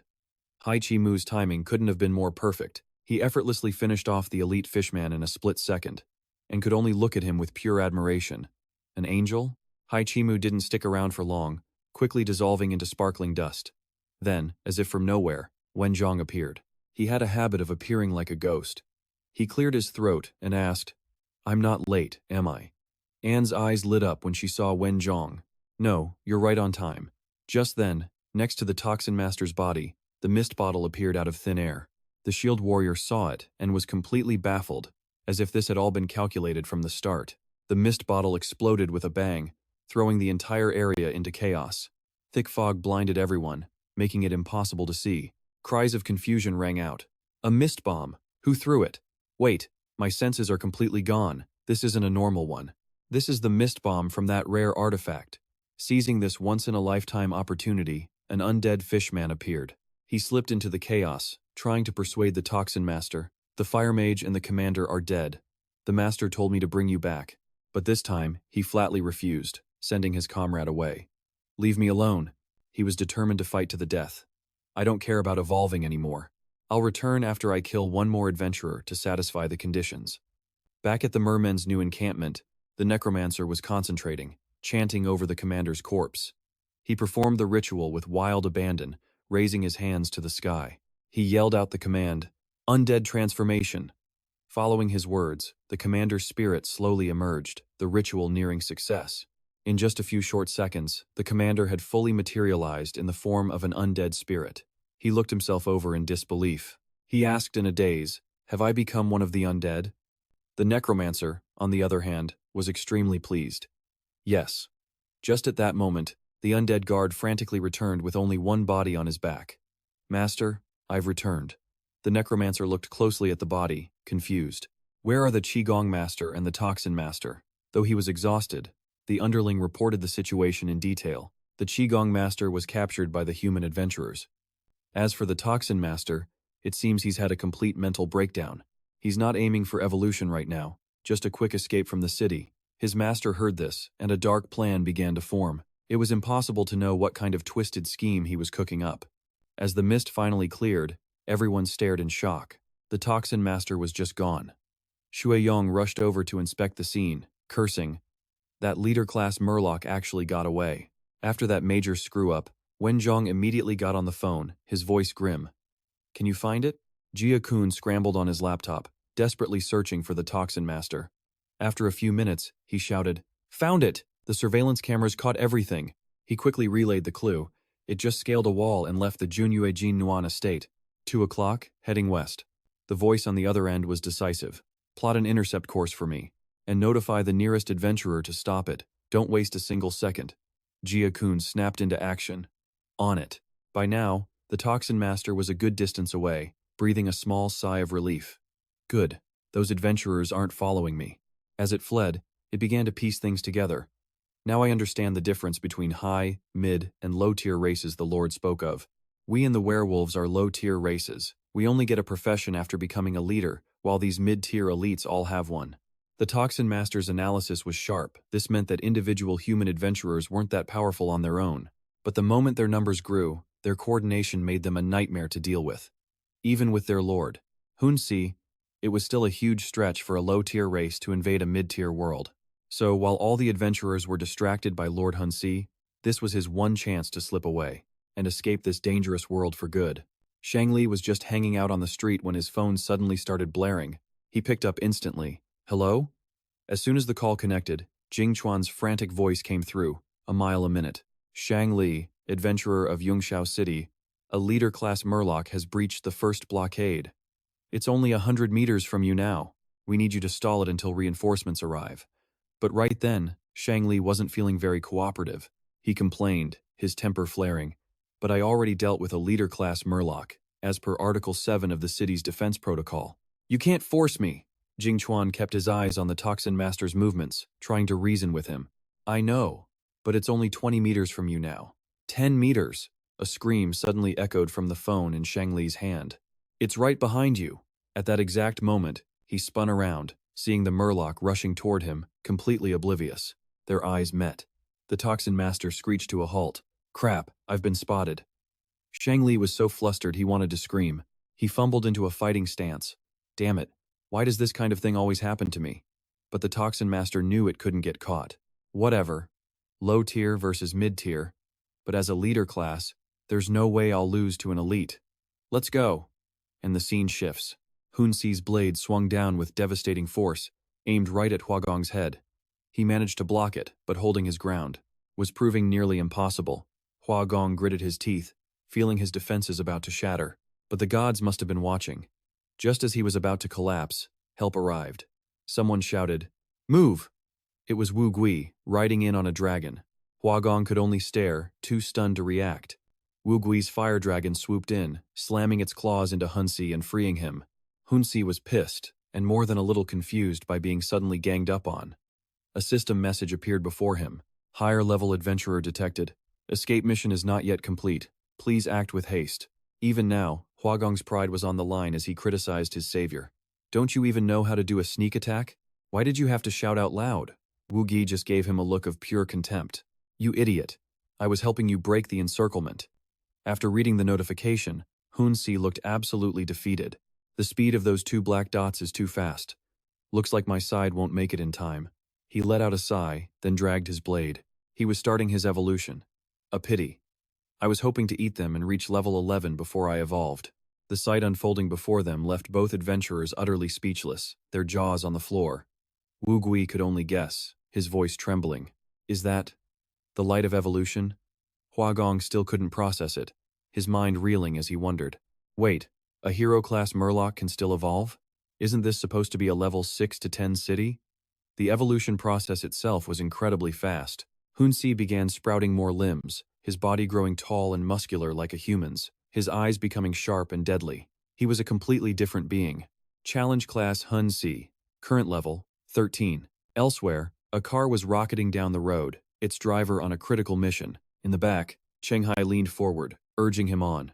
Master, can't you go any faster? In complete contrast, Su Mao sat motionless, lost in thought. How was this happening?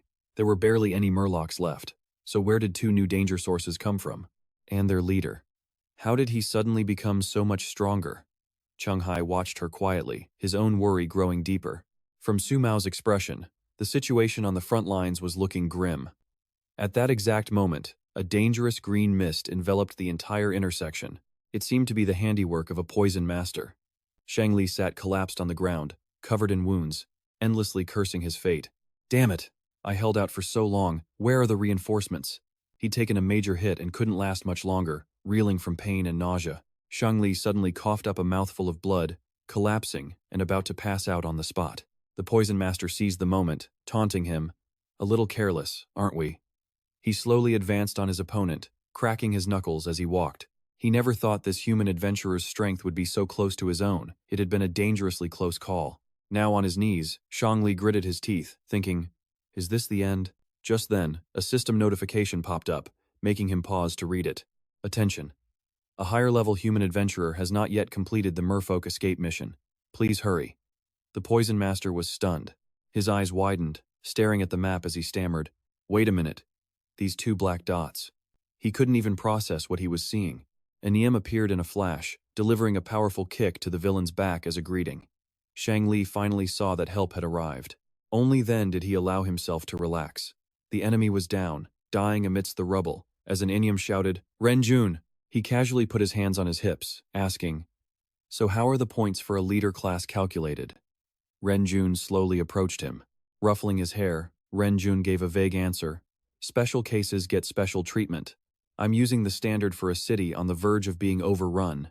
Meanwhile, in another location, the tension was reaching a fever pitch.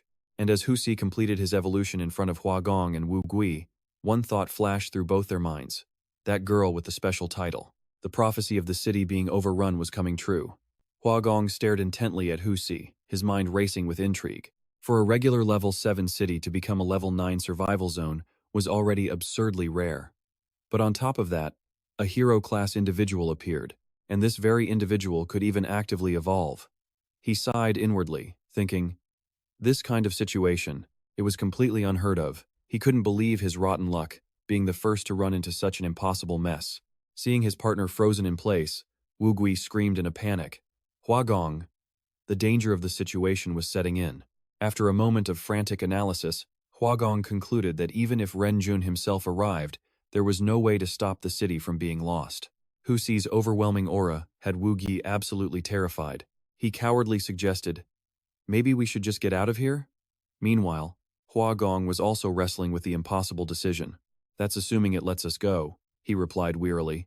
The creature had heard everything, and asked with a curious frown, Ren Jun, is he your leader? Husi suddenly spoke. The words shocking Wu Gui so badly he broke out in a cold sweat. Beside him, Hua Gong gritted his teeth in a rising panic. How could this be? Aren't merfolk supposed to be unable to speak human languages? Husi made no effort to hide it, pointing casually in one direction. I can feel two very powerful individuals running this way. With his blade slung over his shoulder, he asked with a blank expression, is the Ren Jun you mentioned earlier among them? If so, can you tell me? Is this Ren Jun some kind of legend? In response to the creature's questions, Hua Gong narrowed his eyes and answered evasively, that's classified. That attitude only confirmed Husi's suspicions. I see, so he isn't. Having cleared up his doubts, he closed in aggressively with a grin on his face. Then there's nothing to worry about. Seeing his killing intent, Hua Gong screamed and raised his guard. Watch out, he's serious. But even though they knew his intentions, Husi's movements were just too fluid and fast. He charged with his blade, terrifying Wu Gui. Husi's sword swung without a moment's hesitation, aiming to draw blood. Wu Gui's fire dragon couldn't dodge in time and was slashed open, blood spraying uncontrollably. He frantically ordered, cancel the summon. Luckily, Wu Gui reacted just in time to save it. After receiving the command, the dragon was able to easily dodge Husi's next attack. The mist slash clearly annoyed him, and he glared with a deep frown. Back at the merfolk's lair, a necromancer was relaxing on a sofa, casually reading system messages. This new information made him extremely interested. The black dot has finally appeared. Though incredibly excited, the sorcerer remained calm, already calculating his next move. But to be safe, I still have to complete the escape mission. I'll deal with that one dot first. At that same moment, the group of adventurers was still assembled, waiting for the order to move out when Wen Zhang calmly returned. Shui Yong was shocked to see him, and couldn't help but ask, weren't you chasing after that poison-type merfolk? Why are you back? Wen Zhang gave a short reply. That leader-class boss was taken care of by Ren Jun and his assistant. Seeing everyone gathered, he couldn't help but ask, "What about you guys? Why is everyone here? Have the mermen in this zone been dealt with?" Tuet Dung watched the guy's utterly clueless expression. He kindly updated him on the situation, explaining that most were handled, except for the hero merman Ngo Kui and Hoa Kong were fighting. All that's left are the regular merman scouts, a leader class 1, a necromancer, and its undead slaves. He gestured helplessly towards the building ahead, complaining, "But they're holed up inside and won't come out. Fighting indoors puts their numbers at a disadvantage, and this kind of terrain is perfect for the undead. It's a huge advantage for them, so they can only wait for the enemy to emerge." Hearing this, Von Trong fell deep into thought, forgetting to reply. From the top of the building, an undead sentry cautiously peeked out to survey the area, before finally leaping onto the railing. It sat there, watching everything with an eerie stillness. The necromancer was using a sensory link to see through its eyes. His face turned gray as he panicked internally. Why were all these human adventurers gathered together? He started to spiral, thinking this was a disaster. It seemed his own forces were suddenly not enough. In the opposite building, an arrow was already aimed at the undead scout, just waiting for the perfect moment to take it down for good. The man holding the bow was Cheng Hai, who had slipped into position without anyone noticing. The time was now. Cheng Hai suddenly released his grip. The arrow shot out and, as expected, it found its mark in the undead. It flew straight back into the room, stunning its master. The necromancer was so terrified he nearly jumped out of his skin. Who did that?" With the job done, Cheng Hai casually asked, "So how many mermen are left in my house?" Tomar calmly crossed his arms and replied, "5 remain, and one of them is especially small and weak. A perfect enemy debrief." This made Cheng Hai incredibly happy. He nodded and said, "Okay, I'll head in first," then turned back with a request. "Come with me for a bit. I need you out in the open to help split their fire." It was a sincere invitation. Cabo happily agreed with a cabo. Elsewhere, Hotu and Hoa Kong were locked in a vicious, bloody battle. Unsurprisingly, Hoa Kong was taking a beating. He was covered in injuries, crying out in despair after the prolonged fight. Hotu was overflowing with confidence, casually declaring, "That's enough, I'm bored of playing." In that moment, Hoa Kong saw an opening. Gritting his teeth, he pushed back with all his might, screaming inwardly, "Ngo Kui, I've made you an opening. Damn it, you better take it." Ngo Kui instantly appeared, striking Hotu from behind in a coordinated pincer attack. Their teamwork was smooth, but would it even matter? He powered up his ultimate move, the god-slaying piercing spear, but Hotu still dodged it with ease. The truly strong have a right to be arrogant. Hotu switched targets, his voice booming. "And that obviously includes you." Ngo Kui couldn't escape the danger and took a nasty slash to the chest. The severe wound made him scream in agony. Now, with nothing left to lose, Hoa Kong charged in to rescue him. He swung his sword straight for Hotu's head, but unfortunately, Hotu just gifted him another earth-shattering blow. Hoa Kong was a complete wreck. He lost his footing and collapsed backward, utterly overwhelmed by his powerful opponent. Even with their combined forces, they failed spectacularly. Hotu radiated a deadly aura, looking past them to say aloud, "Haven't you all seen enough yet?" After being called out, Nyan Quan finally emerged, asking, "Impressive. How did you discover me?" Facing the adventurer, Hotu didn't bother hiding it and simply answered, "A natural talent. I can smell the strong those equal to or greater than me." He then turned his head to the right. He called them out bluntly, "You over there, stop hiding. I'm not about to leave any openings for you." Being discovered so easily did not sit well with An Yerm, whose face was as grim as a thundercloud. Hotu raised his blade, mocking them. "You know, you people are truly cold-hearted, just standing there watching me kill. Your own outstanding juniors." He criticized them harshly. "If I hadn't called you out, you would have just kept watching, wouldn't you?" Despite the insult, Nan Quan was unfazed and shot back. "Says you. Weren't most of your own underlings wiped out too?" At this, Anyem complained, "Nyan Quan, this guy's power is way beyond what you described to me." Faced with his teammate's accusation, he didn't even flinch. He explained with total confidence, "It's because he evolved. Relax. I will be calculating this based on the standard, for a level 11 to 15 out-of-control city threat, so you won't get shorted on your achievement." His words succeeded in calming Yerm's nerves. He grunted in approval. "Then that's fine." Meanwhile, back at Cheng Hai's building, Fun Trong yelled in disbelief. "What? Nyan Quan wants us to pull out of the Kim Lone district?" The message was quickly relayed from the other end. "Right, the rotating city was officially out of control. He said he couldn't protect them during the fight. his face twisted with pure worry. But what about the necromancer, the murloc, and its slaves? Were they just supposed to ignore that huge problem? Jia-kun acts as their lifeline, relaying crucial intel. A message comes through from Su Mao, telling them not to worry. She says Cheng Hai already handled the fishmen in the building. By the time they realize it, it's way too late. So Cheng Hai's here? His conversation definitely piques the curiosity of the other adventurers. Someone tells him to call Cheng Hai, right now, and tell him not to do anything stupid. That necromancer fishman is leagues above the assassin he just took down. A legend like him shouldn't be risking his neck here. Whatever happens to this city shouldn't be his problem to solve. The building doors swing open. Under Cheng Hai's command, the plan officially kicks into gear. Kabo calmly walks inside, putting on an innocent and trustworthy face. At the same time, a ghost fishman phases through the wall. It silently creeps behind him, scouting the situation. But it has no idea Cheng Hai was waiting for this exact moment. He appears right behind it, weapon in hand, ready to send it packing, and he doesn't even hesitate. His blade slices clean through the ghost before it can react, instantly deleted. Just then, a curious Kabo starts to turn around. Cheng Hai quickly warns him, "Don't turn around, keep moving." Elsewhere, the necromancer is losing his mind. Another one killed? Are you kidding me? That was a level 7 elite ghost. He's absolutely stunned. Is this it? All he can do now is wait to die? But he refuses to accept it. After just a few seconds, the necromancer regains his composure. He issues a new command. A Lord-class, green-skinned intruder is on our floor. Go and eliminate it. His two minions acknowledge the order. Hearing Wenjong's warning, Jia-kun desperately tries to reach Cheng Hai, but with no luck. The young man cries out in a panic, "Brother Yao, it's no use. Cheng Hai's phone is off. The call won't go through." On the other end, Wenjong is on fire with anxiety. His phone is off? His outburst, once again, draws unwanted attention. He gets stares from the whole group. They just look at him, completely confused. Seeing that Wenjong is struggling, Simao makes a friendly offer. Need any help? But Wenjong just freezes solid, unable to answer. He's still not sure if he should even accept. Suddenly, a lock turns, and the massive Kabo steps into another room. He wears a completely clueless look. Inside, a ghost fire mage is casting some seriously dangerous magic.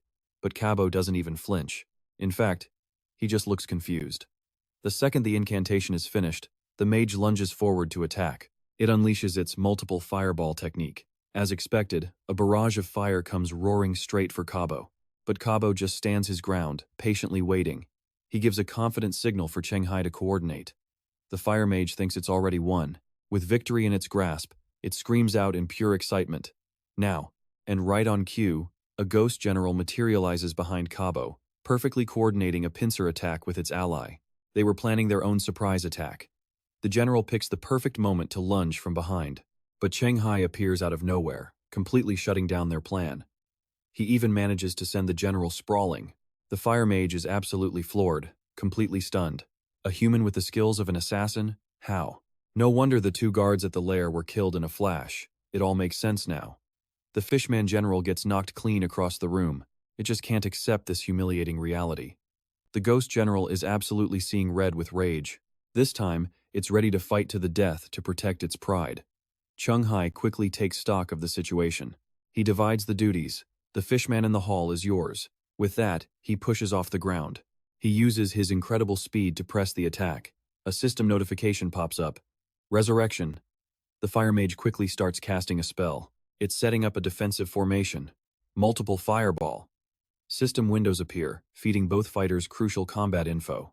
Right in the middle of this fierce battle, the fire mage suddenly freezes solid, its mind flooded with pure dread. It stares, transfixed, at the title floating over Cheng Hai's head, Ghost Overkiller.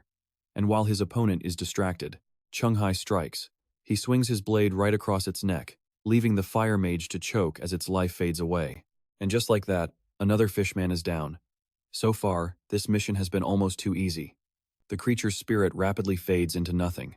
It's truly gone, completely erased from existence. But Cheng Hai feels a little disappointed, asking himself, so why isn't the necromancer showing his face? His patience is worn completely thin. Cheng Hai brushes it all aside and decides it's time to go. Mind's eye, past vision. Perfect, he was meaning to test out this new ability anyway. The scene of them, discussing their strategy now plays out right before his eyes. After giving orders, the necromancer headed for the balcony. Cheng Hai analyzes it, trying to guess. Did he climb to the roof and escape? Just then, a strange sound from inside a closet grabs his attention. He turns to investigate, instantly on guard.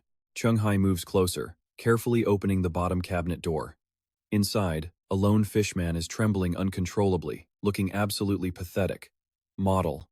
But as someone with a seafood allergy, he was just terrified. His hands and feet trembled, covered in a cold sweat. This one was way more ferocious than the last. Van Trong was so worried, he decided to accept the two adventurers' offer. The three of them were in an elevator heading to his apartment. Suddenly, his phone rang. It was Cheng Hai. Holding a murloc, he casually says, "Hey on Diu.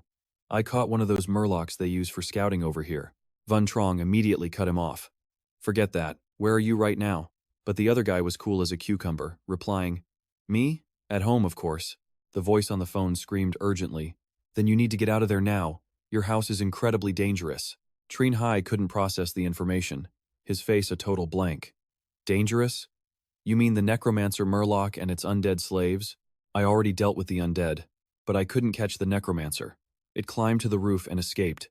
He warns the other adventurers in the area to watch out and not get picked off." An Chio just sat on the sofa. While he was casually sipping a Coke to relieve stress, someone cheerfully called Cheng Hai's name. Tumar had come up with Van Trong, smiling warmly. Waving hello, Cheng Hai was happy to see a friend and asked, "Tumor, what brings you here?" With zero shame, he got straight to the point. "I came to borrow the leader-class murloc. It's the only one left in the neighborhood. I heard you had one, so I came to try my luck." Turns out, Tumar would be leaving empty-handed. He answered honestly, "Then you came all this way for nothing. The big one got away, and my follower Cabo and I cleaned up the undead it made." Dejected, he stared hopelessly at the low-level murloc. Meanwhile, Cabo thought he was being praised and cheered. Cabo, Traquaire, who had been observing quietly, zeroed in on the blade on Cabo's back. "That weapon?" Then Van Trong got a message from his office. He said seriously, "We can talk about this later. We have to retreat first." Cheng Hai, completely surprised, looked confused. "Retreat? Aren't we going to help Ngo Kui and Hoa Kong?" But he already knew the situation, shaking his head helplessly. "We can't help them anymore." Nyan Quan and Ho Tu were locked in a stalemate. His mind, however, was racing with a dozen different thoughts. He had to admit it, Tomar and the others were right. This rotating city was completely and utterly out of control. While damage to his echo didn't harm his main body, its destruction drained his stamina. And at this point, he had already played most of his cards. He had already steeled himself. "And Yerm, if your assassination fist can't kill this monster, we're both going to die here today." After a few clashes, Ho Tu was getting seriously ticked off. Done waiting, he charged straight in. But Nyan Quan flickered, using a special skill to teleport to a different location. He used Present Echo again. The skill summons a copy of himself within a 15-meter range. The main drawback? The Echo has no consciousness. It's on a time limit, but in every other way, it's identical to the real thing. This advantage makes Nyan Quan's movements completely unpredictable to his enemies. He popped up out of nowhere, lunging at Ho Tu and forcing his opponent into a surprise defense. This time, Nyan Quan was all in. He tried to stay calm and handle the situation. In contrast, Ho Tu struggled to block, thinking furiously, "This human's job class is so damn annoying. Does summoning all these copies of himself not cost him anything?"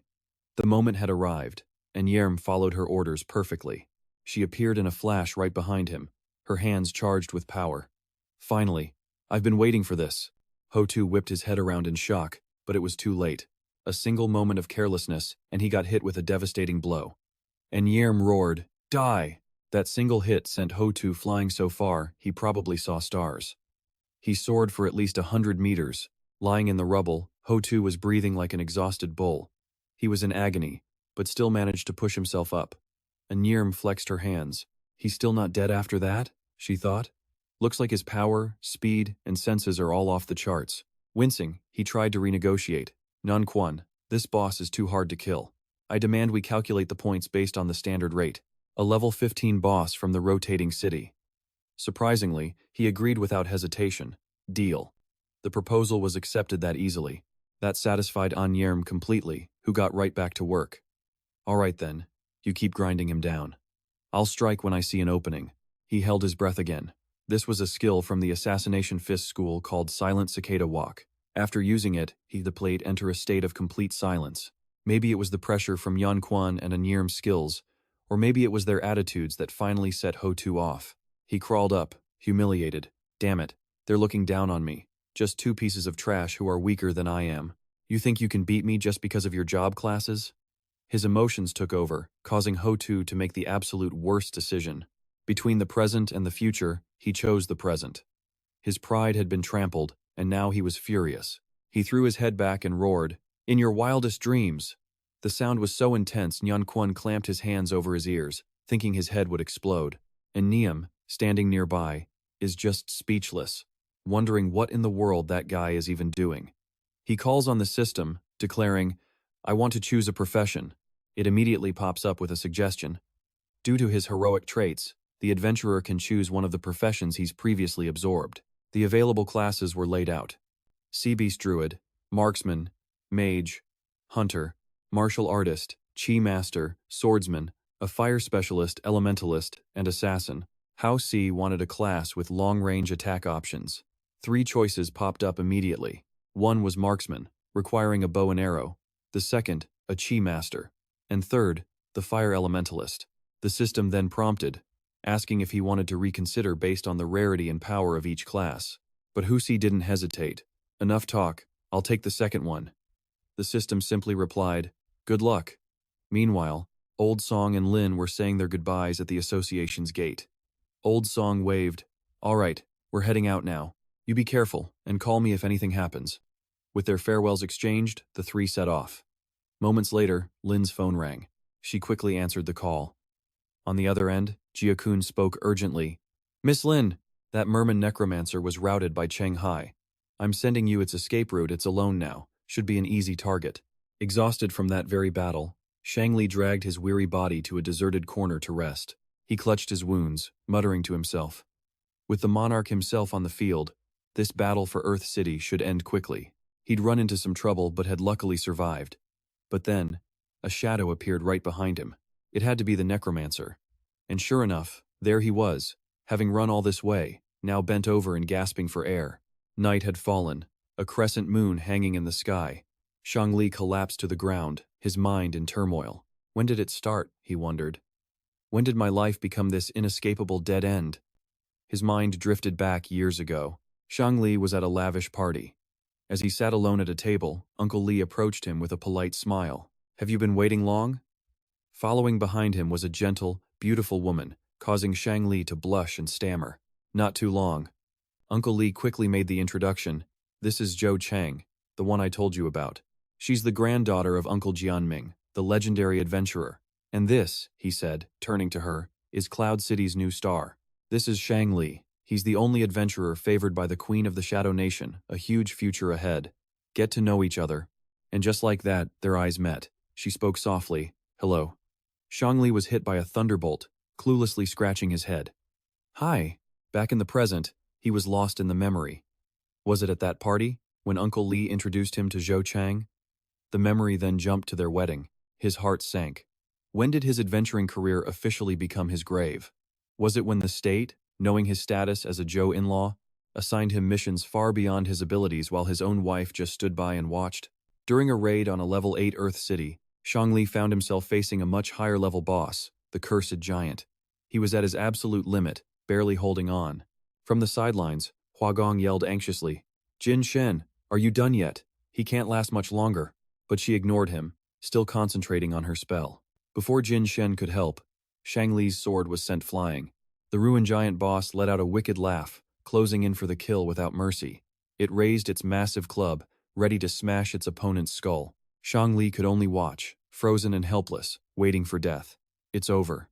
But in that final, critical second, Jin Shen lunged forward, unleashing her 5-ring spell, Monster Immobilization. The boss was hit dead on, its entire body seizing up. It was completely paralyzed, frozen in place. And now, it was Hua Gong's turn to strike. He seized the opportunity, rushing forward with his axe aimed straight for the boss's head, shouting, "Destruction, heavy strike!" Just as planned, the Ruin Giant's body was split in 2 by Hua Gong's axe. With the boss dead, he turned around. He kindly helped the heavily injured Shang Li to his feet. But Jin Shen, showing no courtesy, snapped, What were the higher-ups thinking? The main damage dealer of the raid team ends up being a liability. Are they trying to get us all killed? Huagong, defending his friend, shot back. If you've got a problem with the team composition, take it up with them. Shang Li didn't do anything wrong. You have no right to talk to him like that. His words were so reasonable she was left speechless. Jin Shen just turned and stormed off in a huff. Fine, I'm out. After the battle, Shang Li was crushed by guilt. I'm sorry, he said. I dragged you all down this time. But the good-natured Huagong just shook his head. No need to apologize. Though, I have to admit, I never expected that you didn't inherit Zhou Jianming's epic-grade relic. I bet the state didn't expect it either. Hearing this, Shang Li cried out in frustration. You all just assumed I inherited it? In this situation, anyone would have thought the same thing. Huagong laid it out plainly. If not, why else would the three of us be sent to raid a level 8 Earth city? This difficulty is way above average for us, he continued. At the very least, the state figured that since you married into the Zhou family and are an excellent adventurer yourself, you inheriting Zhou Jianming's relic was a sure thing. Otherwise, they never would have made this team. Seeing Shang Li looking lost and heartbroken, Hoa Kong offers some sympathetic advice. If you want to keep going, you need to go home and talk to your wife. You can't just keep getting assigned missions that are way beyond your current abilities. He took the advice and went to talk to his in-laws, but Chu Duke just looked down on him with contempt. Brother-in-law, do you still not understand your situation? You married into our Chu family, but that doesn't mean we have to give you everything. Besides, it's not like you have the potential to become a legendary adventurer anyway. Since you'll never reach the top, you might as well follow Uncle Hoin's path and become a gate manager for Vantu City. Chu Swang just lets her brother insult her husband, even chiming in to agree. I think that's a good idea. If you stay in Vantu, you can take care of Chu Duke, and you won't have to risk your life in dangerous dungeons. Time to face reality. Shang Li collapses, his blood soaking the ground. His mind is stuck on one regret: if he hadn't married into the Chu family, his life as an adventurer. Would it have been different? If only he could do it all over again. Oh, and the necromancer's minion is also on the scene. He asks curiously, "This human is pretty strong. Aren't you going to turn him into one of your undead?" The necromancer just shakes his head, helpless. I can't. I can only convert those of my own race. But as they're chatting, a group of adventurers closes in on their position. There they are, up ahead. The undead minion grits his teeth. These humans got here way too fast. But the necromancer isn't scared at all.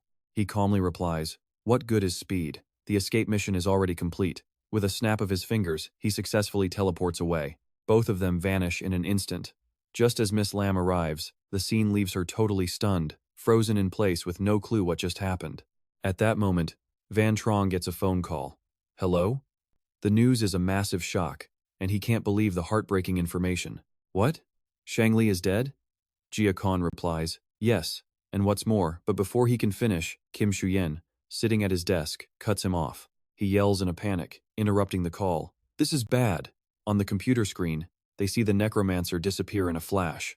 That means his escape was a success. Meanwhile, the fight between Renjun and Hu Si is far from over right now. Hu Si is in mid-transformation. But a confused Renjun doesn't attack. He just stands there watching and wondering aloud. Wait a minute.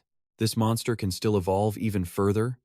After leveling up, a refreshing sensation floods through Hu Si's entire body.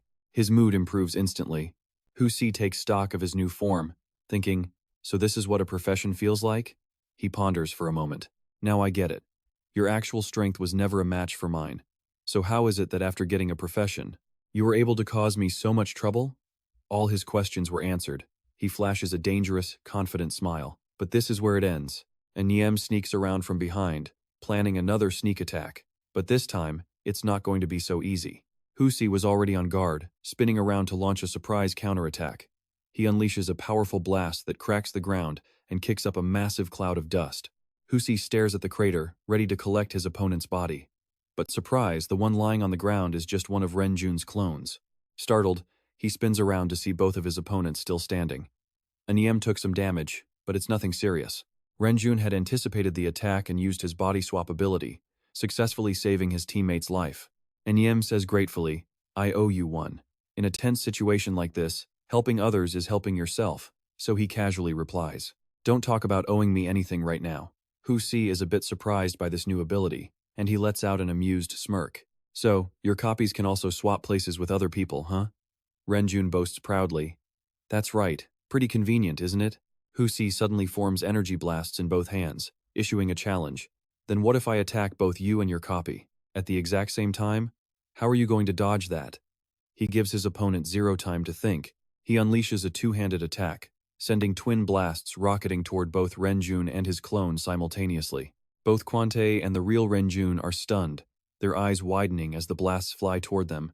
Renjun is flustered, thinking, it's too fast. He feels like there's no way to dodge this one. Just as he's about to get his face smashed in, a hand swiftly yanks him out of the way.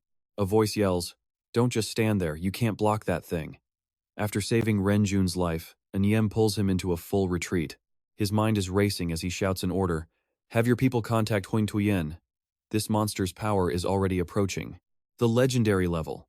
Knowing their limits, they both turn and run for it, telling each other, we are no match for that thing. Hu Si wasn't about to let them get away. He rockets forward, closing the distance instantly. His voice echoes right behind them, a chilling threat. Struggling is useless. Hu Si closes the gap in just a few steps, leaping high into the air to gather power. A massive energy sphere forms in his hands, and the duo's faces drain of all color. Renjun and Anran exchange a horrified glance. The fear is obvious, a blast that big is no joke, and Hu Si doesn't waste a single moment. He unleashes the attack, slamming it into the ground with monstrous power. The horrifying impact creates an earth-shattering explosion. The ground trembles violently from the aftershock. The tremor sends Cabo into a panic, its alarms blaring. Cabo, earthquake detected. Jia Kun, still on the line with Wenjong, speaks urgently. Evacuate the civilians now. The kid keeps his eyes glued to the monitor, reporting the situation. He and his assistant were defeated, but that merman boss doesn't even have a scratch. Before the master Huang Xuan gets here, whatever that thing plans to do, we're powerless to stop it. Meanwhile, Hu Si easily dominates the fight, slamming Renjun into the dirt, completely defeated. He looks down, confused, only to see Renjun using the last of his strength to desperately cling to his leg. Covered in wounds, Renjun refuses to give up. He grits his teeth, issuing a warning. You might be powerful, but I'm warning you. Don't you dare touch the civilians. If you do, no matter the cost, we will hunt you down for revenge. The words have barely left his mouth when Hu Si, enraged, stomps hard on his hand. The threat just makes Hu Si laugh, mocking him. Abandoned by your own people, and you still have the guts to say that? Revenge? After I devour you, I'll be even stronger. Come and try. Wenjong takes in the information, nodding grimly. Understood. He hangs up the call and turns to Cheng Hai with a proposal. I need you to take temporary command of Dongshan City. Can you help me evacuate all the civilians? Cheng Hai looks ready to refuse, confused. You can handle that yourself. But Wenjong patiently explains. It's different. Hua Gong and I made a huge mistake in this dungeon.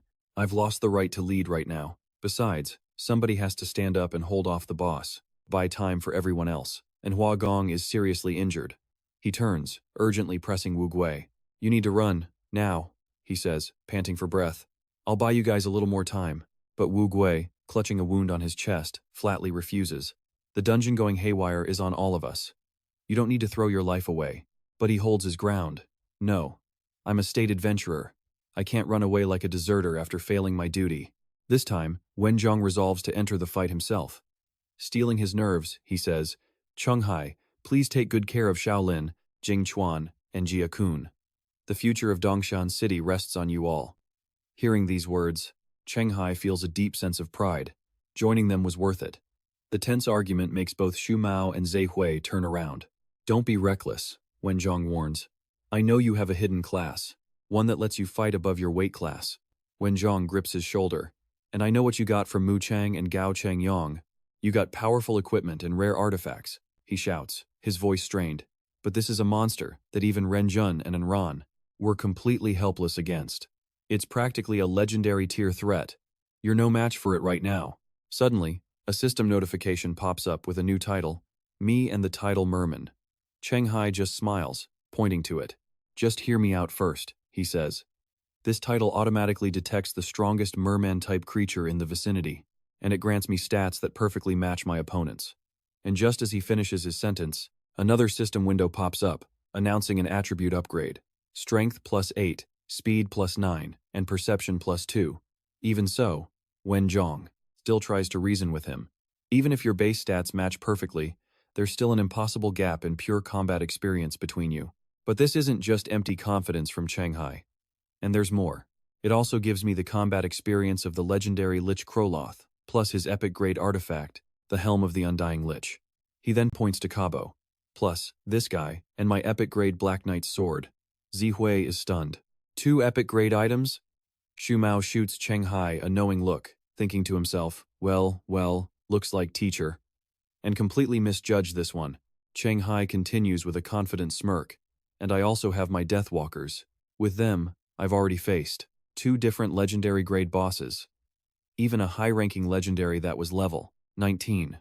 I'm confident I can last at least 3 minutes against it, he says, looking at Wen Zhong's stunned face before offering an apology. I'm sorry for keeping all of this from you until now, he says earnestly. But right now, as a citizen of Dongshan City, and as an adventurer of this city, and a member of the State Adventurers Guild, it's my turn to step up and do my part. Please, don't stop me. Hearing this, Wen Zhong can only sigh in acceptance. After a speech like that, how could I possibly refuse? Cheng Hai walked over and patted his shoulder. All right, that settles it. I'll take the lead. You handle containment. He turned to his other comrade. Tu Mao, how about you? You in? Without any hesitation, Tu Mao shot him down. I think I'll pass. Meanwhile, on the other side of the field, Husi rose from the rubble. After I eat you, I'll go catch that human who ran away. He gripped his weapon tightly. By then, I should have grown to a whole new level, just strong enough to have a legendary battle with you all. He grinned victoriously, advancing on his foe. And if I'm lucky enough to defeat a legend like you, Renjun scoffed at the very idea. Only if the sun rises in the west. Husi's face immediately tightened, his teeth grinding together in fury. He felt deeply insulted, a humiliation he couldn't stand. He flew into a rage, swinging his blade and screaming, "Still talking tough when you're about to die. I'll make sure your death isn't a pleasant one." Just as the blade was about to crash down on Renjun, a voice suddenly called out to him, "Hey, fish face." Husi stopped dead in his tracks. He glanced back and saw it was Huagang. Despite the raw, bloody gash on his chest, he still wore a smug smile, announcing loud and clear, "I'm here for round 2. Seeing him return, Husi's eyes flashed with anger. "I was merciful and let you go once already." He immediately turned and charged his opponent. "Why would you come back just to throw your life away? If you don't value this second chance." Huagang quickly got into position, activating his reward. No retreat from battle, a title that could push its bearer's physical strength to the absolute racial limit. But there was a catch. If the bearer showed fear and tried to flee, their base stamina would be cut in half. Husi roared. "Then just die, he shrieked, unleashing a continuous flurry of slashes in his direction. Huagang stood as solid as a rock, weathering every single blow from his enemy, until one fateful strike finally cracked his weapon. Husi brought down another full power slash. The handle of Huagang's weapon snapped in two, and the blade flew straight for his face. The red-haired fishman screamed, a cry filled with absolute fury. "Die!" In the split second the blade was about to cut his opponent in half. Renjun managed to use a substitution technique, swapping his teammate's position with his own shadow. Husi whipped around. He saw the two of them, battered and looking unbelievably ragged. Huagang was gasping for air. "My weapon is broken. Do you have a spare heavy weapon on you?" Renjun replied, "I do," while activating longer reach, greater power. It was a tidal effect that extended his spellcasting distance. Husi stood defiantly before them, shouting, "Still struggling, are we?" Suddenly, the fishman's eyes flew wide open in complete surprise. An armored figure had appeared out of thin air right behind him. "What are you guys talking about?" Cheng Hai said calmly, sword in hand. "Mind if I join?" Renjun was baffled. Cheng Hai? Huagang was equally confused by his appearance. Isn't he only level 6? What's he doing here? Husi eyed him with suspicion and caution. This human. Judging by the aura radiating from Cheng Hai, he knew this guy was incredibly strong. At the same time, Tu Mao and Zihui were heading out on a mission together. Zihui suddenly spoke up. "That's a bit surprising, leaving him completely lost." She analyzed as they ran. With the same base stats, combat experience, a legendary boss, and a hidden class. Plus the adventurer skill bonuses, that Cheng Hai guy actually has a chance to fix this out-of-control mess. So why would you turn down a chance for easy points like that? Tu Mao shot back at her. "For the same reason as you. You didn't go either, did you? The righteous witch of the raid party." His use of that title clearly annoyed her. Suddenly, a figure jumped out of nowhere, blocking their path. Didn't I tell you to just find 2 fishmen, kill them, and get out? Why are you still here? It turned out to be Ran, clutching his left shoulder as he walked toward them. Forget it. That's not important anymore. Just follow me. This whole labyrinth is out of control. Dongshan City isn't safe anymore. Using the heightened senses of a Qigong master, Hu Si could tell that this uninvited guest's power was dangerously close to his own. He gripped his blade, observing Cheng Hai. This human. He narrowed his eyes and gritted his teeth. He's strong, but something was bizarre. His talent was telling him that the man before him couldn't level up. His own level obviously wasn't 13. Hu Si realized what they had in common. He was just like him, a special individual among his own kind. He pointed his blade at his opponent. Human, what's your current level? Cheng Hai asked, confused. Me? He replied casually. Level 6. Why? Hu Si felt like he was being completely disrespected. He roared, I'm level 55, with 10 tied fishmen. Do you take me for a fool? Even if you have the potential of a king, there's no way a level 6 could have the power to match me right now. Cheng Hai just smirked, answering cryptically, that's because. Before Cheng Hai could finish, he was cut off. Enough. I don't care if you're pretending or playing mind games. Next, I'm going to defeat you with my full power. A look of pure excitement spread across his face. He replied with 2 simple words, I'd like that. The second he spoke, Hu Si leaped up, swinging his blade back for momentum. Seeing this, only one thought crossed Cheng Hai's mind. Time to go head on. He then braced himself to meet the attack. In that case, But suddenly, Cheng Hai was teleported away, leaving even himself completely baffled with question marks floating over his head. When Hu Si's blade finally came crashing down, its target wasn't Cheng Hai, but the ground, which took the full force of the devastating blow. The ground cracks apart. Seeing his enemy just vanish, he spins around with a furious glare. Not this trick again. Trin Hai is still confused about why Nan Quan did that. Switch places? He asks what he's doing, but Hoa Kuang just yells, You dare ask that? If Zheng Hai hadn't stepped in, he'd be dead by now. Hu Si paused, sizing them up, one dazed, one silent, and one all talk. When fighting an opponent on your level, a guy who can summon copies and swap places is just way too dangerous. He had to go first. Zheng Hai reassured Ren Jun. Trust me this once. If I wasn't sure I could handle that merman, I wouldn't have come.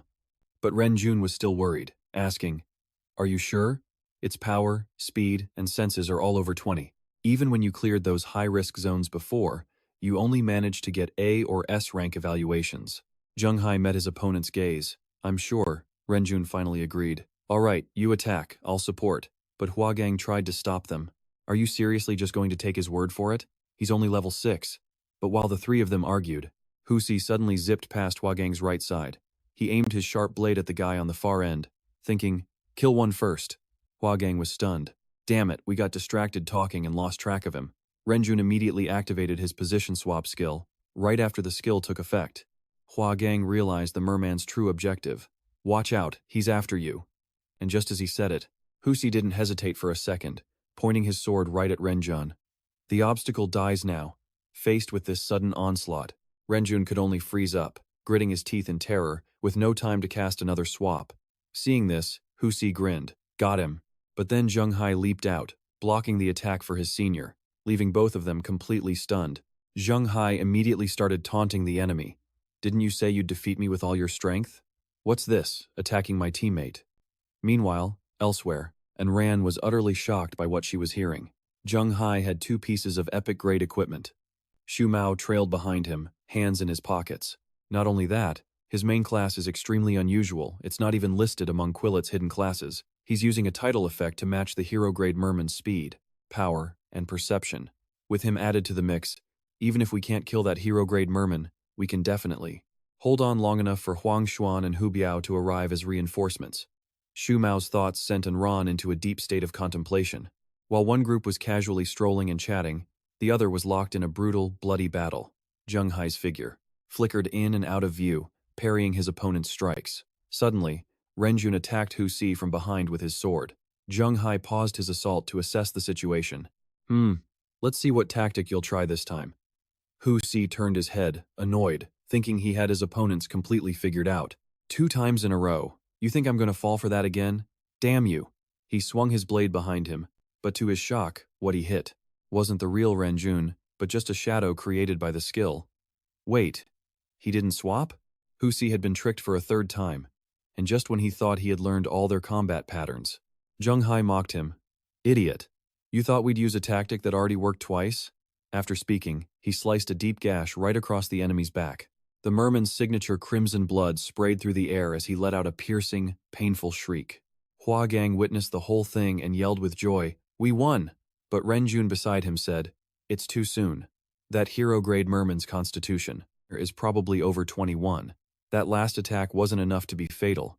And just as Ren Jun said, Husi was bleeding but still standing firm. Watching everything Cheng Hai had just done, Ren Jun was completely blown away. It was truly unbelievable. It was their first time working together, yet he coordinated perfectly without needing a single command. He'd somehow tapped into the tactics Ren Jun had developed. Looking at the two of them a short distance away, Ren Jun had a sudden thought. I remember now, he writes novels. Are all novelists monsters these days? Husi hunched over, clutching his back.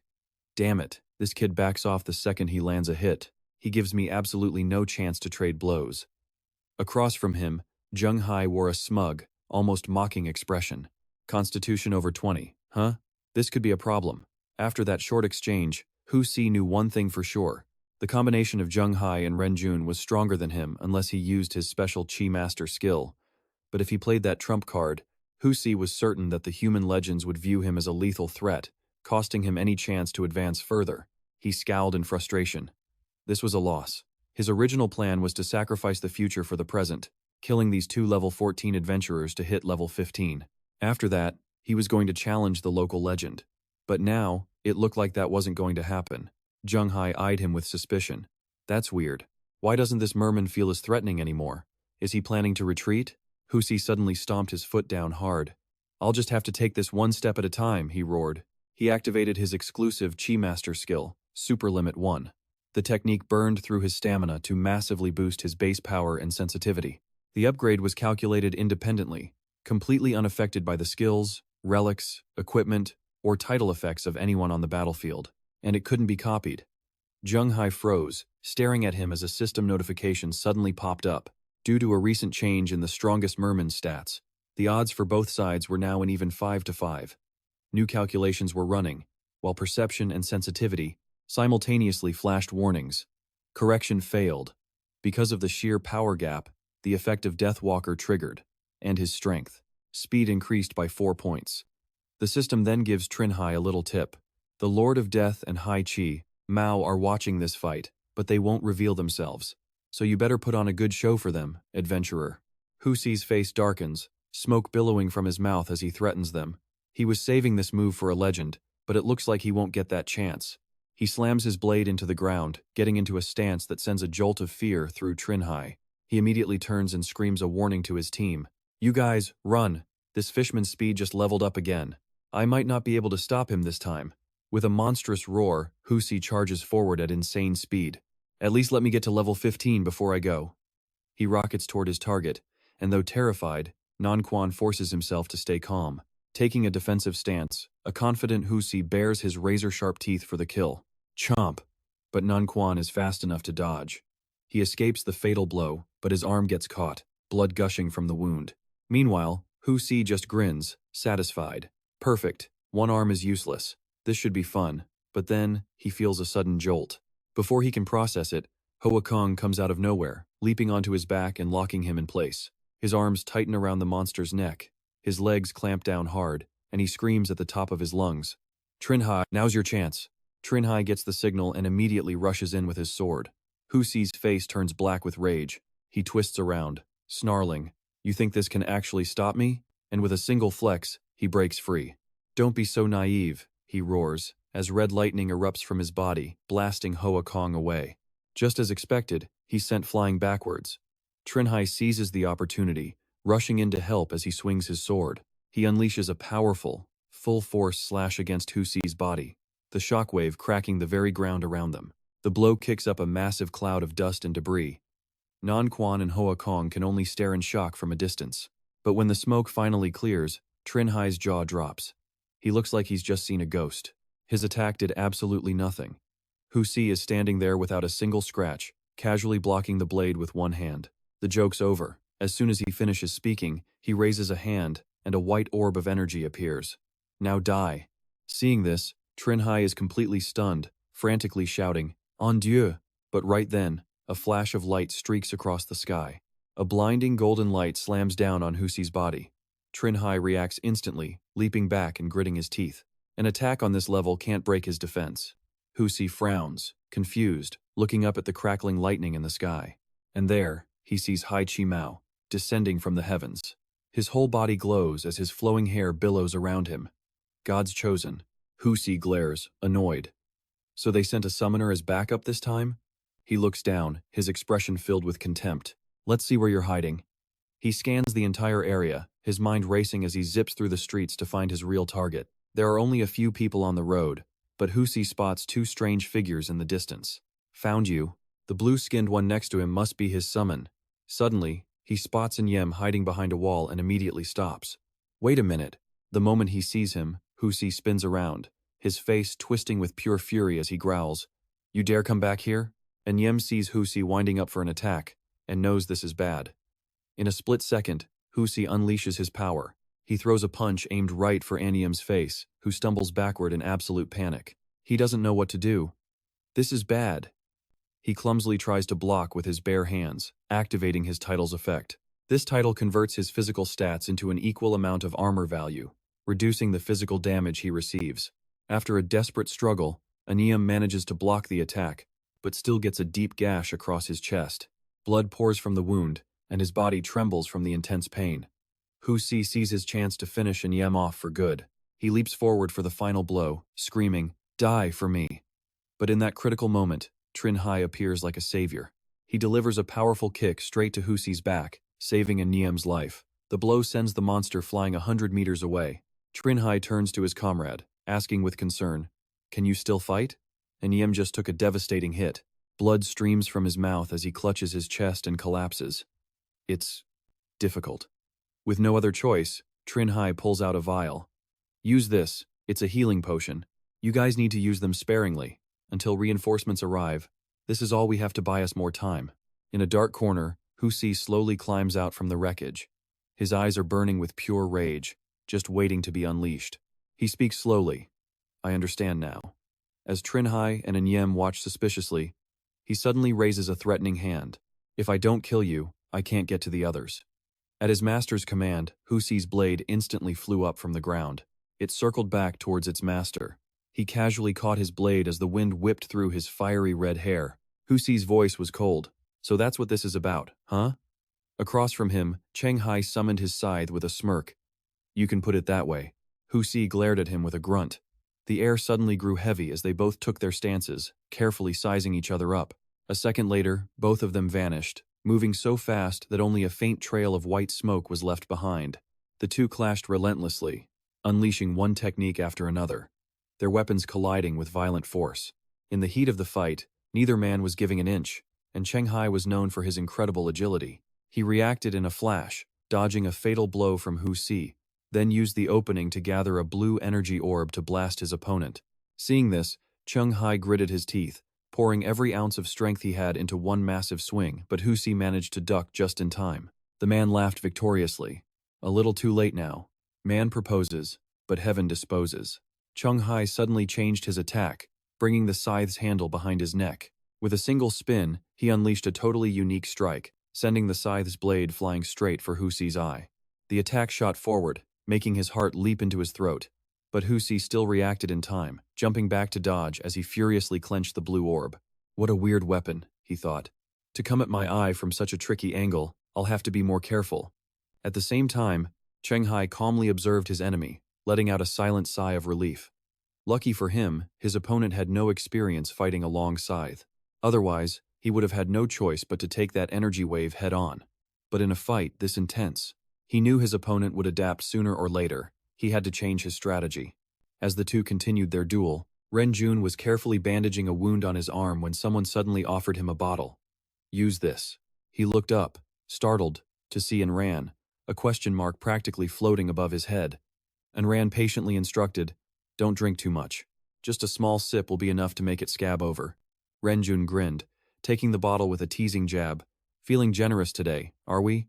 A Tier 3 instructor mixed this healing potion. I thought only a hall master would have one. And Ran just said that Cheng Hai had lent it to them. I don't think he even realizes how difficult it is for someone at Tier 6 to obtain a relic-grade item like this. His attitude was so casual it annoyed Renjun, who could only glare at him in silence after taking a sip.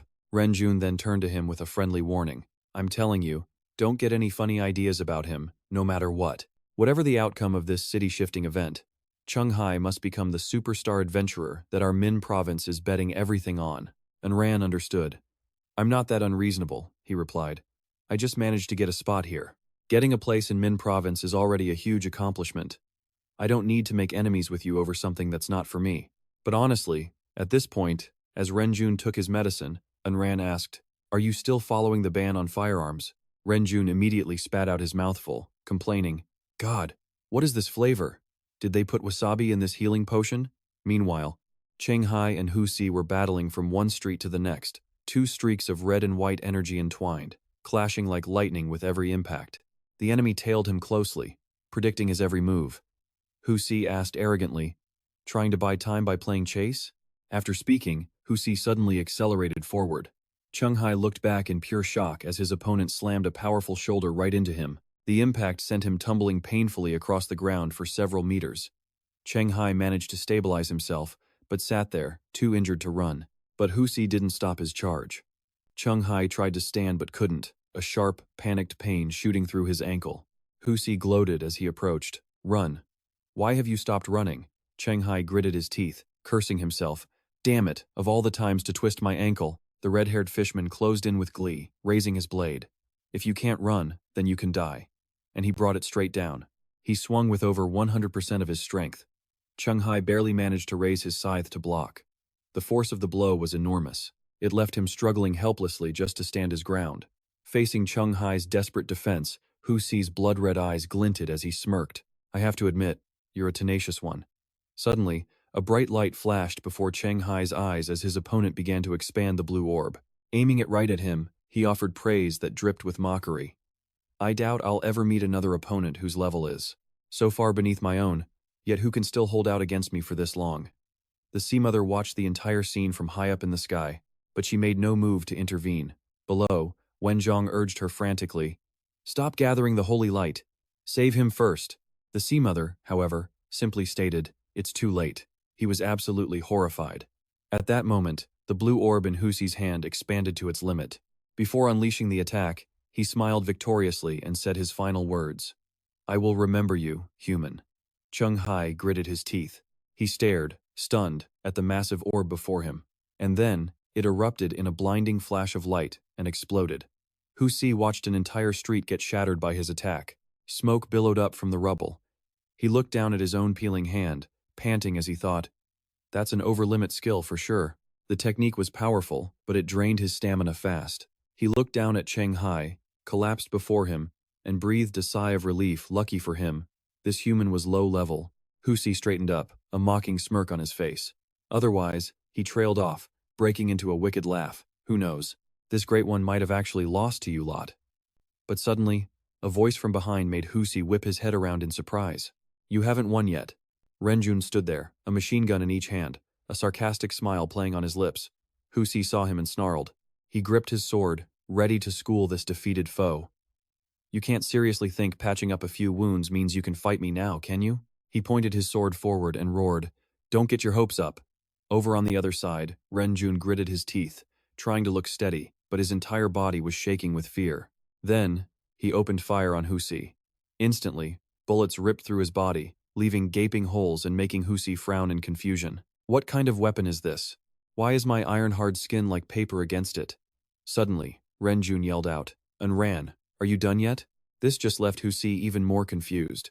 Nearby, Ran, holding the unconscious Cheng Hai, replied, All done. And just like that, they both vanished on the spot. Hu Si was left gritting his teeth, using his sword to block the relentless storm of bullets. Renjun, however, was having a blast, yelling, Now we don't have to hold back. Suddenly, a system window popped up right in front of Hu Si, catching his attention. It read that Belidu, Mother of the Sea, had violated their agreement, forcing a DM intervention against Diancheng City. The adventurer Zheng Renjun's machine guns would malfunction in 1 second. And just as predicted, Ren Jun's weapons instantly jammed up. They won't fire. Ren Jun broke into a cold sweat, shouting in disbelief. How can both guns jam at the same time? He stared at his useless weapons, furious. Are you kidding me? Seeing this, Husi smirked, finally understanding. So that's the malfunction. He stomped the ground, launching himself forward and charging at Ren Jun with his sword raised. Looks like your god isn't watching you anymore, human. Panicked, Ren Jun just grunted, slapped his gun, and then issued a command. Messenger of the heavens, how much longer are you going to wait?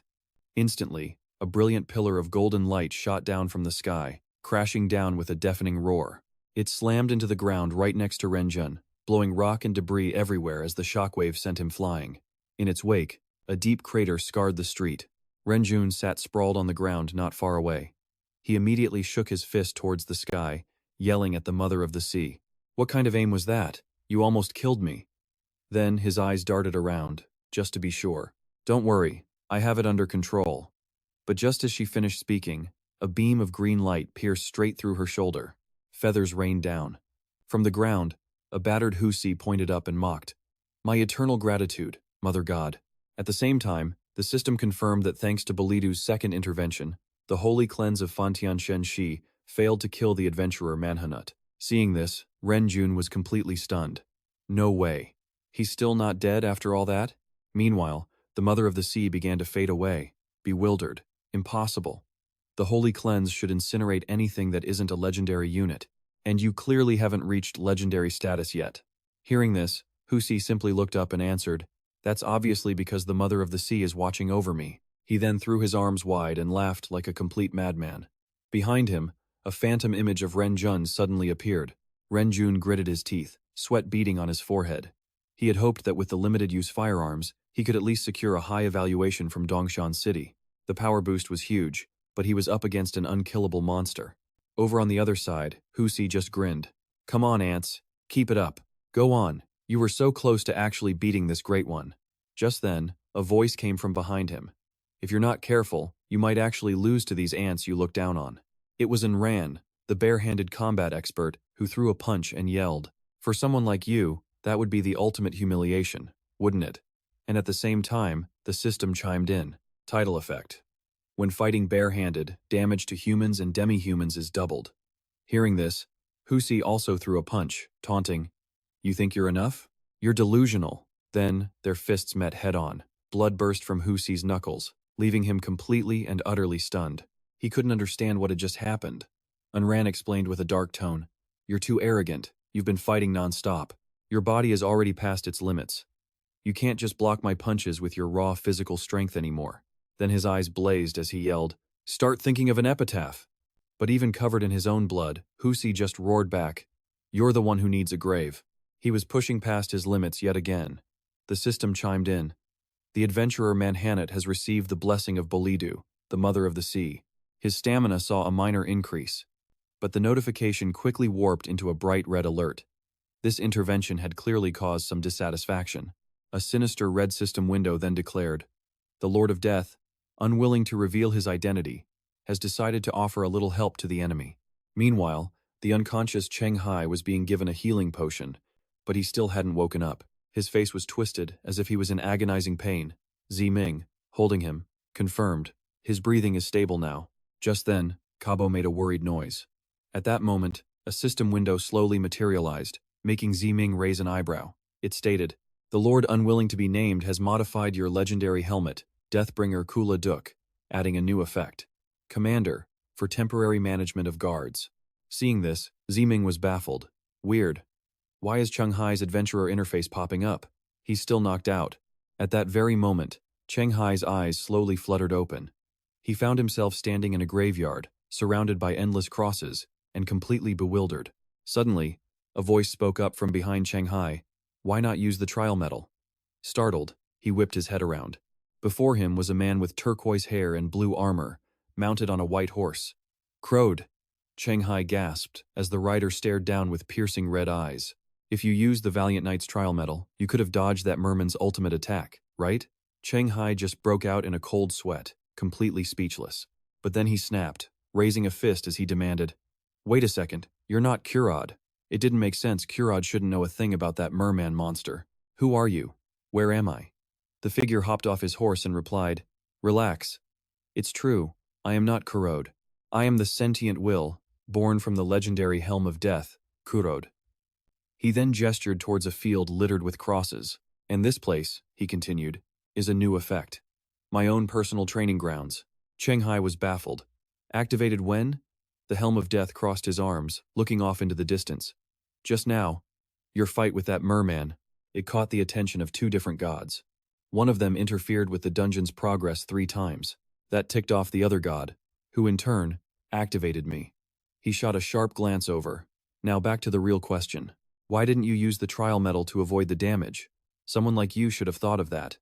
Cheng Hai explained his logic. He thought he could use the survivor's miracle skill to play dead, hoping to fool the merman completely.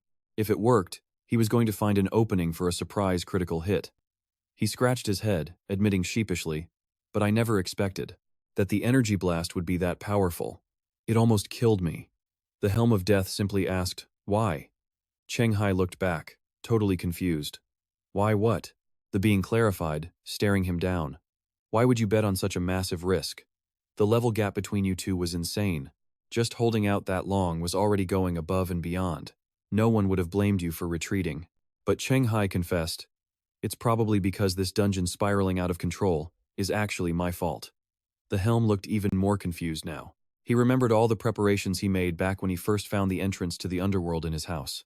If I had just reported the dungeon entrance back then, instead of trying to clear it myself, maybe things wouldn't have ended up like this. The Helm of Death shot back with a frown. And did you ever consider what would have happened if you reported it, and the state's adventurers failed to clear it? Besides, haven't you helped countless people since becoming an adventurer?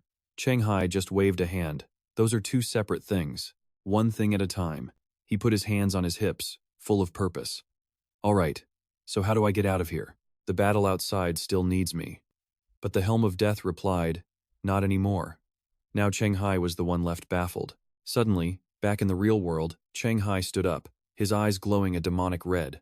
The Helm's voice echoed, Didn't I tell you? The god who was watching has finally stepped onto the field. This little joke is about to end. Seeing his movement, Ziming cried out in relief, You're awake! Beside him, Kabo let out a cheer. But Cheng Hai just clenched his fist. With those glowing red eyes, he muttered, Such a fragile body. Then he commanded, Open the adventurer interface.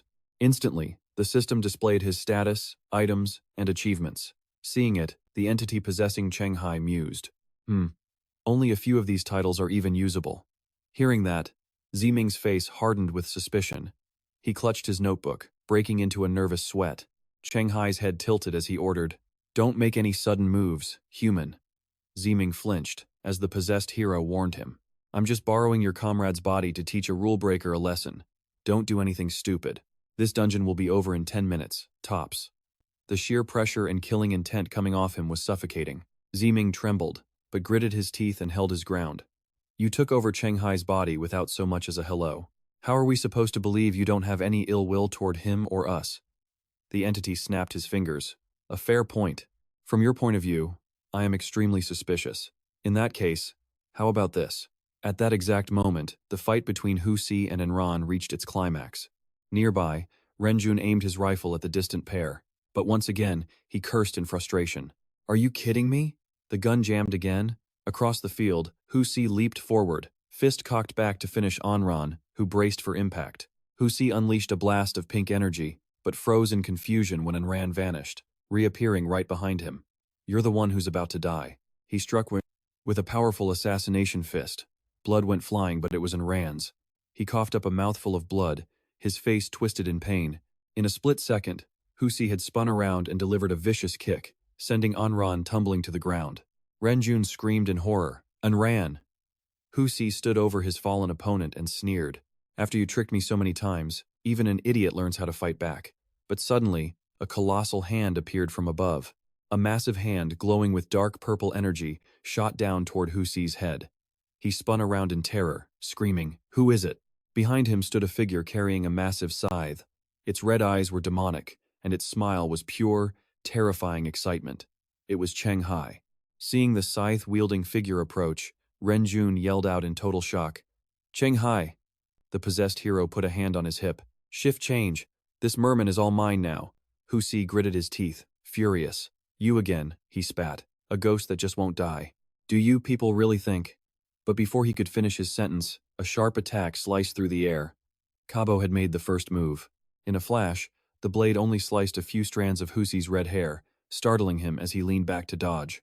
Husi grit his teeth in anger, wondering, when did this dumb greenskin get behind me without me even noticing? Suddenly, Cheng Hai swung his scythe from the front, but Husi leaped backward in a flash, narrowly escaping the blow. Watching this, Kabo assessed the situation, thinking it was a real shame they couldn't finish him off right there. But Cheng Hai just raised an eyebrow, cheerfully replying, "It's fine," as he watched Husi clutch his neck, furious. At least his vocal cords are destroyed. He calmly watched his foe slowly get back up, adding, he can't summon his adventurer interface now. He was a fish on the chopping block, and his fate was theirs to decide, piece by painful piece. Cheng Hai then stepped forward, scythe in hand, and ordered Kabo, "Stay out of the fight from now on. I want to play with this fishman. When he's about to die, you can come in for the final blow." Kabo immediately saluted, responding in his own language. Meanwhile, Husi clutched his damaged throat, the words raspy. Manhwa couldn't summon the adventurer interface. He was starting to realize that giving up his strategic options was a seriously thoughtless decision. His underestimation of the human race had led him to the same fate as the human adventurers who invaded his world. Husi ground his teeth in rage. A wave of regret, stronger than any he'd ever felt, rose in his throat. He swore if he could do it again, he wouldn't be so arrogant. He wouldn't treat these human adventurers like a cat playing with mice. Cheng Hai, on the other hand, was happily whistling until he stopped, a flicker of doubt in his eyes. The two stood facing each other, both filled with regret. Then there was Bolazu, who had been silently violating the DM agreement. The repeated violations meant he couldn't just stand by, so he reminded Manhwa that there was still a sliver of hope. Just then, Husi's system displayed a hint. This human adventurer has a healing potion. You can use it to heal your throat, and then escape. Seeing this, Husi let out a grim smile, silently thanking his mother goddess. But suddenly, Cheng Hai charged forward to attack. Husi was shocked to see him rushing in with that sharp axe.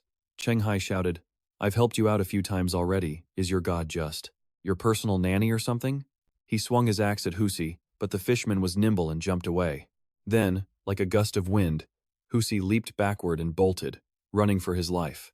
Seeing this, Cheng Hai was utterly confused. He watched Husi run towards a corner of the street with suspicion. That direction. Cheng Hai's brow furrowed as he realized, he's trying to get my healing potion back. Angrily, Cheng Hai summoned his adventurer interface.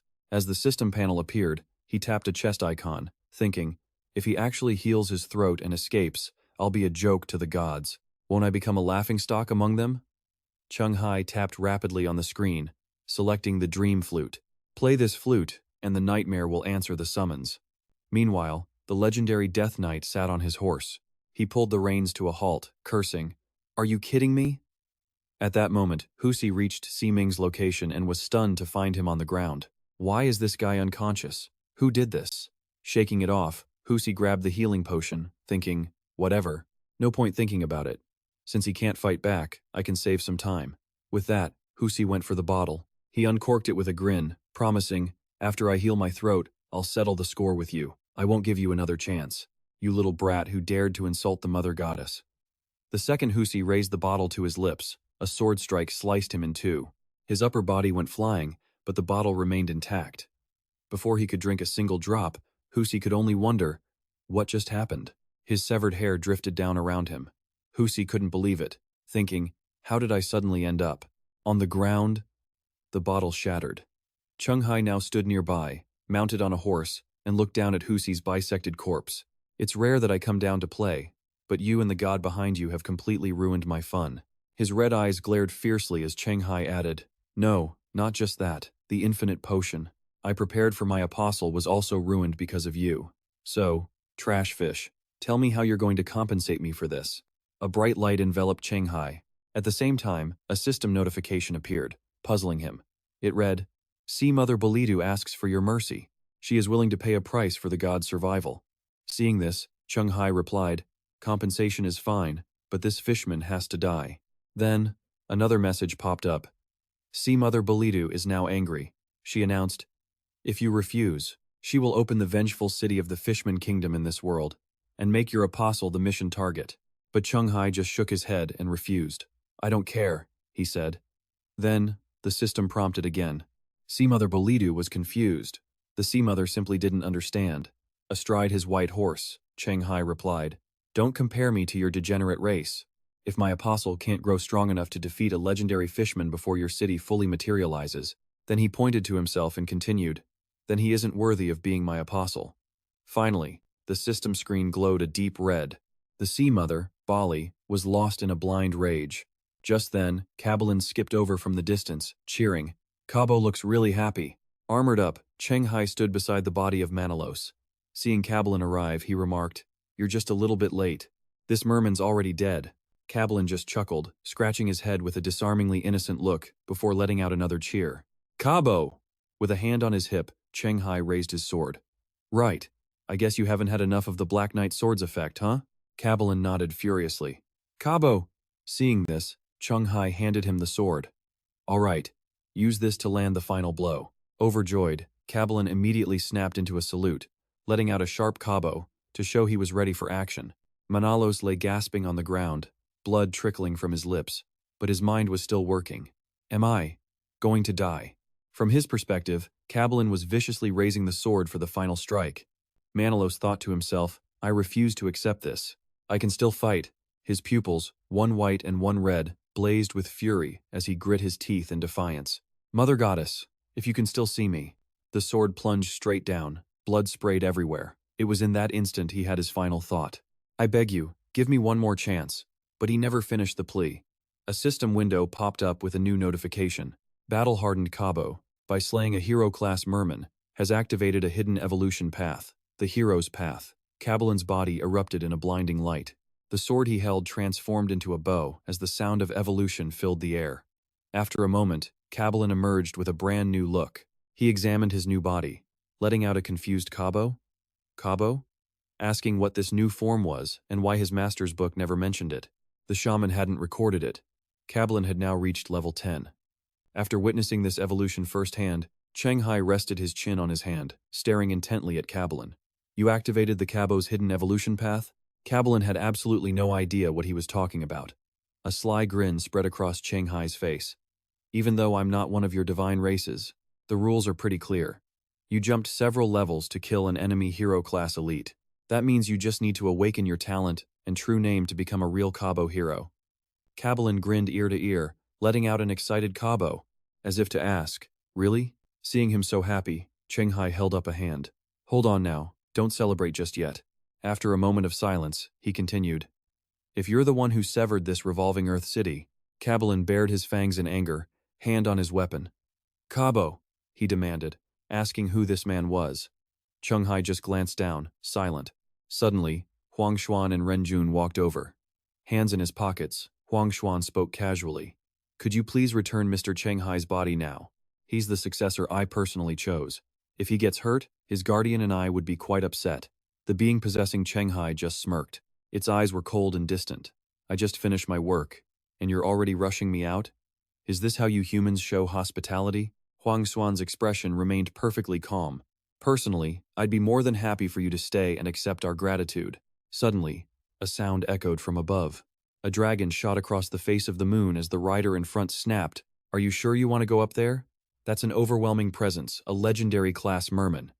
Up above, Wu Hu glanced down. If you want your little sister to ever talk to you again, stop messing around. Down below, the being in Cheng Hai's body gave a wicked smile. Its eyes darted to the side. I'll pass. You talk about gratitude, but you have a legendary warrior hiding in the sky, ready to attack. I don't think I'll be accepting your invitation. It bared its teeth as black smoke poured from its mouth, something dark slithering out. Cheng Hai's body immediately collapsed to the ground. The smoke solidified into a terrifying specter, which then offered a friendly smile. Cabalin let out a panicked Cabo. Huang Xuan looked down thoughtfully. Good. It seems that being was actually reasonable. Wu Hu frowned, staring intently. We finally sent it away. The scene then cuts to an ambulance, its emergency lights flashing. The piercing sound of the siren cut through the night. Seeing Cheng Hai lying unconscious, Un began to panic, tears streaming down her face. Brother Cheng Hai, my brother Cheng Hai. He slowly opened his eyes, glanced over at her and said, Stop crying. I'm not dead yet. Hearing his voice, An clasped her hands together, a huge smile of relief spreading across her face. Brother Cheng Hai, you're awake. Cheng Hai shot upright, rubbing his head with a pained expression. How long was I asleep? Wu Hu, sitting nearby, suddenly spoke. About 20 minutes now. Cheng Hai turned to him, surprised. Wu Hu gave him a serious look and continued speaking. We're on our way to the Dongshan City Hospital. After you get a health check, Huang Xuan will likely conduct a simple safety assessment. On you. Hearing this, Cheng Hai turned his head, stunned for a moment. A safety assessment? Wu Hu crossed his arms, his expression sour. I can't tell if you're really clueless or just playing dumb. The Dongshan City Revolving Earth City event is over. And you're the one who ended it. His face was a cold mask, but he kept talking. During the 20 minutes you were asleep, an unknown entity took possession of your body. Wu Hu recounted how it possessed his body to slay the level 13 hero-class merman, then asked them to put themselves in his shoes. What would they do? Knowing a legendary being or something even greater could use Cheng Hai's body as a vessel to manifest. How could the government possibly ignore that, pretending it never happened? After that whole formal speech, Cheng Hai was speechless. He just shook his head, momentarily stunned. Then he lowered his gaze, wondering, so what's going to happen to me now? Seeing Cheng Hai's predicament, the man clasped his hands with a worried expression, thinking to himself, Brother Cheng Hai. Wu Gui squeezed his eyes shut and snapped, I don't know. Hearing those two useless words made Cheng Hai's temper flare. With a sigh, Wu Gui narrowed his eyes, his brow furrowed as he added a few more words. But no matter what, you're the hero of Dongshan City. Cheng Hai listened seriously. The worst case was he'd never reach the association's inner circle. After all, no one could guarantee that the unknown entity backing him actually had his best interests at heart. Suddenly, Wu Hu interjected from behind. But our rogue union doesn't have that particular concern. Everyone turned to look at him. With his hands clasped on his knees and a slight smile, Wu Hu spoke calmly. We're geared for this new era, for adventurers to thrive. We would never exclude you from a leadership position for this reason. On the contrary, having an unknown power backing you just makes you a much more valuable asset to recruit. As he spoke, he spread his arms wide with a grin. If you're unhappy with the association, consider us. The Rogue Union's doors are always open for you. Cheng Hai's eyes widened. He pointed straight at his own face, stunned. Wait, after all this, are you guys trying to poach me? Called out, Wu Hu just grinned from ear to ear, his eyes crinkling in amusement. I won't deny it, he said softly. I mean, even back at level 6, you showed the potential of a national-level super rookie. It's like we hit the jackpot. Even if it means offending Huang Xuan, I still want you in our rogue union. And right then, the first system notification appeared. The Lord of Death wished to remain anonymous, feeling guilty for having accidentally shattered the monster's healing potion. As compensation, it left an item upgrade scroll. The second notification. A new hidden class was added.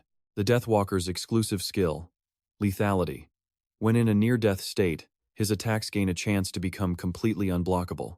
The closer the base stats are between the two sides, the higher the probability this effect will activate. The third notification revealed that the Lord of Death had upgraded his Collator's hat and left a warning. Beware of Tushi's ship. After seeing the three system prompts, Cheng Hai froze, gritting his teeth. Tushi's ship, he wondered. What does that even mean? At that moment, a voice suddenly called out across the empty space. Mr. Cheng Hai, Mr. Cheng Hai. Cheng Hai was still so focused on the notifications that Sun Hao, sitting opposite him, could only call out his name in vain. They were sitting in a massive room. Snapping out of it, Cheng Hai sheepishly scratched his head. Sorry, I was just lost in thought. What about? Sun Hao asked, activating the exclusive skill of a speech master, comfortable conversation. While the skill is active, the listener is compelled to participate in the discussion. He looked at the broken glass he was setting down. Your weapon and invisibility cloak were taken by your goblin, he stated. We only found these broken potion bottles at the scene. Cheng Hai understood immediately. He answered with a serious tone. Got it. I'll find the sword and cloak myself. Before he could say more, Sun Hao stood up with his briefcase. In that case, I have nothing further to discuss. The association will finalize the potion compensation plan within 3 days. Cheng Hai simply agreed. Okay. At that moment, Sun Hao's chair shattered into colorful fragments. It was a rare artifact, the Chair of Sincerity. Within a 5-meter radius of the chair, nobody could tell a lie. Cheng Hai turned to watch his retreating back, his expression turning grim. His brows furrowed as he analyzed the situation. This guy's subclass was on another level. The man had even made him reveal the exact date he became an adventurer, and when the Lord of Death first noticed him, was his skill a combination of forced dialogue and mandatory truth. An hour later, Cheng Hai was still sitting all by himself in that same room. He was leaning back casually, humming a tune and tapping his foot. Across from him, Renjun and Huang Xuan watched his carefree act from a glass observation room. Renjun picked up a report. "The evaluation results are in," she announced. Cheng Hai's vitals are completely normal. Huang Xuan stood with his arms crossed, staring straight ahead. After hearing the results, he finally glanced to the side. What about the unknown god that used Cheng Hai's body to descend? Did Sun Hao ask about that? Renjun glanced over as well, answering seriously. He did, but Cheng Hai's knowledge is limited. For now, we've only confirmed the entity's title is the Lord of Death. Huang Xuan remained as calm as ever. Sounds like some kind of undead-type god, he mused. Through the glass, he watched Cheng Hai and wondered, when did it first make contact with him? At his side, Renjun looked down at the report and began to read. When Cheng Hai, disguised as a rookie, cleared the Enchantress Forest instance, he caught the eye of the Death Lord. His reward? A boon of immortality for his undead. It was this very boon that allowed Cheng Hai to clear the graveyard instance for the first time. But now, he just stares down at his fingernails, bored out of his absolute mind. Meanwhile, early one morning at the hospital, Unran sits on his bed scrolling through his phone, one arm completely wrapped in a thick cast. He looks up just as his assistant walks in, cheerfully holding up 2 bags of food and greeting him. "Coach Ann. We came to visit." Seeing his friend Xu Mao saluting at the door, Unran's eyes widen in surprise. "Xu Mao?" His friend rushes over, all smiles, asking, "So, what did the doctor say? How long are you stuck recovering this time?" Unran glances at the cast on his arm and answers bluntly, 2 weeks. Xu Mao stands at the foot of the bed, pressing on. "So you're going to miss Zhangzhou's 3rd expert-level city instance simulation, huh?" Defeated, Unran just leans back against his pillow. "Well, obviously," Xu Mao says, stuffing one hand in his pocket while waving the other dismissively. "Hey, maybe you should hit up Sister Renjun for some extra compensation. You almost got totally screwed over in that Dongshan City instance." Unran's brow furrows and his jaw tightens. He shoots his friend a look. "You think I wasn't going to?" Then, a thought strikes him. Waving his good hand, Unran leans forward urgently. "Right. That kid Cheng Hai, isn't he supposed to be in this ward with us?" His assistant walks over to the bed, unpacking the bags as she explains, "Well, a lot of powerful groups are trying to get in touch with him. So right now, he's under the direct protection of the association." Hearing this, Unran's jaw just completely drops. "What?" The newsfeed on Cheng Hai's phone is blowing up with updates from the Adventurers Association. After reading it, his eyes go wide and he slams a hand on the table. "You have got to be kidding me," he yells out, his mind flashing back to a chat he had with Woohoo. "If you're worried your interests will be compromised," Woohoo had grinned slyly, "I can use the new Talent Alliance channel to raise hell for you. After all, everyone loves a chance to cause a little trouble for the association." Back in the present, Cheng Hai looks like he's about to be physically sick. He pinches the bridge of his nose, groaning. Did it have to get this big? If Brother Yao finds out, and just as he's panicking, the door opens. "Let me know what?" Cheng Hai whips around to see Wenjong standing right there. His jaw hits the floor as he yells, "Brother Yao!" It's like he summoned a ghost just by saying his name. Wenjong just lets out a small, gentle chuckle. "It seems you remember me." And oh, he remembers. That night, Cheng Hai had snapped his fingers, an idea striking him. "Let's do it like this." Wenjong had turned, completely confused, but before he could even react, Cheng Hai vanished into thin air. A second later, Cheng Hai reappeared directly behind him, landing a single, clean chop to the back of his neck. Unsurprisingly, Wenjong dropped like a stone. As he lay there in a crumpled heap, Cheng Hai had the audacity to say, "Hope we meet again." A human adventurer, a student of the Fist sect. Talk about a fateful reunion. Back in the present, Wenjong places a hand on his shoulder, his expression dark as his glasses glint menacingly. "Don't worry. I don't hold a grudge about that at all. After all, it wasn't you who knocked me out. It was that unknown god backing you." Cheng Hai absolutely freezes on the spot. He can only gulp, thinking to himself. He says that, but I have a strong feeling Brother Yao is really holding a grudge. Wenjong adjusts his glasses, looking down at him. "All right, I'm done teasing you." Then his tone turns completely serious. "Your safety evaluation is complete. You can go home." Hearing that, Cheng Hai looks completely stunned. "Huh? Right now? Don't you need to observe me for a few more days? Cheng Hai is so happy he can barely think straight.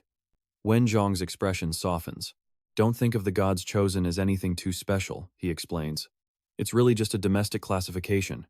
Cases like yours, there are already over 10 of them. Besides, most of the gods behind them are border guardians. So, strictly speaking, as long as the god backing you doesn't show any obvious antisocial or anti-human tendencies, the association won't interfere with your personal freedom. Later that night, with stars glittering in the sky, Cheng Hai lies back, hands tucked behind his head. He seriously mulls over what Brother Yao told him. Antisocial and anti-human tendencies, huh? And just like that, it's morning. Suddenly, a piercing scream rips through the apartment. It's Master Cabalin, hands on his hips, yelling right in Cheng Hai's face. Why have you changed your form again? The creature thinks to itself. Strange, why did I feel the need to say again? Cheng Hai slumps in his chair, looking completely drained. Forget it, he sighs. Just give me the simple version. What happened after that great being? Borrowed my body. Cabalin lets out a sharp cabo, signaling he understands. And then he begins. He proceeds to put on a full-blown charade, waving his arms and legs wildly in front of Cheng Hai. Finally, the young man speaks up. So, he used my body to defeat that fishman, let you land the finishing blow, and that's how you evolved into this form? Finally understood. Cabalin is ecstatic, letting out a series of happy cabo sounds, as if to say, exactly, and that's not even all of it. He'd even unlocked an evolutionary path, a special form that wasn't recorded in even the great shaman's ancient texts. Cheng Hai stood up, one hand on his hip, patting the knight on the shoulder with a wide, cheerful grin. Looking good. This new form is pretty slick, so from now on, I'll call you Haoji. Yeah, Haoji. He crossed his arms, accepting it without any other choice. Suddenly, Cheng Hai piped up. Oh yeah, the invisibility cloak and sword. You still have my black knight gear, right? Before he could finish, Haoji tossed a cloth bag onto the ground. It landed with a thud, revealing the sword inside. Cheng Hai wrapped the empty bag around his hand, looking up. Take the Black Knight's sword. Only return it after you've killed a powerful enemy it can't be upgraded for. Haoji just nodded. Oh. With that, he turned and stepped into the dimensional gate. The purple glow shifted, becoming a green light that engulfed his entire body. Cheng Hai watched with pride for his subordinate. He'd been worried before that the guy wouldn't be able to keep up. Looks like that wasn't a problem anymore. From the swirling purple portal, a reality-shaking scream echoed out. Legendary grade, a system notification popped up. It was a helmet, the helm of the legendary undead, Colland. Epic grade. When worn in battle, the user gains the combat awareness and experience of Colland. Two abilities, however, were unusable. Cheng Hai's eyes went wide, his jaw on the floor. He held the helmet, thinking to himself, the first sealed skill, I know. But this second one, popping up out of nowhere, could its effect be a god descent? He couldn't figure it out. He decided to wear it and find out for himself. No, I have to ask. The moment he put it on, ripples appeared in the air. In an instant, Cheng Hai was somewhere else entirely. As his body materialized, he found himself surrounded by cross-shaped stakes. He'd been transported to a graveyard. Colland appeared behind him with his arms crossed, asking, You were looking for me? Cheng Hai spun around to face him, getting straight to the point. Yes, I have something to ask you. Colland's response was sharp and to the point. One word. Speak. Cheng Hai then fired off his questions. What is the temporary management effect? And how do I unlock the sealed function of the other skill? Hearing this, Colland suddenly froze in place. For a moment he was speechless, his brows furrowed. After a tense silence, he spoke coldly. You've already experienced it. Now it was Cheng Hai's turn to be stunned silent. His mind was screaming. It really was a god descent ability. This is totally cheating. Suddenly, Colland summoned a weapon. As for how to fully unlock the other skill, before he could finish the sentence, Cheng Hai understood. Colland lunged, his weapon slashing across his chest, tearing a gash in his shirt. Blood immediately started to gush out. He barely had time to process it, a near-fatal blow that he'd luckily dodged. Cheng Hai exploded with rage, roaring, What are you doing? Colland charged again, his brow furrowed in frustration. Defeat me, and you'll unlock it. After a brutal fight, Cheng Hai was back in the real world. He leaned back in his chair, hand on his forehead, and sighed. I give up. The phone next to him started ringing. His mind was still racing. One ability gives me the combat sense of Colland, and the other is a power-up even stronger than that. I'm only level 6, how can I fight those two? He finally looked over at the phone that had been ringing this whole time. A huge question mark popped into view. Night had fallen. At a massive building, a doorman held the door as Cheng Hai walked in, coolly slipping a hand into his pocket. The moment he entered, Wang Quan jumped up with a huge smile and a wave. "Brother Cheng Hai, you're here." Seeing how crowded it was, he was stunned for a moment. He spotted Jai Hui sitting there, and a thought crossed his mind. Isn't that the folk hero adventurer who helped defend during the Merman Palace crisis? What is she doing here? Wang Quan beamed, gesturing for him to come over. "Come sit here." Nearby, Ji Cheng watched with his arms crossed, completely silent. He turned to Chen Tong beside him and asked, "So that's him? He doesn't look like much." Chen Tong just glanced down. With a calm expression, he replied, "That's right. I'm surprised a national-level super rookie has such an ordinary aura." Chen Hai rested one hand on a chair, the other reaching for Wang Quan as he awkwardly made small talk. "Brother Wang, it's been a while, you've lost some weight." Hearing this, the man looked confused. "Have I?" Just then, Huo Wang, sitting nearby, spoke up. "Chen Hai?" He turned at the sound of his name and saw the old man holding out a hand to shake. "Congratulations on becoming a national-level super rookie.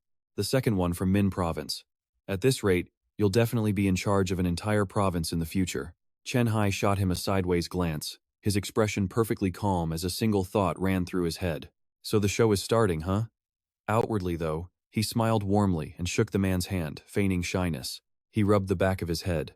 "Mr. Cao, you're too kind. I was just lucky."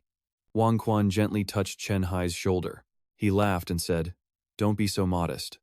At our level, everyone knows how rare luck is, let alone enough to become a national super rookie. This wasn't just about luck." Huo Wang adjusted his glasses, his tone turning serious, stating that he preferred to be direct. That was exactly what Chen Hai wanted to hear, and a grin spread across his face as he replied, "Go on." Behind his glasses, the old man's gaze was sharp, his voice was firm. After the whole revolving electric citadel incident, Chen Hai had to have realized the value of a brilliant entrance manager, just how massive of a guarantee they were for both production and the safety of the local residents. Chen Hai casually agreed that he understood. The entire table fell silent as everyone's attention locked onto Huo Wang. The old man continued, saying Chen Hai must now understand their difficult position, knowing Huang Xuan was stepping down as head of Min Province. He was leaving to challenge the level 18 crisis tomb, a dungeon that just reappeared after years. Hearing this, Chen Hai began to shake his head. A dazed look crossed his face. The old man explained their predicament, and Chen Hai's eyes suddenly flew wide in shock. A level 18 city, a crisis tomb, he thought to himself. He turned to Huo Wang and waved a hand, saying, "I know that place. But, wasn't its boss already killed by the team led by the legendary adventurer, Zhu Jianming?" Jai Hui, who was sitting nearby, casually commented, "That's a monster that even bombs can't kill." Back in the day, Zhu Jianming and Huang Xuan could only manage to seal it away somewhere in this world.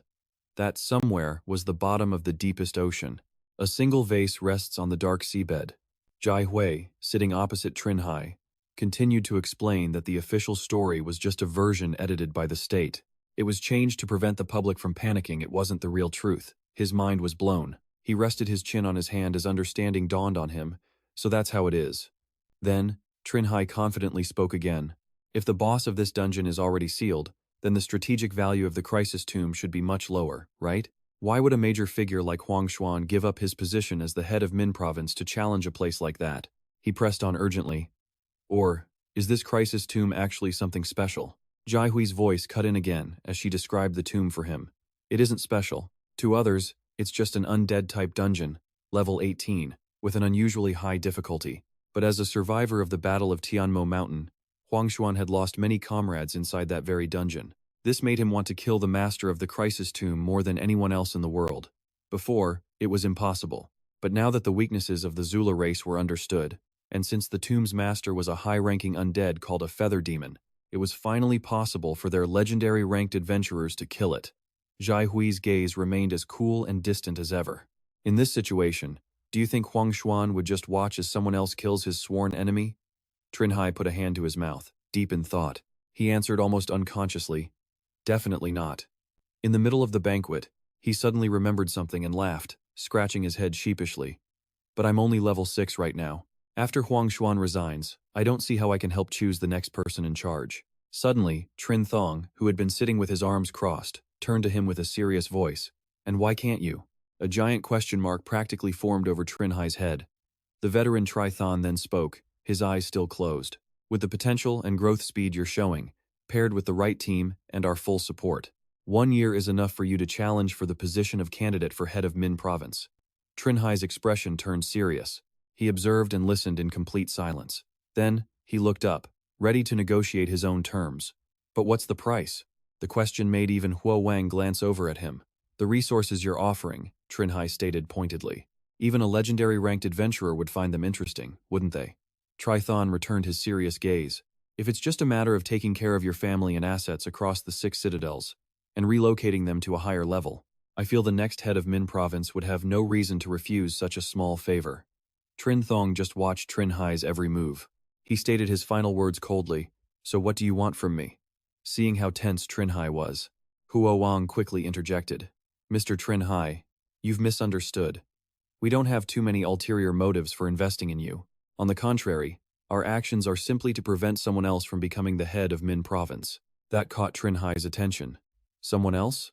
Trin Thong immediately began his explanation. Before you appeared, there was only one national-level super rookie in Min Province. If nothing went wrong, he was set to be Huang Xuan's successor. Trithon, sitting next to him, gestured with his hand. This person may be a state adventurer, but his character is incredibly vicious. On his path to power, too many adventurers and even civilians have been consumed by him. They became fuel to make him stronger.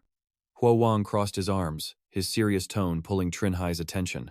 They had a theory, once he was in charge of Min Province, he'd make a move for more power. He would definitely come for them. So compared to him demanding resources later, what they were offering Cheng Hai was a total bargain. But after hearing their plan, Cheng Hai just snapped. "Is that so? Then I refuse." His words left Huo Wang completely speechless. Cheng Hai sat at the table, radiating fearless energy as he laid out his reasoning for them. He explained, "Look, I'd love to take your investment, but not if it means provoking a senior who's both powerful and ruthless. No matter how you look at it, that's a losing deal. Sorry." Zihui, arms crossed, simply gave him an icy stare. "Have you considered the possibility," she asked, "that you already have?" Cheng Hai could only grit his teeth. He shot her a sharp look. "What's that supposed to mean?" Zihui, her lips pursed, calmly explained. Min Province originally had just one national-level supernova, so all the resources from the support plan went straight to him. But now that you're here, the resources he saw as his own have to be shared. How do you think he's going to look at you? Cheng Hai's scowl deepened, looking like he was about to lose it. Meanwhile, at Taojizhou International Airport, a guy dressed like a walking neon sign stood out from the crowd, talking on his phone. It's a small matter. The owner of the flashy outfit even had sparkling gold shoes to match. It was none other than Tang Jian. He casually strolled with his suitcase, still on the phone. Some level 6 nobody who got lucky. When I get back, I'll find an excuse to cripple him. From a distance, 2 men were watching him. So that's him? Tang Jian, the great firebird? Zhang Chong scowled, leaning against a railing. He stared ahead, completely unimpressed. With an outfit that loud, you'd think he came to Taojizhou for a pop star's concert. Next to him, Ziming held up a pickup sign. On the board, it read, Dayu Science and Technology and Adventurer Tang Jian. Hearing his companion's blunt comment, he glanced over. Keep it down. I heard this guy has a nasty personality. Unless you want him to get you accidentally hurt during the city raid, I'd shut up. Over on his side, Tang Jian had already spotted the 2 of them and was sizing them up. These Korean guys, he muttered to himself. You think I can't understand what you're saying? A smirk crept onto his face. Man, if I wasn't in such a hurry to upgrade to legendary and catch up with Xuan Ti, I'd definitely teach them a lesson. As Tang Jian approached, Ziming greeted him warmly. He even spoke in Chinese. Hello. Tang Jian casually waved back. Hey there, Korean bros. But Zhang Chong was all attitude, arms crossed and not even bothering to greet him. Only Ziming kept things friendly, introducing, This is Zhang Chong. My name is Ziming, and we're both national-level supernovas from Korea. Tang Jian stepped forward to shake Zhang Chong's hand. A pleasure. I'm Tang Jian. People in the circle call me the Great Firebird, but you can just call me Great Bird. Behind those flashy sunglasses, his eyes were anything but friendly. Still, he kept his tone professional and asked, So when are we starting the high-difficulty, expert-level city raid here on Jizo Island? On a bright morning at the gym, Shu Mao was in the middle of a rep. "You want to ask about Tang Jian?" Cheng Hai, standing nearby, replied, "Yeah. I heard Min Province has another national-level supernova, and that he's difficult to deal with." Shu Mao finished his set, racking the weights and taking a huge breath. He sat up, completely drenched in sweat. His eyes looked a little dazed, but he still managed to ask, "Did the Freelancers Association tell you?" Cheng Hai was sweating just as hard. Hearing that, Cheng Hai just squinted one eye and said, "You're better off not asking." Seeing that, Shu Mao didn't push it. He wiped the sweat from his face with a towel, acting casual. "Fine, fine. But yeah, your source definitely wasn't lying. To say he's nasty is an understatement. He's worse than the rumors." Saying that, he pointed a finger to his head. "For instance, this title of mine is actually related to him." The title floating above Shu Mao's head read, "Watch as you die, and doesn't help." He continued, "Honestly, if I hadn't joined Willis later." Cheng Hai looked completely baffled by this revelation. He just stared, listening to the final part of the sentence. "I'd most likely be dead by now, in some dungeon, or chased out of Min Province by him and his cronies." Shu Mao was still sitting on the weight machine. He carefully explained it to Cheng Hai, "But you don't need to worry too much. You and Tang Jian aren't even on the same level yet, so you're not in direct competition. As long as you can control your leveling speed, he probably won't give you much trouble." Hearing this, Cheng Hai just smiled tightly. "I hope so." Shu Mao then leaned forward, looking excited. "Speaking of which, you still haven't hit your city dungeon quota for the year, right?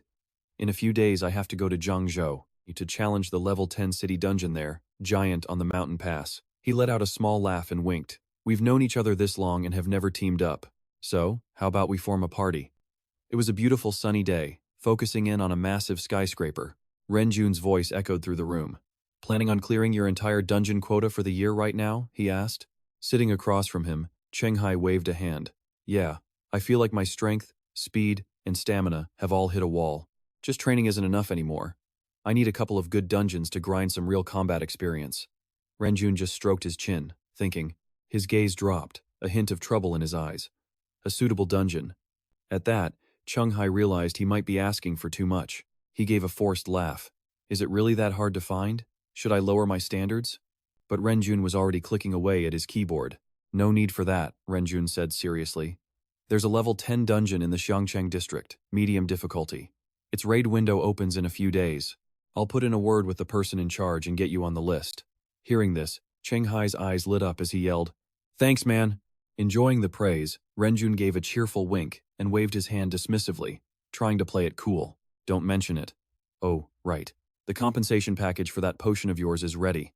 He let go of the keyboard, his expression turning serious. "When you get a chance, go find Yao Wenzhong, and while you're at it, cash in those points you earned for a new artifact." Cheng Hai beamed from across the desk. "Got it." And just like that, he was on his way to see Wenzhong. The two sat facing each other in a huge, spacious room. Wenzhong spoke first.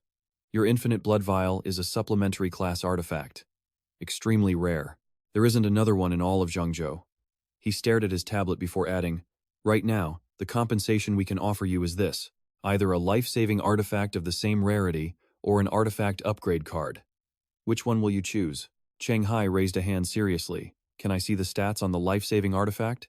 Wenzhong simply slid the tablet over. "Of course." Cheng Hai's eyes were instantly glued to the screen, his focus absolute. On it was all the information about the card. Forced Mage Escape. A single-use, life-saving artifact. If an adventurer has already completed the escape mission, this card can be used to forcibly escape the current dungeon.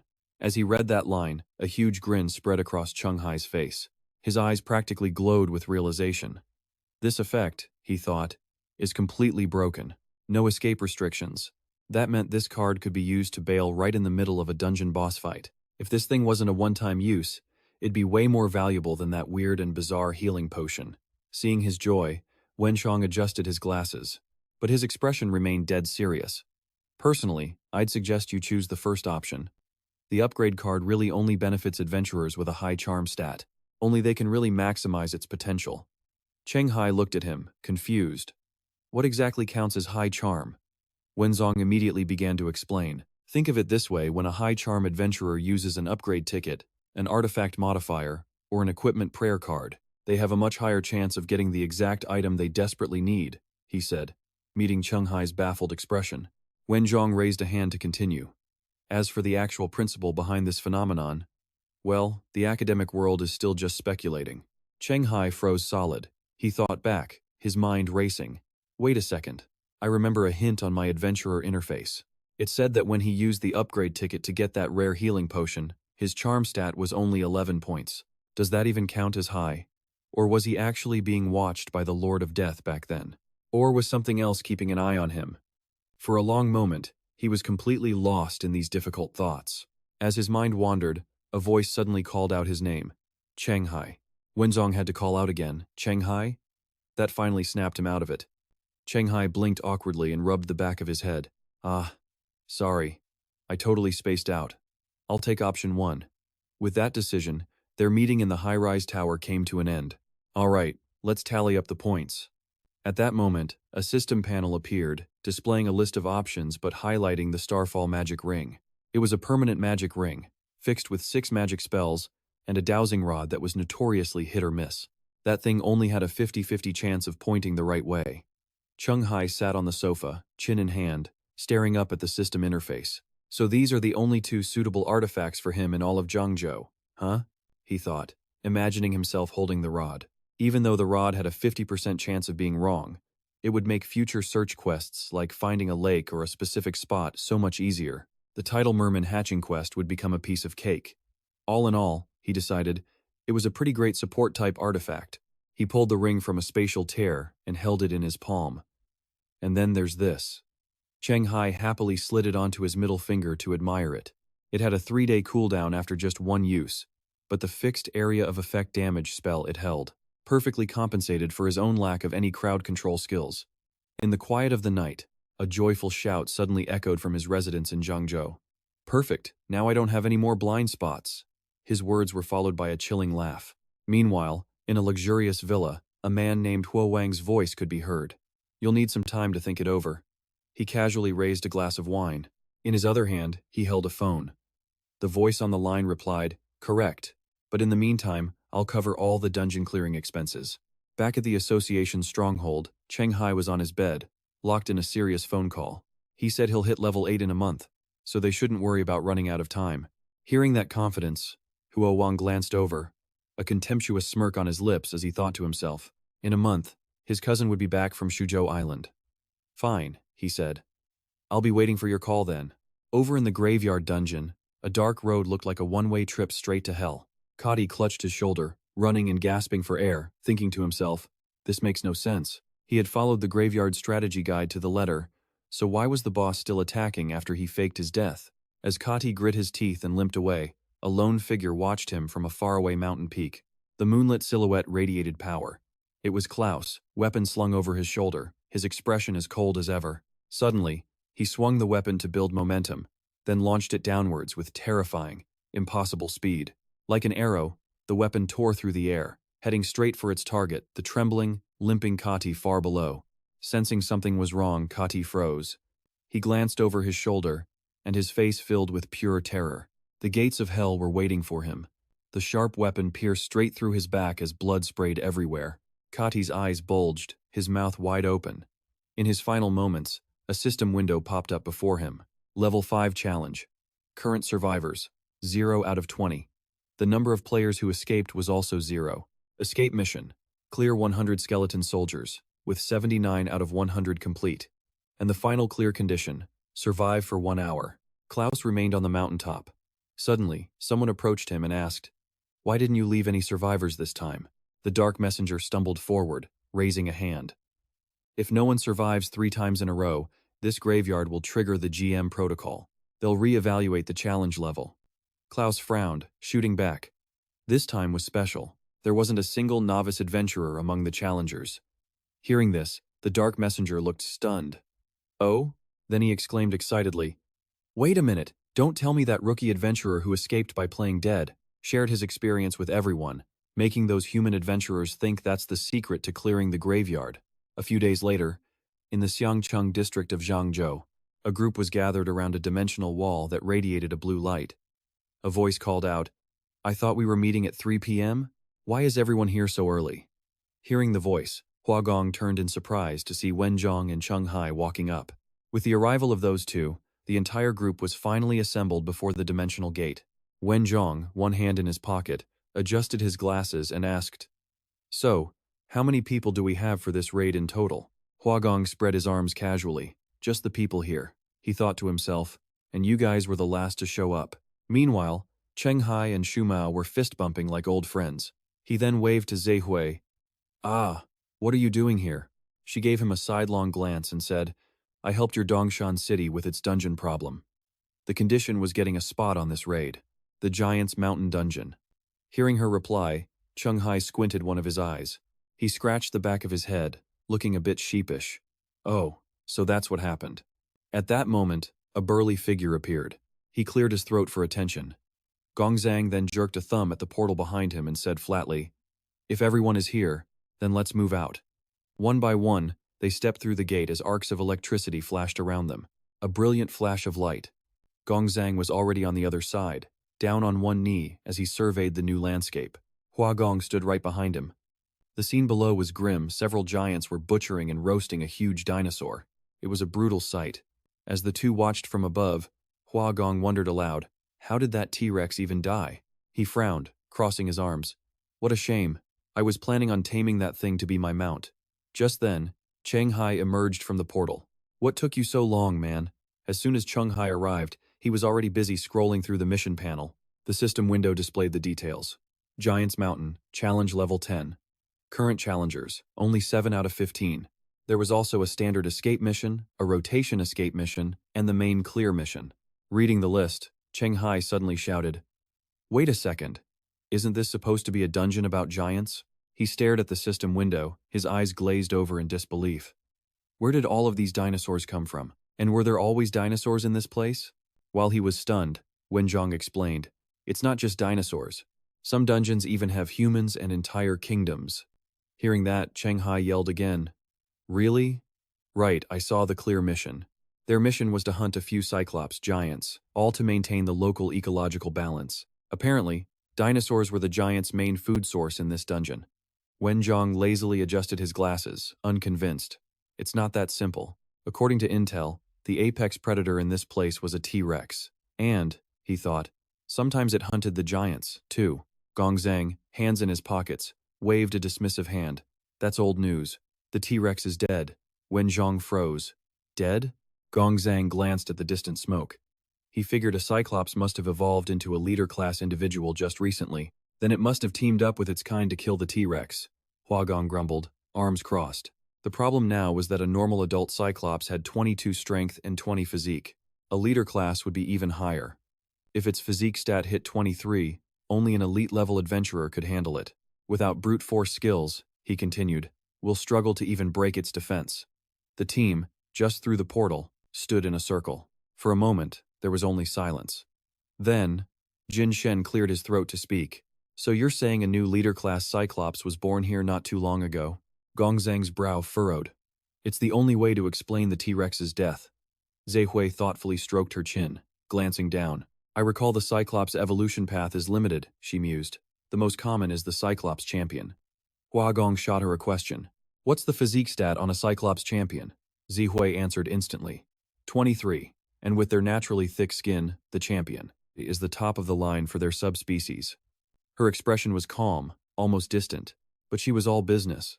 "I doubt even our heavy firearms would do much damage against it." Wenzhong, still holding his glasses, offered a sharp analysis. "Then we have to send one person back. They'll tell the Jiangzhou entrance supervisor that the difficulty of this mountain dungeon needs to be reevaluated. We'll need urgent backup and specialized artifacts."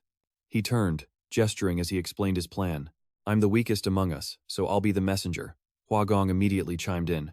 "All right, I know where to find some dinosaurs. I'll lead you to complete the escape mission." Zhe Hui pulled out a tiny drone, saying, "I brought a UAV. Leave the job of finding the leader-class Cyclops to me." Cheng Hai glanced over at Shu Mao. He saw his friend smirk. "How does it feel?" Shu Mao returned the look with a cocky grin. "Clearing a dungeon with reliable teammates." Teased, Cheng Hai just scratched his cheek and gave a wry response. "What can I say? I have a feeling this will be my easiest clear ever." The team stood amidst the rolling mountains. The sun shone brightly, or rather, suns. In this world, there were two. Wenjiang and Huagong stood on a rocky outcrop. They were observing three triceratops grazing below.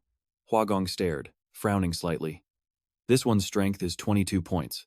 A frontal assault is way too risky. He discussed strategy with Wenjiang. I suggest we bleed it out with a siege. One person holds its attention head-on, while the rest of us attack from the sides. Just then, a familiar figure appeared. Cheng Hai popped up, cracking his knuckles with a smug look. The job of tanking can be left to my follower. My man, Hao Ji. Hao Ji stood behind him with a friendly smile.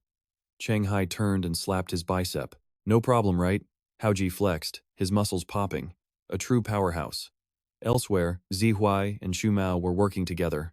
They sat bored on a boulder, each monitoring their own observation device. Xu Mao glanced over at her, looking listless. Still haven't found the leader-class Cyclops? Zihui kept her eyes glued to her screen, coldly replying, If you're that bored, you can go help Wenjiang hunt dinosaurs with Huagong's team. Hearing her deadpan response, Xu Mao wasn't having it. He turned away, eyes closed in annoyance. Forget it. I'm not interested in some brainless beast. And over here, a lone Cyclops stood guard. It spotted a drone flying overhead. Back with Zihui, a signal came through the camera feed popped up on her screen. A group of Cyclopes near a dinosaur carcass were all looking up at her drone. Seeing this, her eyes went wide. I used a low-noise drone. How did they spot it? She thought in disbelief. This makes no sense. Aren't Cyclopes supposed to have terrible perception? While the giant stared, confused, another one walked up and grabbed a rock. The Cyclops champion tossed the rock in its hand, looking perfectly calm as it slowly advanced. A smirk spread across its face, its eye locked on the drone while its hand worked the stone. The champion wound up, took aim, and launched the rock straight at the drone. It flew with incredible speed. It smashed directly into the drone, shattering it in midair. Zihui's control screen went to static, a total signal loss. She frantically mashed the controls, practically shouting in confirmation. That's it. Xu Mao, squatting below, noticed her sudden change. This was all kinds of confusing. Jai Hui frowned, realizing the leader of the one-eyed giants was the one-eyed champion. Elsewhere, Hao Ji was in a brutal fight with a triceratops. The beast charged, aiming its horns right for him. Luckily, Hao Ji managed to block with his weapon, gritting his teeth in agony. Then, from high above, Huagong dove straight into the fray. He screams, "Here it comes!" as his form solidifies and a massive axe appears. Huagong unleashes all his strength, swinging it right across the triceratops's face. Blood flies in the axe's wake, but that much force only gives the triceratops another scar. The beast is barely even scratched. Just then, the cloaked Cheng Hai appears. He coldly grips his sword, the tip aimed dead center as he charges straight for the triceratops. With a roar, he plunges the blade through its skull in one ear and out the other. Blood gushes from both sides as the monster lets out a horrific shriek. Up above, Gongzhang and Jin Shen watch the battle unfold. 3 against 1 now, this is a show. A wicked smirk spreads across Gongzhang's face. That supernova Cheng Hai is seriously impressive. Jin Shen comments with a straight face. But even if he's that good, can he really make it to the top? Forget him. Just look at that live-in son-in-law from the Zhu family. Wasn't he impressive back in the day? Jin Shen crosses his arms. He continues watching the fight, saying, in the end, wasn't he targeted by Tang Hao until he was completely humiliated, reduced to being a nanny for the Zhu sisters? Hearing that, Gongzhang next to him can only stay silent. Then, a strange sound cuts through the air. Cheng Hai looks up to the sky and sees a blinding object hurtling toward them. He raises his sword toward the other two and shouts, "Get back!" In an instant, a terrifying beam of light slams down, completely engulfing the triceratops in a thunderous explosion. Hai Jimu floats in midair, his entire body enveloped in a golden aura. He opens his mouth to speak. Your limited celestial summoning grimoire can no longer summon me. From now on, if you want my help, you'd better prepare a tome or an artifact of real value. Wenjiang's gaze never shifts. He stares straight ahead and replies simply, understood. The book in Wenjiang's hand dissolves, its pages turning to feathers that drift away on the wind. Cheng Hai, Huagong, and Hao Jie still stand guard around the triceratops. Even though it just collapsed, Huagong frowns and snaps. Someone go check if that thing's dead yet. If not, get Wenjiang to land the final blow. But before they can move, Wenjiang walks over and says, it's dead. He pushes up his glasses with a detached look. My side just received the mission complete notification for our escape. Everyone gathers again in a circle in front of the gate. Wen Zhong stands with his back to the portal. Zhai Hui steps up to remind him. This Earth City's boss is now a champion-level Cyclops giant. After you get out, tell the person in charge of the Zhangzhou entrance to send in some specialized support personnel. Wen Zhong turns his head with a slight smile. Understood. The others watch as he steps through the portal, just glad he's getting out safe. In a flash of crackling electricity, Wen Zhong emerges from the other side. He strides confidently toward the black box. At the same time, he pulls a phone from his pocket. Wen Zhong answers, his tone all business. Hello, Mr. Tang, it's me. In a thumping nightclub, Tang Jian is flanked by two women pouring him drinks. He takes the call. So you finally remembered to call me, huh? Tang Jian's expression couldn't be more smug as his eyes narrow, and he continues. I was starting to think you forgot who gave you that limited celestial summoning grimoire. Turns out, it's Wen Zhong on the other end, hands clasped behind his back. I haven't forgotten, Mr. Tang, he replies carefully. Tang Jian laughs quietly and cuts to the chase. Tell me, how did that kid beat a hero-class merman? When even Zheng Renjun couldn't handle it. I heard he has the blessing of some god. Wen Zhong lowers his eyes, answering nonchalantly. Correct. But his performance during the Dongshan City Earth City instance definitely had a massive element of luck. Hearing this, Tang Jian on the other end pauses, letting out a single word, oh. Wen Zhong continues his report. He obtained the title 5-5 Tide-Playing Evil-Eyed Merman. He got it during his novice adventurer phase.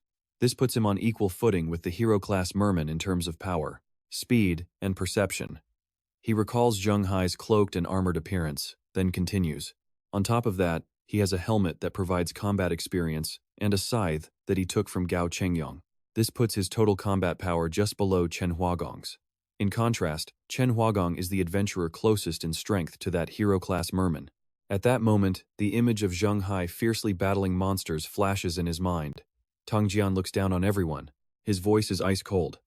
Isn't 5-5 a title that a novice adventurer only gets after a grueling solo battle against a lower-tier race? In less than a second, he loses his composure and yells into the phone. How did this kid get so lucky?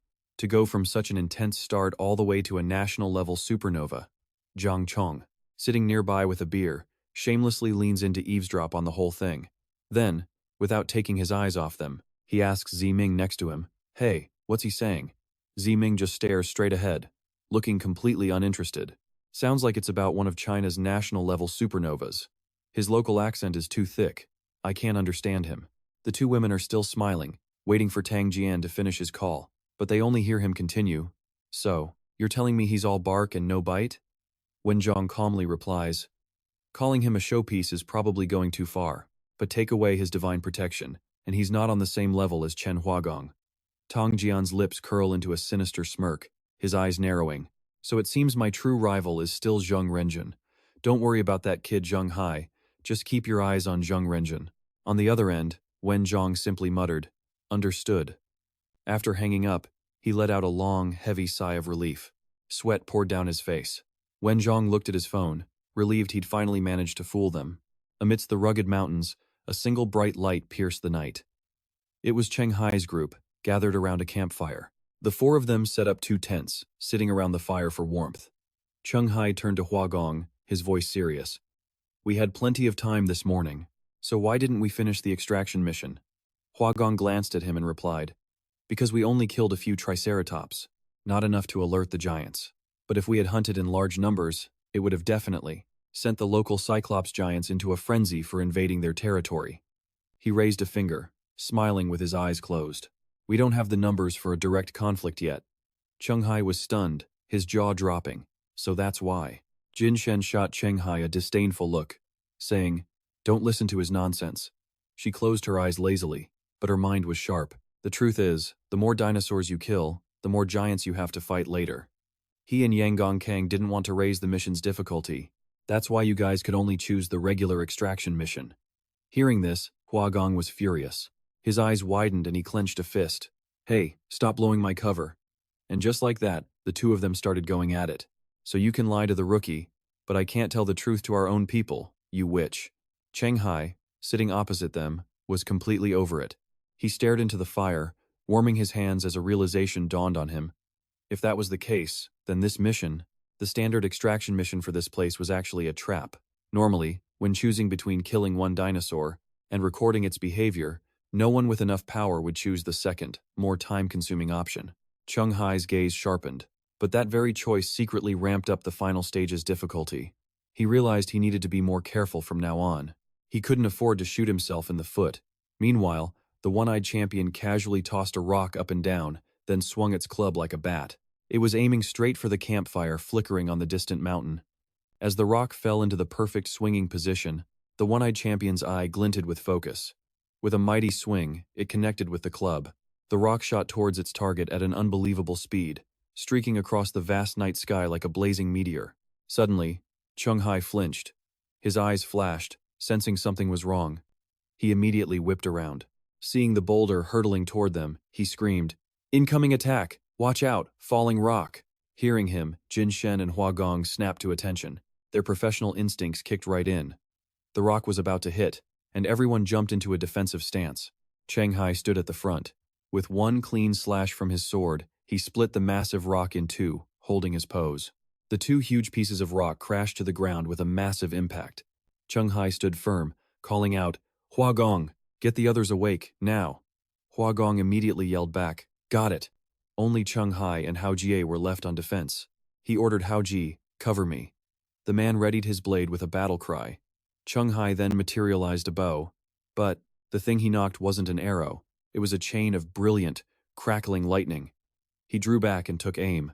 Cheng Hai calculated the enemy's position by tracing the rock's trajectory back to its point of origin. His eyes narrowed, his expression ice-cold as he began using his magic.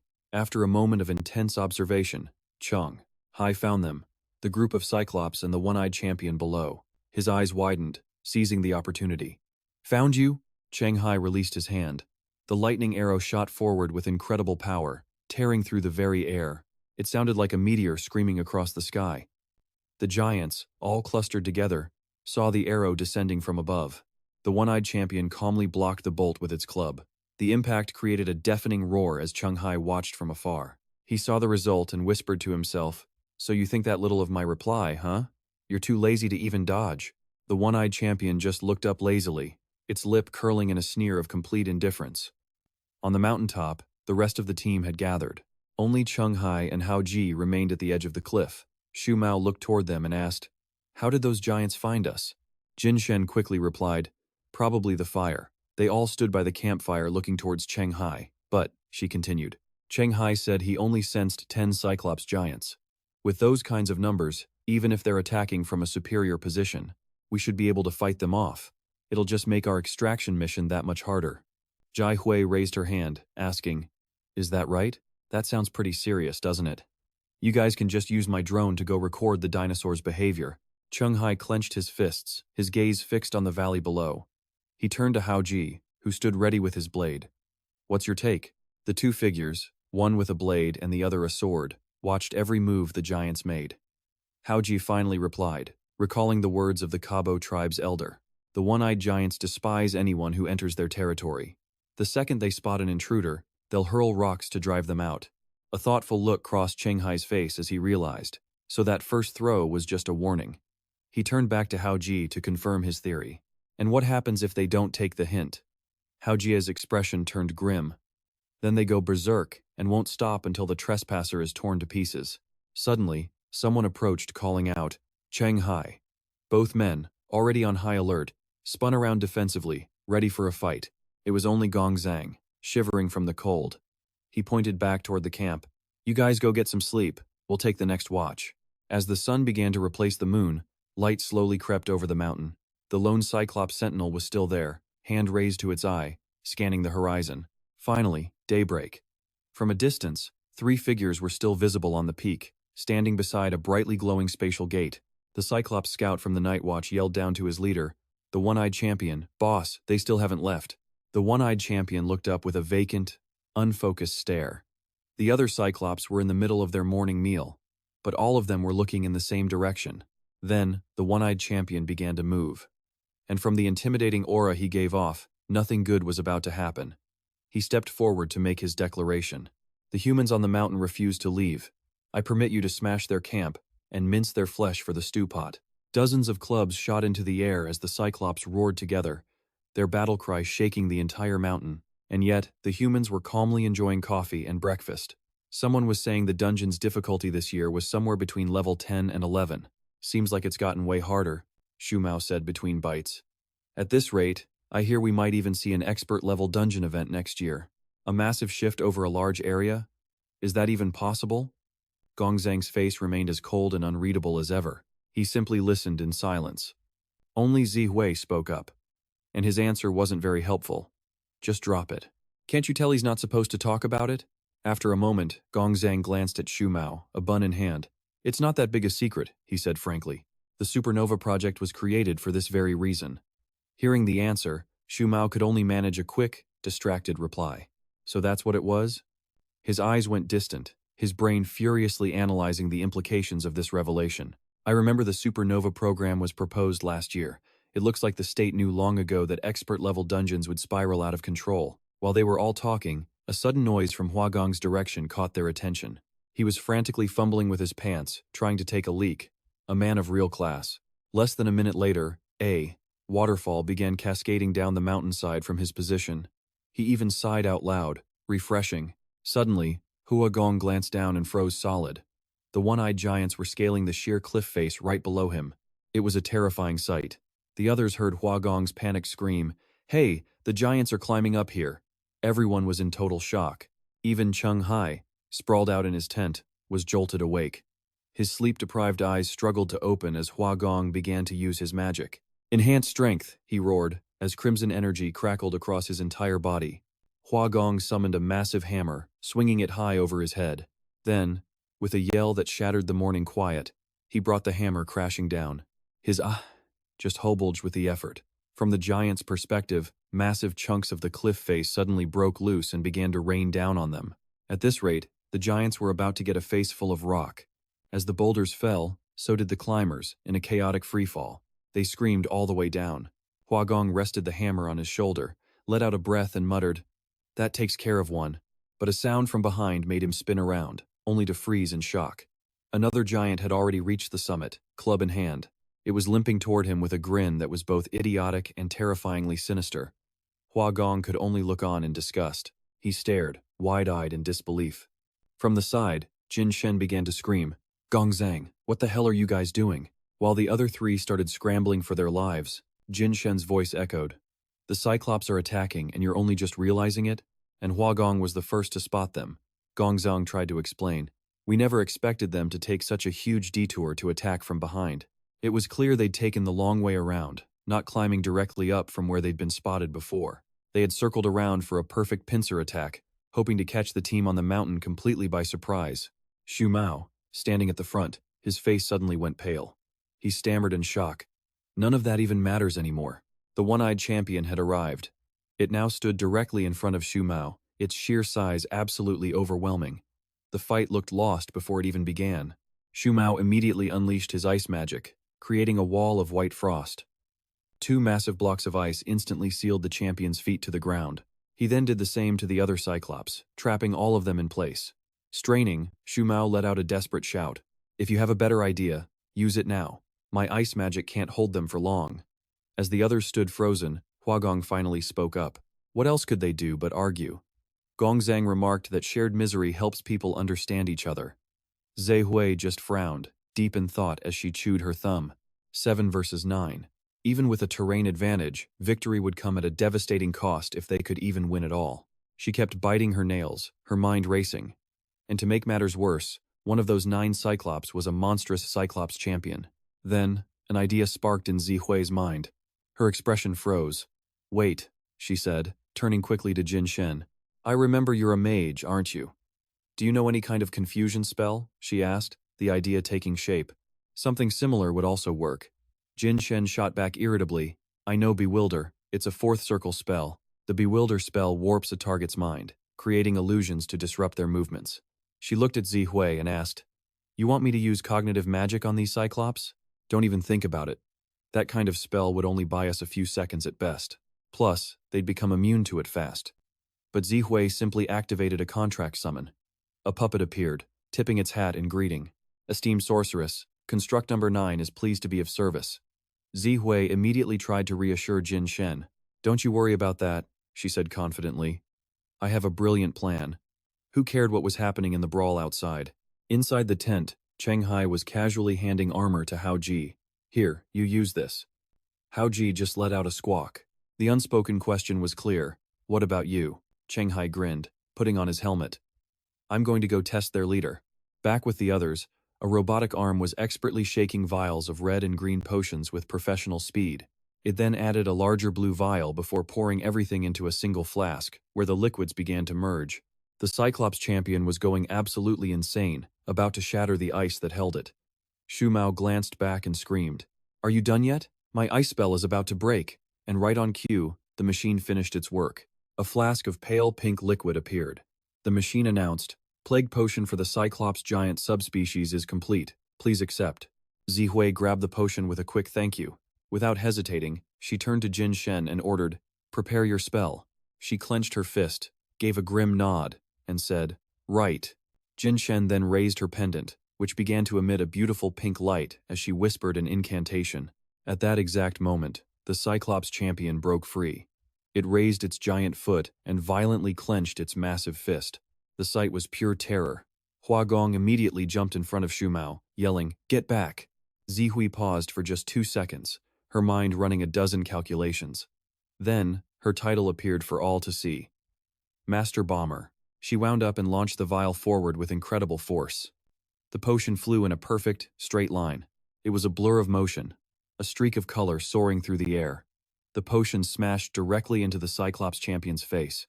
A cloud of pink gas exploded outwards, blinding everyone. Zihui seized the moment, yelling at the top of her lungs, "Jin Shen! Cast the spell on the champion I hit with the potion." By now, Jin Shen was already prepared. The pendant on her chest glowed intensely, and a pink aura pulsed around her with raw power. Her teammate had created the perfect opening. "Got it," Jin Shen replied, unleashing the magic circle. Bewilder, rings of energy, like sonic waves, shot out and enveloped the Cyclops champion, but it just kept swinging its club. In a panic, the others shouted, "It didn't work." Below, Hua Gong braced himself with his axe, a helpless look on his face. It seemed like Jin Shen's magic had failed. "Looks like this is up to the two of us," Gong Zhang strained to say. "If this doesn't work..." Before he could finish, the champion swung its club with brutal force. All Jin Shen could do was look up and pray. "Miss, please miss. Hit one of the other giants." Then a brutal crash as the club came down. A dark shape, a spray of blood. The Cyclops champion had actually hit one of its own. They watched the other giant go flying. Hua Gong and Gong Zhang stared, stunned. That was too close. We were almost mincemeat. The champion was still frozen in its swing. For a few seconds, the Cyclops champion looked completely bewildered, as if it had no idea what just happened.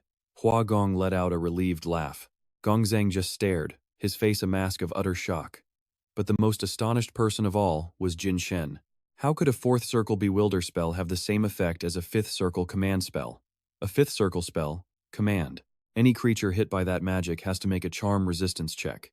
If it fails, they are forced to obey. They have to carry out a single order from the caster.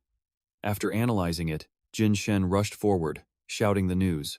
"I get it now. When the giants entered our advantageous zone, their magic resistance plummeted." Zihui's title, Potion Modification Expert, was clearly not just for show. She stood with her arms crossed, calmly adding to the explanation. "And that's not all. My potion also caused the spell you cast on the Cyclops champion to spread, infecting all the other Cyclops giants. For a little while, these guys are going to have a very hard time hitting us." With a final, decisive shout, she commanded Yang Gongzhang and Chen Huagong, "Kill as many as you can while you have the chance." Hearing this, the two warriors charged forward, their blood boiling. Seeing the chaos and smoke of the battlefield, Cheng Hai and Hao Ji finally made their move. Hao Ji even raised a hand to get a better view, then let out a whistle. The meaning was clear. "Looks like they don't even need our help." But Cheng Hai was staring intently at the system panel in front of him. He looked a bit surprised. The system suddenly prompted him that a deity was offering a trade. Exchange his permanent quest or escape from reincarnation to kill the champion Cyclops giant. After reading it, Cheng Hai froze for a few seconds. Meanwhile, Huagong was still soaring through the air like Superman, axe raised high, ready to cleave the giant before him. He brought it down right on the monster's face, then landed with a defiant roar. "Old Yang!" A quick glance showed the giant clutching its bloody eye socket. Getting the signal from his teammate, Gongzhang understood immediately. landing a solid punch right in the giant's face. The blow nearly twisted its jaw off its head. Blinded in one eye, the Cyclops began flailing around in a complete panic. Smoke plumed as total chaos erupted. The giants started blaming and yelling at each other. "What are you doing? I don't know. I was just trying to help. It's a curse. These humans have cast a curse to make us fight ourselves. Help me. I can't see." Seeing this useless display, the Cyclops champion ground its teeth, so angry it was about to spit blood. He slammed his club on the ground, sending rocks flying, and roared, "Enough!" Huagong and Gongzong froze, looking over. More trouble was coming. Even the two giants fighting each other stopped. Their attention was caught by the thunderous impact. The Cyclops champion remained bowed, when suddenly its voice boomed out. "You have won, humans. We acknowledge your ownership of this mountain area." Then, in its own language, it ordered the other giants, "Get our wounded and let's get out of here." One of them, still panicked, tried to argue, but before he could finish, the champion turned with a menacing glare that shut him up. "That's an order." Huagong and Gongzang just stood there, watching them help each other down the mountain, the same way they came up. Gongzang couldn't believe his eyes. "So, it's over? I was prepared for some of us to die this time." Zihui observed them carefully and explained, "The reproductive cycle of the Cyclops giants is very long, which makes them value the lives of their clan members. That champion didn't want to suffer losses by fighting to the end, so it chose to back down." Realization dawned on Gongzang as he replied, "Is that so?" After the chaotic morning, Huagong let out a huge yawn. He then turned, waved, and started to leave. "I'm going back to catch up on sleep. Call me if you need anything." Just then, Jin Shen rushed over to hug Zihui. She whined playfully, "Hey bestie, is your plague magic for sale?" But Shumao still had questions. He looked up toward the retreating giants and yelled, "Wait!" The group's joy lasted only a few seconds before everyone froze, turning to look at Shumao. That's when he noticed something was terribly wrong. Cheng Hai is gone. Meanwhile, the Cyclops champion was leading its kin back to their lair. Suddenly, someone blocked their path, making the giants halt in fear. They saw Cheng Hai appear in a suit of incredibly ornate armor. They immediately started chattering in their own language, basically asking, "Damn human, didn't we already give you the mountain? Why are you here?" The Cyclops champion shoved one of his more agitated companions aside. He stepped forward to speak with Cheng Hai. "Do you really want to fight to the death, human?" Cheng Hai didn't look worried at all. In fact, he gave a confident smile and replied, "I don't want to either, but if we don't determine a winner, I can't go home. If you want to blame someone, blame that bastard god. He's forcing us to perform like fighting insects for his entertainment." Hearing this, the Cyclops champion's expression soured. He frowned, staring at Cheng Hai without saying a word. After a moment, the champion finally spoke. "Fight here?" Cheng Hai glanced down with a look of contempt. "Sure, you pick the spot, I don't care." And just like that, a solo match was about to begin. The duel was confined to a circle surrounded by massive boulders, with a drone hovering watchfully overhead. Suddenly, the drone screen showed an image of Cheng Hai facing off against the Cyclops champion. Zihui's voice cried out, "Found him!" Shumao immediately leaned over to look. "Where are they?" Everyone was tense, stretched tight as a bowstring. Zihui pinpointed the location and spoke again. In the Cyclops arena, the view returned to the duel. Both sides were still observing each other, neither willing to make the first move. Cheng Hai sized up his opponent, thinking to himself, so that witch Gongqing didn't just bring one drone when she attacked the underground city? And here I was, trying my best not to reveal the details of my fight with the Cyclops. Abruptly, the champion called out, "Human." The call took Cheng Hai by surprise. The champion spoke to him seriously. "You said earlier you were forced by a god to fight me? So that dimensional gate you used to invade our mountain, did it open that for you too?" Cheng Hai spread his hands and explained, "You mean the entrance to the underground city? I'm pretty clear on that. My level is too low to know the full truth. But my world started seeing a ton of these things pop up 15 years ago." He maintains a casual front, chatting with his opponent about what happens if they fail to enter the city within the time limit. If they fail, its people will flood into their world, leaving a trail of death and destruction. At last, the one-eyed champion speaks up. "So that's how it is." He rolled up his sleeves, preparing for a showdown. This was a conflict with no easy way out. Cheng Hai crouched low, tightening his grip on his weapon. He got into a ready stance, prepared for anything. Let's be real. From any sane person's perspective, this was suicide. He couldn't help but wonder what these giants would do if they actually reached their world. He analyzed the massive height difference between him and the one-eyed titan, the sheer scale of his opponent. This champion probably only had 4 different attack patterns. And so, he began running through every possible scenario in his head. First, a basic slam. Second, a low sweep. The next was another crushing slam, and the final move was a grab. Just thinking it through ignited a fire in Cheng Hai's eyes, a burning desire to win, no matter the cost. No matter the variation, he was confident his future sight could predict, dodge, and counter every single move. Armored up, weapon in hand, he stood at the giant's feet, an awesome sight, fueled by a truly terrifying determination. The plan was simple: blind its single eye on the first counterattack. Then, no matter how tough it was, he could slowly bleed it to death. The battle began. Immediately, the Cyclops champion's colossal foot came crashing down. But Cheng Hai had already seen this coming. A confident smirk appeared on his face. The stomp. In an instant, the foot slammed down, shattering the ground and sending shockwaves through the entire arena. Cheng Hai dodged it with ease. Perfect, my turn. He leaped out from behind the cloud of dust. With his target in sight, the Cyclops champion focused its immense power. It's over. It swung its club forward, its eye glowing with a menacing red light. This, however, was a future Cheng Hai hadn't seen. Was there a 5th attack pattern? The club smashed into the wall, followed by a massive, deafening explosion. The other Cyclopes on the cliffs roared in approval. Yeah, but the champion itself was suddenly confused. It stared at the club in its hand. Was that an illusion? The Cyclops champion looked down, a strange smirk on its lips. This feeling, it was exactly like hunting this region's previous apex predator, the Tyrannosaurus. Suddenly, an arrow cloaked in brilliant golden light shot out from the smoke, moving at an incredible speed. The giants outside screamed at their leader, who just stood there motionless. "Boss, watch out!" But the champion remained calm. With just one hand, it snatched the golden arrow out of the air, then brutally crushed it to prove a point. What an absolute display of overwhelming power. Even the fragments of the arrow hit the ground with serious force. A hazy image appeared in the smoke, and a voice called out, "So even that wasn't enough, huh?" Cheng Hai stood proudly with his lightning bow. "You're terrifyingly strong," he said. "You don't have a single blind spot." The Cyclops champion was completely unfazed, its gaze narrowing slightly. Its fingers idly played with the residual arcs of lightning.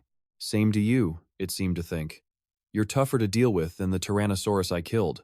It then advanced, club in hand. A deep sense of dread washed over Cheng Hai. This was trouble. He focused on his premonitions again. He couldn't handle its kicks. That meant he'd be stuck on the defensive unless he ditched melee entirely and kited from a distance. But his magic bow wasn't a real threat. On top of that, his miracle survivor skill would be exposed. Then the giant would treat him like a dinosaur-sized punching bag. The massive hand of the Cyclops champion wrapped around a huge boulder as it analyzed its next move. It was thinking, what card did it have left to play? What game-changing move had it missed? It casually tossed the rock in its hand. Its empty gaze remained locked onto its opponent. Without a word, it reared back, preparing to hurl the massive rock. The boulder flew like a cannonball, propelled by the giant's absurd strength, heading straight for Cheng Hai, who stood frozen with his bow. He couldn't react in time. He was about to take a direct hit. Cheng Hai dove aside, barely dodging as the rock shattered everywhere.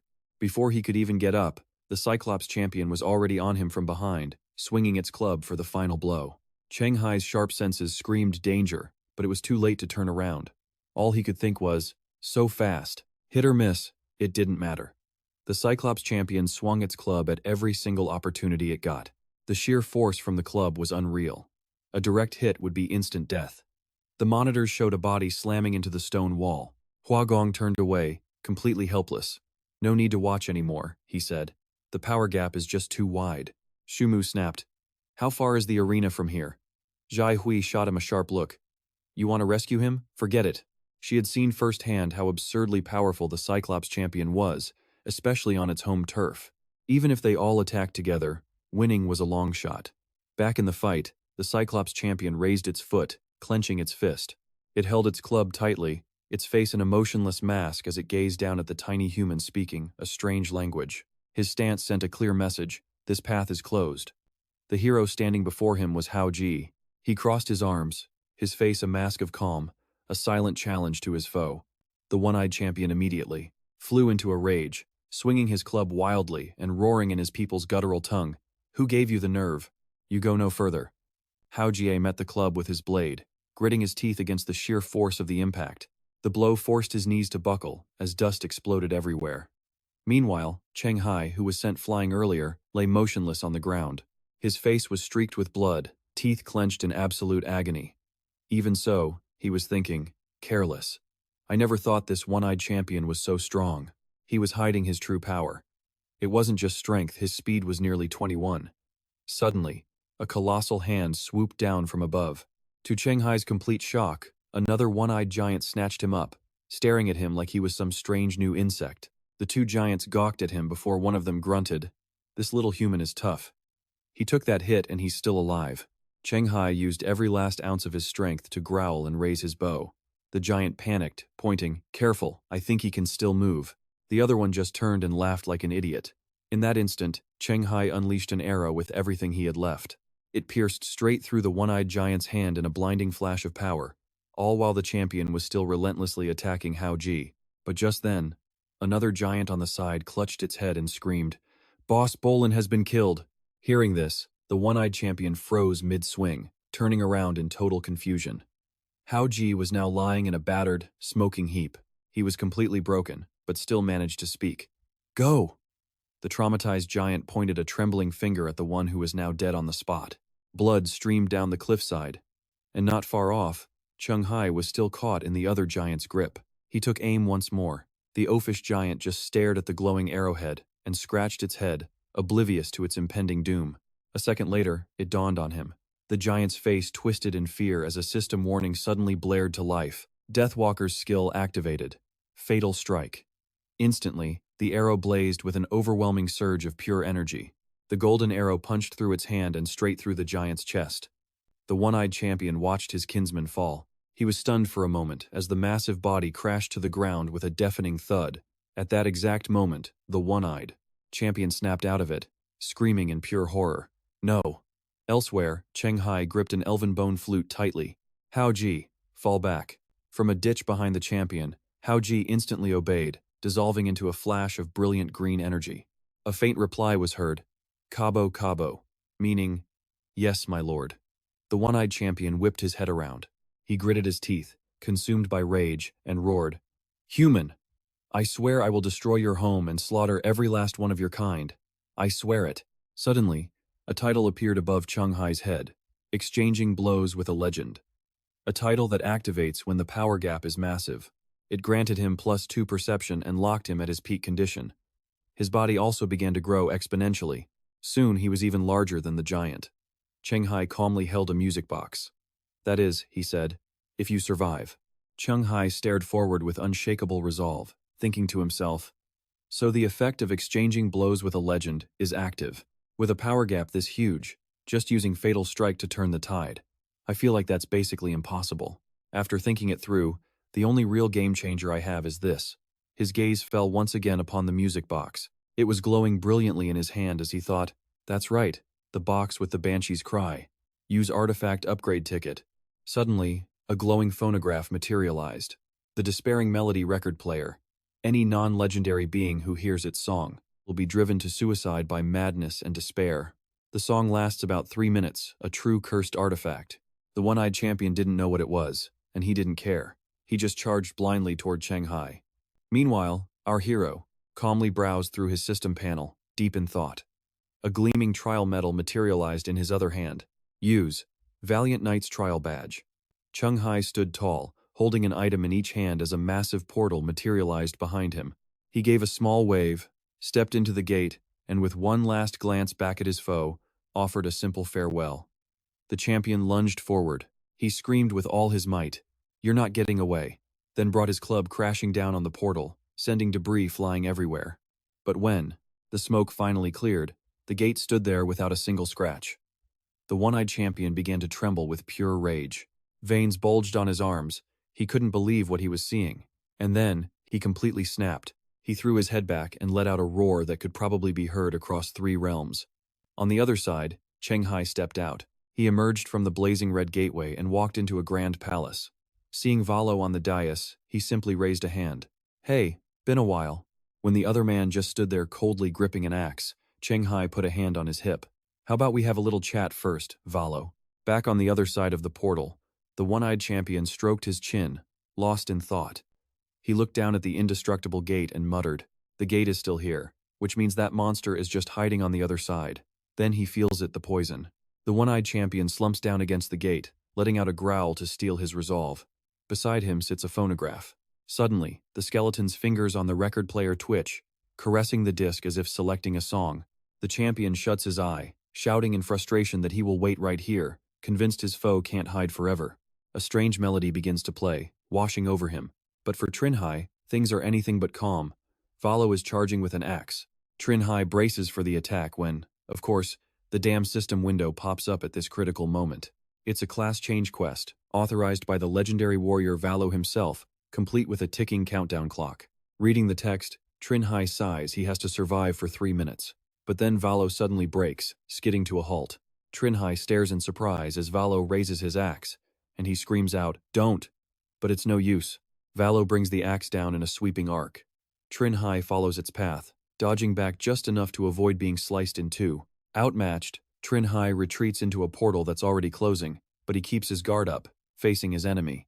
When he returns to the mountainside, something is waiting for him. Cheng Hai freezes in absolute shock. The massive, severed head of the one-eyed champion is lying right in front of him, its eye a gruesome, bloody mess. The rest of its body is an even more horrific sight, with blood staining the entire area red. Cheng Hai is left speechless. The system interface pops up again. He looks over in surprise as a flood of information fills the screen. His and the giant's personal information is updated. A notification declares he foiled Li Fu's plot, pleasing the Lord of Death. A new prompt suggests he use the Wandering Soul Frame to capture the souls of these one-eyed giants. It asks if he wants to settle the rewards together, promising a higher bonus than individual claims. That's when it dawns on Cheng Hai. He looks around to see the giants are all dead, shouting in utter confusion. Then he spots the phonograph glowing with a sinister purple light. He scowls at the machine in disgust, yelling that this cursed record player is pure evil. He decides it's best not to use it in the future if he can help it.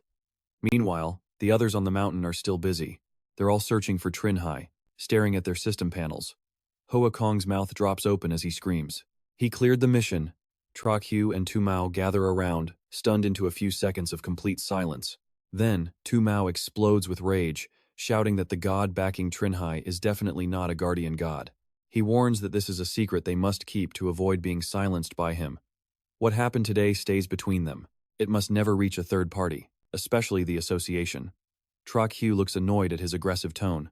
Cheng Hai hears a noise and looks up to see a drone hovering nearby. He watches it, his mind racing.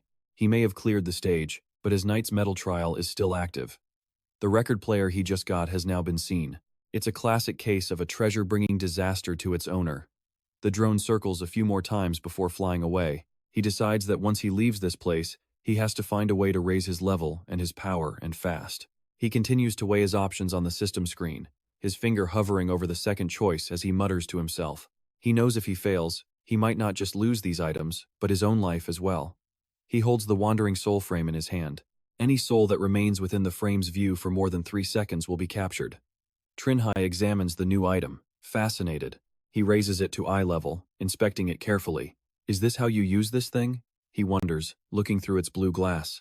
His pupils dilate as he sees something impossible. The frame is replaying the giant's final moments right before they died. It's truly incredible. Elsewhere, Hoa Kong is frantically trying to get answers. Wasn't Cheng Hai about to lose? He keeps shouting like a madman. How did he turn it around? His yelling is so loud that Troc Hu and Tu Mao turn to look.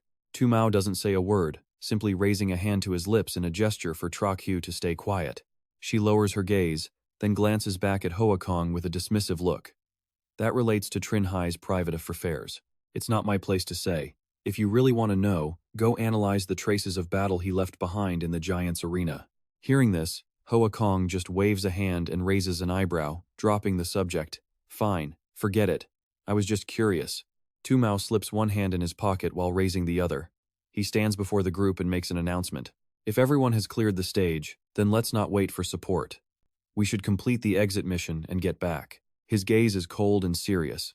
Back with Cheng Hai, the fog is still thick as he stands with his hands on his hips, staring into the frame. No wonder they call it the Wandering Soul Frame. It's showing him a clear image of the giants, led by their champion. Cheng Hai thinks to himself that using captured souls to create a work of art is, well, certainly unique. He just has no idea what its purpose could possibly be. The picture frame in his hand fades away, and Cheng Hai turns to the system panel. It's waiting for him to confirm the mission settlement. After a brief pause, Cheng Hai hits the yes button. The system immediately confirms the settlement is complete. He's now level 7 and eligible for the Deathwalker's 8th trial. A whole list of new titles and unlocked functions pop up, followed by a screen showing a row of new equipment.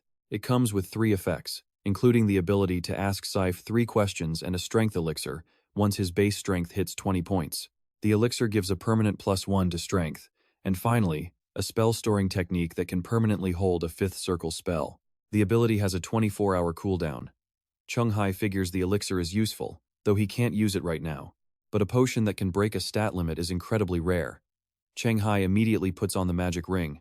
As for this ring, based on its name, the spell it holds has to be some kind of control-type magic, exactly the kind of skill he's been missing.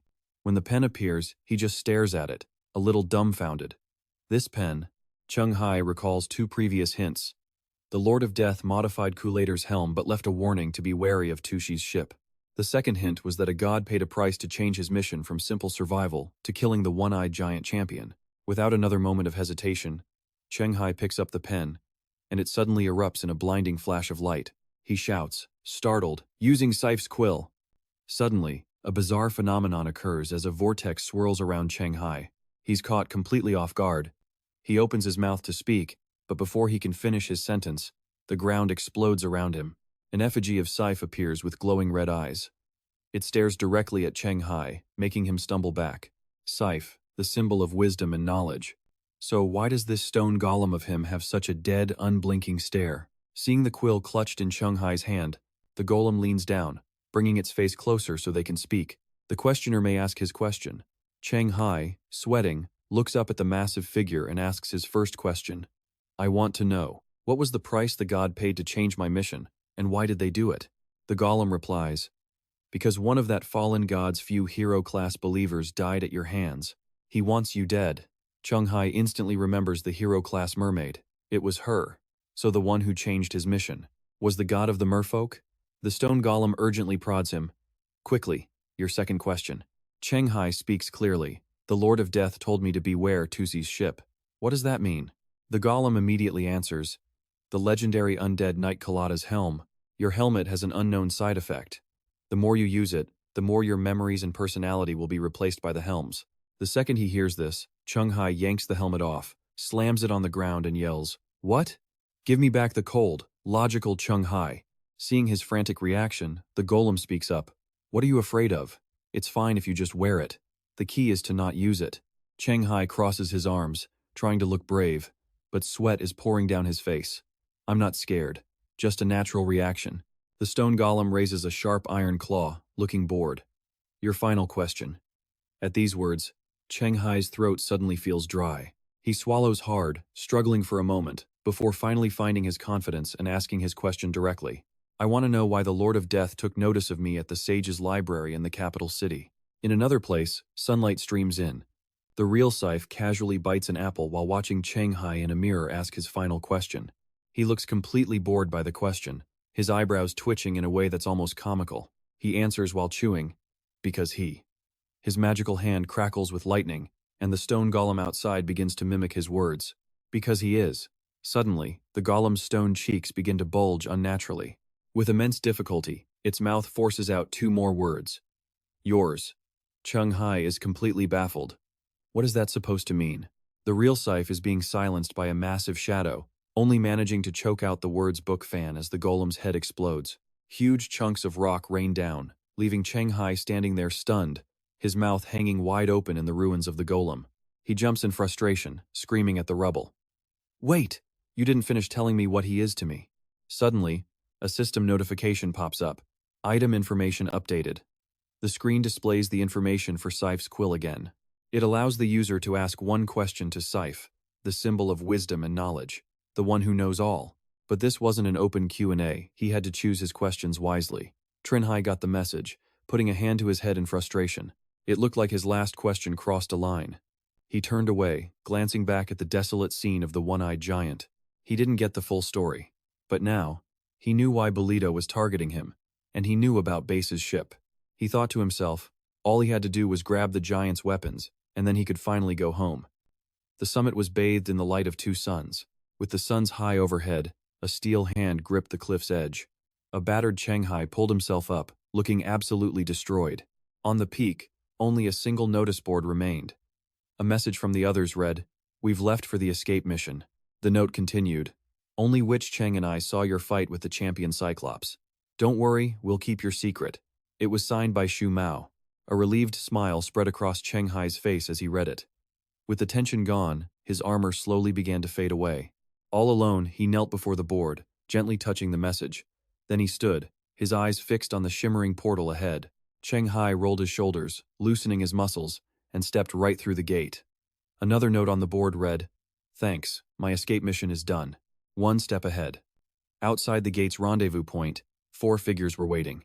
Lu Wei, casually holding her instrument, suddenly spoke up. "Didn't they say a champion Cyclops appeared in this city? And that it required a provincial-level supernova to clear?" she pressed.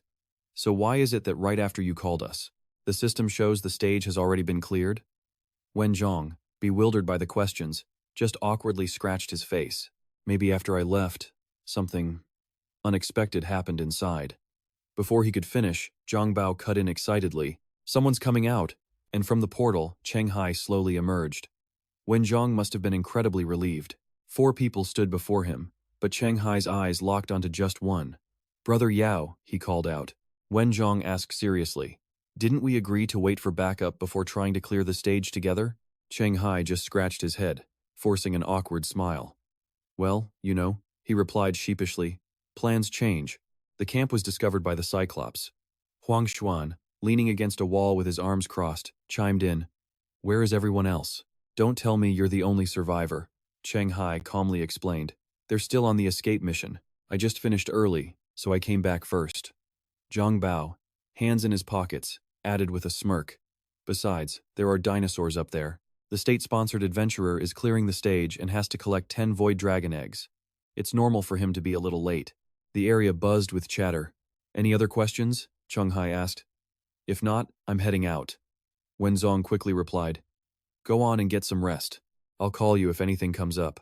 Huang Xuan was stunned into silence. Back home, Cheng Hai collapsed onto his bed. He lay there, replaying the events in his head. It was a true life-or-death battle. His mind went back to the mountain. He had bet everything. And won. The Lord of Death, there in the City of Giants, had taken notice of him. It hadn't let him die at the hands of that champion Cyclops. Cheng Hai shot up in bed, his hand flying to his mouth. He knew that even though Shu Mao promised to keep his secret, he couldn't afford to get his hopes up too high. After all, this was about the trial medal of a valiant knight. His eyes narrowed, his brow furrowed. "What if," he thought, "what if word gets out that I have the valiant knight's medal and the phonograph that plays the 6 sounds of despair? It was tied to the Knight of 8 Virtues. That guy, Tang Jian, might even return just to steal it." Cheng Hai stared blankly out the window. He continued to mutter to himself, "So there's only one path forward for me. I have to be fast. I have to get out of the country, pass the 8 trials of the Death Walker, and do it all before the secret about the medal gets out. I have to level up enough to protect it." The sunlight began to fade, but Cheng Hai was still lost in his thoughts. But what if Bolito jacks up the difficulty of the next escape mission? What if I can't complete it? The Lord of Death can't possibly watch over me forever. After frying his brain with these thoughts, Cheng Hai just scratched his head. "If only I could get answers to my 3 questions from Scythe," he mused. "At least then I would know where I stand. What role is the Lord of Death playing in all this? Would it help me again?" He pressed the item button on his system panel. It's not like the situation now. A helmet materialized before him. Staring at it, Cheng Hai knew. "I can only ask for help from the one possessing me." In an instant, he appeared in the arena. But before he could even speak, Crode ambushed him from behind as brilliant flashes of energy tore through the air. Cheng Hai spun, blocking the blow with his sword.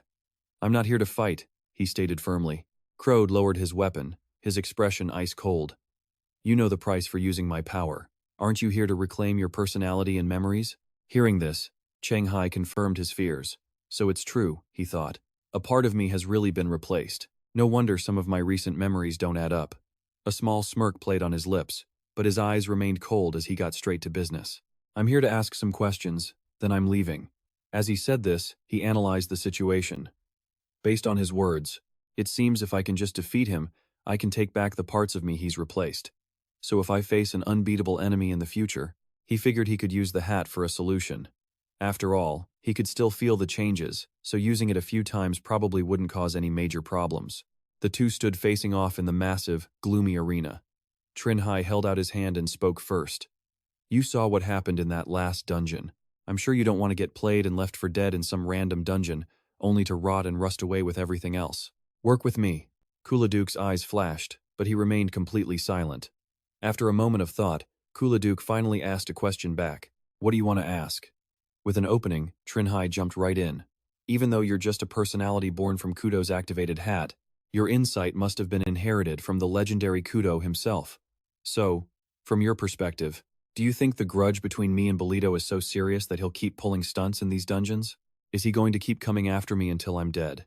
And if so, what happens the next time a situation like this pops up? Kuladuke's lip curled. And if you hear his final words, will the Lord of Death still help you? The scene then cuts to an apartment. A frustrated scream came from inside. This damn hat is the worst, Cheng Hai yelled, holding the helmet. This whole thing with Hai Chi Mao. You didn't tell me you begged the Lord of Death to spare a hero-class merman. And after the Lord of Death refused, Hai Chi Mao mocked him as the merman's nanny, starting a feud between gods, and you didn't tell me that either. He collapsed, clutching his head. If I hadn't used Sefenki's quill to ask that one question, I'd still be in the dark, getting targeted by Hai Chi Mao again. Damn it.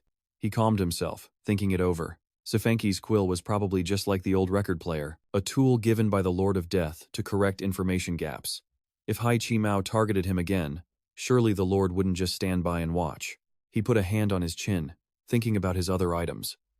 But the trial medal from the Valiant Knight, and the record player that captured sounds of pure despair in the next dungeon, he realized they probably wouldn't do much good.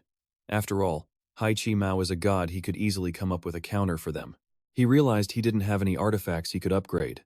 If Hai Chi Mao changed the escape mission to be flat-out impossible, well, he had to prepare for the worst. That meant stockpiling supplies to survive until the dungeon rotates. He remembered for levels 6 to 10. The rotation period for a dungeon at this stage is usually 1 quarter. Just then, his phone buzzed with a notification. He glanced at the message on his lock screen.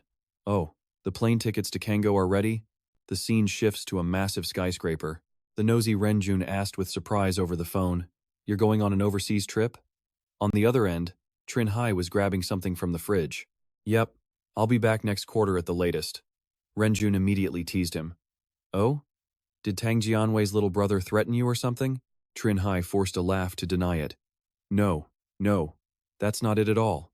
But his friend wasn't buying it. No need to explain, I get it. Next year, the big boss Huang Xuan is stepping down, leaving the top spot in Mon province open. That Tang guy is dead set on getting it. With a national-level super rookie like you showing up, of course he's going to see you as a thorn in his side. Ren Jun continued to poke fun at him. I get not wanting to make an enemy of him, but do you really have to run out of the country? You have a god watching your back, Cheng Hai snapped. It really has nothing to do with him. But Ren Jun just casually brushed it off. Fine, if you don't want to say. Your vacation is approved. Just remember to get back and clear your dungeon quotas by year-end. Meanwhile, in a barren desert, Jin Shen, Gong Kan, and Hua Gongwen stood over an egg, and they were being chased by a dinosaur from behind, while Zhe Hui watched from a cliff above. You don't have a license for this dungeon.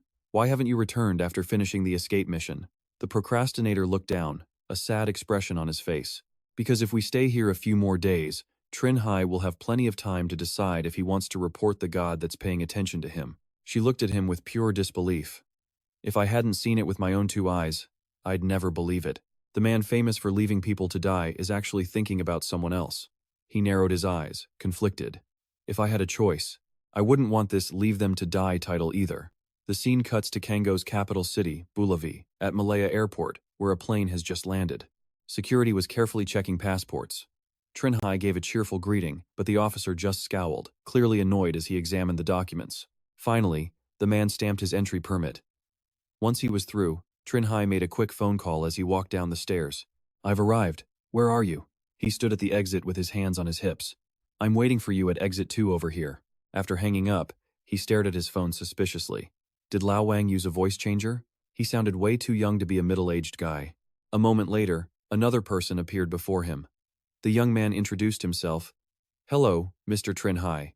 I'm your Kango guide, Lao Wang. You can just call me Ada. Cheng Hai stared, completely shocked. Wait a second. You're Lao Wang from Kango? No way, that's a huge difference. You're not even an adult yet. The boy just scratched his head, looking embarrassed. The person who contacted him online was the kid's father, but he couldn't make it. The boy begins to plead. Please don't send me away, I'm a professional.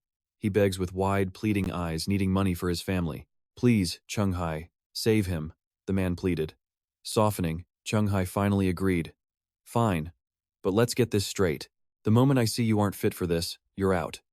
The boy just beamed and thanked Cheng Hai profusely. He puts on a cold front. Save the thanks. I need to buy kayaking equipment for tomorrow. I plan to challenge the Congo River. Think you can arrange that? With a thumbs up, the boy replies, no problem. A short while later, they're sitting in a cafe. Ada, the guide, asks him, so, Mr. Cheng Hai, are you an adventurer from China? He answers with a tight smile. Just a regular extreme sports enthusiast, he lies. But Ada calmly calls his bluff. Mr. Cheng Hai, you're a terrible liar. A real enthusiast would know the Congo River's rapids are basically unconquerable. This revelation leaves Cheng Hai completely speechless. That is a challenge only a top-tier adventurer would even attempt to take on. Cheng Hai just asks awkwardly, oh, you mean other adventurers have tried kayaking upstream on the Congo River? The boy just takes a huge bite of his food. Yep, but every single one of them failed. Yet the organization Zeppelin keeps it as one of their permanent challenges. If someone can conquer it before level 10, they become a contracted adventurer for Zeppelin, receiving their full backing. Ada then adds, besides you, 2 other adventurers are attempting the challenge tomorrow. The camera pans down from high above. The winding river snakes below. Ada unloads the kayak from a truck while Cheng Hai stares ahead with a deadly serious gaze. Are those them? Cheng Hai asks. Ada confirms it. Ahead, 2 Zeppelin candidates are warming up for the challenge. Ada and the driver watch Cheng Hai get into the boat. And yeah, the Zeppelin crew definitely takes notice. Ken, a Zeppelin-sponsored adventurer, scoffs with his arms crossed. You're telling me that Brat wants to challenge the Congo Rapids? Fisher doesn't even seem to care. Ignore him. We just stick to our own pace. Cheng Hai grips his paddle, getting a feel for it. Ada shouts excitedly, Go, mister. You can definitely do it. His eyes burn with resolve. I'll take those lucky words. And with that, he paddles off into the water. Ken watches him, already judging. His form is so clumsy. Is this guy a total rookie? He continues paddling forward as Fisher glances over his shoulder. He probably got some rare class or title and thinks he can use it to complete Zeppelin's permanent challenge, and then get famous overnight. He stops his partner. Hold on. I don't want to deal with a moving obstacle. The current is raging at a brutal 45 kilometers per hour. Ken tells his partner to wait 10 minutes while Cheng Hai paddles on. He grits his teeth, thinking he's finally getting the hang of this sport's center of gravity while paddling furiously. His base stats are already at a professional athlete's level, not even counting the boosts from his main and subclasses. This is basically the absolute peak of what a human body can do. He looks at the raging water ahead, though technically, his skill can't compare to a professional kayaker. But what he lacks in technique, his raw stats can more than make up for. The Congo River Rapids challenge shouldn't be too much of a problem for him. But meanwhile, back at the starting point, Fisher glances at his stopwatch. 10 minutes are up. He gives the order. We can get in the water now. Back to Cheng Hai. The water is now a violent mess of churning waves. He's gritting his teeth and sweating. These Congo Rapids are brutal. If not for his 20 points in perception, all the cross-currents, undertows, and whirlpools would have already done him in. His face looks drained. He would have burned through several of his trial medals just to stay alive. The waves ahead now loom like giant walls. No wonder the Congo Rapids have defeated countless people over the years. In this current, one single tiny mistake could easily capsize the boat and mean certain death. He can't imagine how anyone else could possibly dodge all these whirlpools. From behind, the Zeppelin team has finally hit the water. After paddling for some distance, Fisher shouts out a warning. The most dangerous part is the whirlpools from converging currents and undertows, so you better watch yourself. If a big one sucks you in, raw power won't get you out. Ken just smirks and paddles harder. Yeah, I know. Up ahead, Cheng Hai manages to pass a waterfall, breathing a sigh of relief. He looks back, completely exhausted. That stretch of rapids was way more dangerous than he anticipated, but he scraped by. It just cost him a ton of stamina. A healing potion would be great right about now, but then he spots something up ahead and freezes solid. He stares in absolute horror at the rushing water. A waterfall? Are we already at the next section this soon? Crap, I'm not ready, he screams, but it's too late as he's pulled over the edge. Old Wang follows his progress in a truck. Ada watches the feed on her phone. Looks like Mr. Cheng Hai cleared the first waterfall. She then turns to ask Old Wang, Dad, do you think Mr. Cheng Hai will succeed? He gave a weak smile. On a personal level, I certainly hope so. I hope my countrymen can win this challenge, but I feel he'd be better off backing down now. He worried. He's not like the two Zeppelin adventurers. He's not sponsored, has no pro-rescue team if something happens. It's serious. Meanwhile, up ahead, Ken was getting reckless. He pushed forward as Fisher screamed, "You idiot, don't climb over there." Only then did he belatedly realize his mistake. A helicopter hovering above caught the whole thing, his boat capsizing, tossing him into the current. Amid the shouts, the pilot leaned out to check the situation. 7 failed attempts later, the raft was released, but Cheng Hai was perfectly fine. He simply sat there, deep in thought. He had basically figured it out. The main danger of the drift came down to the angle he hit the water. He gripped the oar with sheer determination. To guarantee his safety, he pushed his stats to their limit and faced the raging waterfall again. This way, even facing a waterfall tens of meters high, his face was pale, but he knew he could control it.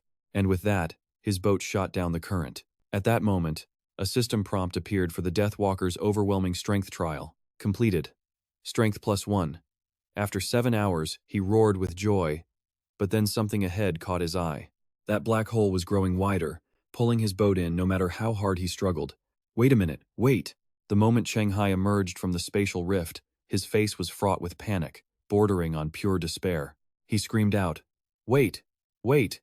He was rowing across a desert one moment, then physically dragging the boat the next.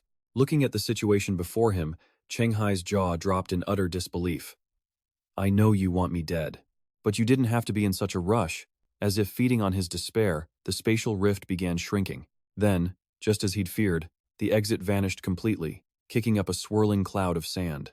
He stood helplessly in the middle of the desert, calling out, "Where's the dungeon exit? Where's my massive dungeon exit?" He already expected this dungeon to be difficult, but as he spoke, a notification panel materialized in front of him. The Desert of Despair. Challenge level, 10. Current challengers. 1. Escape mission. Find the ghost ship. Designation: Black Pearl. Extended mission: obtain Captain Boss's legendary undead golden letterbox. Upon completing the extended mission, the adventurer will receive +2 willpower and fame, and +1 favor with the ocean gods. But Cheng Hai had no choice but to accept this new reality. But not even leaving me an exit? Isn't that a bit much? I thought I could just run out the clock if I couldn't finish. Just wait until the dungeon naturally rotates. But it seemed the Mother of the Sea wouldn't give him that chance. Looks like even if he got lucky, his future was all about survival now. After a moment, though, he realized something. Wait, the escape mission for this place is to find a ship in the desert. Who could possibly complete a mission like that? Even a legend couldn't pull this off. The sudden flood of information sent Cheng Hai into a state of total confusion. He lay helplessly in the desert, staring up at the vast, empty sky, deep in thought. Cheng Hai simply rested his head on his hands. So the Mother of the Sea found a dungeon that leaves me completely powerless and full of despair, he thought. If she's this powerful, why not just restrict my unused Sifon's quill? As he thought this, he slowly sat up. Okay, I get her not knowing about my dowsing rod. But I still have one more chance to ask Sifon. She should know about that, right? Or did she stop watching the last dungeon before the end? The more he thought, the more confused he got. He decided to push it aside and tapped his item menu. Forget it. No more thinking. He then took out the dowsing rod and spoke. If she really doesn't know about Sifon's quill, I'll use the dowsing rod to find the ghost ship. Even if its accuracy was only 50%, the dowsing rod only had a 50-50 chance of pointing in the correct direction. Cheng Hai was quickly losing interest. He asked with a detached, bored tone, "Dowsing rod, which way to the Black Pearl?" Instantly, it started spinning, trying to locate the item. After a moment, the dowsing rod finally stopped, pointing east. Cheng Hai's gaze dropped, his face filled with doubt. Unsure if he should trust it, he asked again, "That way?" Under the scorching sun, still unconvinced, he decided to try one more time. "All right, again. Which way is the Black Pearl?" When it stopped in the same direction, Cheng Hai was almost convinced. 8 times in a row, it pointed the same way. So much for finding an easy loophole. Suddenly, as he was thinking, a foot appeared from nowhere. A hero stood with his hands on his hips. Cabo, Cheng Hai, were you looking for me? Hearing this, he lifted the dowsing rod and replied, I buried a water bottle around here.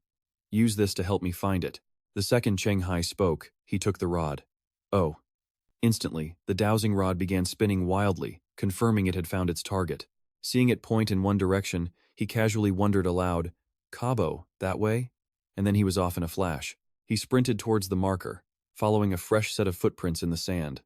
Arriving at the spot, he dropped to his knees and began digging frantically. Sand and dust flew everywhere as he clawed at the ground. He finally pulled a small box of biscuits from its hiding place.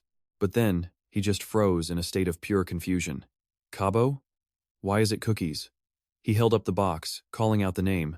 Cheng Hai suddenly realized, so even a wrong direction can lead to a specific item?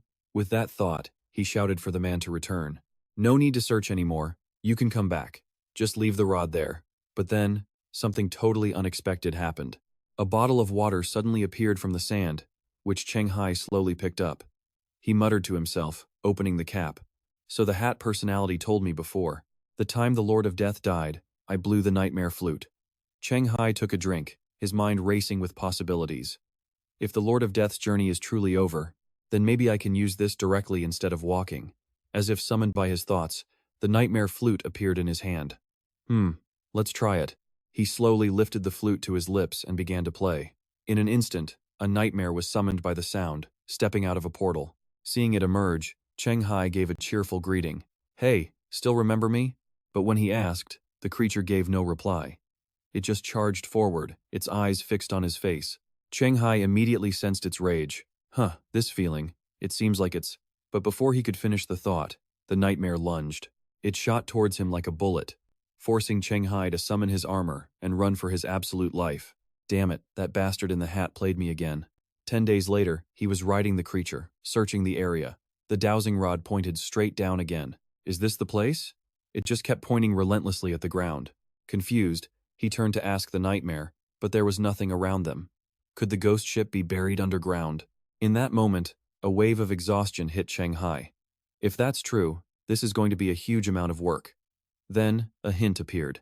Touch of Law, a skill exclusive to the Deathwalker, for a quick death prediction.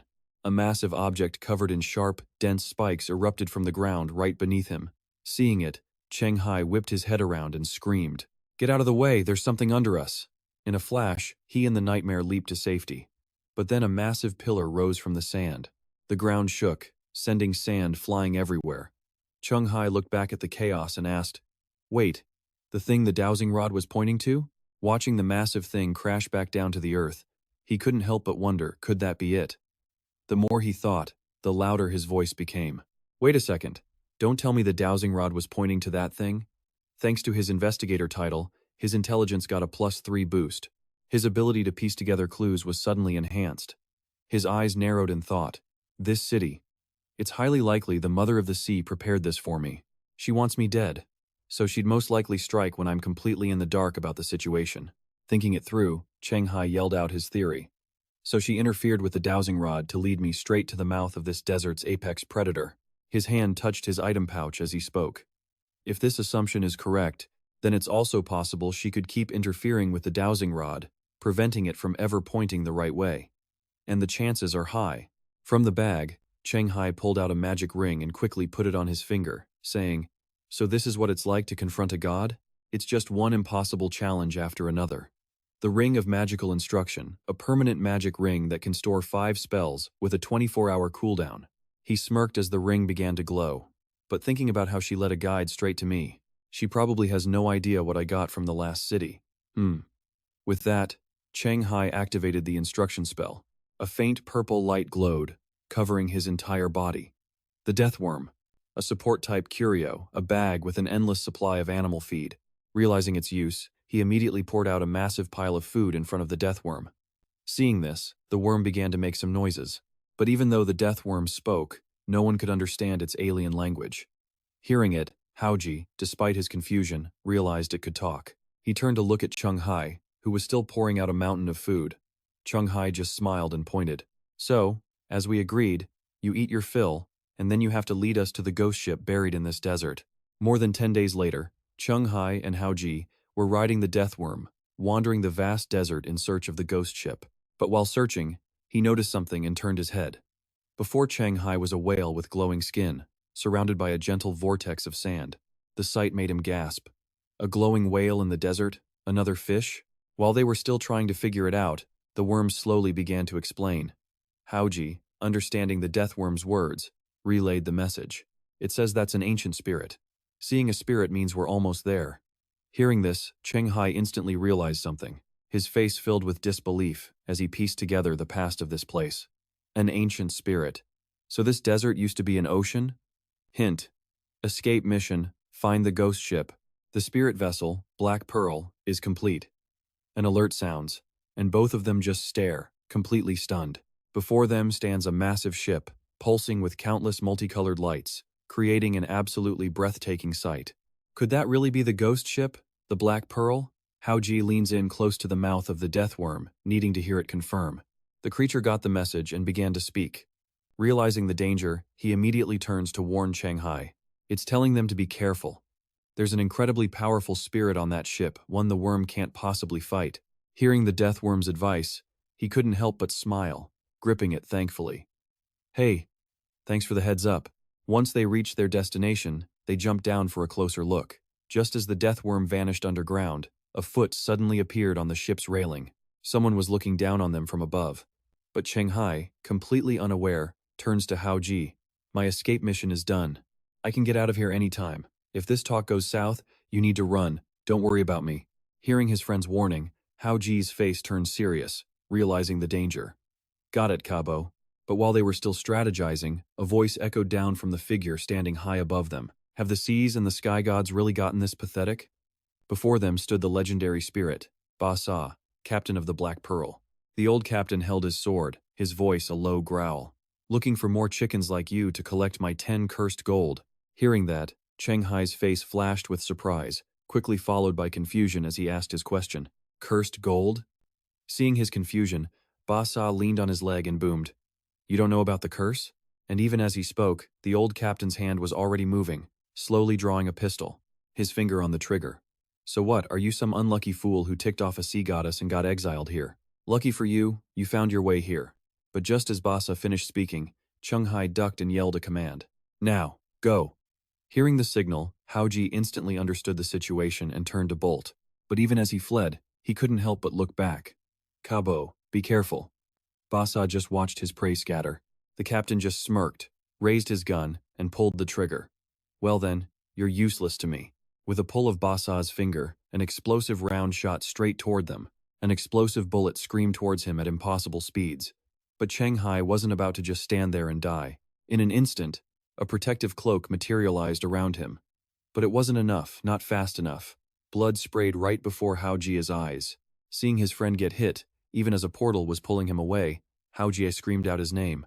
Ka-bo! Luckily, though he was hit, it was just a minor wound. He immediately called back. I'm fine. Half his face was covered in blood, but Cheng Hai gritted his teeth, still alive. But then, the old captain spotted something familiar. His jaw dropped. The legendary hat! Under Ba Sa's starlight gaze, Cheng Hai began to fade away. Seeing this, the captain panicked, raising his gun and gasping. Unwilling to let his prize just disappear, Ba Sa leaped from the ship in hot pursuit. But the second his boots hit the ground, strange rectangular blocks materialized all around him. For a moment, Ba Sa's face was a mask of pure shock, his mouth wide open. As the dust settled, a massive gateway revealed itself before him, the trial gate. But Ba Sa had faced far more terrifying sights than this. He wasn't scared in the slightest. He strode right inside, smoke still swirling around his boots. Still, he couldn't help but curse under his breath. Damn it, did that little brat really escape through this gate? While Ba Sa was busy scanning the area for his target, Cheng Hai materialized right behind him. He approached slowly, and then, without warning, launched himself into the air, aiming a flying kick right at Ba Sa. The old captain sensed the attack and spun around, but it was too late. All he could do was let out a yell. A lightning-fast kick slammed right into him. The counterattack complete, Cheng Hai immediately shot back through the massive gate. Just as Ba Sa was sent flying into a cloud of red smoke, Cheng Hai collapsed onto the ground. Ba Sa wasn't in great shape either. As he struggled to his feet, his old bones ached, and he cursed. You damned little demon. How dare you pull a fast one on the great Captain Basa? But while he was still fuming, a notification screen suddenly appeared, leaving Basa confused. Class change quest. Acknowledged by a legendary unit. Valo, 10-minute countdown. Cheng Hai quickly stepped out of the red gate. 10 minutes? Does that mean I have to beat this Valo? Or just survive for 10 minutes? But he didn't have time to finish. A figure clad in golden armor was already rushing forward to strike him down. With a massive axe in hand, he launched himself into the air, ready to bring it crashing down on his opponent. But while this fierce battle raged on, Cheng Hai was outside using a dowsing rod, asking, "Where is Basa's golden letterbox?" After a moment of searching, the rod finally stopped, pointing in a single, decisive direction. Cheng Hai's eyes followed its lead, which pointed straight toward the ghost ship directly in front of him. While Cheng Hai was calm, inside the trial, the fight was relentless, the clash of steel echoing Basa's frantic thoughts. Damn it, is this Valo's level actually higher than the captain's? This trial is completely rigged. Could he even win this thing? Meanwhile, Cheng Hai was already striding across the ghost ship, hunting for that golden box. He spotted a brightly lit door right where the rod pointed and couldn't help but wonder, is it in here? Without hesitating, Cheng Hai walked up, grabbed the knob, and opened the door, only to see a small figure crawling towards him. It was grabbing for food. Before him was a small monkey, Basa's pet. Realization hit him instantly, and he yelled out, annoyed. Seriously, a dead end, just as useless as its master when you actually need it. But seeing it chew on an apple gave Cheng Hai an idea. This monkey is Basa's pet, so it must know where the golden box is. With that thought, he conjured a banana and stepped closer. He tried to tempt the little monkey. Hey there, can you tell me where your captain's golden letterbox is? I'll trade this for it. But in response, Cheng Hai just got a face full of sharp, bared teeth. Seeing that the nice approach failed, his expression darkened. You won't agree? Then we're out of options. When the soft approach didn't work, Cheng Hai immediately switched to force, casting his instruction technique on the little monkey. He then gave a firm command, lead me to Basa's golden letterbox. Hearing this, the monkey just scratched its head in confusion. Back in the trial, Basa was exhausted, struggling to fend off Valo's relentless, storm-like attacks. But as his opponent grew tired, Basa's resolve hardened. Very good. Only 1 minute left. He just needed to hold on a little longer, and right on cue, a notification popped up. 1 minute and 1 second remaining. But before Basa could celebrate, his opponent created a brilliant sphere of light. The orb grew endlessly, expanding over Valo's head until it reached a terrifying size. Then, he clenched his fist. At his command, the light erupted, blasting down towards Basa, who could only scream in defiance. No, with that final, desperate scream, he was unceremoniously thrown out of the trial. And Basa's rage could not be contained. He clenched his fists and roared, I fought all day for this? This captain won't be fooled by you again. But mid-rant, he suddenly remembered something, and his face went pale. Hey, wait a minute. He stared at the ghost ship. A wave of pure dread washed over him as he yelled, my golden letterbox is on that ship. At that very moment, Cheng Hai held the box and asked the monkey, is this Basa's golden box? A notification then appeared. Current despair level challenge, 1 out of 1. Escape mission, find the ghost ship, Black Pearl, complete. Extended mission, obtain Captain Basa's golden letterbox, the spirit legend, completed. Adventurer's willpower +2, reputation with the ocean gods, +1. Seeing this, Cheng Hai laughed. Both missions were done. He could escape any time, right when Basa wasn't back yet. A wicked idea came to mind. He grinned and asked the monkey, so where does your captain usually hide his treasure? But his hopes were quickly crushed as the monkey returned to normal, no longer under the spell's control. Seeing the monkey baring its sharp fangs at him again, he thought to himself, the spell's effect already ended? Thinking fast, Cheng Hai came up with another idea. He slowly pulled out a strange picture frame to threaten it. Don't think my instruction technique is the only way I have to deal with you. If you don't want to be trapped in this ghost painting frame, becoming food for a cyclops, then you'll listen to me. This left the monkey utterly stunned. Realizing it couldn't fight back, the monkey's face twisted into an expression of ancient, pure hatred. And so, with the monkey leading, Cheng Hai followed close behind to find the treasure. But it was never going to be that easy. A floor hatch burst open, and Basa leaped out to greet them. The first thing he saw was his own pet hiding behind Cheng Hai, and he roared with fury. You ungrateful little traitor! You damn brat! What could you have possibly offered him to make him betray me? Seeing Basa blocking his path to the treasure, Cheng Hai simply frowned. So, he finally reacted. Huh? But he wasn't worried. If he couldn't get it by force, Cheng Hai would play dirty, taunting. Guess what the arsonist's favorite tool was? Those words instantly flipped Ba Sa from furious to terrified, and he quickly tried to de-escalate. Wait a minute. Let's talk this through slowly. But Cheng Hai gave him no such chance. With a cold smirk, he dropped a lit flame to the ground and said, "Escape." In an instant, the cigarette touched the hull. The old man could only watch in shock as his ship was engulfed in a sea of fire. The ghost ship burned brightly against the night sky, fueled by Bass's furious screams. "Don't let me find you again, you bastard." Meanwhile, using an unstable teleportation spell, Cheng Hai and the little monkey plunged deep into the dark waters below. With his lips sealed tight to hold his breath, he struggled to touch his item lock. In a flash, the armor on Cheng Hai's body vanished. He immediately started swimming toward the surface with his companion. After some time passed, they finally broke the surface, gasping desperately for air. As night fell, a few lonely stars appeared. On the ground, the little monkey slept while Cheng Hai stroked his chin, staring at the screen before him. By the light of the new campfire, his clothes slowly began to dry. His status appeared before his eyes. Cheng Hai, elite adventurer, human race, with an adventurer level of 8.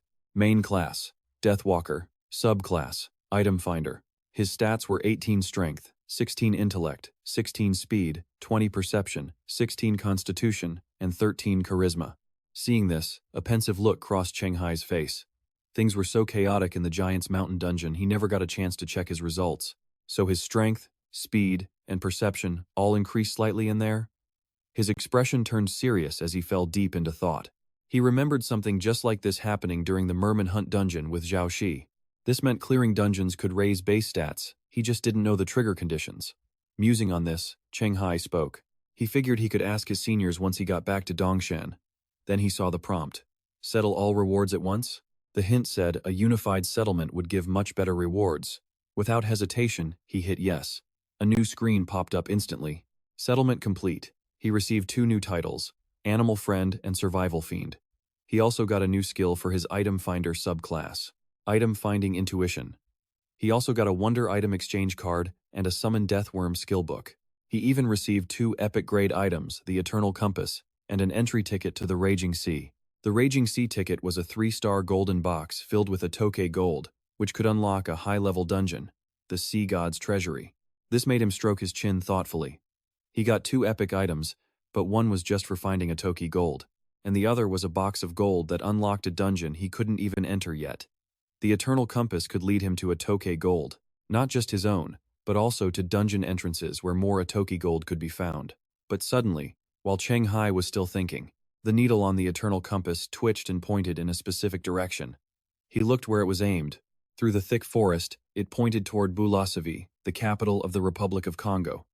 There was Atoke gold there.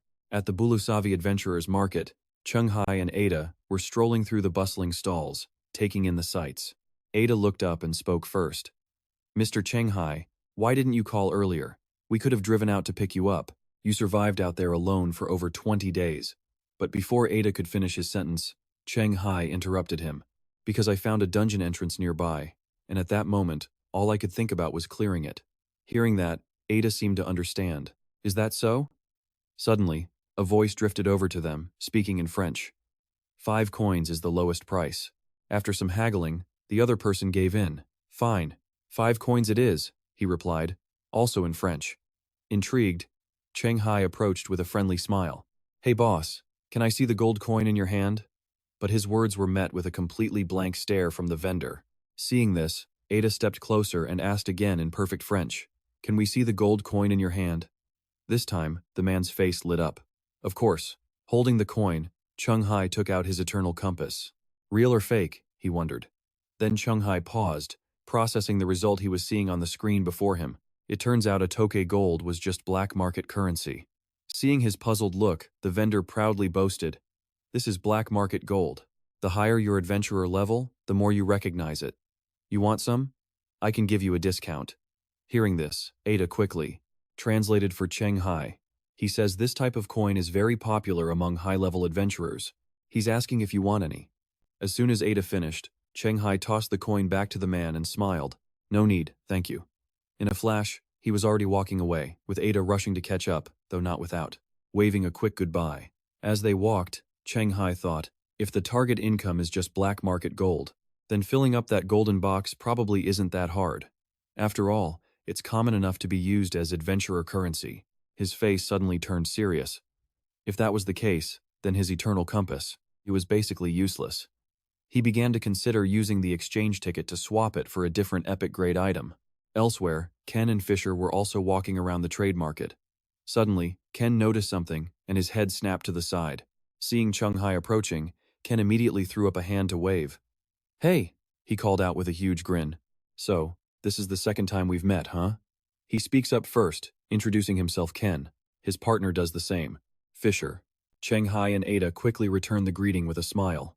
The moment they do, Ken smirks and asks, "Why didn't you continue challenging the Congo Rapids after that day?"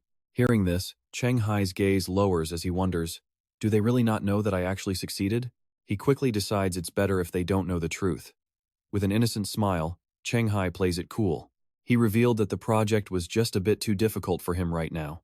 Hearing this, the other two just stared at each other in silence until he spoke again. "This isn't the right place to talk, let's go somewhere else."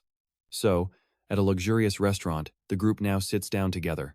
Phi, looking dead serious, says he doesn't like beating around the bush and wants to get straight to the point.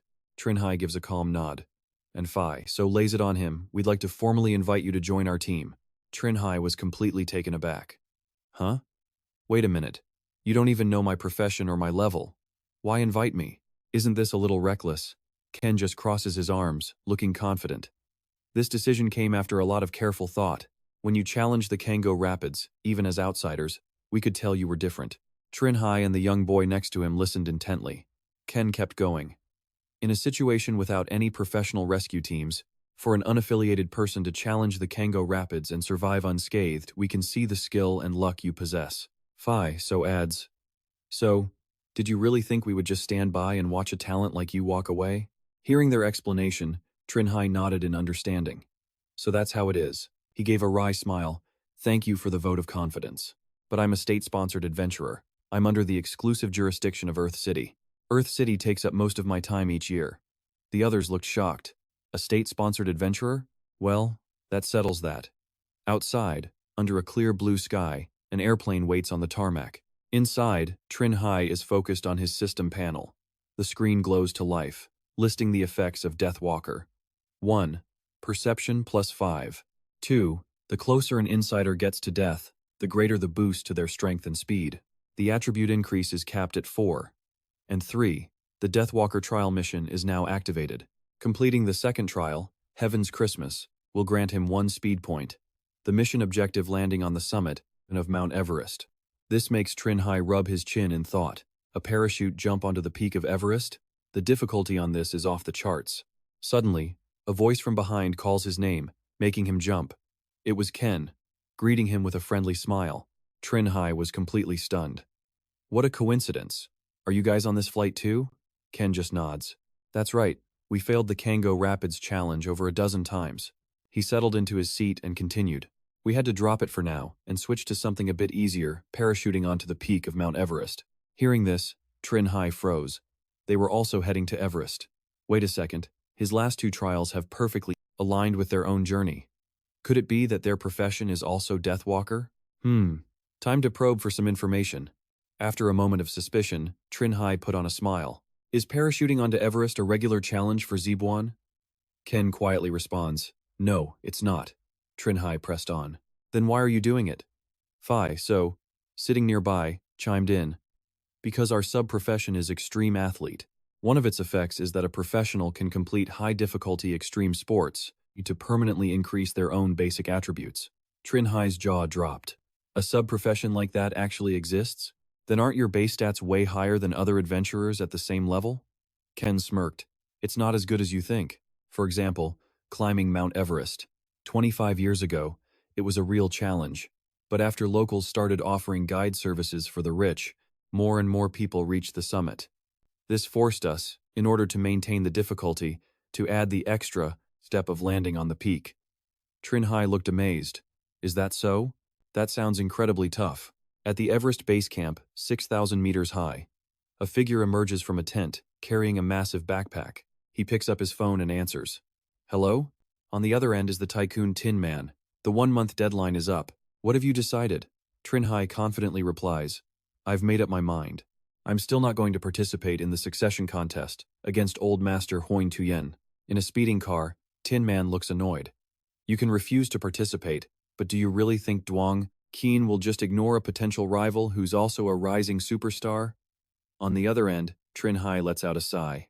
Still, until the results are out, I'll just stay out of the province for a while. Let's leave it at that. He can't just hunt me down, can he? Tin Man grimaced, at a complete loss for words. Just then, someone waves and calls out to Cheng Hai. 2 other adventurers were urging him on. We should get going. Hearing that, Cheng Hai rushed. Okay, I'm coming. Then he sprinted to catch up with his teammates. The image of them climbing the mountain looks incredibly difficult. The group moves slowly, no one saying a word. Then Ken, leading the way, turns to ask Cheng Hai a question. Why the sudden change of plans? Why follow us to challenge the Everest jump? Cheng Hai just flashes a confident smile. Isn't this what you said? He asked. Pay the fee, and even a total newbie climber like me can make it to the top. Ken clicked his tongue. Climbing and skydiving are 2 completely different things. Your subclass isn't exactly extreme sports athlete. Isn't it enough just to summit Everest for fun? He then turned and started walking again, heading upward. So is your advanced class an extreme warrior, a nature conqueror, or a barbarian? Cheng Hai, trailing behind, was completely lost. So stopped in his tracks. The condition for advancement is battling a harsh environment, struggling right on the edge of death. Only then can your main class ascend. I only know of those 3, so… Which one is it? Cheng Hai waved a hand dismissively. You've got it all wrong. So just frowned. Fine, but are you really not even thinking about it? Actually, my team with Ken. Suddenly, a voice shouted from up ahead. Hey, you 3 back there. It was another climber, and he was furious. I told you not to split up. Don't split up. The crevasses here aren't always visible. If you step on a snow-covered one and fall, not even a god could save you. The man yelled. If you don't want to be left on this mountain forever, then follow climbing procedure. The 3 just nodded obediently. Sorry, and just like that, the group reached the summit of the world's highest mountain. Cheng Hai lifted his sunglasses, smiling at the view. Ken made a finger gun gesture. All right, perfect weather for a jump. He and so then started strapping on their parachute packs. Cheng Hai was curious. Has anyone ever done this before, parachuting from the summit of Everest? He asked So. So turned, picturing an oddly dressed man. Very few have tried this, he replied. The last one I know of was an adventurer named Lotto, and he succeeded. Just then, a fully prepped Ken called out to So, it's time to go. Hearing him, So simply said, oh. Then he leaped off the edge with Ken. Looking back, he waved to Cheng Hai. See you down there. Cheng Hai just stood and watched them go. They snowboarded down, rocketing straight down the slope. Suddenly, the person in purple behind him asked, You jumping? Or coming down with me? Cheng Hai didn't answer right away, instead pulling his goggles down. Then the miracle survivor himself grinned and yelled, I want to jump. Without a moment's hesitation, he jumped. Cheng Hai tucked his arms in, diving headfirst with a rush of excitement as the mountain blurred past. Feeling the wind blast his face, Cheng Hai shot downwards like a rocket. A moment later, he reached back and pulled the cord. The bright orange parachute snapped open mid-air. At the same time, Cheng Hai looked down to see his teammates had already landed safely. They were on the ground waving up at him. Soon after, Cheng Hai also touched down gently on the thick snow. Just then, a system prompt appeared. Deathwalker's Trial. Heavenly Descent, all 8 objectives have been completed. Speed +1. Seeing he'd landed, So and Ken ran over. So, did your main class advance yet? Cheng Hai pushed his goggles up, sweating as he answered. Didn't hear a thing. So stroked his chin. Is that so? Guess it wasn't hard enough. Then he made a suggestion. You 2 should try surfing at Gay Data or flying over Mount ABC. And just like that, time flew by. One evening in Dongsan City, only a few lights remained on in the skyscrapers. On a desk, a cup of instant noodles was steaming away. Van Trong scrolled through his phone while waiting. A text from his cousin was on screen. You said Cheng Hai was weaker than Tran Hoa Kong, so how could he kill the champion one-eyed giant all by himself? I need an explanation. Seeing the message, Van Trong started sweating. Damn, he thought. I was just trying to use the info gap to cool Duong Keen's hostility. Never thought I'd end up shooting myself in the foot. He grabbed his noodles and walked out, muttering, If I said I was surprised, too, that he could grow that fast. He slurped his noodles. Would Duang Qian even believe me? Suddenly, a strange light appeared. A purplish-blue glow made Van Trong glance over. Right then, on the wall of his very own room, a portal to the underground world appeared. The next day, someone was looking over notes. From the looks of it, he said. He pointed to the portal on Van Trong's wall. This must be a level 9 dungeon city, rainforest terrain. Hearing this, Qian Suyen looked puzzled. Why did headquarters send someone? He asked. Usually when we find a dungeon entrance, we handle it ourselves, right? Behind them, a middle-aged man, the tech team's boss, pointed a finger and spoke with biting sarcasm. Isn't it because your person in charge broke the rules and used a firearm during that Fishman Dungeon City incident? The defense rating for Dongfang City has been increased because of it, which means any dungeon gates in Dongsun are now much harder to clear. He then continued to explain the details. That's exactly why headquarters sent us here to investigate this dungeon and assess its new difficulty level. Hearing that, Qian Shuyan shot Nan Quan a look that could kill. Nan Quan just started sweating, laughing awkwardly. Suddenly, another voice spoke up. Can the investigation wait for a few days? The middle-aged man turned, confused. Van Trong spoke with a serious tone. The colleague who can assess our dungeon's difficulty has been dispatched to help out of town. It'll be a few days before he's back. He felt it was safer to let her use the title to check first, but the middle-aged man just smirked and shot the idea down. Not necessary. And with that, the government suits walked right through the doorway, stepping out into a dense forest. The man pulled up his system window, showing his status and items, then tabbed over to his missions. His system was blowing up with alerts about something called a Buddha. Challenge level 9. Current challengers, 4 out of 10. The permanent escape mission was to kill just one Buddha. The rotating mission was to find the dungeon's level-up source. And the clearance mission? Survive for 3 days while being hunted by them. Suddenly, someone spoke up. Wait a second. Something feels really off about this dungeon, doesn't it? Unbeknownst to them, the team was being watched through a distant thermal scope. The chatter was that the Buddha challenge was only supposed to be level 2. So why was this a level 9 main quest? Meanwhile, a baboon perched on a branch, looking annoyed, holding a rifle and a pair of thermal binoculars. Su Mao crossed his arms, fuming. I just got back to Dongshan and you dragged me here immediately, without giving me any time to rest. You wouldn't even work a horse this hard. Beside him, Su Lin tried to explain. If we could, we wouldn't have done this. She glanced at the underworld entrance. The main issue is the difficulty assessment squad the higher-ups sent in. They've been in there for days. Normally, someone comes out first with the initial intel. Hearing this, Su Mao's face darkened. So no one's come back at all? You think something terrible happened to them, don't you? Nearby, Wenzhong adjusted his glasses and confirmed. Yes. Suddenly, Su Mao activated his danger sense. Fine then. His eyes began to glow as he unleashed a massive wave of energy, shouting, I'll see for myself what's going on in there. At the same time, on a high-speed train, a voice asked, So Dongshan coughed up a really tough dungeon? Cheng Hai was on that train. He stared out the window, listening to the voice on his phone. That's right. Su Mao used his danger sense. He detected dozens of dangerous individuals inside the dungeon, and every single one of them is lethal. But none of them seemed particularly special. From his office, Wenzhong explained over the phone, We suspect there's a group of mid-tier monsters over there, maybe even high-tier, but they haven't spawned a leader-class individual yet. Hearing this, Cheng Hai fell silent, thinking, that sounds a lot like the Giant's Mountain dungeon, right before the one-eyed champion giant appeared. He leaned back in his seat. I'm on my way back to Dongshan now. I should be there by tonight. We'll talk about the rest when I get there. He hung up and gestured to a man named Fisher. Sorry, but it looks like I can't be your guide. I've got a mission. The man nodded. Understood, you handle your business. That night, at Wenzhong's building, Cheng Hai cut straight to it. Where's the entrance? Wenzhong replied, It's upstairs, I'll take you.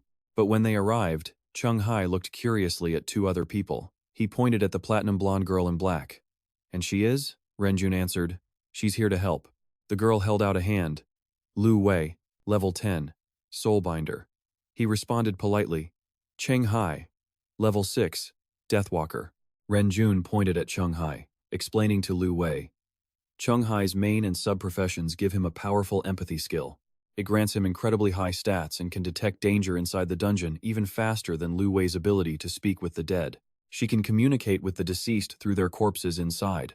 You two should be able to find out what happened to the assessment team. He then laid out their current situation. Because Dongshan City's defense level is still undetermined, your primary mission is to confirm if the assessment squad is even alive. If they are, help them complete the 2 escape missions. Then Renjun's face turned serious as he warned them. If the situation is impossible, you have permission to abandon the mission. Wen Zhong pointed and said, Cheng Hai, you go in first. He simply replied, got it. Then, Cheng Hai transformed, donning an adventurer's green cloak and helmet before walking ahead. He stepped through the portal into the underworld as everyone watched.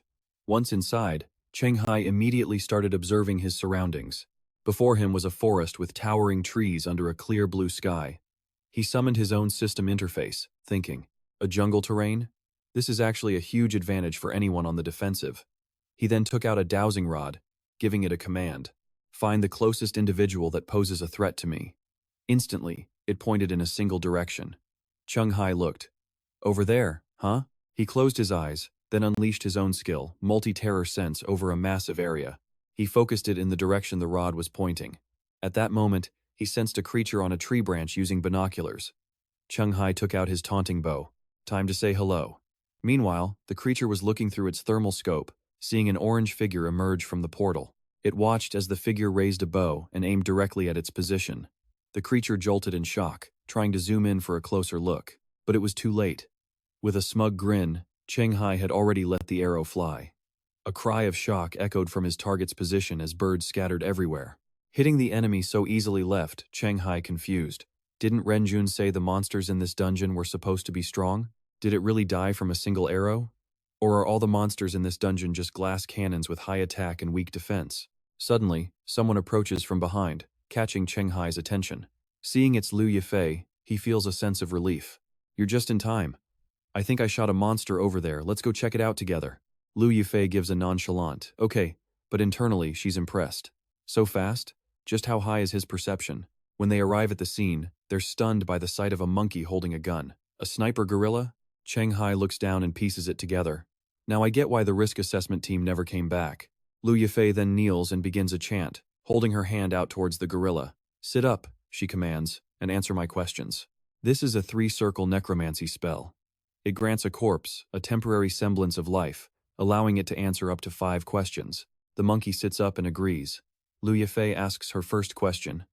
The adventurers who entered before us, are they still alive?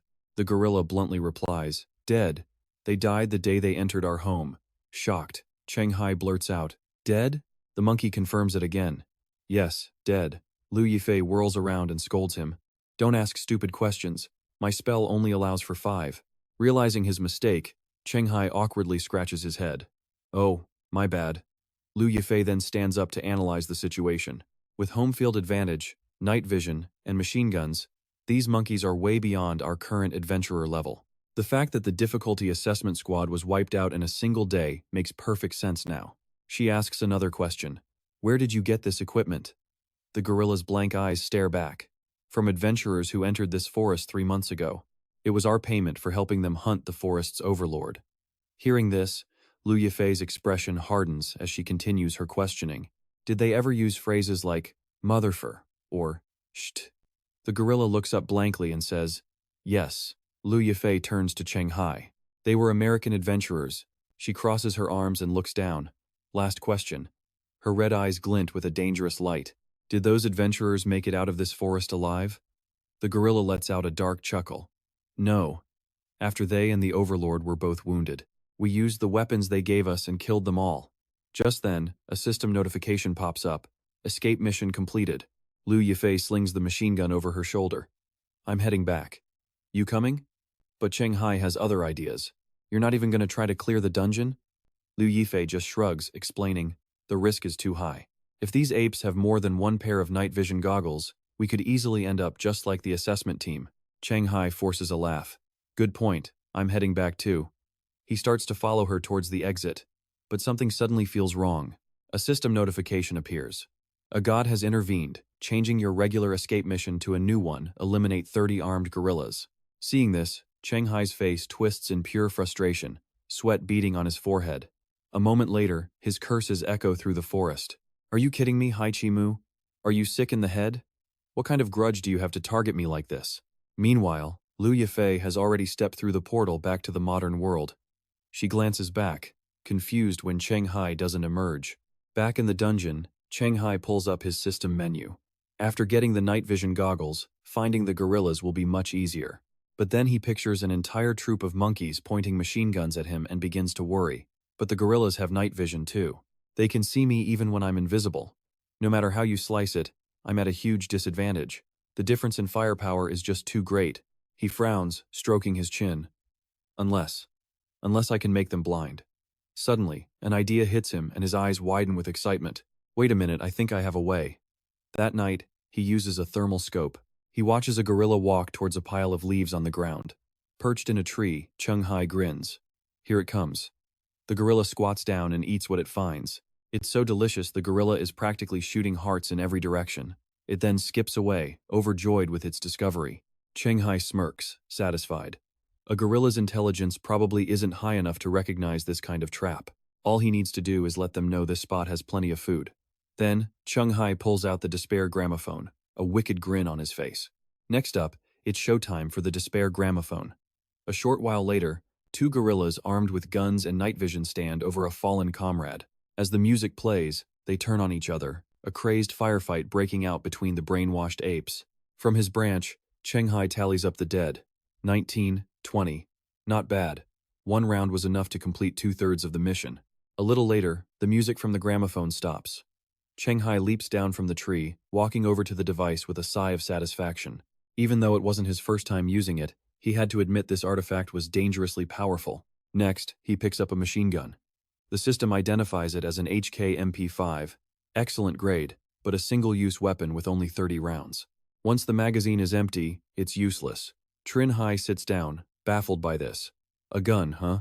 So any gun a player finds just turns into a piece of gear? He tests a theory, playing a bone flute. Instantly, Cabo appears with a baby monkey. Cabo? Cheng Hai pointed to the pile of dead apes and gave an order. Gather all the equipment from these monkeys for me. Hearing this, Cabo and the little monkey snapped a military-style salute. Yes, sir. Mission accepted. Just then, a dazzling golden gun appeared, triggering a system notification. Fusion successful. You have received the rare weapon. Mana 5 Infinite Firepower, Special Edition. Seeing this, Cheng Hai was ecstatic, shouting, Now that's what I'm talking about. The little monkey, however, just scratched its head, confused. What's he so happy about? Beside him, Cabo replied, No idea. Cheng Hai just grinned, admiring the golden gun. On the open market, people would absolutely fight to the death over something like this. Even though it was only rated as rare, its actual trade value was no lower than an epic tier item. Suddenly, an idea struck him, and he snapped his fingers with a click. Cheng Hai used his deathworm summoning technique. At the same time, a giant sandworm erupted from the ground as he spread his arms to command it. Help me dispose of these chimpanzee corpses. Then he pointed to a brown pile on the ground, adding, That animal feed over there is your payment. The deathworm immediately began to collect the monkey corpses. Watching from the side, Cheng Hai stroked his chin, calculating. This animal feed bait, I definitely can't use it on those chimps again. No matter how dumb they are, they have to realize it's a trap by now. So what else can I use? Suddenly, from behind, Cabo praised something he was eating. This is pretty good.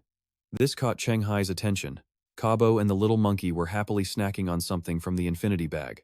Seeing this, Cheng Hai broke into a wide grin. I've got it.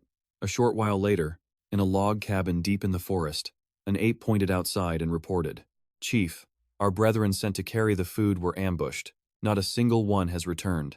An old ape with a scar across his face sat cross-legged on a chair, scoffing, Those absolute fools. Why couldn't they realize there's no such thing as a free lunch? Hearing this, the subordinate ape called out uncertainly, Chief. The leader simply raised an eyebrow, confused. The subordinate reported again, There are complaints among the tribe, saying we shouldn't have killed those 4 adventurers. They say it will only attract stronger enemies. The leader stepped down into the light. Not kill them? Were we supposed to just let them kill us? He walked outside, his voice booming with authority. Gather the tribe's bravest warriors. We're going to meet these invaders. His subordinate quickly replied, Yes, Chief. Later, from the bushes, a chimpanzee peeked out and saw Cheng Hai's little monkey perched on a pile of food. It took a handful of seeds from its infinity bag, leaning back and enjoying the meal like a king. The scout turned to see his leader watching. through a pair of binoculars, and asked, "Chief?" Through the thermal scope, he could see not just the little monkey, but another person crouching next to the pile of food. The ape leader said, "That monkey is bait. The real invader is in the grass behind it." The leader gestured with his finger. "Circle around from behind and take him out." The subordinate nodded in agreement. "Understood." Meanwhile, Cabo was yawning, bored out of his mind.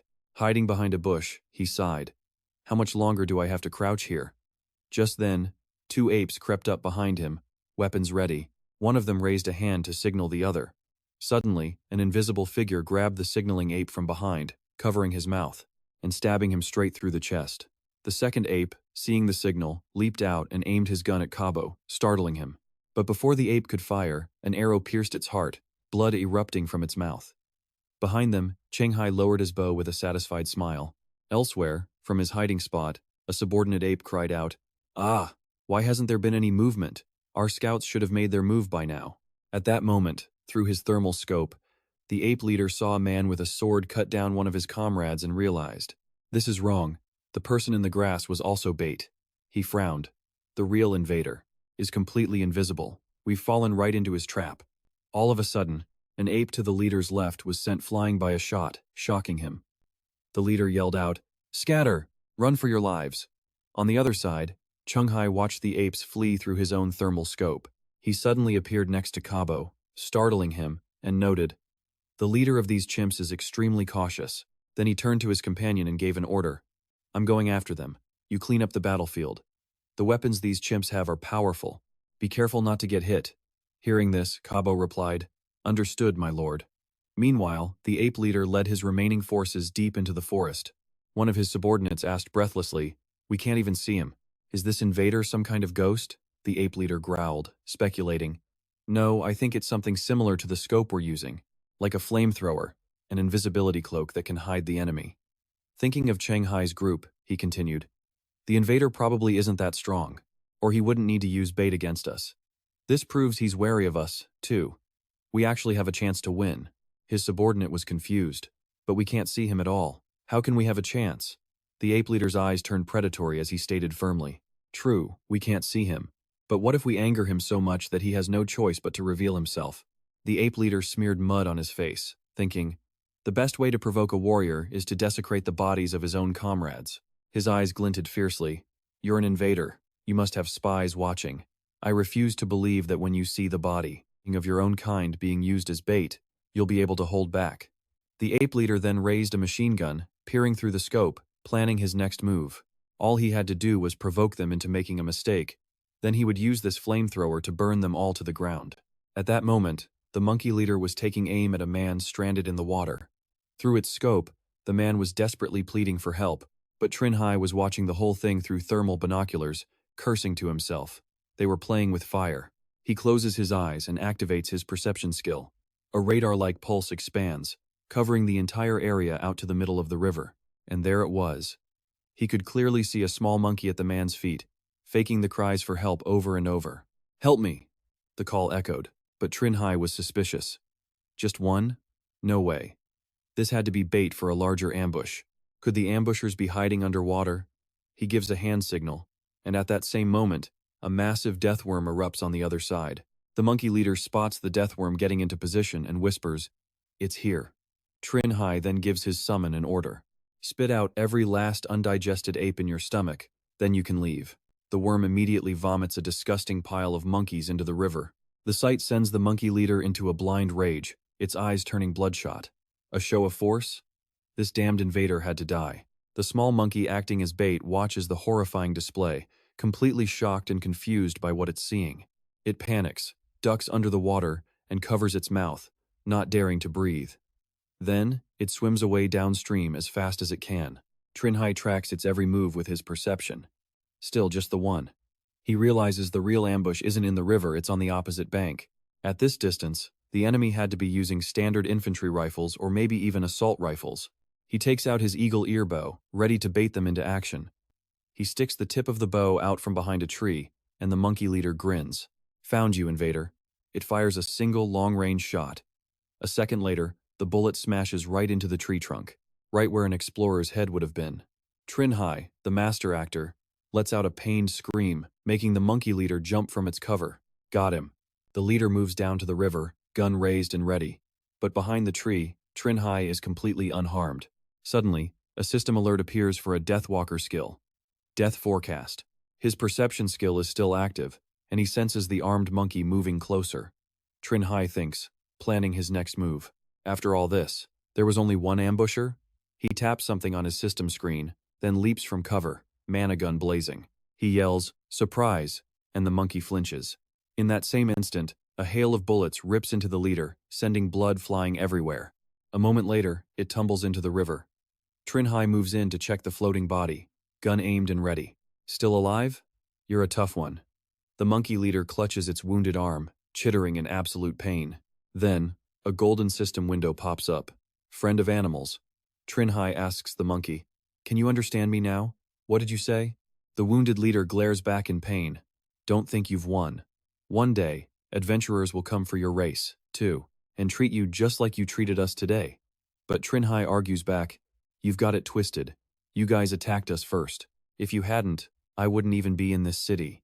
But the leader is stubborn. Who really started this fight, you should ask. With its dying breath, it spoke its last words. They hit Cheng Hai hard. 3 days later, morning arrives outside Van Trong's building. Tu Mao points, shocked. Cheng Hai is back, but he's just slowly trudging along. He emerges from a portal, cloak filthy, his expression heavy with sorrow. Nan Quan, however, looks anything but pleased. "Lu Tuang already told me everything that happened in there," he scolds. "You never should have gone in without discussing it with us." Cheng Hai keeps his head down, unable to meet his eyes. "I'm sorry." The man just scoffs arrogantly. No need for apologies. Still looking at the floor, he asks, "I cleared the city. By the rules, does that mean I'm done for the year?" Nyan Quan raises a finger to confirm. "Barring special circumstances, yes." Cheng Hai announces, "In that case, I'd like to request a long-term leave. I think I need some time to rest." As he shuffles away, the others are left totally stunned. What is wrong with him? I've never seen him so spiritless. Lu Vi speculates. Could it be some kind of post-combat trauma? That's what happens when you barely escape with your life. But her expression remains unreadable, surviving for 3 days, while being hunted by monkeys with real guns and bullets. The talent of this adventurer, Cheng Hai, might even rival Duong Qian's. Not by much, at all. The fight for next year's provincial head just got way more interesting. Meanwhile, at his home, the sun is shining. Cheng Hai lies on his bed, arm over his forehead, completely lost in thought. The monster's words echo in his head. "Don't think you've won. One day, you'll meet adventurers from another race, and they'll treat you exactly the way you're treating us now. Do you really want to take this to the death? Human, you think I would betray my own kind for you? You're nothing but a fool's pawn. Don't get cocky, you big green brute. Lord Lingjun will avenge us." As the threat hangs in the air, Cheng Hai reflects on everything he's done this past year. He wearily wonders if he's become just like the villains he wrote about in his novels. Meanwhile, Tang Jian is living it up at a bar. He sees someone enter and gives a smirk. "You're here, little brother Yao?" Wenjong slowly approaches, calling him cousin, as Tang Jian lights a cigarette. "I don't know what I did wrong for my own family to side with an outsider over me. Clearly, his position in the house, his adventurer status, his magic book. I arranged it all," he complains, bitter that his cousin is closer to a complete stranger, someone he's barely known for any time at all. Wenjong cautiously pours a drink. "Cousin, you've misunderstood." Tang Jian shoots him a sharp glare and calmly makes his demand. "Then you'd better prove it's a misunderstanding." He gets straight to the point. "I won't make it difficult. Give me all the intel on Cheng Hai's class and his equipment, and we'll just let this go." The two women clinging to Tang Jian are both candidates to run Dongshan City. "Don't tell me you can't get your hands on this stuff." Cheng Hai had told him before. "Right now, I want to be a citizen of Dongshan City, an adventurer for Dongshan City, a member of the Dongshan Adventurers Guild, doing my part. Please don't reject me." But at the same time, his cousin's cynical words shake Wenjong. Who risks their life for someone else? "Don't make me laugh." He fires back with sarcasm. "With your connections, cousin, I'm sure you could find this information all by yourself." Tang Jian is absolutely livid. "You have the nerve to say that again." But Wenjong simply stands up, completely unfazed. Xu Mao is surprised by the phone call. "Huh? You need to meet in person to talk?" Across the city, Cheng Hai sits listlessly on his bed. He asks hesitantly, "Yeah, do you have the time?" His friend immediately frowns, full of concern. He sounds completely defeated. Did something happen? Shumao quickly replies, I'm at the fitness center now. Come on over. A little while later, he arrives. As usual, an assistant greets him at the door. Mr. Cheng Hai? He forces a weak smile, trying to hide his emotions. I'm here to see Shumao. She gestures for him to follow. He's in the VIP room with Coach An. I'll take you. Soon enough, they reach the private training room. Wiping away sweat, Anran speaks up. So, you've hit the adventurer's rookie wall, have you? This is about the intelligent races. When you encounter them so early inside the city, it makes you feel guilty about what it even means to be an adventurer. I've seen it happen before, he admits. Cheng Hai immediately presses him. And what happened to them? The coach begins his explanation. Some of them just retired. The rest, however, became even more desperate to level up and gain power for themselves. Cheng Hai's brow furrows in confusion. But why? How could they, after learning the other side is also full of living, breathing people? How could they still bring themselves to attack? Shumao joins the conversation. You've probably heard of the dark forest theory, right? Still, completely lost, Cheng Hai replies with doubt. I've heard of it. Shumao connects the dots. Now, apply our situation to that theory. The appearance of these gates is something we can't stop. That is the fundamental premise we're dealing with here. We are adventurers. If we don't figure out how to conquer these dungeons, to level up and strengthen our own kind, then who will handle the expert level, or even the nightmare level dungeons? Cheng Hai falls silent, his expression grim as he thinks. Shumao continues. I know you're going to say we have the army, we have nukes. But what if it's a boss like Muke Hai? What if even bombs can't kill it? What happens when that enemy descends on Dongshan, destroying everything we know and love? The words cut through the confusion. When that day comes, are you going to have regrets? Regret that you didn't do more? That you didn't give your all to level up, leaving yourself powerless to stop this disaster? Cheng Hai's eyes suddenly turn resolute. Not a single trace of confusion remains. Anran speaks up. Truthfully, we can understand your hesitation. You don't want to be the villain. But the mechanics of the dungeons themselves make it nearly impossible for our two races to ever build trust. Add in the escape missions and clear conditions, and it becomes very difficult to hold back. Sometimes, killing is simply unavoidable. But the quests an adventurer takes on start to change in a big way after level 11. When you get there, you'll see for yourself. There are other missions besides just killing. Cheng Hai absorbed every last word. He nods, taking it all in. Anran suddenly asks, speaking of which, I heard about your connection to Yao Wenzhong. Cheng Hai confirms without hesitation. Yes, he's helped me a lot. Then, Shumao drops a bombshell. Yao Wenzhong and Tang Jian are cousins. Did you know that Tang Jian arranged for him to come to Dongshan just to keep an eye on Cheng Renjun? He's stunned, his eyes wide with shock. I didn't know. His friend warns him. Well, if you didn't, you should be careful from now on. He is Tang Jian's man. A shocked shout echoed through the base. Me? The entrance supervisor? Renkun asked, his excitement palpable. That's right. Interested in taking my place? Cheng Hai's jaw dropped. But isn't Brother Yao a much better fit for this than me? Why not let him do it? He replied wearily. I wanted to, but he got transferred to Fuzhou by the higher-ups. Cheng Hai was stunned. Fuzhou? When? Renkun explained it happened a few days ago while he was on leave. Then he dropped more news. Also, after the big boss Huang steps down, I'll have to fight that guy Tang for the supervisor position in Min Province. The chances of winning aren't great. Renkun admitted with a flat tone. He explained that after the new year, he'd have to focus all his energy on training, leaving no time to manage things in Dongshan. You know the situation in Dongshan, he said. It needs a strong and responsible gatekeeper to manage the entrance. Trust me, no one is more suitable for this than you. Cheng Hai was completely floored, hit by a sudden rush of information. After a moment, he finally relented and agreed. I understand. Renkun smirked, as if he knew the answer all along. But Cheng Hai had one condition. Then let me take a 2-month leave to handle some personal matters in Fuzhou. That night, inside a bustling bar, Tang Jian cheerfully raised his glass. I'm leaving that useless cousin of mine to you, my friend, he said to the Fuzhou city entrance supervisor. Hu Shangshen swirled the red wine in his glass, smiling slyly. Of course. He was already running the calculations. With Yao Yunzhong out of the picture, Zheng Renkun would have no choice but to rely on the national-level super rookie, Cheng Hai, to fill the void. Tang Jian had planned it all out. If Cheng Hai accepted the Dongshan entrance supervisor position, his new duties would keep him from being a problem. But if he refused, well, then Tang Jian would have no choice but to eliminate the threat.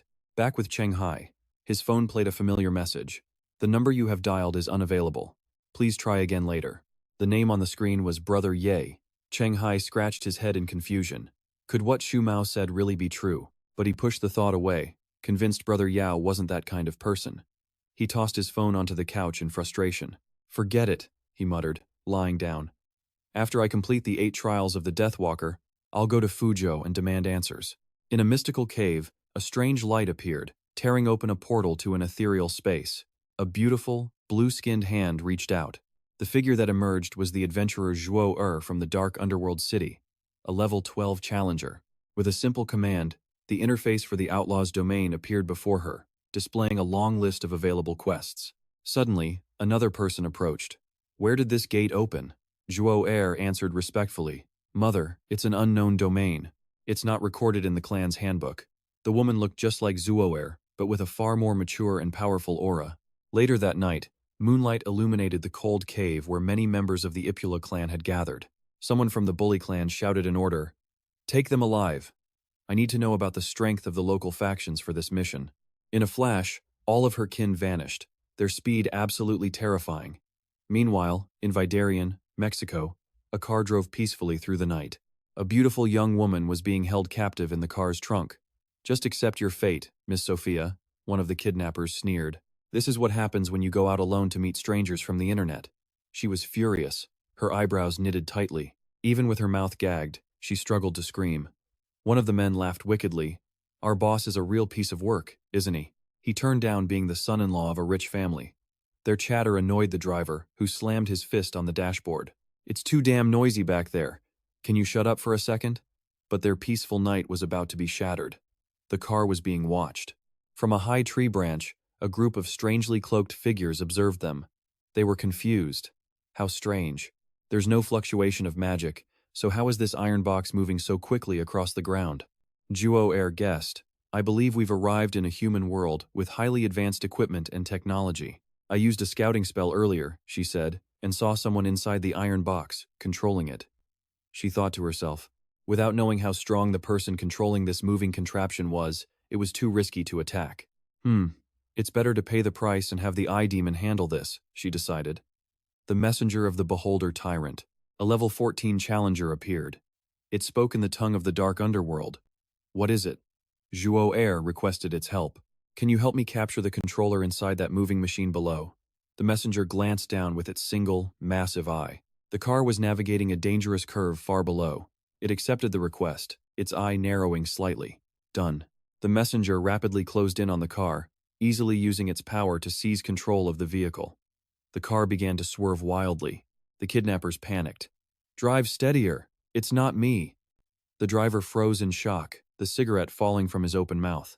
Because the messenger was right there, appearing directly in front of them. It unleashed one of its attacks. He lifts a car like it's a toy. The crowd is stunned. Is this guy an alien? With the vehicle handled, Zhuo finally approaches. An emissary appears before her with a stark reminder. The contract for 100 evil souls. Don't forget. Zhuo confirms she never does, and then takes what she needs right from its hand. She eyes the car, now shrunk down to the size of a toy, with suspicion. Doesn't this thing have an anti-magic coating? The demonized shrinking ray had no trouble at all. A few loud bangs from a gun suddenly echo throughout the entire forest. Zhuo is stunned. What a powerful weapon. Even a clueless kid holding it could be a serious threat. A Phase 2 professional device? She couldn't believe it, and civilians could legally buy something like this. Zhuo concludes, this world is absolutely insane. The messenger, not yet gone, approaches her to ask a question. It squints. Will you deal with the souls of these 4 villains first, or collect them all and give them to me at once? She decides instantly, not wasting a moment's thought. Pay up front. Meanwhile, Polly is getting information from Sophia. Your world has no magic, but possesses an ultimate power called the core? The woman asks, surprised by the revelation.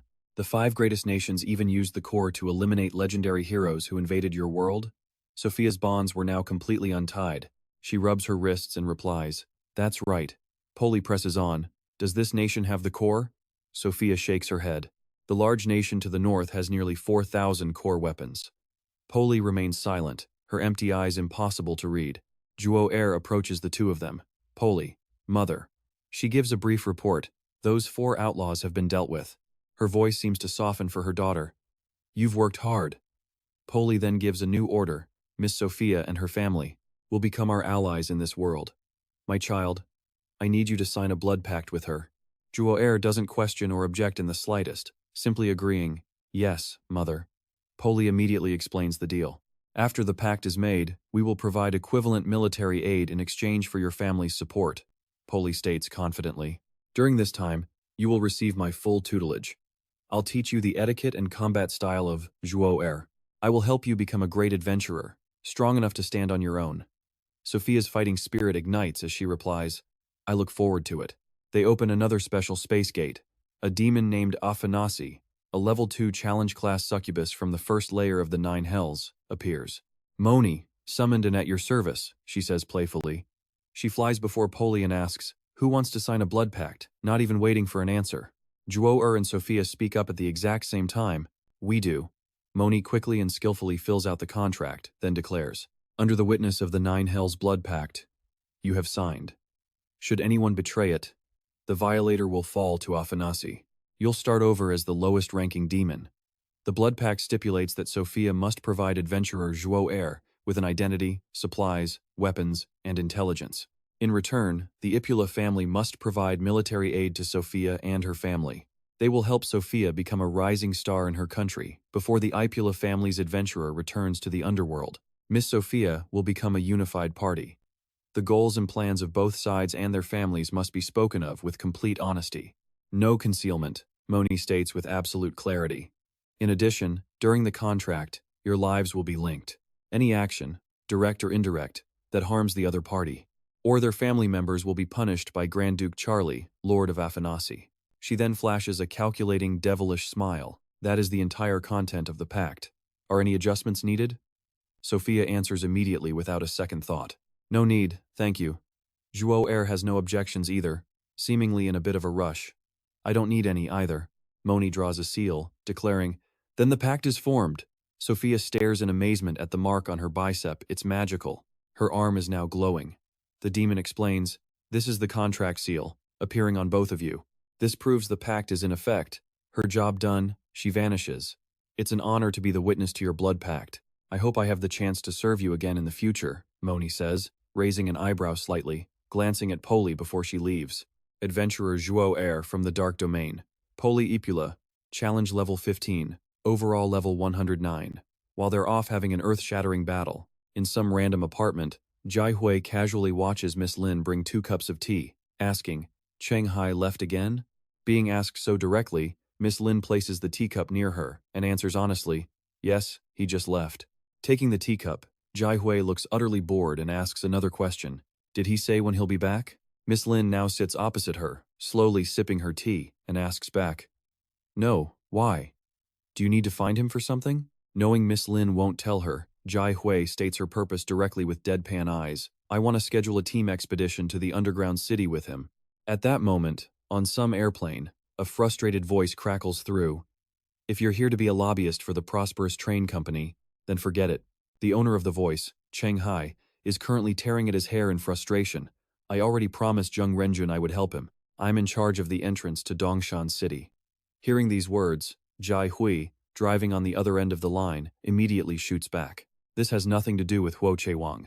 This time, it's a personal invitation to temporarily join the Manhwa Zoo task force. Their mission is to explore the expert-level undercity in Sanya. As the words leave her mouth, Cheng Hai is on the other end of the line. He screamed into the phone, barely believing his own ears. Expert grade? Why are you looking for me? The commotion caught the attention of his 2 partners. Seeing his disbelief, the woman on the line just chuckled and explained her reason. Because when you cleared the giant's trial at the hilltop, you used a curse-type artifact. Someone in our group can perfectly sync with it. Hearing this, the guy on the other end was just stunned into silence, completely speechless. After a long pause, Cheng Hai finally made a suggestion. I'll be back in Dongshan in about 2 months. Let's meet and talk then, alright? Zi Hui immediately understood his intentions and happily agreed. Deal. When you get back. Once their call ended, Ken, sitting in the front, started chatting in French with the person behind him. Isn't Cheng Hai only level 9? How was he already involved with an expert-grade dungeon? Asked by his companion, Fei Suo quickly filled him in. I looked him up. He's a national-level super rookie from China. But he didn't stop there, adding even more detail. The nation's top adventurers have their entire dungeon-crawling careers planned out way in advance. That actually makes a lot of sense. Ken had to agree, quickly replying in French. True. It's a shame he has to become his hometown's gatekeeper next year. Or we could have totally asked for his help on a raid. Cheng Hai put down his phone, completely lost. What are you guys talking about? The other two immediately went quiet, avoiding the question. Fei Suo quickly explained the situation. We were just saying it's a pity you're only on leave for 2 months, since we can't raid a dungeon together. Hearing this, he could only offer a wry smile and rub his head. There'll be other chances. Soon, the plane arrived over a vast forest. Fei Suo was the first to move. We're here. After getting his protective gear on, he reminded the other two, final check on the parachute bags. And with that, Fei Suo dove out first. Cheng Hai and Ken quickly followed. The three of them descended toward the massive forest below. But instead of landing, all three of them plunged straight into a seemingly bottomless pit. Once inside the hole, they couldn't help but cheer. Bravo! A few seconds later, the three of them finally touched solid ground. Just then, a notification screen popped up. All 8 objectives for the Deathwalker's Earth Awakening trial had been completed. Right after, Cheng Hai began assessing his stats. His strength was now 17, speed at 18, and constitution at 16. There were still 5 trials left. He just hoped the bonus attribute points wouldn't all be. And right on cue, another screen appeared. Reading the information, he started getting confused. Why another speed boost? Just then, Fei Suo noticed something. Turns out, there was a small truck parked in the distance, and its appearance shocked him. Huh? Why is there a car here? Ken walked over to get a better look and started speculating. The Swallow Cave in Mosaka is 1,400 meters deep, right? Who wasted the effort to bring this down here? Fei Suo thought for a moment, then walked up and touched the car's window. After feeling it, he rubbed his fingertips together. A layer of dust this thick. This truck must have been left here just a few days ago. While his partner was investigating, Ken was still lost in thought. Fei, what do you think the person who brought it here was thinking? Faced with the question, Fei Suo put his hands on his hips and offered his opinion. It's actually not as complicated as you think. Don't forget about an adventurer's item slot. After level 11, it can hold large volume items like cars. Hearing this, it finally clicked for Ken. Oh right, there's that. Understanding dawned, and he returned to the original problem. But why would he just leave it here? Isn't that a huge waste? Asked this, Fei Suo was stumped, only able to run through different scenarios in his head. No idea. But after a moment, Cheng Hai called the other two over. Fei, Ken, get over here. The two of them walked over immediately. What's up? Cheng Hai then held up a handful of bullet casings and started his analysis. People died here. Based on the bloodstains and these casings on the ground, I'd say 4 people are dead, and it happened recently. Hearing this, Fei Suo asked a killer question. So, have you found any bodies? Cheng Hai quickly denied it. No, a frustrated look crossed his face as he imagined the scene. He had actually seen them, but the killer was an intelligent creature from the dungeon, and those 4 bodies had been completely obliterated by the enemy's magic. He couldn't say any of this out loud, of course. It would expose his item finder ability. And Fei Suo, not getting the answer he wanted, frowned. If you didn't find any bodies, you can't be sure anyone died here.